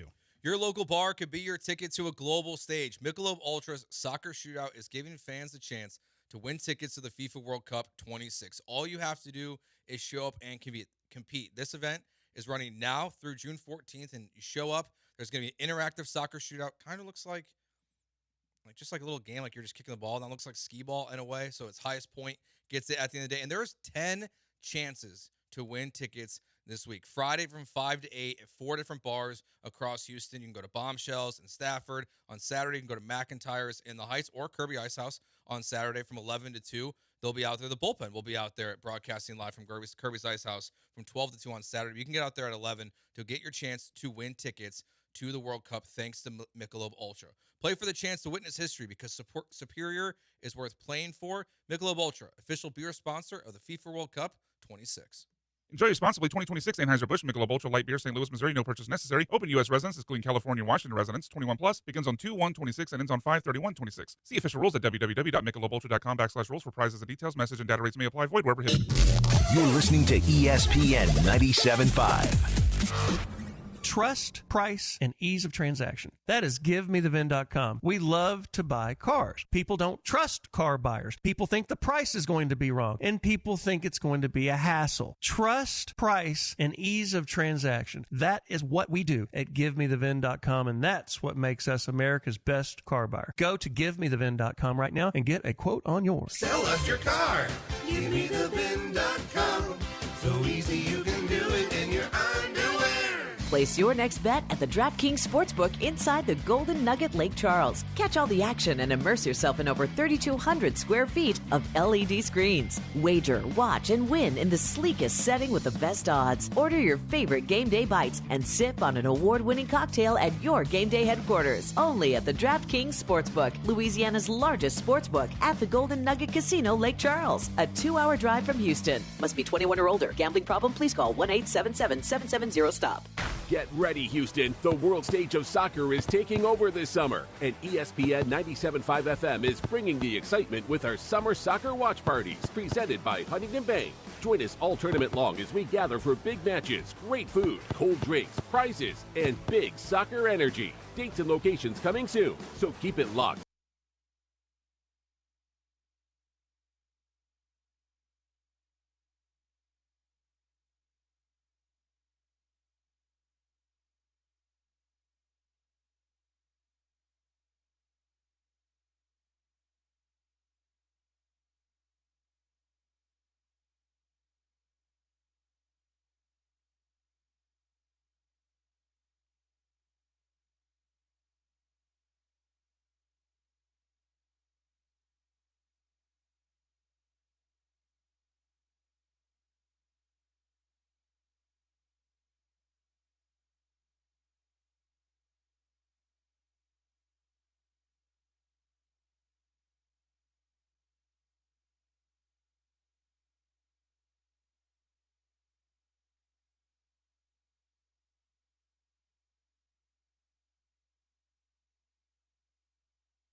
Now back to the Huntington Bank Studios with Jeremy Branham and Joe George. On ESPN 97.5 and the ESPN Houston app. Was there NBA playoff games this weekend? Nope, not that I'm aware of. What was your favorite Astro no-hitter? 713-780-ESPN. Joe?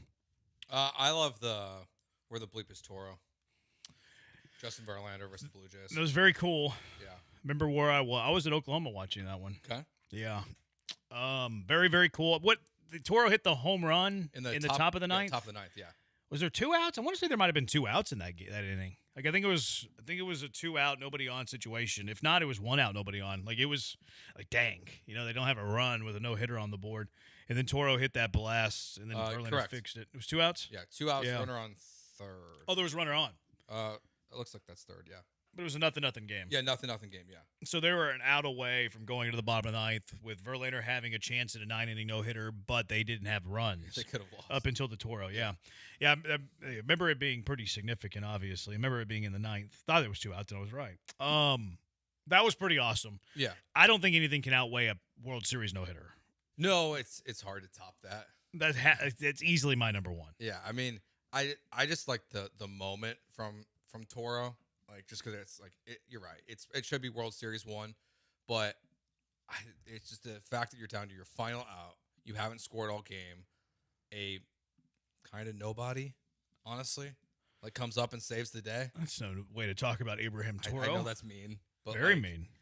It's just such a cool thing to see happen in that way that it is one I'll never forget. The World Series is obviously, it's who knows the next time we'll see a no-hitter in the World Series. Right. Or in the playoffs even. Like it just doesn't happen that often. So that one is extra special. I do think the other one, the Toronto one too, one pitcher doing it does kind of outweigh it. And I know it's not in the playoffs in the World Series, but a one pitcher no-hitter does to me stand above other ones. I would agree with that. But it's the World Series. I would agree. No, I agree that a one-manner makes it breaks the tie of like a regular season, but a World Series breaks the tie over the regular season. Sure. So I think the World Series is so greater than the regular season no-hitter that I'm willing to sacrifice the one-man no-hitter for the multi-man reliever. That makes sense. No-hitter. I do think it's harder though to have a multi-pitcher no-hitter. Yeah, you're relying on guys coming in cold. Right. And they're bullpen pitchers. I do think it's cooler, obviously, but I do think it's a little bit more difficult. And look, this is a new generation now, so it's going to be like the numbers are going to catch up. Like this is the 18th no-hitter in franchise history. It's only the 5th combined. But if the next 18 no-hitters the Astros throw, I would imagine very few of them are just one guy. Yeah, I would agree. Like it's largely going to be. I mean, how many complete games have we even seen this year? Not many. Probably one or two, honestly. Like it's not something we just don't see very often. And then guys' pitch counts are. Think about Arrighetti. 2 weeks ago now? Like, even if he was in position, his pitch count was so high, he had no shot to finish that thing off. Yeah. Like, it's just the way baseball is now. And then all these guys throwing 100 and everything like that also plays a major factor into it. That this will become a lot more common than an actual no-hitter, I would guess. Yep. All right, 713-780-ESP. Let's go out to the HRP listener line. Angel, you're in with Jeremy and Joe. What's up, Angel? Hey, what's up, guys? I want to agree with both of y'all that the World Series no-hit game has to be number one. But I think that why I like that one so much is because I think the game before that one, Lance McCullers was throwing, I think, Game 3, if I'm not mistaken, and that no-hitter happened in Game 4. And so for them to bounce back, because, man, they really, in Game 3 against Lance McCullers, they were just going at it with him. It was pretty tough to see. And then they bounced back and threw a no-hitter, if I'm not mistaken. Oh, you're right. But that was pretty special to see in the World Series. So that has to be my number one. And then you guys mentioned Justin Verlander, I believe, against Toronto. That will be the second one, too. So, but anyway, thank you for taking my call. You got it. Yeah, it was Game 4. Astros were down in the series 2-1. They were down 2-1. Then you get Javier to start it, and then the Astros didn't lose a game. They won Game 5, and then won Game 6, and were World Series champions. They won 3 in a row, sparked by the no-hitter in Philly. Thank you, Christian Javier, for your services. Too bad we'll never see it again. Rafael Montero got you no-hit in there. Well, he Javier did. for 6, Abreu for 1, Montero for 1, Presley for 1. Yeah. That was a nasty bullpen. Because that's when Montero was awesome. That was his good year. Yeah. Yeah, he was a higher leverage guy than Abreu was. Mm-hmm. Yeah, that was a good team. I'm surprised we haven't seen any from the Mike Scott, the division series clinching no-hitter in 1986. It's before my time, so. Stories of lore. I just heard a lot of people talk about it because it capped off his Cy Young Award-winning season. It was a chance to clinch the title. Astros hadn't been in the playoffs for a little while, and then boom, Mike Scott, no-hitter against the Giants. Astros clinched the National League West at the time. Rocky says, didn't From Her throw a no-hitter in the World Series, or was that ALCS? I don't know who From Her is, Rocky. No, I think there's only been 3 in the postseason, I think. 3 ever? So it would have been Don Larson. Holiday, and the Astros? the Astros. Those are the only 3? I think so. Huh. Interesting. I thought there would have been more than that. The combined no, I thought that was the World Series. There hasn't been more than that? No, That's crazy. This article here. No, this is from McTaggart's article yesterday. It was the first combined no-hitter and just the third no-hitter in postseason history. Roy Halladay, 2010 NLDS, and then Don Larsen's perfect game in 1956. That's crazy to me. That's unbelievable. I thought there would have been more. I thought Larson's was just the only one in the World Series, and his was a perfect game. Yeah. So I thought his was the only perfect game, like in the World Series playoffs. I thought there was more no hitters than that. Okay, all right, stand corrected. That's pretty cool though. The combined no hitter against the Yankees in 03 was a big one at the time. Interleague play not being not as frequent, combined with it being against the Yankees in their heyday. Roy Oswalt left the game after an inning in that one as well. So like, not only was that a combined no hitter, but you had to go through a lot of dudes because Roy Oswalt got lifted after one. I had a high school baseball game that day. How'd you hit? I had 400 in high school. I don't think I batted that day. I was in that game. At David Sitton Ballpark. Heather Blanco out of nowhere for the complete game no-hitter has to be honorable mention. That was wild. That was also, I want to say, the first series of the year, and I want to say it was on Sunday Night Baseball whenever Blanco threw his. It was April 1st, so it's definitely the first week of And I the want to say it was season. Sunday Night Baseball, and I think that was the first year that Blanco got converted into a starter. So, like, they didn't think he was going to go like that many pitches, and all of a sudden, boom, no-hitter. Yeah, I want to say that was the year that Dana Brown converted him into a starter. Yes, it was. I did not realize this. That was Joe Espada's first win. Oh, really? Yeah. Yeah, I didn't realize that either. Always like Mike Scott's no-hitter. There you go. Can we all collectively agree that Mike Fiers' no-no is number 18 on that list? For sure. Yeah. Uh-huh. There's something about the Aaron Sanchez one that doesn't do anything for me either. That one was cool because they had just traded for Aaron Sanchez. And- but then what was not cool about it is he immediately got hurt after that. Yeah, and Joe Biagini. Oh, he was a comedian. Yeah, he thought he was. Sanchez was pretty nasty, though. I liked whenever they got him. I liked the move at the time, but then, he got hurt. He just got hurt. Did he pitch again for the Astros that year? I don't think so. I think it was a season ender, and then he left in free That agency. sucks. I think it kind of ruined his career, too. I don't think he really had much after that. I think he had I think it kind of ruined his career. Game 4 and 22 World Series, no-hitter after Lance got rocked, says Heather. Yep, good call. In hindsight, that Fiers no-hitter is my favorite. Nolan Ryan, 81 against the Dodgers. Verlander, no-hitter because of his age at the time. Good call. World Series no-hitter was epic, but I loved when we no-hit the Yankees, Joe and Magnolia. I think the most surprising thing about the no-hitter last night to me was that it was the first since 24. I don't know why, but I felt like there were 20 last year. I also was surprised by that. That was the first one since 24. Like, these hitters aren't hitting it what they used to do. You know the league average and batting average, like 237? You think that would lead to a lot more no-hitters. Yeah. Honestly. If everyone's near the Mendoza line at this point. My favorite no-hitter in the World Series was the World Series no-hitter because it was in the World Series. That's how I feel about it, too. Like, you can't top it. And especially there's only been 2 no-hitters in the World Series. Matt Garza in 2010 is my favorite no-hitter. Who? Isn't that the former Tampa Bay Ray? Yeah, from the Rays. He must be a fan of a different team. Framber was the first lefty with just 86 pitches. That was, Framber gets into grooves. He's really good. World Series obviously at the top, but I do love the 2 combined no-hitters against the Yankees. 03 still has the record for most pitcher used in a no-hitter, I think, Eric the Buyer. Matt Cain in 2012 against the Astros, so we got a troll there. All right, good, bad, ugly. Let's get to some more of the good other than the no-hitter that happened because the Astros are rolling, baby. They are. Winning streak, 4 in a row, sweeping the Cubs, Who? beating the Rangers in the game 1 of the Silver Boot, they call it. Roof's going to be closed tonight in Arlington, by the way. Fearmongers are going to be angry.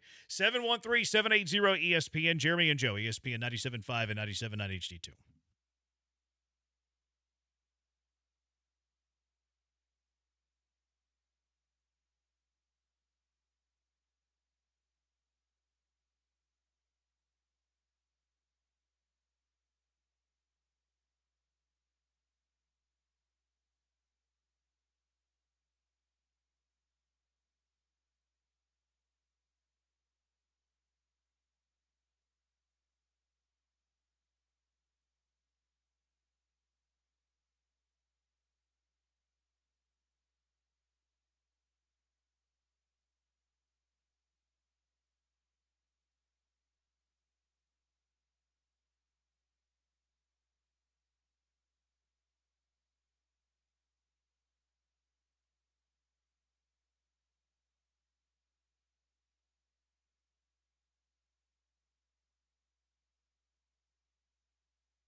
He's Joe. I'm the Huntington Bank bad boy. 713-780-ESPN. Good, bad, ugly. Astros weekend, Joe. What is your good?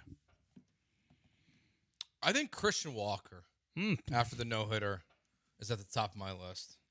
He's been insane. He was phenomenal these last 4 games, the season overall. I think he's the only guy in the American League with 40 RBIs and 15-plus home runs so far this year. Like, he has been rolling, and he was so good this weekend. I mean, we saw what the Wind was doing on, was it Friday when he had 2 home runs? And just cutting through it like it didn't even matter. So Christian Walker is at the top of my list. This, since the start of the Cubs series, he's had a 6-for-16 tear over 4 games. He's homered 4 times. He has 9 RBIs in the 4 games. It's pretty good. 1,500 OPS. And where I think he's underrated, which we didn't see. I mean, we saw it last year. He kind of lost a little bit last year, I think, because he was kind of hurt. I think he started the season hurt, was playing catch-up all year. His glove at first base, we're seeing it. Oh, we're seeing phenomenal. It. 3-time Gold Glove winner, won it 3 straight years. His picks that he's had over the last this weekend specifically, well, great. I can't remember. I think it was Friday. This extra day is throwing me off. When he had to jump up and catch it. Yeah, but Friday they played a day game. I think that's when he jumped up and caught it and got the tag in. I can't remember if that was Friday or Saturday. Yeah, I don't remember the day. But like that play too. Like you're saving your guys and making phenomenal plays all over the place. Like I think you're right. I think his glove got ignored last year with how bad the bat was, and we kind of forgot about it. But he saves low throws, high throws, anything. His stretch is good, but then the bat, the way it's been this year, like you can make an argument he's been probably the second most important player on the Astros this year.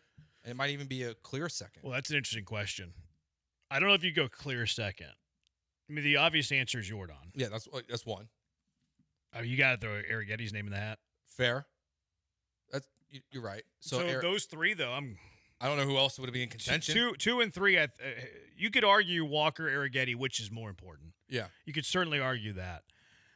I would probably lean Arrietty because it seems like Arrietty's a rival and how good. He's second in the AL or is tied for 3rd, actually. But he's one off the American League lead in wins. Yeah. And it seems like his arrival has led to the Astros stabilizing the pitching, which it doesn't matter how good Jordan and Walker would have been if the pitching doesn't get stabilized. Mm-hmm. So I think I give Arrietty the edge over Walker, but you could talk me into Walker. Yeah. And definitely those are the top 3. No argument there. And he's been very, very good, so no argument there either. K-Way Tank 4? What's that? Is Tank 4th? K-Way Tang has been awesome. Yeah. I can see why Dana Brown had trouble sleeping at night thinking about him. Yeah, even though he didn't find him. That's how every organization works. It's just weird that he's like, I can't sleep at night, and then he tells a story the other day on the radio where he's like, yeah, someone else is really who. Well, that's how this works. No, I know, but I know that's how it works. But then to say you couldn't sleep. Well, I mean, because of your love for him. Well, he got pitched K-Way Tang and fell in love with him. Yeah. That's how it happens. It's just the way he described it that first time about falling in love with him so much.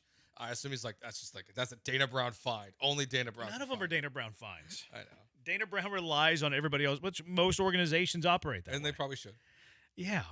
Yeah, that's kind of like what's funny about the general manager. Like, with this draft pick that he had, he's not even handling the draft. No, go listen to what's his name, Gavin Dickey, and go listen. I forget the guy that they promoted last year that handled most of the draft. Those are the guys that handle the draft. Yeah, he might have some influence on the first rounder, and then everything else is not his. These little pickups he has, these are guys that are pitched to him from his assistants, which I think is every Major League Baseball organization. Maybe some general managers have more, grunt work than others. Sure. And I'm sure Dana has a fair amount of grunt work too. But yeah, it's always, it cracks me up. What else you got? Well, Tang and Arrietty. I mean, both of them. You get 5 and 5Ks. The walks is still something I still feel like there's a regression coming here. Not to be negative during the good, but the Cubs did you a lot of favors with men on base and being terrible. You're walking guys all the time. That's my only concern with Arrietty. That's always going to be around for him, though. Yeah. That's never going away. That's just that you have to take the bad with the good, and Arrietty's always going to be a guy who has walks. And then K-Way Ting, and then he follows that up with 6 innings, 2 hits, 6 strikeouts, 89 pitches. So he's basically fully stretched out now at this point. I'm sure he can go deeper into games if you need him to. But those 2 guys are both phenomenal over the weekend. Yeah. Yeah, they were very good. Others? Brian King. Brian King's been nails all year.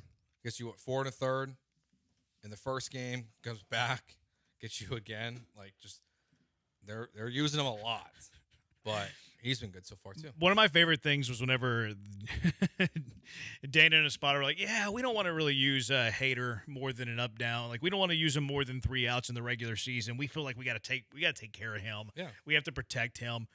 Literally every other pitcher, though, you're up down guy. We don't love you as much as Hader. You got to get us an up down. You got to give us an inning plus. You don't make it. They don't make as much. It's so funny. Like it is very much like whenever like Josh Hader is not going to do that. Everyone else, Brian Abreu, even like everyone's kind of up for 4 outs or more at this point this season.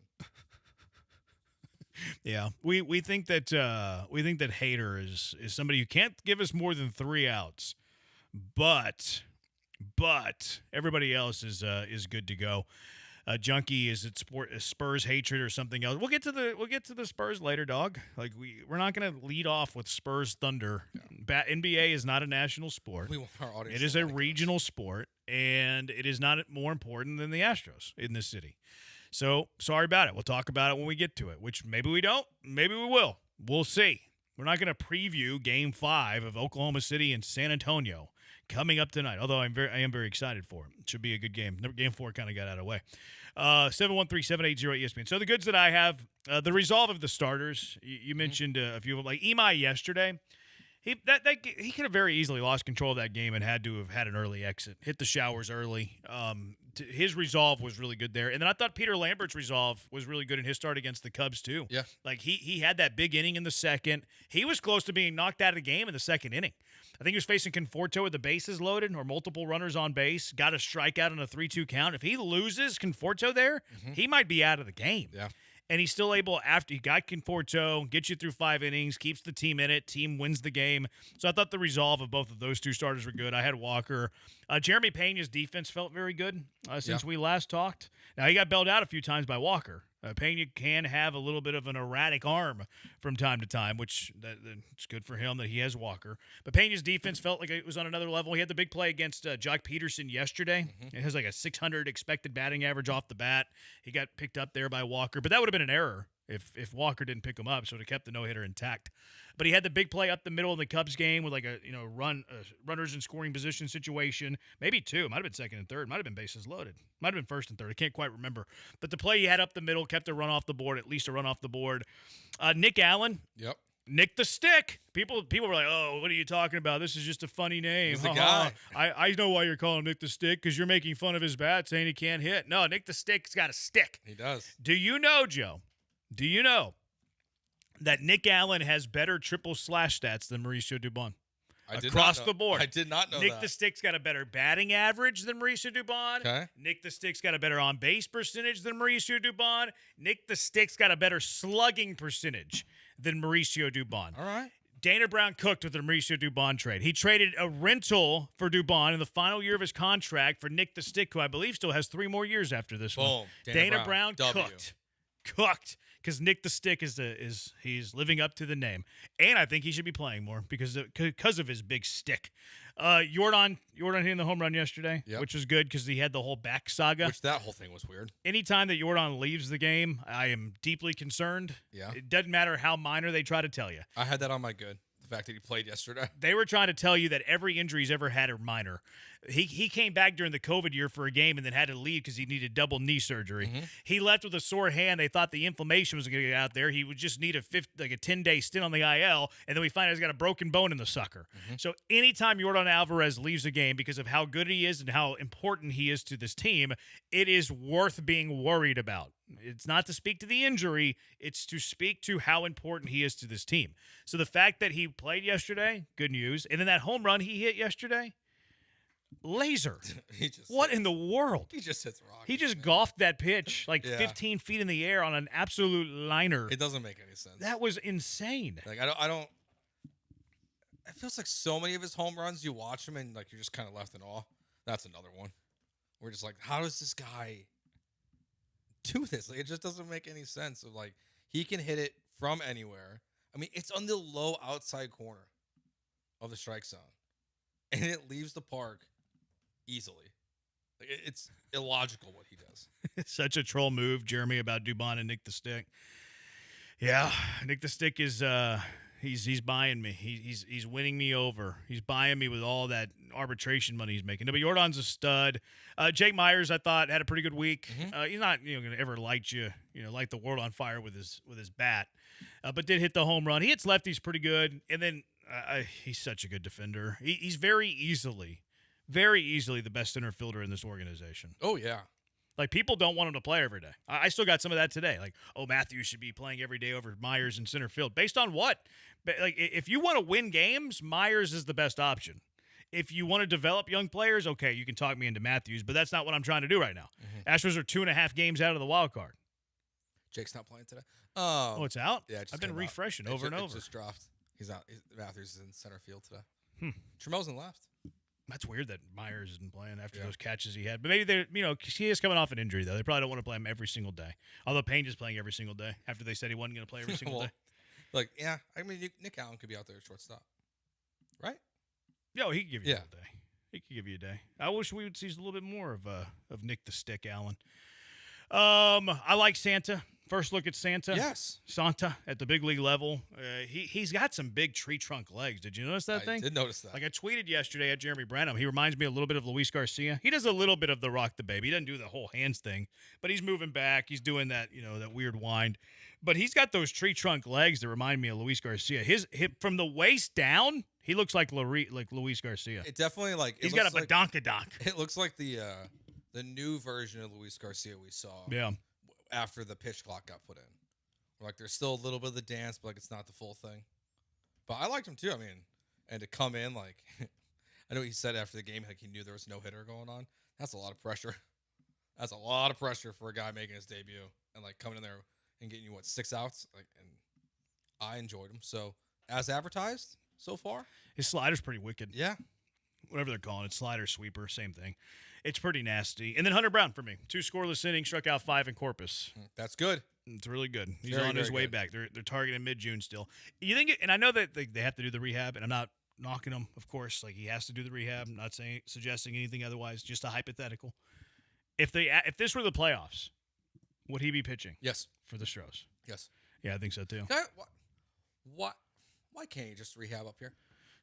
Probably mentality. Well, they did put him on the 60-day, so there is that. Oh, but yeah, if you wanted yeah. to just, like, the hypothetical of why couldn't he do his rehab with the Astros? Like, I saw someone making this argument about Pena. Yeah, you could. When he was hurt, where it's like, why are you having Pena down there when he's getting hit?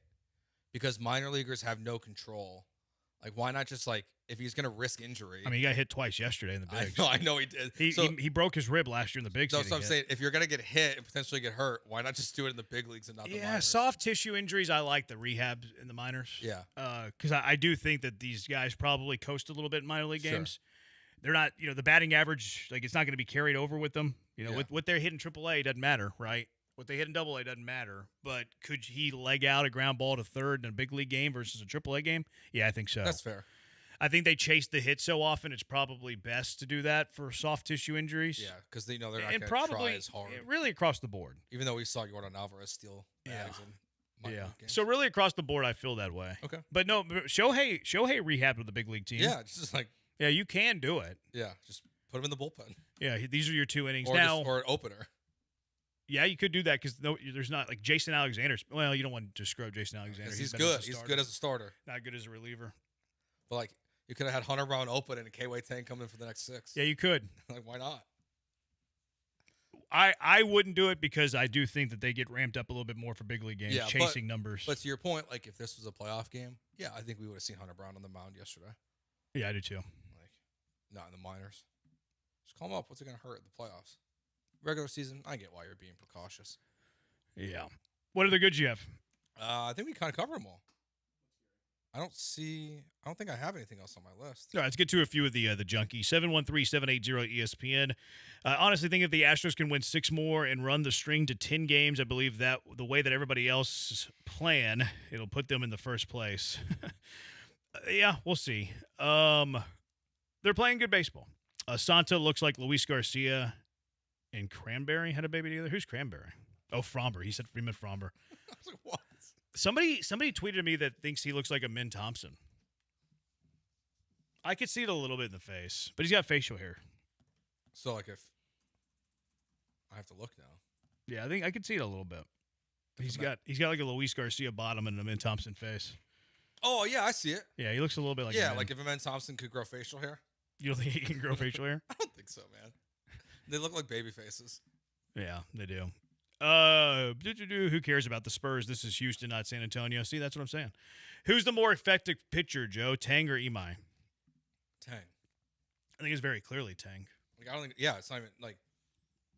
Maybe Imai has still the higher long-term upside of versus Tang, but Tang right now, like he's been everything you could ask for and more in the role that he's in now. Yeah, I'm not sure I would even go long-term upside. I honestly, I wouldn't either. I think that's the only argument, though. Like, I don't think there's anything immediate.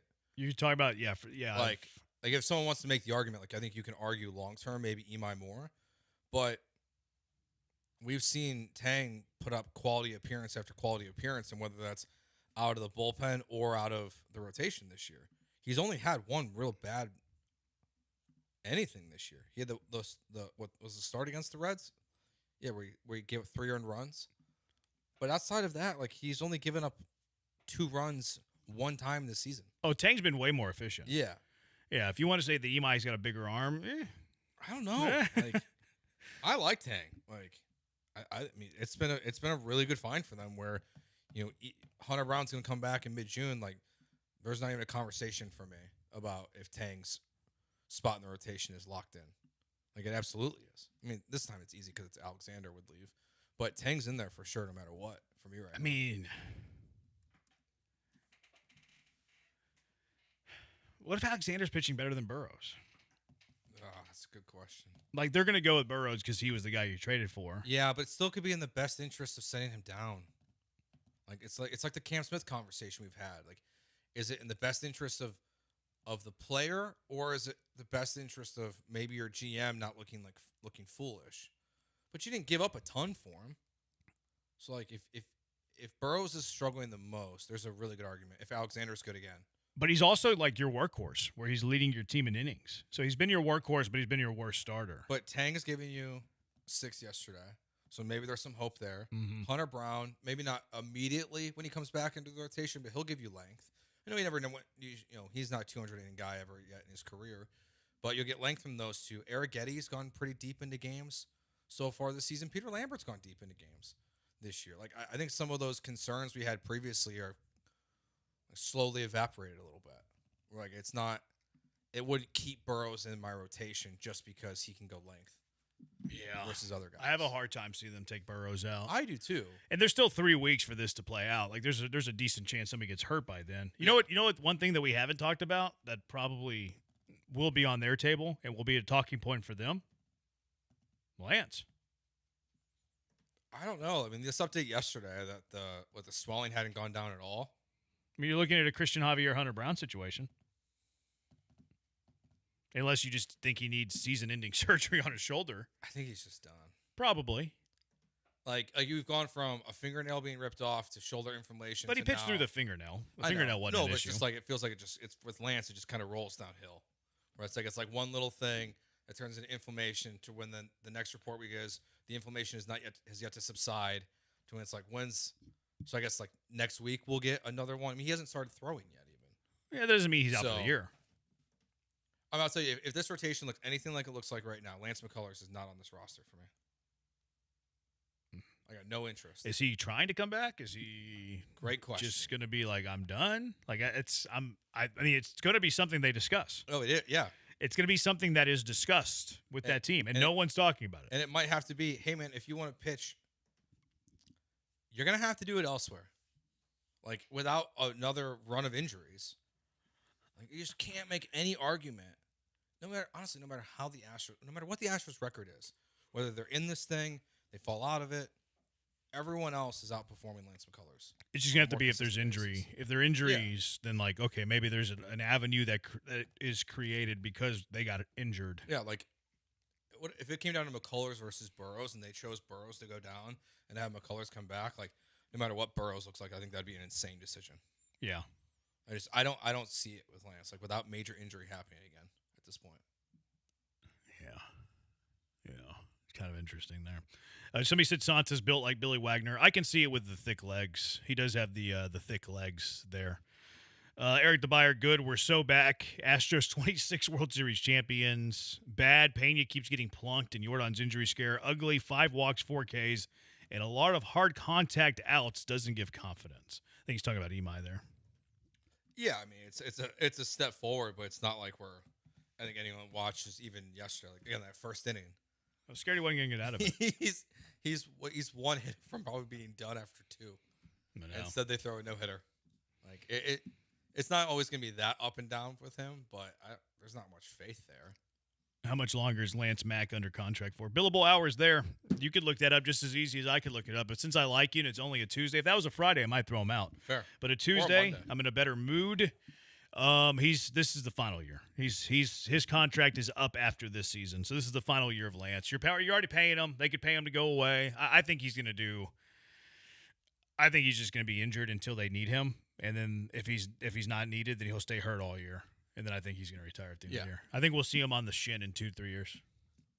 If not next year. Within 2 or 3 years, I think Lance McCullers will be doing TV work on the shin. Didn't they hire Presley?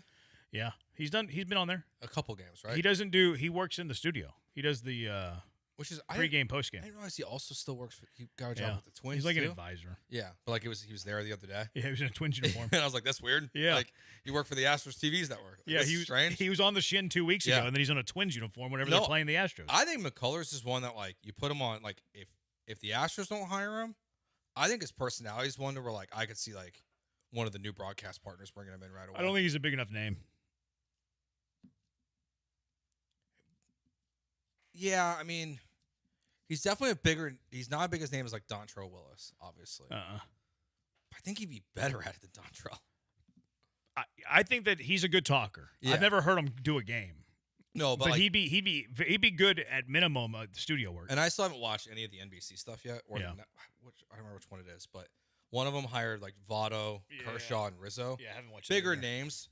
2 of the 3 of those are boring. I haven't watched. Like you could find a role somewhere, but yeah, if not the shin. I think he's just going to live in Houston and do shin work for the rest of his life. Yeah, he's going to be our Dallas Braden. Yeah, which I'm cool with. Like I like Lance. I respect everything Lance did. It's just sad that he's gotten injured and you're paying him too much. I think people would be excited to see Lance doing TV. Yeah, honestly. I think the further that he gets away from his playing career, more of the good memories jump out. Right, like you hear him like in a friendly, way, and he's not costing your team because he's hurt. Yeah. And look, whenever he signed his contract, it was a team-friendly contract. We lose sight of that because he was hurt for the entirety of the contract. It's like Javier. Javier, when he signed it, team-friendly contract. Everybody, if you go back and look at the reaction when Lance McCullers signed his contract, 100% approval rating. Yes. 100% approval rating. And then it fell apart. That's the way it usually is with contracts, though. Like, it's very rare whenever a player signs a contract with a team that you see disapproval, especially a young player that's pitching well. Like, oh, they just got him locked up, young player that we like that just helped us win a World Series, or is pitching really well. I think for the most part, people don't complain about contracts. Oh, I disagree. Like, how many often do you see Lance McCullers just eating money? No, I mean like as it's signed. Oh no. Like I'd be willing to wager that if tomorrow when our interns really start, if we sent them to all the other stations in town, to have them listen to what they're saying about Nico Collins, you'd have the biggest negative opinion of the Nico Collins contract. Oh, probably. And it's a totally fair take, but I think most people they're just like they see new contract, they're happy. They see extension player that's good. Yeah, what a deal. Yes. They don't think anything past that. I remember Jose Abreu signed. Keith Law bashed it. Everybody's like, this guy doesn't know ball. Keith Law was right. He was right. Keith Law knew ball. Yeah. And I remember I was happy with the Jose Abreu. That's one that I was okay with because some of his peripheral stuff was actually pretty good. He lost all his power, but his peripheral stuff was still good. I was like, yeah, what a signing. And he's been tragic. All right, 713-780-ESPN. There was some bad, though, Joe. Mm-hmm. There was some bad over the weekend because we don't ignore in victory what you wouldn't in defeat. We got to get some of the bad. So what was the bad and the ugly from this Astros extended Memorial Day weekend? 713-780-3776. Jeremy and Joe, ESPN 97.5 and 97.9 HD2.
You're back with Jeremy and Joe, broadcasting live from inside the Huntington Bank Studios. On ESPN 97.5 and 97.9 HD2. Good, bad, ugly. What's the bad? What's the ugly from this series? You gotta be honest, right? And you gotta can't ignore in victory what you wouldn't in defeat. We're balanced on this show. We're fair and we're balanced. What stood out to you, Joe? What was some of the bad? I'm not a doctor, okay? Clearly. Can't do math. Can't speak Cajun or Spanish. I don't think that's a requirement for doctors. I don't think it is either. In fact, I think they frown on both of those things. But like Joe Espada, yeah, take Jordan Alvarez out of the game, man. Like you're concerned right away, just yank him out, and then then he goes up there and takes a couple swings. Like if you were that nervous to where no one notices what's going on, that something caught your eye as he's in the on deck circle getting ready for the inning to start, and then you feel like that's the moment. Like you're concerned then. Just take him out then. Yeah. It was kind of late too, wasn't it, like the 7th or so? Yeah. Like a 3-4 run game. Yeah, it was late in the game. So and they were up a few runs. Yeah, I would rather be extra precautious with a player like that. It's awesome he came back and played yesterday. That's all great, but like had a day off. I would have liked Jordan Alvarez to come out immediately. Yeah, that's a good call. Like seeing that something's awry in the on-deck circle and then letting him go out there, have like an awkward swing, and then going out there. With that player, with this team that's so injured. In late May. Yeah. Like May with a late lead. It's one at bat. Yeah, just take him out. It's one at bat where you're up a few runs. Yeah. No, that's a good call. That was not smart.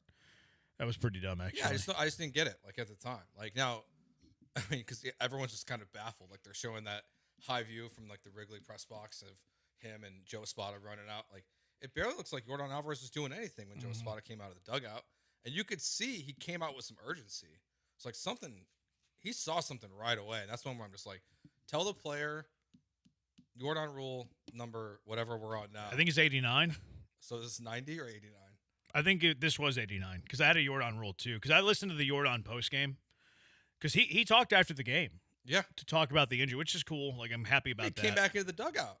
Yeah, which is also like a good. It was a good. Like every sign we had after Jordan was pulled was a good indicator that it was not serious. 100%. Came back into the dugout, was smiling. Like post game, everybody was good. They were already going to give him a scheduled day off anyways. Like everybody, it seemed like it was incredibly minor. But you're right. Like first sign of anything, you should just go ahead. I think that was Rule 89. Although you would be adding one. Just any sign of trouble, you pull Jordan out of the game. Or just like Jordan, if someone tells you something looks right, you have to leave. You don't get to fight back. No arguing. Although it's Jordan. I know, but no arguing, man. Like if someone says, you go, okay. So it's a back spasm. Yeah. Did you hear what he said caused it? No. He said he was lifting. Oh, really? He said he was lifting during the game. Just getting a little bored. It's probably something that happens more than we think. I'm sure DHs do it a lot. DH is probably it's probably a DH schedule. They're probably not lifting heavy. No, but it's just like because you're not out in the field, you're not active, you're doing some kind of activity to stay warm. That was my Jordan Rule 89. He's not allowed to lift weights from the first pitch until the final out. I don't think he's going to follow that. Oh, he's not going to follow it. No. I don't think he's following any of my Jordan rules. No. But they're my Jordan rules. What else you got? What's your first one? You want I think it's better if we clear the slate. To your Nick Allen point. Nick the Stick. Get it right. Shoemake. We're crashing back down to earth here a little bit. Yeah. Like, big time. Like, and I think he's at second tonight, and Nick Allen's not. I kind of want to see a little Nick Allen runway here. Yeah, he should play a little more. bit. Just see what it looks like. But Shoemake, it's been a heavy crash back down to earth for him. What are his numbers recently? He had a walk the other day, though. I think he had one hit over the weekend. I think he got a pinch hit yesterday. There were back-to-back days where Houston Astro picked up their first walk. Shoemake picked up his first walk, and then Zach Cole picked up his first walk. I have that in my bad category, too, of just like, guys, it's late in the season. I know they don't play every day, but it's late in the season for that. Yeah. At this point, just still be getting first walks of the calendar year. Shoemake's 2 for his last 20. That's not good. No. 343 OPS. Yeah. Yeah, this is probably more the real Shoemake. I mean, Bryce had 2 hits over the weekend. Not a terrible weekend for him. Like, I thought, like you won the last 4 games. Like, I feel like it's kind of nitpicky, some of this stuff. But, like, Bryce hasn't overwhelmed me either, where I think now with Jake back, like, if Nick Allen's going to get an uptick in playing time, like what does that leave Shoemake and Bryce Matthews of center field, second base? Like what does his role look like going forward on this team? Is another one for me. Yeah, he didn't have options, Shoemake. So you're stuck with him? I don't think they want to get rid of him. Like So then- his yeah, so little it's Bryce- hot surge is like Yeah, well, if Bryce isn't going to play every day, I mean, he's playing quite a bit, obviously. You know, maybe there's a Cole argument to happen. I don't know if there's someone else that would come back that would trigger that. Like, could Loperfido trigger that? Bryce I think Matthews? I think Loperfido will send down DeZinzo. Okay. And I think they would keep Matthews over Shoemake. So I think the pecking order of guys to go down would be DeZinzo, then Shoemake, then Bryce, then Cam. Yep. You might be able to flip-flop Cam and Bryce. Although Cam's been all right. Like this junkie says that Cam Smith is all the bad. Cole should have stayed up. Smith get the Abreu treatment in Miami Beach. Do you realize that Cam Smith over this road trip is 7 for 22, 318 average? Like he's swinging a good bat. Yeah, he like is. why would you send down Cole or Cam? Like he's been swinging a good bat. He plays really good defense. And also, I saw this graphic on the Shin the other day. His home and away splits for Cam Smith. On the road, Cam Smith's hitting 283 with an OPS plus of 117. It's pretty good. At home, he's hitting 118 with an OPS plus of 30. I think he's doing what was it, Walker? Yeah, Dana Brown told Walker him was really bad. to stop worrying about the Crawford boxes. I don't know because Cam has always been a go the other way hitter. Yeah. Like I don't know how to he on the road he's a good player. Those are extreme splits. On the road he is a very good player. Like those would be like, but it's very similar to Christian Walker last year. Where, like, Yeah. Even at the end of the season, like you really like big picture view, he was abysmal in Houston, but he was very good on the road. 283 average with a 117 OPS.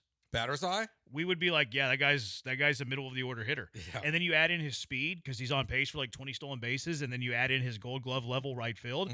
We'd be like, this guy's a borderline all-star. Yeah. If you went strictly away games, you would be calling Cam Smith a borderline all-star. But he sucks at home. At home, he's send that guy down to West Palm Beach. It's so bizarre. Yeah. And the fact that Walker was the same way last year. Yeah. Like it doesn't really make any sense. Doesn't. Batter's eye talk's gonna come back. You tweeted that out. I saw you tweet it. You're gonna get batter's eye. You saw me tweet it? Yeah. Oh, the road splits? Yeah. Yeah, that's crazy, though. I thought Peter Lambert in the second inning was bad, but he fixed it, so, like, it was good there. Speaking of Cam Smith challenging balls and strikes needs to stop. Yep, that should stop forever. One, he's bad at it, so stop doing it. And then secondly, his game theory on it's terrible, too.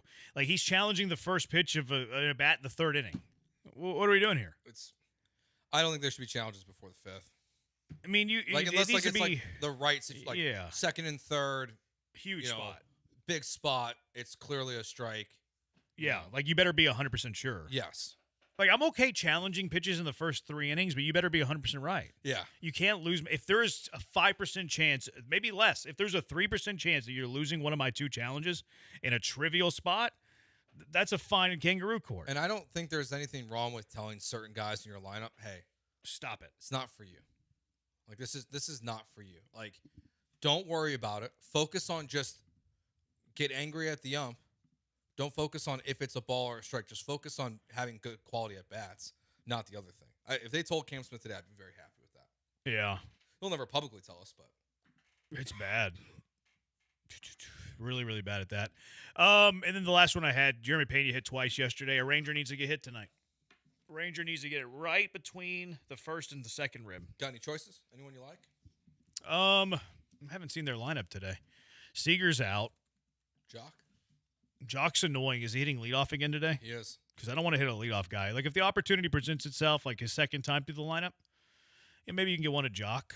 Evan Carter. It needs to be I don't really care who it is. Okay. I just want to know if there's anyone. I don't really care who it is. I care more about the situation. Like I know, like if they were playing the A's, you would say Jacob Wilson. Oh, for sure. So I don't care about the situation with Jacob Yeah, Wilson. just that's who you hit. You hit Jacob That's Wilson. what I was trying to see if there was Jacob someone. Wilson did get hit last year. That's right, he did. He wore one. I was just trying to see if there's anyone in the Rangers lineup. If I had to pick one, I would say Peterson. Okay. But I'm not hitting the leadoff man. No. It would have to be the right situation. Yeah, it's got to be like second time through the order. Yeah, and it's also going to be Jason Alexander's 88-mile-per-hour fastball. So then save it for a bullpen guy. Yeah, let Abreu come in. He hits people. He might miss. Yeah, but he usually misses the strike zone and hits people. So, yes, He's gotten really good at hitting people. he might try to hit him, throw it down the middle. Yeah. Like, it's, Just about right here. Right here, Bray. Yeah. Any other bads you got? no, not really. Like, it's a good weekend for the Astros. It was a good weekend. They're Four in a row. back. It's a winning streak. Boots says players who are on fire on the road and terrible at home need to stay in a hotel about 5 miles away from the park and bust in like they do on the road. Hey, whatever it takes to fix Cam Smith, I'm down with that. Fix Cam Smith at home because he's been a good player on the road. Been a bad player at home. All right, who are we tipping a cap to? Hat tip on this Tuesday, this Memorial Day weekend. Who deserves a hat tip? 713-780-3776. Jeremy and Joe, ESPN 97.5 and 97.9 HD2.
You're listening to Jeremy and Joe. On ESPN 97.5 and the ESPN Houston app. Live from the Huntington Bank Studios. Here's Jeremy Branham and Joe George. All right, who you tipping a cap to? 713-780-ESPN. Long Memorial Day weekend. So a lot of opportunities to tip the cap. Joe, who's your first hat tip going to? I'm going to tip it to the New York Knicks. Oh. Going back to the NBA Finals. James Harden, congrats on your new contract. That sounds like it's coming. Okay.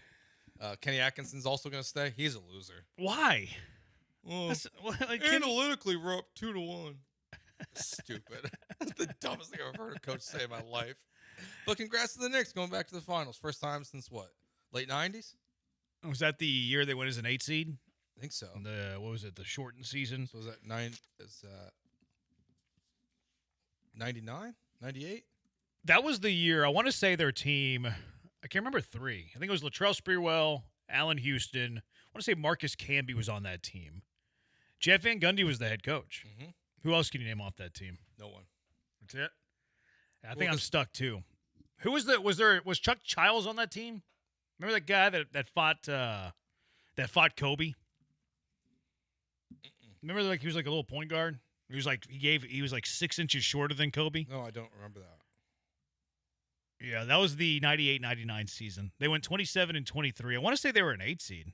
Oh, I should have known that. They had Grandma Ma on that team. It was like late in the year, Grandma Ma. They did. Rick Brunson was on that team. Now his kid's in the finals for the Knicks. Oh, that is his son, isn't it? Oh, Patrick Ewing was still on that team. I didn't realize that. It looks like he was hurt though.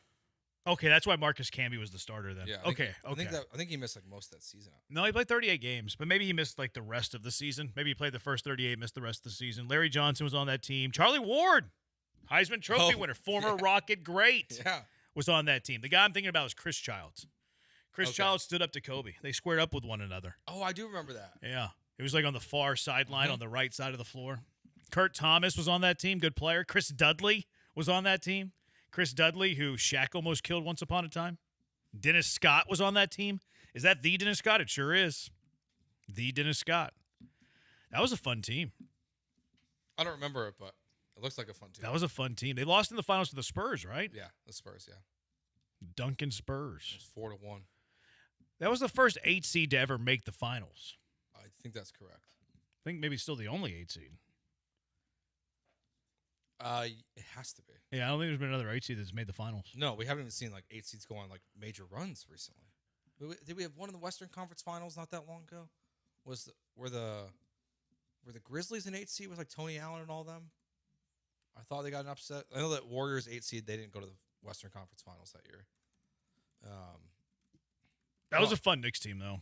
No, I'm pretty sure the Knicks are the only team that have made it. Oh, there's 2. Oh, the Heat. No, that can't be right. Oh, the bubble. No. The Miami Heat in 23? Yeah. They were an 8 seed? Yeah, they were. Yeah. Oh, I didn't realize that. That was a fake year anyways. That's why I don't. That was the bubble year? In what year? 23 is as. Nope. That wasn't the bubble year? That's a normal year. They went as an 8 seed? The bubble was 2020. I didn't realize that. There you go. Two 8 seeds. Of course, they both came from the Eastern Conference, though, because the Eastern Conference has always been the inferior league, at least since Jordan retired.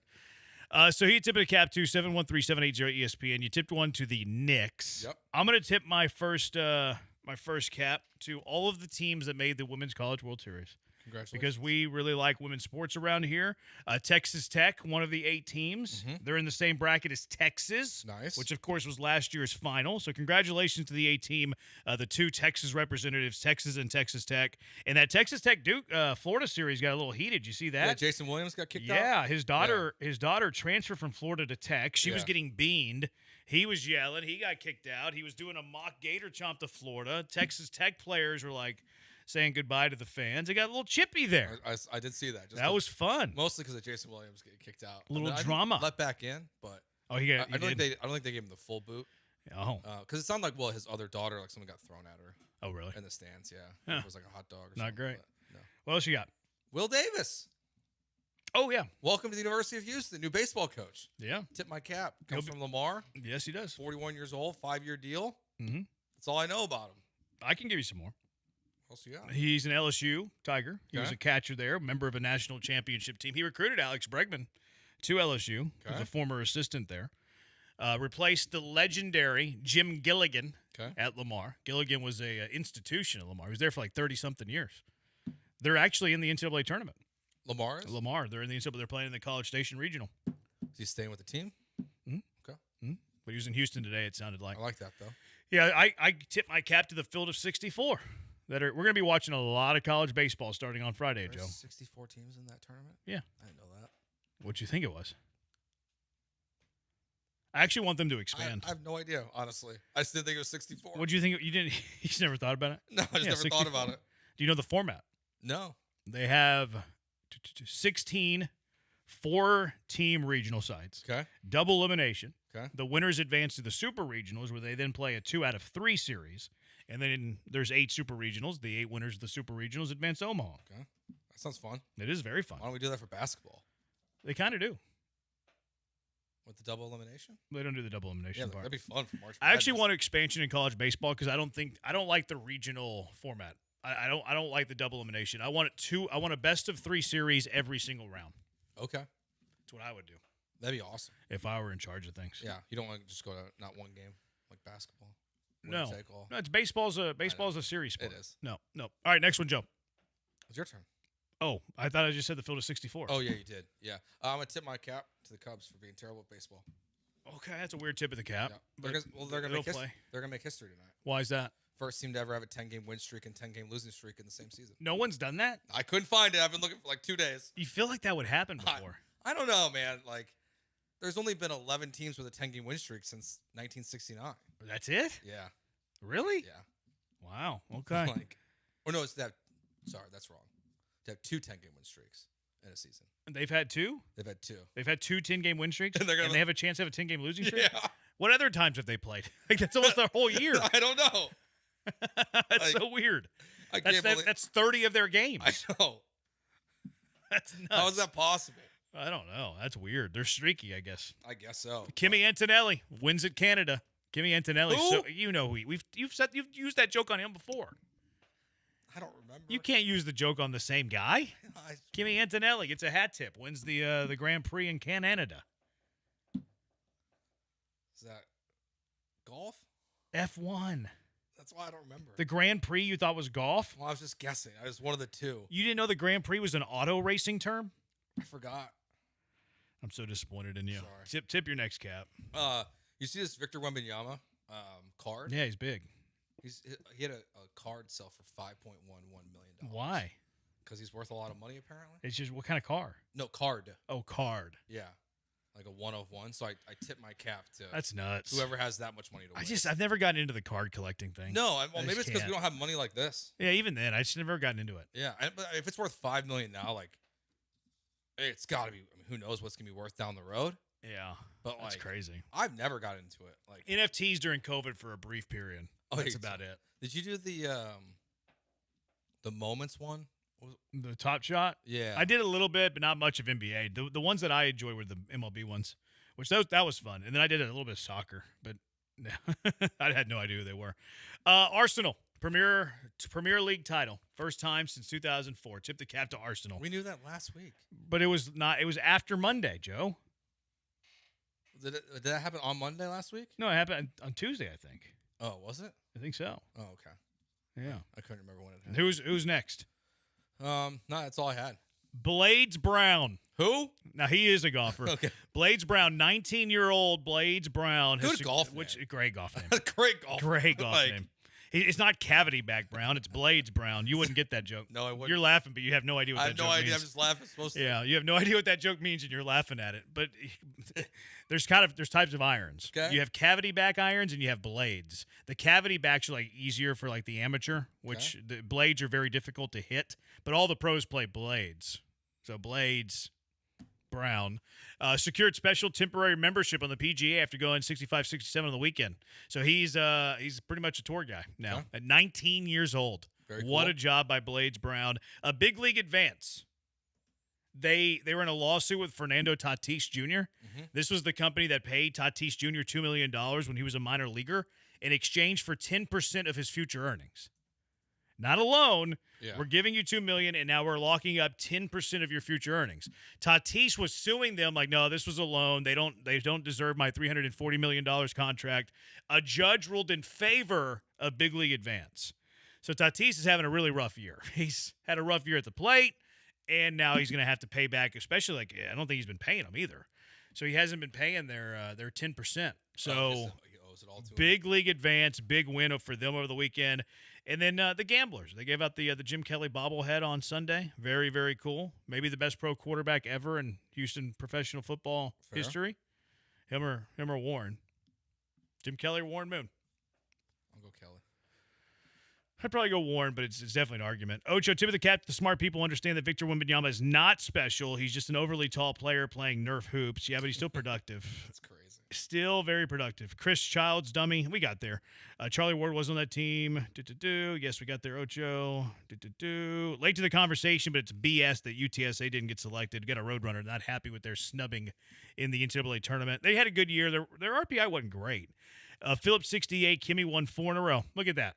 You don't know Kimmy Antonelli, who's a 4 straight wins on the Grand Prix. Eric, have you seen the Pokemon machine fights at the Kroger and HEB by our hood? Grown men fighting. I haven't seen that. I stay away from crowds though.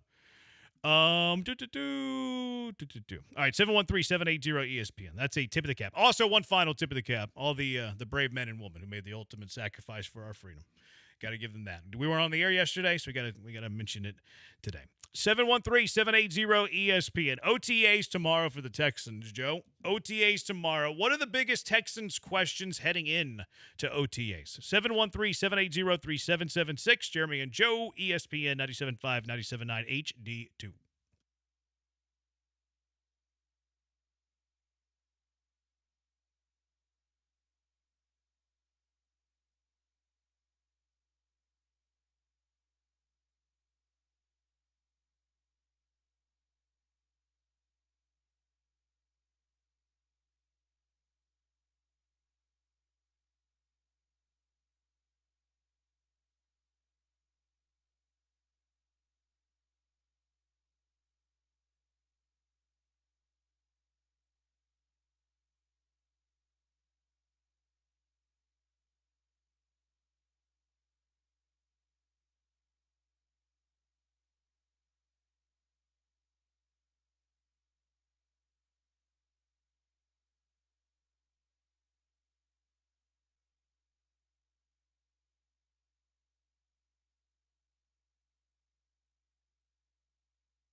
All right, Texans OTAs begin tomorrow. And they made some moves today. Nico Collins, a reworked deal, gives him, what, a $6 million raise this year, $8 million next year, something like that.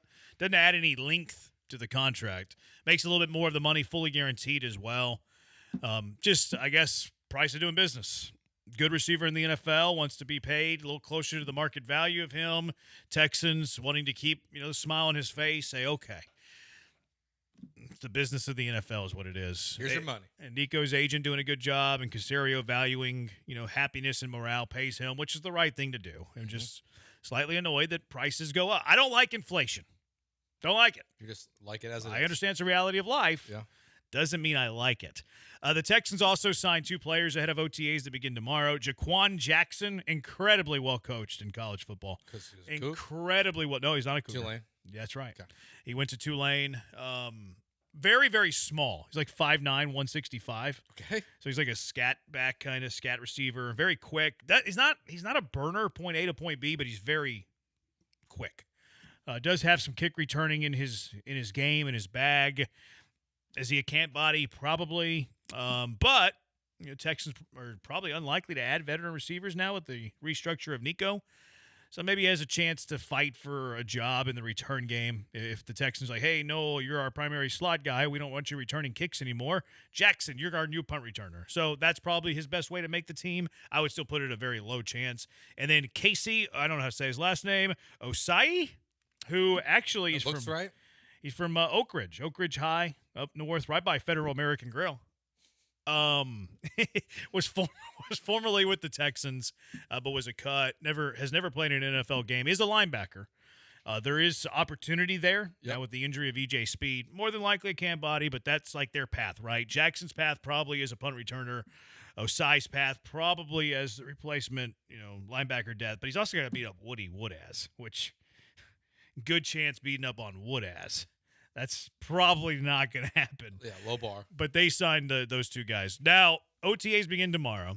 Jonathan Alexander, who does a great job for the Houston Chronicle, he had questions, biggest questions for the Houston Texans entering OTAs. And maybe you guys have questions too, entering Texans OTAs. And maybe your questions are better than Jonathan's questions because you are the most sophisticated listenership in all of Houston sports radio. The first question here, can Stella find his groove again? And in Stella, we mean C.J. Stroud. Can C.J. Stroud be Stella and find his groove again? Yeah, it's probably it's by far the number one question of the offseason and the regular season. It's a weird one for me for when OTAs? you're talking about OTAs. Yeah, for sure. So, like, the way that I think about it, though, is like, do you stack the deck to get his confidence? So put him against the second string? And look, they're not going to be in pads. It's OTAs. They're going to be in shells. But when they're doing their 7-on-7 stuff, do you just run out like you're undrafted free agents? Like, hey, here you go. Like, it's like the slow build for the offense.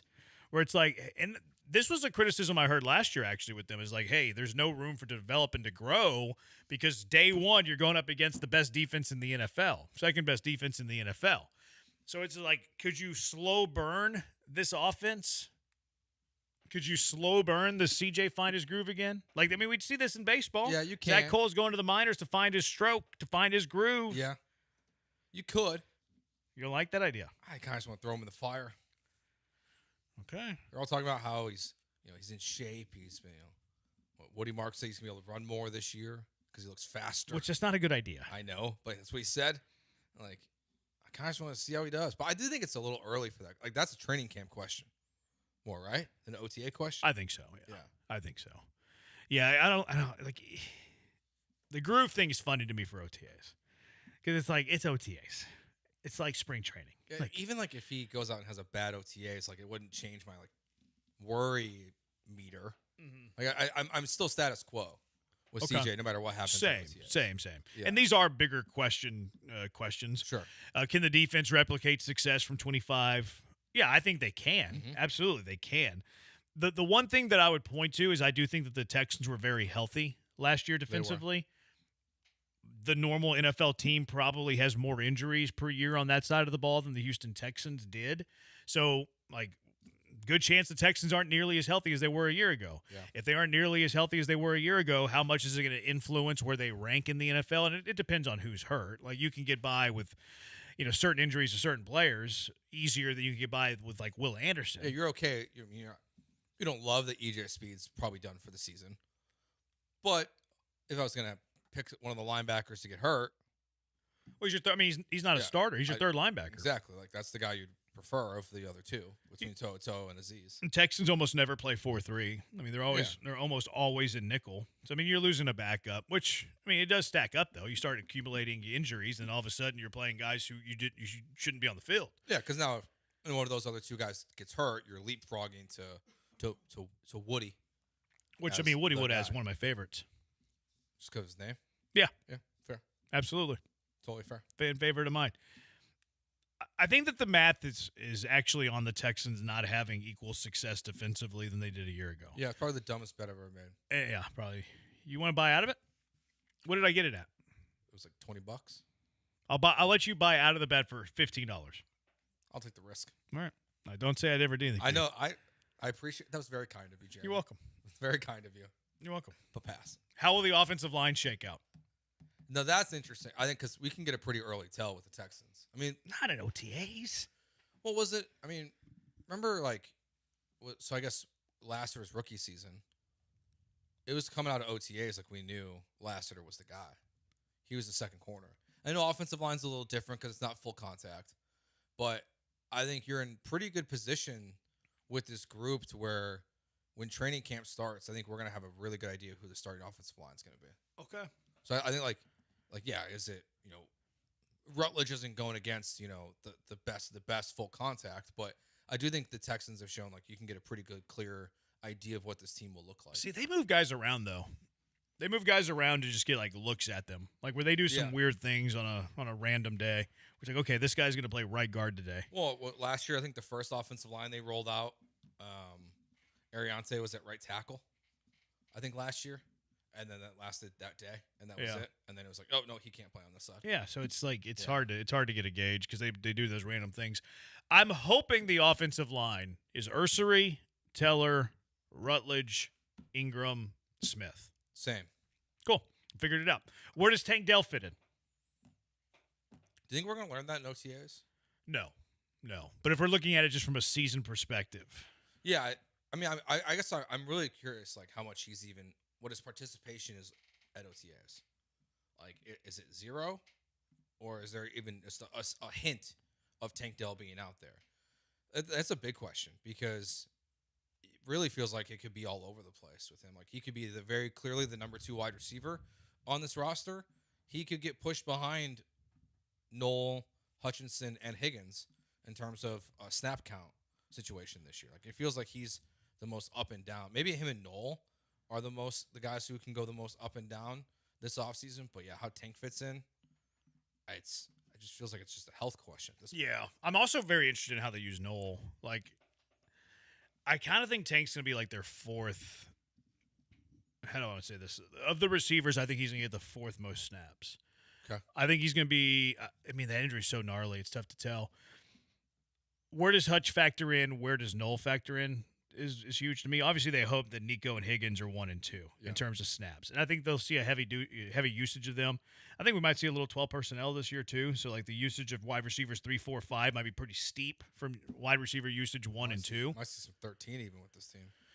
Maybe. It just feels like it's starting to become a trend in the NFL. They played a jumbo tight end last year. You know, like they like, and I think that they feel like it can help them in the run game as well. Like so you signed a tight end, you drafted a tight end, you have 2 other guys on your roster already, plus Schultz. Like, you got a pretty big tight end room right now. Yeah. So like, if leading like to 13 personnel, 12 personnel more would make a lot of sense, and it does change the dynamic of this question about Tank's playing time. But Knoll is a great one because it felt like they just didn't trust him last year. Yeah, I don't think they trusted him in blocking. So, did that change in an offseason? Or are we pretty quickly going to say, no, he's probably just a return guy, which he wasn't even that very often. Yeah. As soon as Barrios got activated, Knoll was missing in action for the entire game. I can't believe the Texans made him play with a broken heart like that. Yeah. So rough. Yeah, the receiver room's going to be interesting how they handle that. And the last one here, will Nick Haley take the next step? We'll see. I would bet no. Why? I don't think him and his quarterback are a good fit. Yeah, I agree. Like I think the offense will be better this year. It looks better on paper with at least like the run and first plan that they have and having Dave Montgomery as your lead running back. But I just don't think I don't think it's a great fit. Like, unless CJ really has changed dramatically this offseason, I don't see Nick Caley like head coaching candidate season coming from the Texans offense. I'm with you on that. I don't think it's a great scheme fit. I think they have more of a quarterback problem than they do a C problem. I agree. And hopefully Stroud proves me to be wrong and he's great and I'll eat crow and I'll say pay the man and all that stuff if it happens. Junkie, I've seen CJ ain't it. Another junkie. We have a full-blown Texas State and UTSA rivalry going on. They got chippy at the end of a baseball game a couple of weeks ago. But Junkie said, birds up, UTSA got screwed in all capital letters. And then another Junkie, that's because we all know Texas State is far better than UTSA. Paul Schmidt for the Woodlands went to Texas State. Paul Goldschmidt went to the Woodlands, not Paul Schmidt. I thought he was saying his name was Paul Schmidt. I think he's trying to say Paul Goldschmidt from the Woodlands went to Texas State. Maybe. It just doesn't read anything like that.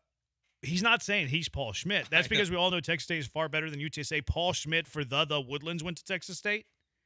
He's not saying that. He's not signing his name Paul Schmidt. It kind of looks like it. He meant to say Paul Goldschmidt. I know he did, but it doesn't read that way. I'm Facebook friends with the Texas State baseball coach. Yeah? Yeah. He was a former UH assistant. Oh, okay. All right, 713-780-ESPN, HRP listener line.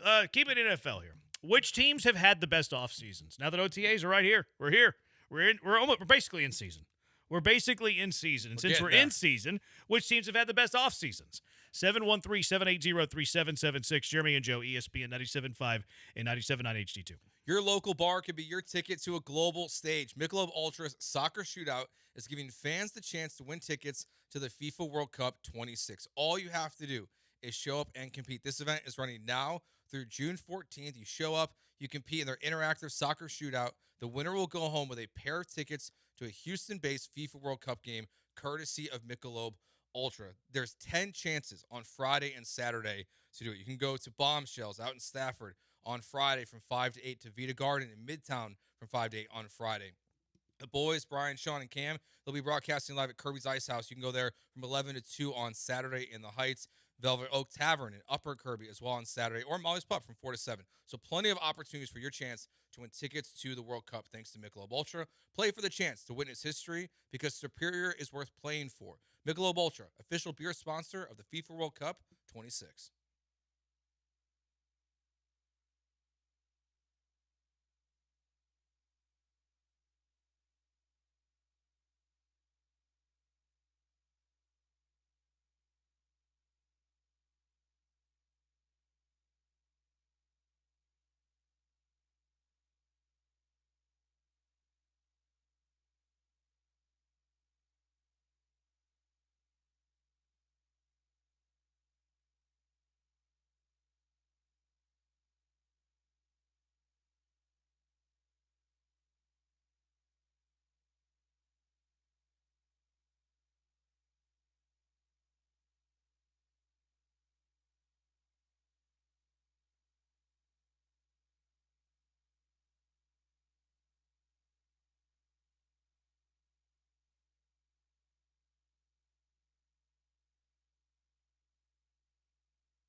It's Jeremy and Joe, On ESPN 97.5 and 97.9 HD2. broadcasting live from the Huntington Bank Studios. Here's Jeremy Branham and Joe George.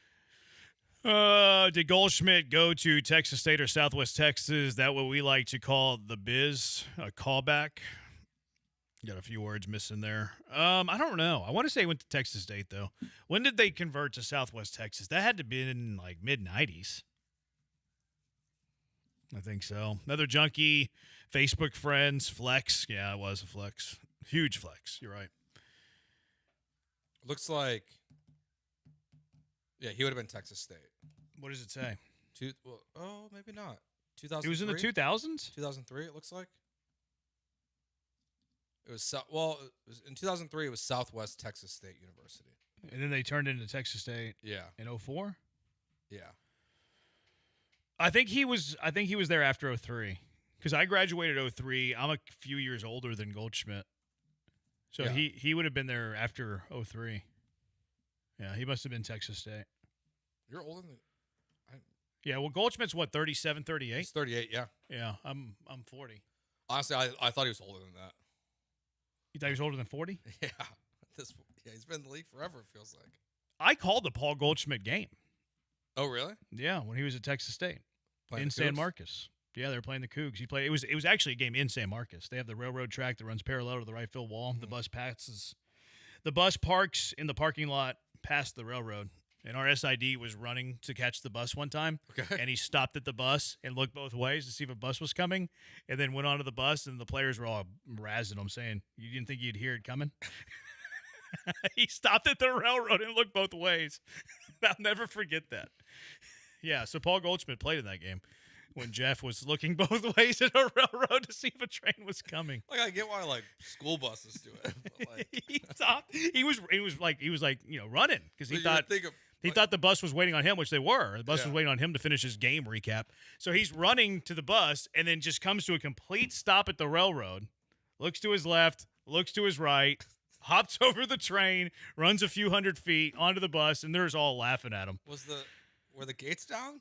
No, it was just like a bare railroad. Okay. There was no gate there. 'Cause Yeah, it's kind of. I mean, I guess to save yourself, I guess it makes sense to look both ways there. You look both ways, but also like, don't you think that you could look as you're running, like to see if there's a railroad coming? Like you don't need if Yeah. you want to look both ways, okay, Sure. it's your prerogative. You're also Play you're it also safe, running. but you could look as you're running. Yes, like you'd be Keep able your to, head you on a would think swivel. You'd be able to see it like in the distance coming, or as they said, hear it. Yeah. and you'd be okay. Yeah, I mean, maybe it was like the first ever quietless train, but quietless would actually mean it makes noise, right? But anyways, you could run as you're looking. Keep your head on a swivel, you know? Yeah, it didn't Came even to stop. a dead stop. That's funny. It was hilarious. Hilarious story. Ocho Joe, I don't think I've ever seen a quarterback recover from shell shock, so I have no reason to trust Stroud going forward. I'll be happy to be wrong about this. I mean, I think Sam Darnold would fit into that category. No, He saw right? ghosts. He publicly said he saw ghosts, and now he's fixed. Now it took a while. He can't have kids. In a couple teams. What? He said he's fixed. Yeah, That was a good one. I just didn't catch it right away. No, I mean, I think it's rare. Yeah, it is because no one thought it was coming with Sam Darnold. Now I will say, Sam Darnold got it going a little bit there in Minnesota too, but he went to Seattle, won a title. Like the closest thing I think to Seattle is the Texans. Mm-hmm. Difference might be the quarterbacks. I mean, the offensive coordinator. Kubiak. Versus. Who did Seattle hire? I don't remember. Did they stay in house or did they go out of the woodwork? I feel like they brought someone in. Yeah, I can't remember who they hired. That's gonna be interesting to see what they look like this year, especially with new running game. Brian Fleury. I've never heard of him. Yeah, I'm not sure. Looks like he came from. Probably had a cup of coffee with the Rams at some point. Probably. Oh no, he's Was he a promotion? That's weird. He's not that decorated, Brian Fleury. Oh, he came from the 49ers. Yeah, but he was their run game coordinator and tight ends coach. Like that's a leap. That's a big leap. And this is their third OC under Mike McDonald. Because they fired the first one. Oh, yeah, it was what's his name? Who was getting laughed at? Waldron? Nope. Shane Waldron. Yeah, Shane Waldron, yeah. Who was the Bears receiver who was laughing at him? Remember, there was a Bears receiver, or it was JSN was laughing at a Bears receiver. Because where did Waldron go? He went to the Bears. He was at Seattle first? Yeah, and then JSN did an interview. With like Rome or... And they asked, no, it was like a local Chicago station. They asked him, like, what should we know about Shane Waldron? He dogged him.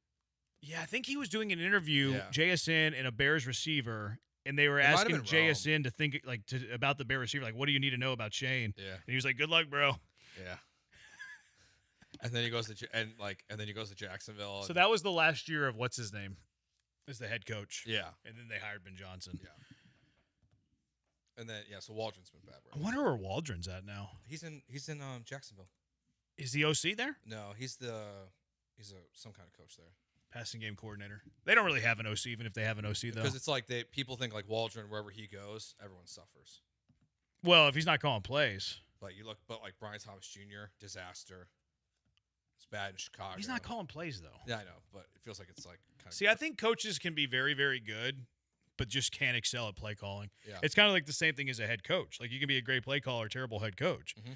And you see that a lot. I think a guy can be a really good position coach and develop his players, but then is really bad on game days. Yeah. Like, I think they're two totally different skill sets. 100%.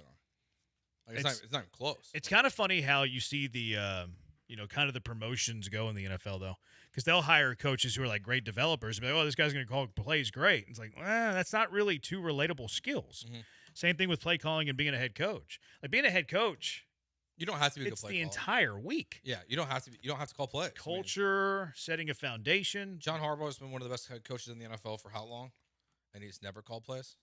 He was a special teams coordinator before he got the head coaching job. Yeah. So he only called plays on fourth down. Yeah. Not that hard. Not that hard. Fake it. No. And you're not even making that call. No, you're not. They're making the call to go for it. Yeah. You just have a play ready to go in case they do. Yeah.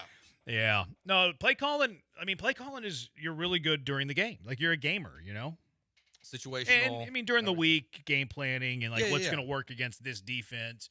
But it's a totally different skill set than developing players. So, yes. And I think that's why you see certain guys and even play calling versus head coaching, like you mentioned, you see guys who just never get that opportunity again, but they're great coordinators because they can handle the game plan, but maybe they didn't handle the whole team picture of it as well. Yeah. Yeah, you got to be a good leader. Darnold has better football acumen than Stroud. I think so, too, man. If Stroud doesn't have a good year, the Texans are going to have a huge Gordian knot on their hands. He's going down the Darnold path right now. Stroud? Yeah. That's on the way down? Yeah. And then 3 teams later will be on the way up, maybe. But that's a TBD. We'll see. All right, 713-780-ESPN. Let's get to the NFL teams that had the best off seasons when we come back. It's Jeremy, it's Joe, it's ESPN 97.5 and 97.9 HD2.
Now back to the Huntington Bank Studios with Jeremy Branham and Joe George. On ESPN 97.5 and the ESPN Houston app.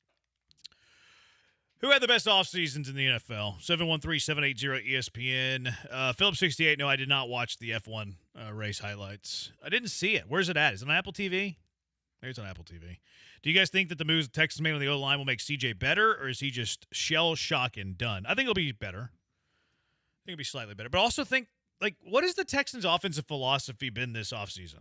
Run the ball. If they loved their quarterback and they thought their quarterback was awesome, would this be their off-season philosophy? No. Like, obviously you want to be better at running the football. But would you go from being like, you want to run the football better, but I think it's pretty telling that they want to be run first. Like, do you think the Kansas City Chiefs want to run the football better? Yes. Do you think the Kansas City Chiefs want to be run first with Pat Mahomes? Mm-hmm. No. Do you think the Buffalo Bills want to be run first with Josh Allen? No. No, they want to throw it. And look, they have a very good running back. James Cook's very, very good. I do think like the Texans, like part of it's like a philosophy thing for D'Amico, where I'm not sure it would totally matter who your quarterback is. Like I do think he would have Josh Allen and say, we're going to run the ball. Here's the counterpoint. If C.J. Stroud's not turning the ball over 3 times a playoff game and instead is never turning it over and throwing for 300 yards and 3 touchdowns, would he have the same thought? I kind of think so. Yeah, I don't think so. Just because I think it's just like it's this defensive first mindset. I hear what you're saying here. I think it would be not as severe. Yeah, I think they would be more like, let's get better at running the football, but it's not the most important thing of the offseason. Probably.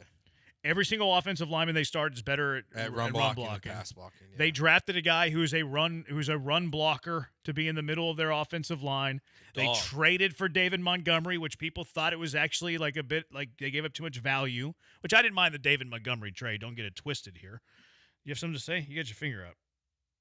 Raising your hand like a schoolgirl. I was just going to say Kansas City has kind of tried to become more and more run first. How so? I mean, over the last few years, they've tried to become more run heavy. I mean, not to say that they've become fully run first. They still have Pat Mahomes, and they trust his arm more than anything in the world. But with they really tried to make Isaiah Pacheco work. They really had no choice but to get rid of him over at the end of the season, and then the first thing that they did was go with Kenneth Walker. I think it's the first time they've really committed heavy. Like, they did draft Clyde Edwards-Helaire, first rounder, didn't really work. Mm-hmm. And Andy Reid believes in the running game. Andy Reid is a huge believer in the running game. I don't think he's ever drafting and signing free agents that are better run blockers than pass blockers. Yeah, I think it's them. It's a compliment. Versus with the Texans, it feels like it's a priority. And look, Walker's a pretty good catch passer out of the backfield. Like, he can excel in that area as well, where, here you go, here's a little dump down to Kenneth Walker when everything else fails. I don't know. It just feels very much this offseason of let's get the ball out of C.J. Stroud's hands. Yeah. Like, get the ball out of C.J. Stroud's hands, run game. Like, run game's going to help Stroud. It will. It'll help Stroud, but they're also trying to limit his volume, right? Like, you ever trying to limit the volume of Josh Allen, Lamar Jackson, Pat Mahomes, Matthew Stafford, like Joe Burrow? Like, No. Do you ever see these teams like, hey, we're going to try to limit the volume of our quarterback? Not to this extent. The Texans were right in the middle of the pack last year in terms of percentage of pass plays. They were 15th in the NFL. And they weren't a great running team. No. So they were middle of the pack when they didn't have a good running team. Yeah. Now, what's interesting is now game script comes into play because they did win more games than they lost, so they're leading. It's funny because the two lowest percentage teams are Buffalo and Baltimore, but also have your quarterbacks that run, so it tilts it a little bit. But they also, as the game script kind of leans that way, but they're not throwing it all over the place. But yeah, I think they want to run the ball first. Like, that's their priority this season. Yeah, and run first means something different today than it did in 1974. Like it's more relative to where you are in the NFL. Mm-hmm. Like, I'm very curious to see where they're going to rank running the football relative to the rest of the league. I think they're going to be top. You said they were 15 last year? Yeah, 15th. Yeah. I think they'll cut that in half. I think they'll be top 7.5 in running the football, and that's just plays. That's not productivity. Yeah. Yeah, I think they'll be top 7.5 in running the football, percentage-wise. Yeah, I can see that. What does that tell you? We want to run the ball. We don't want to throw it. If you had an elite quarterback, would you be doing the same thing? I don't think so. There's always a motive to things. right? There's always a motive. Like you have a full and look, your idea of D'Amico wants to be run happy because he's a defensive-minded coach is absolutely valid. Absolutely valid. I don't think if C.J. Stroud was throwing for 300 yards, 3 touchdowns every single playoff game, they would be this all in on running the football. Agreed. All I'm saying. They'd be much more willing to throw it around because you would trust your quarterback to not have 3 and outs, to not gas out your And the defense. turnovers. The turnovers are huge. Huge. Seattle is rare. They had to be the number 1 defense to win the Super Bowl. A very low percentage of run-first teams win the Super Bowl, especially in this day and age. It sounds like the Texans are going to try to win down and dirty, run the ball, control, time of possession, win with defense. No doubt, that's true. Catch passer, my bad. I got tongue-tied there. It happens. It's a Monday. What about Seattle? They tried to run first with Walker last year. Yeah, they did pretty good with it. They also had Sam Darnold. You know Sam Darnold? Do you want to compare Stroud to Darnold? Although that might be okay right now. They also were the 3rd least amount of pass plays in the NFL last year. Seattle did? Yeah. Kubiak, baby. The bottom 3 were Baltimore, Buffalo, Seattle. At running the ball. In terms of it's pass percentage. Okay, so the run first narrative for Seattle is false. Yeah, it's very false. They passed it on 50.29% of their plays last year. Yeah. That's the 3rd lowest in the NFL. JSN had a huge year. It's all over the place. He had a massive year. All right, so the best off seasons in the NFL, according to The Athletic. They listed the Eagles as actually, they had these in tiers. They had title contenders. They had the Eagles as the number 1 off season. Added Grenard, added Lemon, added Reek Woolen. The thing is, they're not done. There'll be another move happening in 5 days. But I don't think that's a good thing for the Eagles. I don't know. I don't think it is. I think it's the right thing for them to do, but it's hard to be like, yeah, let's totally ignore. And they mentioned it in the commentary, and I get that it actually hasn't happened yet. What do you think they're going to get? We've had this conversation before. I don't see them getting a first. Yeah. See, if they were to pull off a first, then I would say that's a positive for them. In a perfect Huge world, win. You would have loved to do that before the draft, but you got Mekhi Lemon anyway, so what does it really matter? And they couldn't do it before the draft because of the contract. Yeah, but which is why you said 5 days. If you get a third, bad. Bad. It's not bad in the sense of this is so stupid. It's just you're not getting great value for the return on a player who many people think is very good. Yeah, I mean, no one really knows what the market is. Everyone's assuming. I'd be shocked if it's as low as a third, though. Everyone's assuming it's the Patriots. I think they're going to get a couple of seconds. That's my guess. I think that's fair. I read, and from a Texans perspective, Mahomes. Would you rather, from a Texans perspective, A.J. Brown in Kansas City or in New England? New England. Not even close. New England. Same. Their roster's not good. I mean, they went to the AFC Championship game. They won all the way to the Super Bowl. I didn't think that roster is as good as it looks.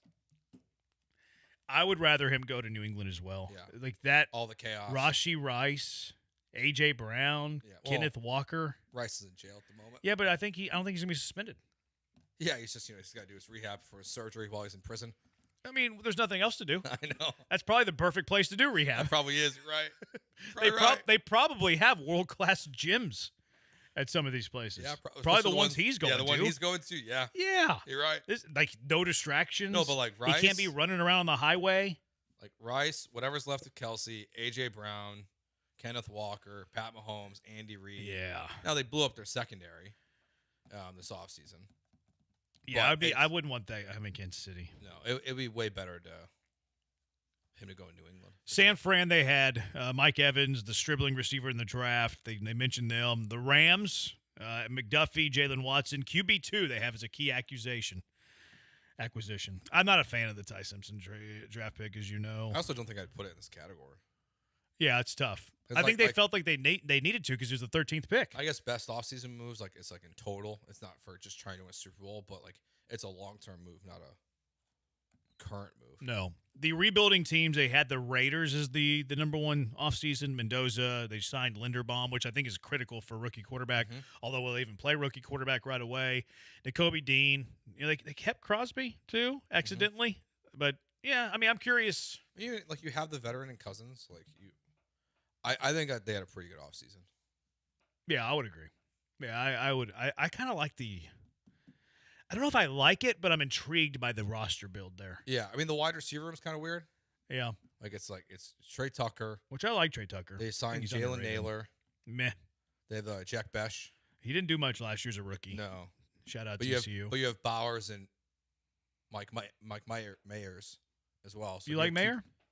I liked him a lot at Notre Dame. Chip Kelly loved him. Remember, he was playing him more than Brock Bowers. I thought he was gonna be a stud coming out of Notre Dame. And he was his first year. He was pretty second good. rounder, right? Yeah.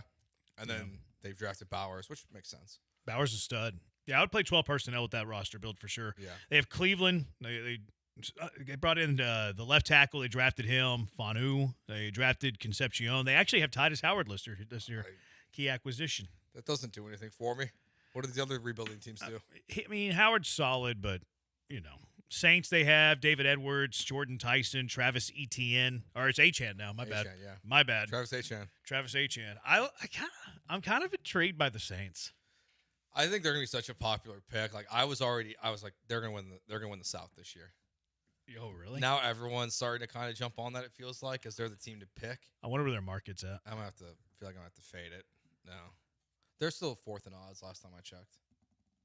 Well, it's pretty tight. At the top, I think it was you know what? They might have moved ahead of the Falcons. Teams on the brink. They had the Dallas Cowboys, top team of the brink off season. Caleb Downs, Malachi Lawrence, Jashawn Barham. Minnesota, Kyler Murray, Caleb Banks, James Pierre, and then they had the Giants. Okay. Texans love. I'm very curious about the Giants, what that offense looks like. I mean, this neighbor stuff it almost feels like the ultimate question right now. It's just what are you going to get out of him? I've loved Likely in the past, too. I'm very curious to see what he looks like. And also, you know what I like about the Likely acquisition? Isn't just that, it's likely to the Giants. Harbaugh had to co-sign that. Yeah. Harbaugh had to be like, let's bring him in. So Harbaugh's like, I like Likely. Mm-hmm.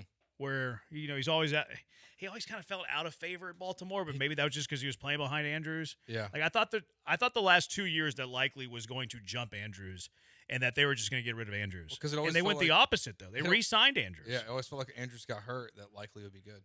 He was good when Andrews, whenever he was out. And he had some big games. But then he just would never be the dude. It was so strange. But yeah, the Giants are another, I think, intriguing team this offseason. And how what they're gonna do this season. I think it just depends on if Dart and Scatterbook can stay out of concussion protocol. All these people are falling for whenever I said it's Monday. I'm not shocked. They're falling for it. Josh Jacobs arrested, says a junkie. You were telling me about this on the air. The allegations here are not great. No, they're pretty lengthy. It's domestic battery. There's a bunch of stuff in here. He turned himself in. He's denying it through his attorney, of course. But it's domestic battery, property damage, disorderly conduct, domestic abuse, strangulation, and suffocation and intimidation of a victim. Yeah. So it's a lengthy rap sheet he's being accused of here. Not great. No. Not great. This was in Wisconsin? Okay, so he was in Green Bay. Yikes. Yeah, more as it comes out, I guess, on Josh Jacobs. A situation we must be monitoring. All right, car wreck of the day, 713-780-3776. Junkie of the day, 713-780-3776. Who is your junkie of the day? It's Jeremy and Joe, ESPN 97.5 and 97.9 HD2.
All right. Junkie of the day. Who is your junkie of the day? 713-780-3776. Coming up after us, by the way, it'll be Glenn Davis, Soccer Matters, and he's broadcasting live from Galveston Island Brewing. Going to be a good time. Going to be a good time. If you're in the Galveston area, go say hello to Glenn at Galveston Island Brewing, broadcasting his show live whenever we are done. All right, junkies of the day, 713-780-3776. Who is your junkie of the day, Joe? It's Adam Silver. Oh. This tanking rule stuff sucks. So, for example, the Utah Jazz have picked in the top 5 in 2025 and 2026. Mm-hmm. That means their pick in 2027 cannot be in the top 5, even though they don't own it. Yeah. So the Memphis Grizzlies now have a pick in which could land 5th, and they can't even use it. Yeah, I feel like this should have had a it kind of escalated into this. Yeah, it should have had a grace period. So for and too, like, no, it obviously didn't play out this way, but like if Brooklyn would have got the first pick this year, Yep. it would have meant the Rockets could not have got the first pick through Brooklyn next year. Yeah. I think it's honestly, I think all of that, like, I get punishing the team with it. I can't believe that like these teams have traded for draft picks and they have expectations for it, and now it's just they're like, nope. Well, they didn't trade for those picks with those guidelines. Yeah, like that's stupid. They got placed on them retroactively. Yeah, I feel like this was hastily kind of agreed upon because they wanted to like, oh, we got to do something. Did the owners approve this? That's what I don't know. This is it's a weird deal. Like it feels like they didn't approve it. Like if I would be losing my mind if I was the Grizzlies. Oh, God. Like I would be suing. Like how could you sign up for this? You wouldn't have made that trade. No. Well, you might. I mean, you could make the claim. You wouldn't have made the trade. Yeah, it's dumb. Yeah. They if they were going to go this route, which sounds like they're still going to go this route, it should have been one of those. Okay, there hasn't been a pick traded in 3 years. We're going to implement this 3 years going forward. You can't be making rules on draft picks that have already been traded. I think it's dumb. Yeah, or just been like, hey, like this is the rules going forward. Yep. Whatever is implemented. Like, yes, you could have kept the rules for the same for like the Jazz if they held their pick next year. Yeah, I don't think that you could have kept that in but place. I don't think that you can have ifs and buts and caveats. No, it would have been too complicated. I think you should have just said, okay, there hasn't been a pick traded in this year, 2029, whatever year it is. This is going to be the first year of that draft lottery. So now every pick that's being traded going forward, these are the rules that are in place. Beware. Yeah.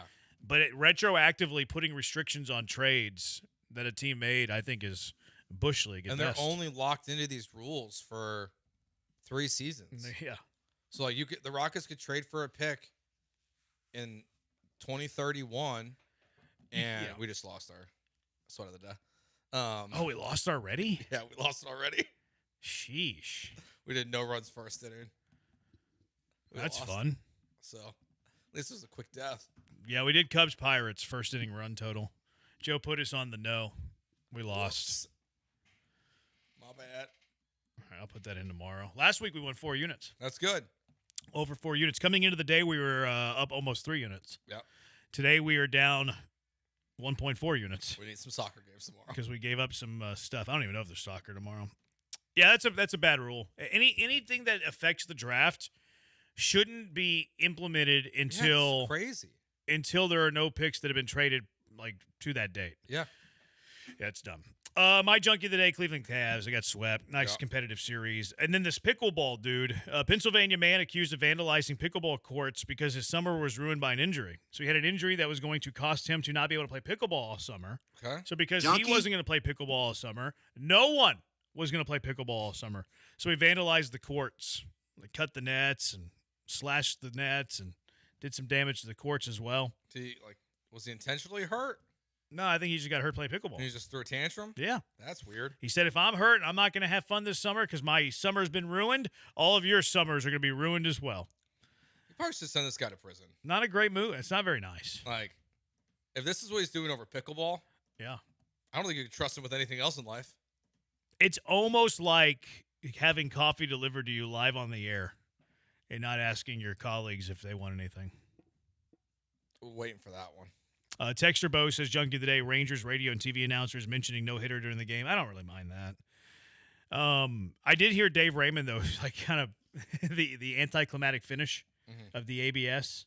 He's like, oh, just the way we want to end a magical moment, which I actually think he's right. Like, it's It does take away. It does take away from that moment. Although I was pretty clear it was a strike. Yeah, but if there's a challenge in the bottom of the ninth inning of Game 7 of the World Series, no matter where the strike is at, if they stare at it, they're challenging it. Sure. The World Series is going to end on a challenge. Remember the Carlos Beltran taking strike 3? Yeah. He would have challenged it. Yeah. They're just going to challenge it. Ocho says Junkie of the Day is obviously Will Davis for leaving the nation's greatest institution, the Lamar University, for a lesser job at U of Junkie? H. Respectfully disagree, Ocho. Ocho's a Lamar fan. Mm. He's not happy their baseball coach left him, which they're in a regional. Lamar. Well, that's what happens when you're good. We're going to be watching lots of baseball Friday. Can't wait. Bases loaded. You know what bases loaded is? No, I did not. Forget one of the guy's name, but Schlick and Rooney. Okay. I forget their first names. I remember their last names. They sit around all day at the studio, and they bounce back from game to game. All the big moments. Can't wait. It's going to be awesome. Who's going to be your team that you're rooting for? I love college baseball tournament. I'm fired up. Can't wait for Friday. Who's in it? You name it. Who won the Missouri Valley? I don't know. I saw Southern was in the finals, I thought. Southern? Illinois. Oh, okay. Yeah, I don't know who won the Missouri Valley. So if they're in it, then them. That's going to be your team? Yeah. Okay. All right. I like to root for my good friends. I'm Facebook friends with a couple of coaches that are in the tournament. Alabama's Rob Vaughn. Nice. Texas State's Stephen Trout. Okay. That might be it. At least a couple. Maybe just those two. Might be it for me. Junkie of the Day.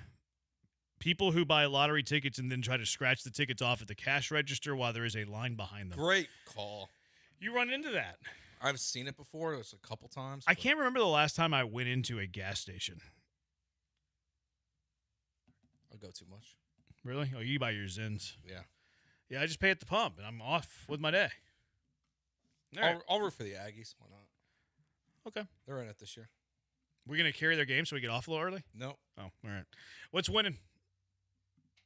Probably me. I like the pickleball guy. All right, pickleball guy it is. Pickleball guy's the winner. All right, Ryan, thanks for your hard work. He's Joe. I'm Jeremy. We'll talk to you tomorrow, Houston. Soccer Matters coming up right now from Galveston Island Brewing.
if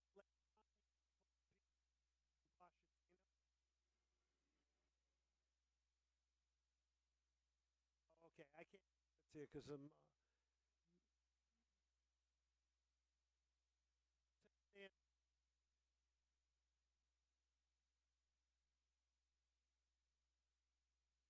things to say about that was picked for the World Cup.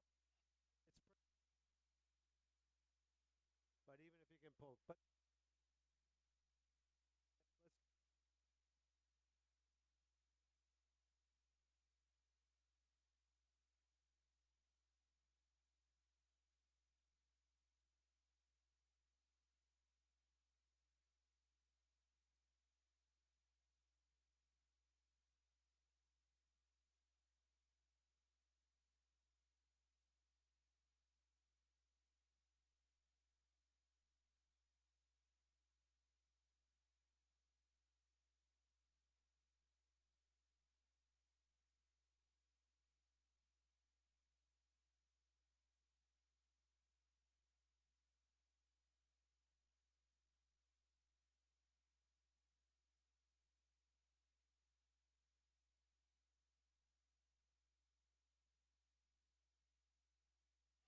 All right, welcome to Galveston Island Brewing, our live Soccer Matters at ESPN 97.5, presented by the Daspit Law Firm.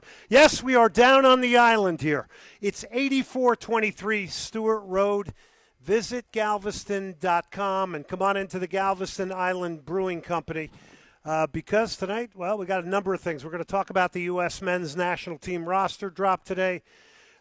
If you're out and about, again, come on down. We have... Well, got a lot of things to do tonight. We have some Argentina-Honduras tickets to give away. We have a lot of great guests. We got World Cup conversation coming up with Eddie Robinson, Victor Ariza, and David Divertal.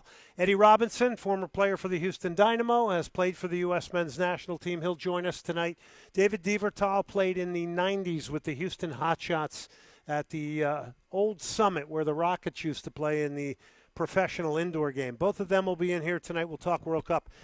We've also got Victor Ariza, who writes for CONCACAF, but also works with all of our great production and many, many other things covering the game in the United States. So Victor will be joining us tonight. We'll talk a little Mexican national team as well, plus Cruz Azul winning the Liga MX Clausura over Unam Pumas. So a lot to get into here tonight, but I have a ton of World Cup talk that we're going to debate, and we will get in here tonight. Super excited to be here. I've had a lot of fun times in Galveston. I've caught some fish pretty nearby here on a few occasions. So I've always had a lot of fun in Galveston, and we're looking forward to doing this here tonight. By the way, this is a really cool brewery. It's Galveston Island Brewery. Again, if you're out and about, let me just give you the address. It is 8423 Stewart Road.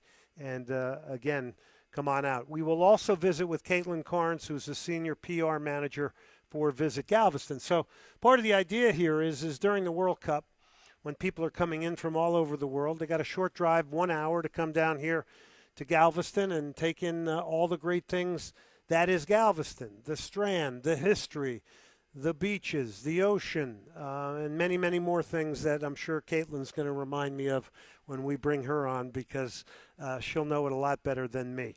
All right, Daspit Law Firm is our presenting sponsor as well, so a big shout-out to them and a big shout-out tonight to visitgalveston.com. Let me just start off tonight with Arsenal winning the Premier League.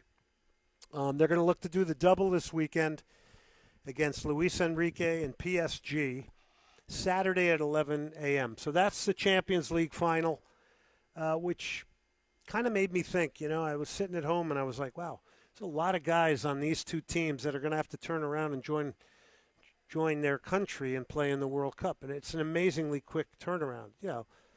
High-end stress, pressure, physical, mental, all those great things. So I looked it up, and it's like 25 to 28 guys over Arsenal and PSG are going to be on a World Cup team, which is really pretty amazing that they're literally going to get on a plane and get to the United States to prepare for a World Cup. But that's going to be an interesting game on the weekend. I think the heavy favorite is PSG going into that. Guys like Vitinha. Arsenal's got to win that. He's got to basically, I think, maintain and control PSG in that. If you watch some of the drama over the weekend, and there was a tremendous amount of drama with promotion and relegation, which is pretty much a foreign language to many of the people here in the United States. But if you tuned into like Hull City and Middlesbrough, there was an opportunity for one of those teams to go to the Premier League. It's they call it the $300 million game, right? You get promotion to the Premier League, huge money maker, more eyeballs, everything. Of course, all the players want to be in the Premier League. So Middlesbrough was playing Hull. Had a guy sent off. I thought it was pretty questionable. Middlesbrough had an American kid, Aiden Morris, playing for them, who played for the Columbus Crew. And, when you're looking at these games and you see an American out there and you think of how far it's gone to seeing them in environments like that and playing like that, it's pretty amazing. So Hull goes on to win this game 1-0. 90 plus 5, the game winner comes from Ali McBurney, who used to be in the Premier League. He's going back. But Aiden Morris, the guy from Middlesbrough, loses that game to go to the Premier League, and then in the same kind of time space learns he's not going to the World Cup. So a pretty rough week for that young man. You kind of feel for him. So there you go. There was also a tremendous game with Germany. Paderborn got promotion over Wolfsburg. And that happened to be on yesterday. I just stumbled on that. And, the drama in this thing and the emotion was incredible. Just incredible. So promotion, relegation, I know a lot of people would love to have it in Major League Soccer. It's never going to happen. Probably not in my lifetime anyway. But it would be interesting to see more skin in the game, and you're not assured that you're going to be in the league every year. But that's not what the MLS owner signed up for. And again, 18 out of 30 make the playoffs. I know Victor Ariza loves this topic. 18 out of 30 make the playoffs. That's a pretty big safety net. You don't have to play well from the start of the season to be one of 18. And I do think it seems to temper things. Doesn't produce enough healthy pressure and consequence at times. So MLS is done for now 2 months. World Cup's going to take precedent here in Houston. There's a lot going on. I think this is something interesting I pulled. So, there's a big deal about base camps for teams, which is basically where the team is going to train. They're going to be located. A lot of it's based on flights and travel. You don't want to be taking long flights around the country to get to places. So you look at the cities that got base camps. We got the Congo coming late. But there are 25 cities and communities that will have a base camp team that aren't going to be having World Cup games. So if you think about that, in a way, getting a base camp team, getting all the media that's going to follow the team, depending on what team it is, right? Your city's going to get a lot of attention, even though you're not going full Monty and bringing in the whole shebang for the World Cup and hosting games. Now, I found that pretty interesting because you can leverage that in a city to promote soccer, to promote business. I'm sure some of these teams are going to have open training sessions, so they leave a good impression in the communities that they're coming to train in. So I think there's going to be some really, really interesting things. Out of the base camp teams overall, 39 teams are in the U.S., 7 in Mexico, and 2 in Canada. 713-780-3776 is the number to call in tonight. 713-780-3776 is the number to call in. We're down at Galveston Island Brewing. This is a wonderful spot to be. If you have some takes on the World Cup, don't be hesitant to call the show throughout the night, even when our guests are on. So 39 teams in the U.S., 7 in Mexico, 2 in Canada, and 4 in Kansas City alone. So what is it about Kansas City that they get 4 base camp teams? By the way, Listen to the teams that are in Kansas City. Argentina, the defending World Cup champs. England, never that people might put as a potential to win it all, even though they've only won it once in '66, but that's one more time than we have. And one more time, Victor, than Mexico has also, just to remind you. Netherlands, right? Unbelievable. Netherlands as well. Who's the fourth? Algeria? I think it's Algeria. So they have 4 base camps set up for these teams in Kansas City. Kansas City, from my understanding, has done an amazing job of promoting the World Cup. They say you can't move anywhere in Kansas City without seeing something that is reminding you that the World Cup is coming.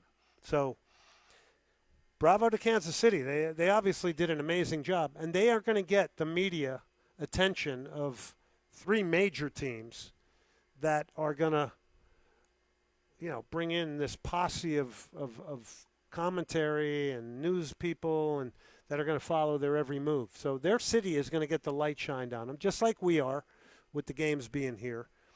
And downtown we'll have a fan fest. We're doing lots of cool events like this so that Galveston can get connected to the World Cup and people can find out how beautiful Galveston is and how many great things there are to do here, including drink beer here at the Galveston Island Brewery, and make sure you go to visitgalveston.com, right? So Eddie Robinson's coming in tonight. Apparently he has been fishing here on one of the local beaches. Told me he didn't catch anything today, but says he may go back out after the interview. So that's a determined 100% fisherman. I like that. It's celebratory too. I mean, a lot of this has got to be celebratory. Tonight we're going to give a pair of tickets away to Argentina and Honduras. So if you got to be here to win them. And somebody in this room tonight is going home with a pair of Argentina Honduras tickets, and I'm looking forward to giving those out because that's one of the funnest or fun parts of the entire show here tonight. All right, another great story that includes Italy. So Como is a smaller, more provincial team in Italy. It was only a number of years ago that they were bankrupt. Somebody purchased them for 800,000 euros. And then they quickly have climbed from the 4th division to the 1st. They got to the 1st division. They increased their revenue from 1 million to 60 million and have now qualified for the Champions League. If you watch this weekend, Christian Pulisic's team, AC Milan, dropped out of the Champions League top group, and they're going to be in the Europa League. And Pulisic's now looked a happier man today when he was announced for the U.S. and maybe got out of the Milan environment now. But he's going to have a lot of pressure on him with the U.S. national team. But my point is that's why you're seeing these consortiums, investment groups getting into soccer and buying these lower-end teams in the hopes that they can spit shine them, do data work on players, and then they can jump up divisions to collect all that great money that then becomes available. If you remember the great Astros general manager, Jeff Luhnow, well, he has a company called Blue Crow, and they've got like 3 or 4 soccer teams around the world. One in Spain that actually did get promoted called Leganes, and they quickly went up, got the money, but quickly went back down. He had a team in Mexico which would have qualified for Liga MX's top division, but they had gotten rid of promotion and relegation, and Victor knows the whole story behind that. It's kind of to protect, I think, in some ways, the bigger clubs and the big money so that they can never get relegated.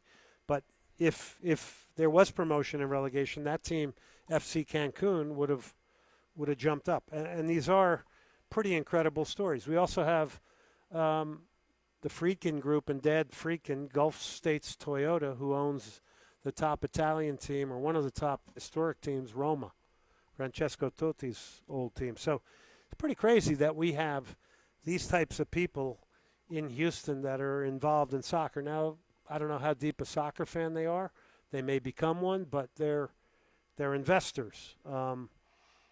So it's pretty interesting to see where world soccer and global soccer is going. Let me bring on Kim Carnes, or Caitlin Carnes, excuse me. And Caitlin used to play soccer, but she's with Galveston, and wanted to bring her on and get her take. And we'll probably have you sit over into the next segment as well. All right, Caitlin? So thanks very much for coming in tonight. Just to tell you about Caitlin, just a reminder here, she is the senior PR manager for Visit Galveston. We're down here tonight pumping up Galveston. We're tying it into the World Cup. So first off, just tell me why all the Germans, the Dutch, the people from Curacao should come down to Galveston.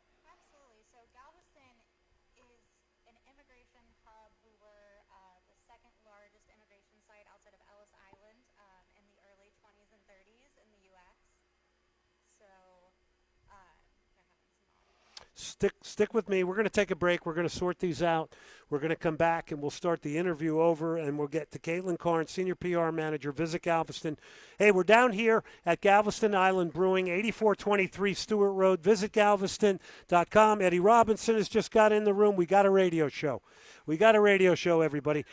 Quick word here as we go to break. Slip Sliders, 1802 Bins down near the zoo in Herman Park. Perfect spot to hit when you come down. It's in between downtown and Houston Stadium. All you got to do is mention Soccer Matters, my name, soccer, wear a jersey. You'll get 15% off your bill. Slip Sliders, made-to-order sliders for a quick bite. Backyard Burger, Swiss Miss, some of my favorites. Head over there, 1802 Bins near the zoo. By the way, we just posted a video about the zoo today and about that being a great spot as well. Slip Sliders, 1802 Bins. We're taking a break here. Galveston Island Brewing on Galveston Island. We'll be back with more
This is Soccer Matters, On ESPN 97.5 and the ESPN Houston app. presented by the Daspit Law Firm, DaspitLaw.com, broadcasting live from the mobile Huntington Bank Studios located at Galveston Island Brewing. Here's Glenn Davis. Tyler, para Weston McKinney, se mete Serginho, vino para Serginho Des, el toque medio, Pulisic, ¡gol! ¡Gol!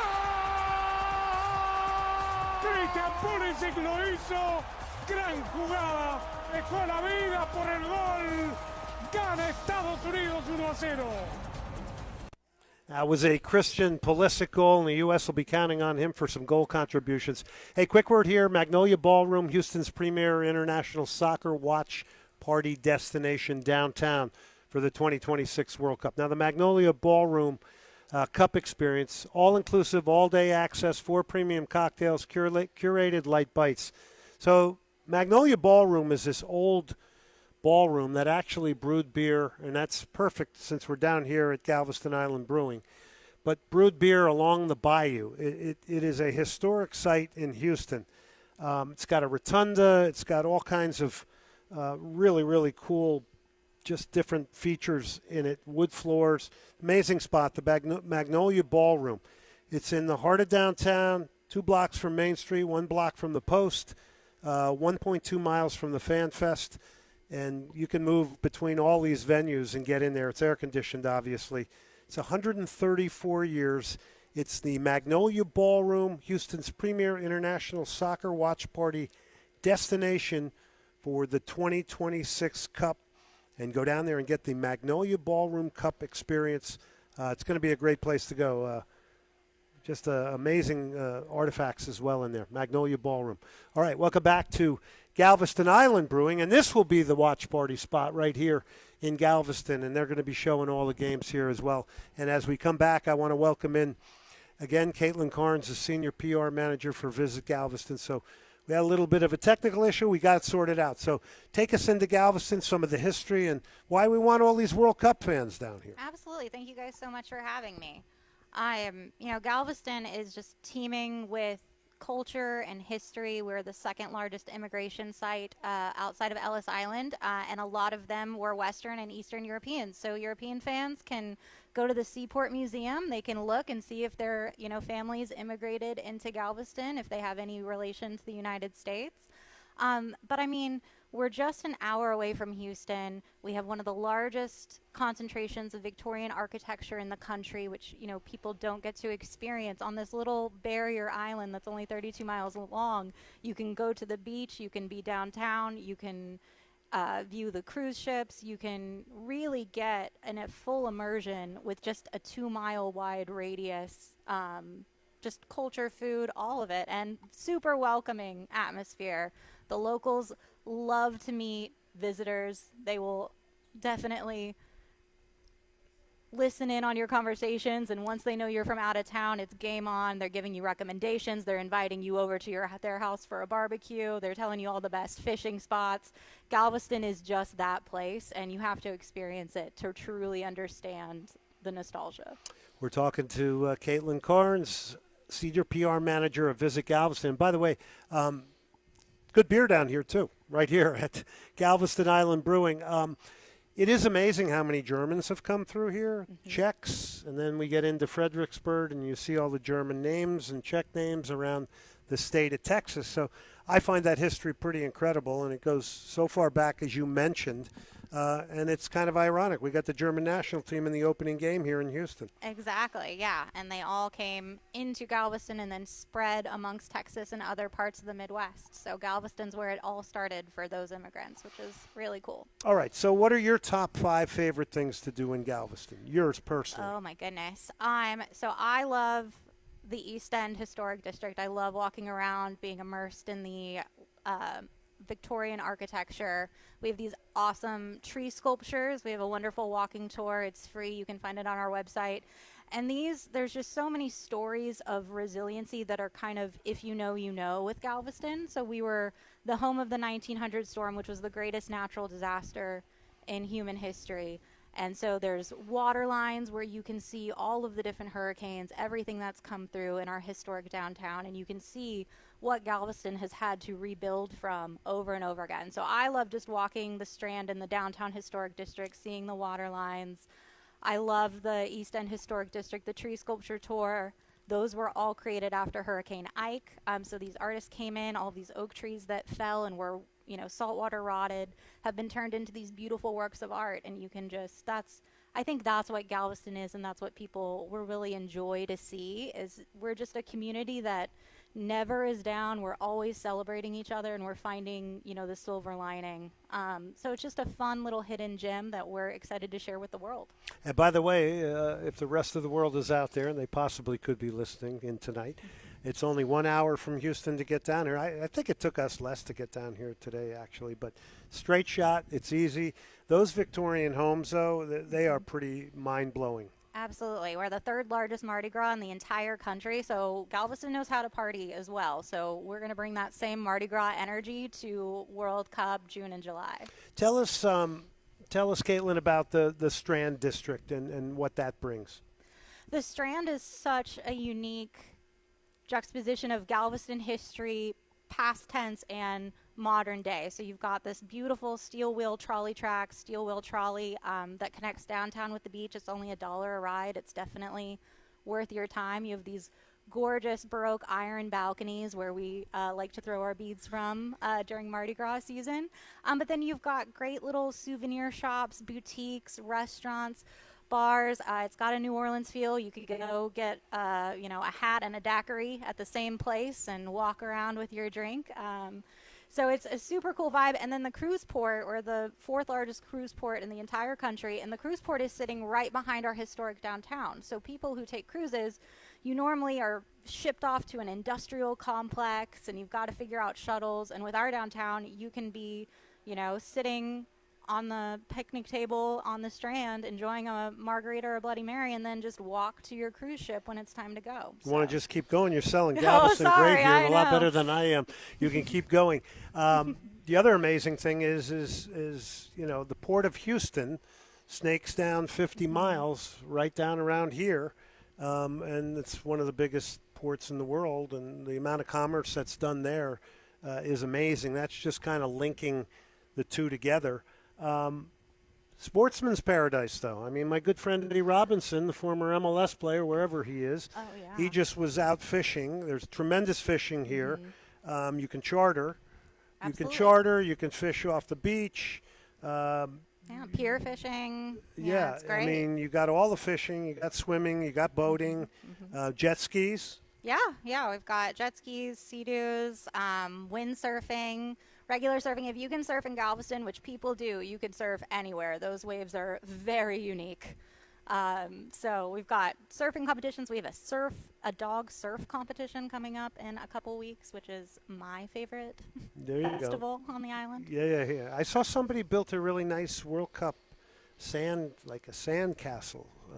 I saw a photograph of that. That was pretty amazing. Yeah. We actually have a sandcastle building competition in Galveston, so we've got some great sand artists on the island. I know you're going to be here. This is going to be a great spot to be watching the World Cup right here at Galveston Island Brewing.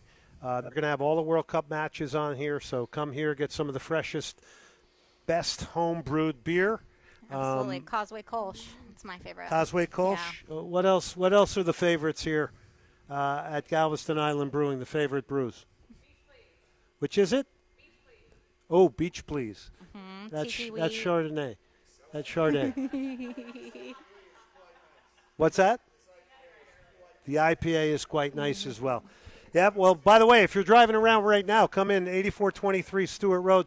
Back in the room, as humble as always, former Houston hotshot from Trinidad and Tobago, now in the U.S. for many, many years, David DeVertal. Soca Warrior. That's Trinidad and Tobago. That's what they call their team, the Soca Warriors. Am I right, David? Okay, I was getting a little nervous there. I thought I might be confusing Jamaica. Can't do that. That's the Reggae Boys. All right, so, Caitlin, what else do you want to tell us before we let you go? I mean, even if you're just in Houston, Austin, the region, there's so many things to do in between the games. So we definitely just welcome everybody. It's not just the teams that are coming to Houston. It's the whole World Cup experience, and if you want to experience it with a community that's excited about it, come to Galveston, go to the beach, charter a fishing trip, enjoy the island. It's so easy. It's such an easy regional trip. Yeah, and learn more to go along with the World Cup. I mean, that's kind of been the theme that we've had with the videos we're doing, why Houston will be the best World Cup host city in 2026. We boldly predict that. The reason we've been doing that with the videos is because, for me it was there's so many things that you can do in between the games. So a run to Galveston, hit the beach for the day, you come to Galveston Island Brewing, and then you can watch some of the games that you may not be going to in Houston that are out of market in other places, and it's fun, right? Absolutely. Rent a beach house for the week, make it your home base, get up to Houston for the games. But definitely check out visitgalveston.com to learn everything you need to do. We've got a great World Cup page with all of the recommendations and itineraries. Right on cue. I was about to say visitgalveston.com. You did it for me. Let's give Caitlin a round of applause here. Thanks for coming out here tonight.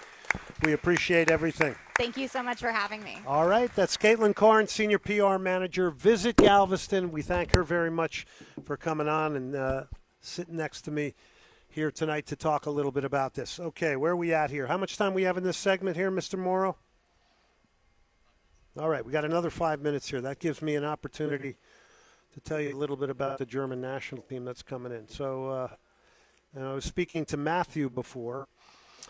Next segment, we'll have Eddie Robinson join me, and we will talk about the U.S. roster drop here today. There's a couple of surprises. There is some controversy, like every roster. There's some comparisons we'll make with other rosters around the world. There's a great comparison we can make with England with players like Phil Foden being left off the roster. So we'll get into that a little bit. A couple things about Germany and Curacao, which is our opening game.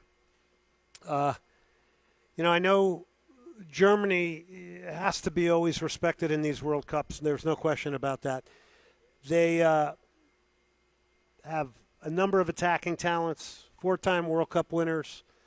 It's pretty ironic, I think, that they're opening it up, and we're down here in Galveston where so many Germans came into the U.S., and that's an amazing statistic to think that more people came to the U.S. The only place larger, which my family came through Ellis Island, but is Galveston. That really is, that is something that, really kind of sticks to you when you think about it for people coming in. But the German national team, Julian Nagelsmann is the head coach. Kind of play out of 4-2-3-1. We're going to see what they do as far as a number of players. So they have a player named Joshua Kimmich, who likely could be their captain. So he plays right back, but it's kind of a hybrid position where once they win the ball, he jumps into midfield a lot and becomes a central midfielder. And it leaves him with a 3-back system. It's usually David Raum, Nico Schlotterbeck, and Jonathan Tah in front of, well, who knows? It might be Manuel Neuer now, who just came out of retirement to come back and play in goal, or it could be Oliver Baumann. But they do have attacking talent. They are going to be dangerous. They have Florian Wirtz, Jamal Musiala. People know these players. Leroy Sané, Kai Havertz, who scored for Arsenal recently. Nick Woltemade is more of a target-type striker. So the German national team, as much as they may not be put in sentences with Spain and France right now, and maybe the real favorites of the tournament, they are one that you never look past. And they are determined to do something, I think, in this World Cup, is the German national team. They got pace wide with Sané. They had a very, very big blow with an injury to Serge Gnabry, another very, very talented player. They will have attacking fullbacks, but this triangle the Germans are calling the Leroy Sané, Florian Wirtz, and Jamal Musiala, they're calling it the Golden Triangle. So that's where they're going to try to get goals from, and that's where they're going to try to get excitement out of their team from when it comes to winning matches, and their match winners are in those positions. All right, we're going to take a break here in a minute. Just a reminder here, you can still get an inclusive hospitality package, and you can get it at lsse.net. Extraordinary seats, elevated food and beverage, exceptional service, Lone Star Sports and Entertainment. That's where you book, lsse.net. Under 3 weeks away now. It's hard to believe. I mean, it really is hard to believe. Under 3 weeks away. This song I put on for David Divertal, Peter Tosh. You like the Tosh Man, or you like Bob Marley? You like Bob over Peter Tosh. Okay. I know that. I like Tosh. He was a little bit more of a rebel, but I like Bob too. We have to love Bob. All right. That wasn't the answer I wanted, David, but that's okay. We'll talk reggae when you come on as well, as well as your career in Houston and all the good youth work you've done as well also. Quick one here for Echoes Live Music Bar. All right, so this is down on 900 Richmond near Montrose and Richmond next to the Shell station. This is a pretty cool, I mean really cool, sort of a place that has very, very different genres of music. Turkish nights, Arab Viet pop DJs, Greek and Nigerian, traditional blues down there as well. It's Echoes Live Music, celebrates global music with this great mix of music. It's live, it's DJs, it's everything. They serve Greek and Mexican-inspired food and cocktails. Echoes, you can follow on Instagram. It's a great spot for music. And also, right here at Galveston Island Brewing. So if you're out and about on the town right now, 8423 Stewart Road, you can come in. You have a shot at winning Argentina, Honduras tickets here tonight, and much, much more. Peter Tosh, brought to you by our great vinyl and CD place, Cactus Music, the legendary Cactus Music. We thank them as well for their support of Soccer Talk on the radio. All right, we take a break here. Visit Galveston.com. We're at Galveston Island Brewing, 8423 Stewart Road.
You're listening to Soccer Matters, On ESPN 97.5 and 97.9 HD2. presented by the Daspit Law Firm, DaspitLaw.com. Broadcasting live from the mobile Huntington Bank Studios located at Galveston Island Brewing. Here's Glenn Davis.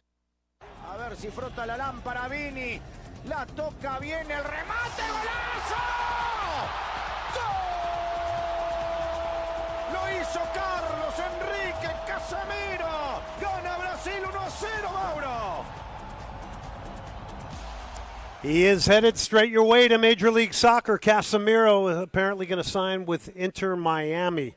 713-780-3776 is a number to call in here tonight. And we are going to talk some U.S. roster drop here today for the World Cup. And in New York today, they were across from Manhattan. And a big setup around the World Cup with the roster being dropped here today. Christian Pulisic and company, everybody there. Big controversy probably around Tanner Tessman not being added. And a lot of people upset that Diego Luna did not make this squad. 713-780-3776. Some thoughts on the U.S. roster and the drop today and what you thought about it and what you think about the roster that Mauricio Pochettino picks. So we'll get that talk going here. Eddie Robinson going to join us here in a second. And the internet just dropped here.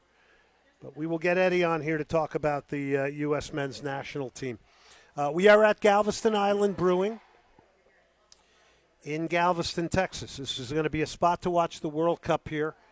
Got all kinds of great beer here. We got the Tiki Wheat, Galveston Island's Brewing's flagship beer and the official beer of Galveston. So that's Tiki Wheat. We got Sunset Siesta, a crisp Mexican lager. Ooh, that sounds good. You order when you don't want the day to end. I like that. Charday's making sure I get this. I didn't call her Chardonnay, but these are exceptional looking, and this is an incredible sort of beer. Oh, it's a soccer ball here. Okay, with soccer panels, Galveston Island Brewing. All right. Excellent. Thank you. 713-780-3776. 713-780-3776 is the number to call in here today. All right, so let's start with the goalkeeping position. Looks like the incumbent is Matt Freese, probably backed up by Matt Turner. Victor, why don't you jump on here and let's talk a little U.S. roster while you got your beer.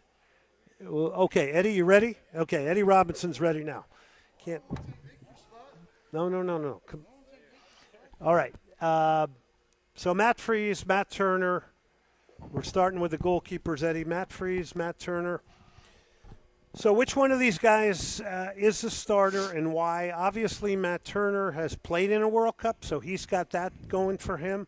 But the guy that seems to be favored by Mauricio Pochettino is Matt Freese. And, I mean, I'm a little concerned about this position because that's a position that can win you a game, either end of the field. Yeah, and, I was fortunate enough to play with guys like Tim Howard, Joe Cannon.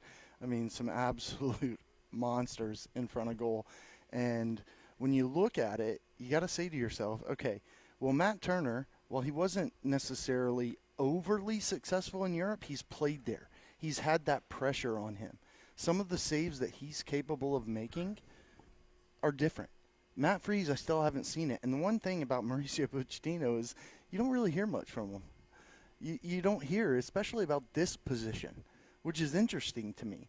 And, yes, Matt Freese has played all of these games leading up to this, and I certainly expect that he'll be starting. But I'm telling you, Matt Turner, that kid just got instinct.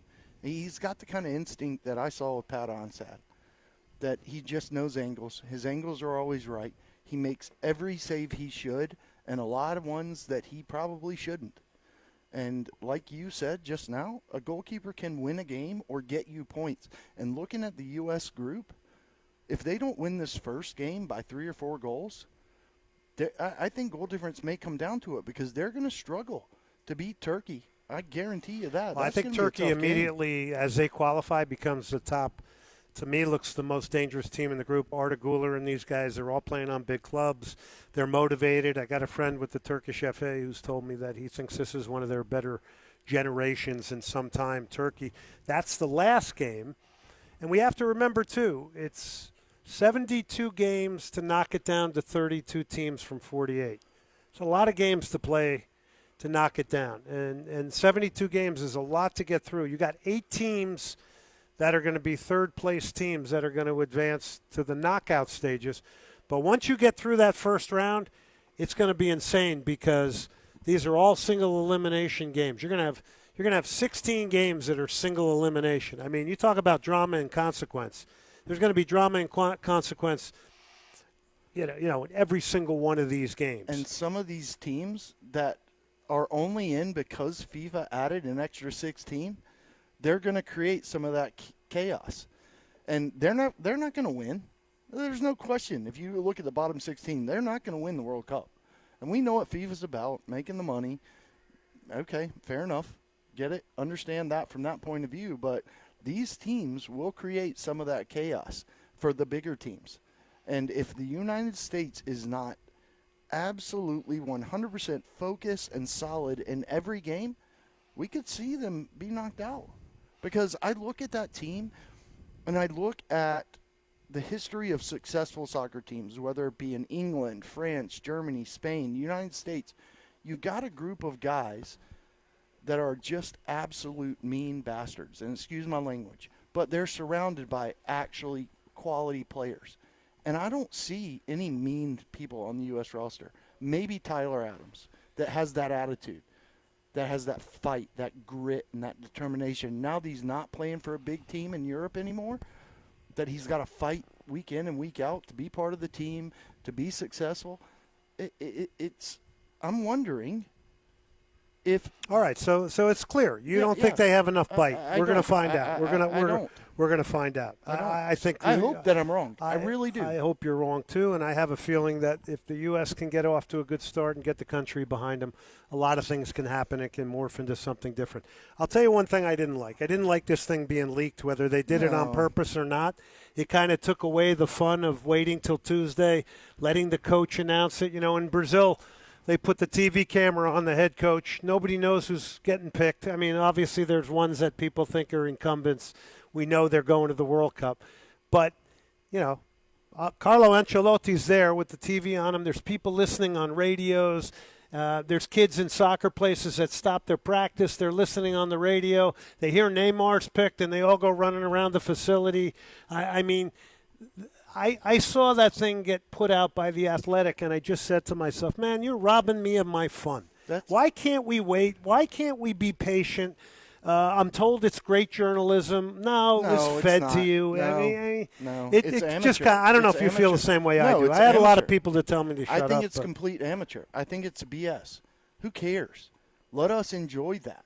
That's part of what we want as American soccer fans. Apparently, they don't understand that. They don't get it. Let us celebrate that. Let us have all of these conversations about who's included, who's excluded. Yeah. Let us enjoy that. I think it's completely amateur, and I think it's a joke that they did that.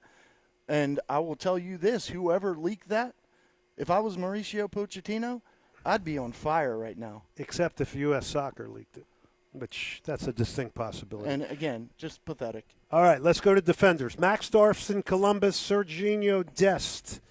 Alex Freeman, who can play both as a right back and a center back. Mark McKenzie, Tim Ream, the veteran. Anthony Robinson, Miles Robinson, Chris Richards, who was talking with Matthew, is, we thought he had torn ligaments, but now we're hearing he's going to play for Crystal Palace. He's even said that. So I don't know how badly he's injured. Miles Robinson, Matthew said to me, he goes, that's not a good sign. If he's playing, could you exasperate an injury there? Yeah, absolutely. Joe Scally makes it. That's a guy who was out of the picture for quite a while, and he's at Borussia Mönchengladbach, and then Austin Trusty at Celtic. So your thoughts on those guys? I will tell you that Joe Scally, I think, is a sleeper. I think this guy. And, again, if you go to Germany and you look at Germany, and I've been there and I've played against teams there, those guys are mean. There is no letting down when you play in the Bundesliga. There's none at all, even especially in the lower divisions there. It's ridiculous. I think that guy has the attitude and the personality to be an outside fullback. You're going to look at Robinson being in the middle. That's fine. I don't Expect it to mind. be a three-back? Yeah. I think it depends on the game. I think the first game we will see a three-back so we can get more attacking players involved with a larger midfield, 3-5-2. And if Balogun and Haji Wright don't get off to a good start in that first game, I'm wondering who's going to score goals for us. I think it's interesting. Because Pulisic is struggling right now. Yeah. We've seen it. There's been a lot of talk about it. Well, let's hope the World Cup prompts him out of that slump. He's just left a very toxic environment at Milan, so he's going back to a very uplifting environment, so maybe that lifts him.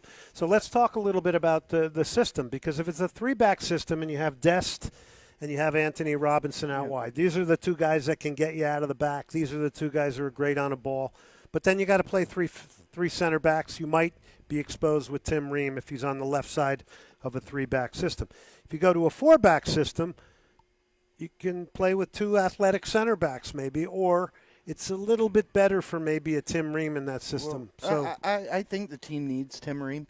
He's a leader. I mean, the guy's experienced. Him and Tyler Adams. Yeah. Adams is they're clearly for leaders. me. They're absolute leaders. And you put Adams in the midfield with Weston McKennie, he can play almost any position. But he's good. He's attacking. He's smart. He can create chances. He can score goals. We've seen that at Juventus. No problem. My question But then, just let me ask you. Yeah. Is he playing higher up the field like at Juventus where he gets in a penalty box? I hope so. Or is he going to be dropping deeper alongside of Tyler Adams? Well, I hope he's playing higher, but because I'm going to go interested to in what's gonna Anthony happen with that. Robinson, I'm going to go. When I watch Anthony Robinson and he has to recover on counterattacks, he seems lazy. So who's going to cover that spot? He loves to get forward, and he's Well, it great has to getting be forward. one of your sixes. But he's lazy. So then that's going to require more out of Adams and McKenzie. They're going to have to cover that spot for him. And So, McKinney, yeah. Well, because they have to protect Tim Ream. Yeah. If Tim Ream gets absolutely. isolated one-on-one, it's not good. But he's the leader, and I believe that he can keep guys engaged, involved. Oh, he's the calming influence. Yes, absolutely, without question. But yeah, and I think Tyler Adams is a big leader too. I really do. I think I've watched him with Bournemouth this year. Once he fought through injury, to me he's exceptional young man, exceptional leader, without question, and covers ground, can move laterally, right and left. Like he can play for two men almost. What they finish like 8th? Yeah, in the league. I mean, spectacular. I mean, he's been amazing. Quietly been amazing. Okay, so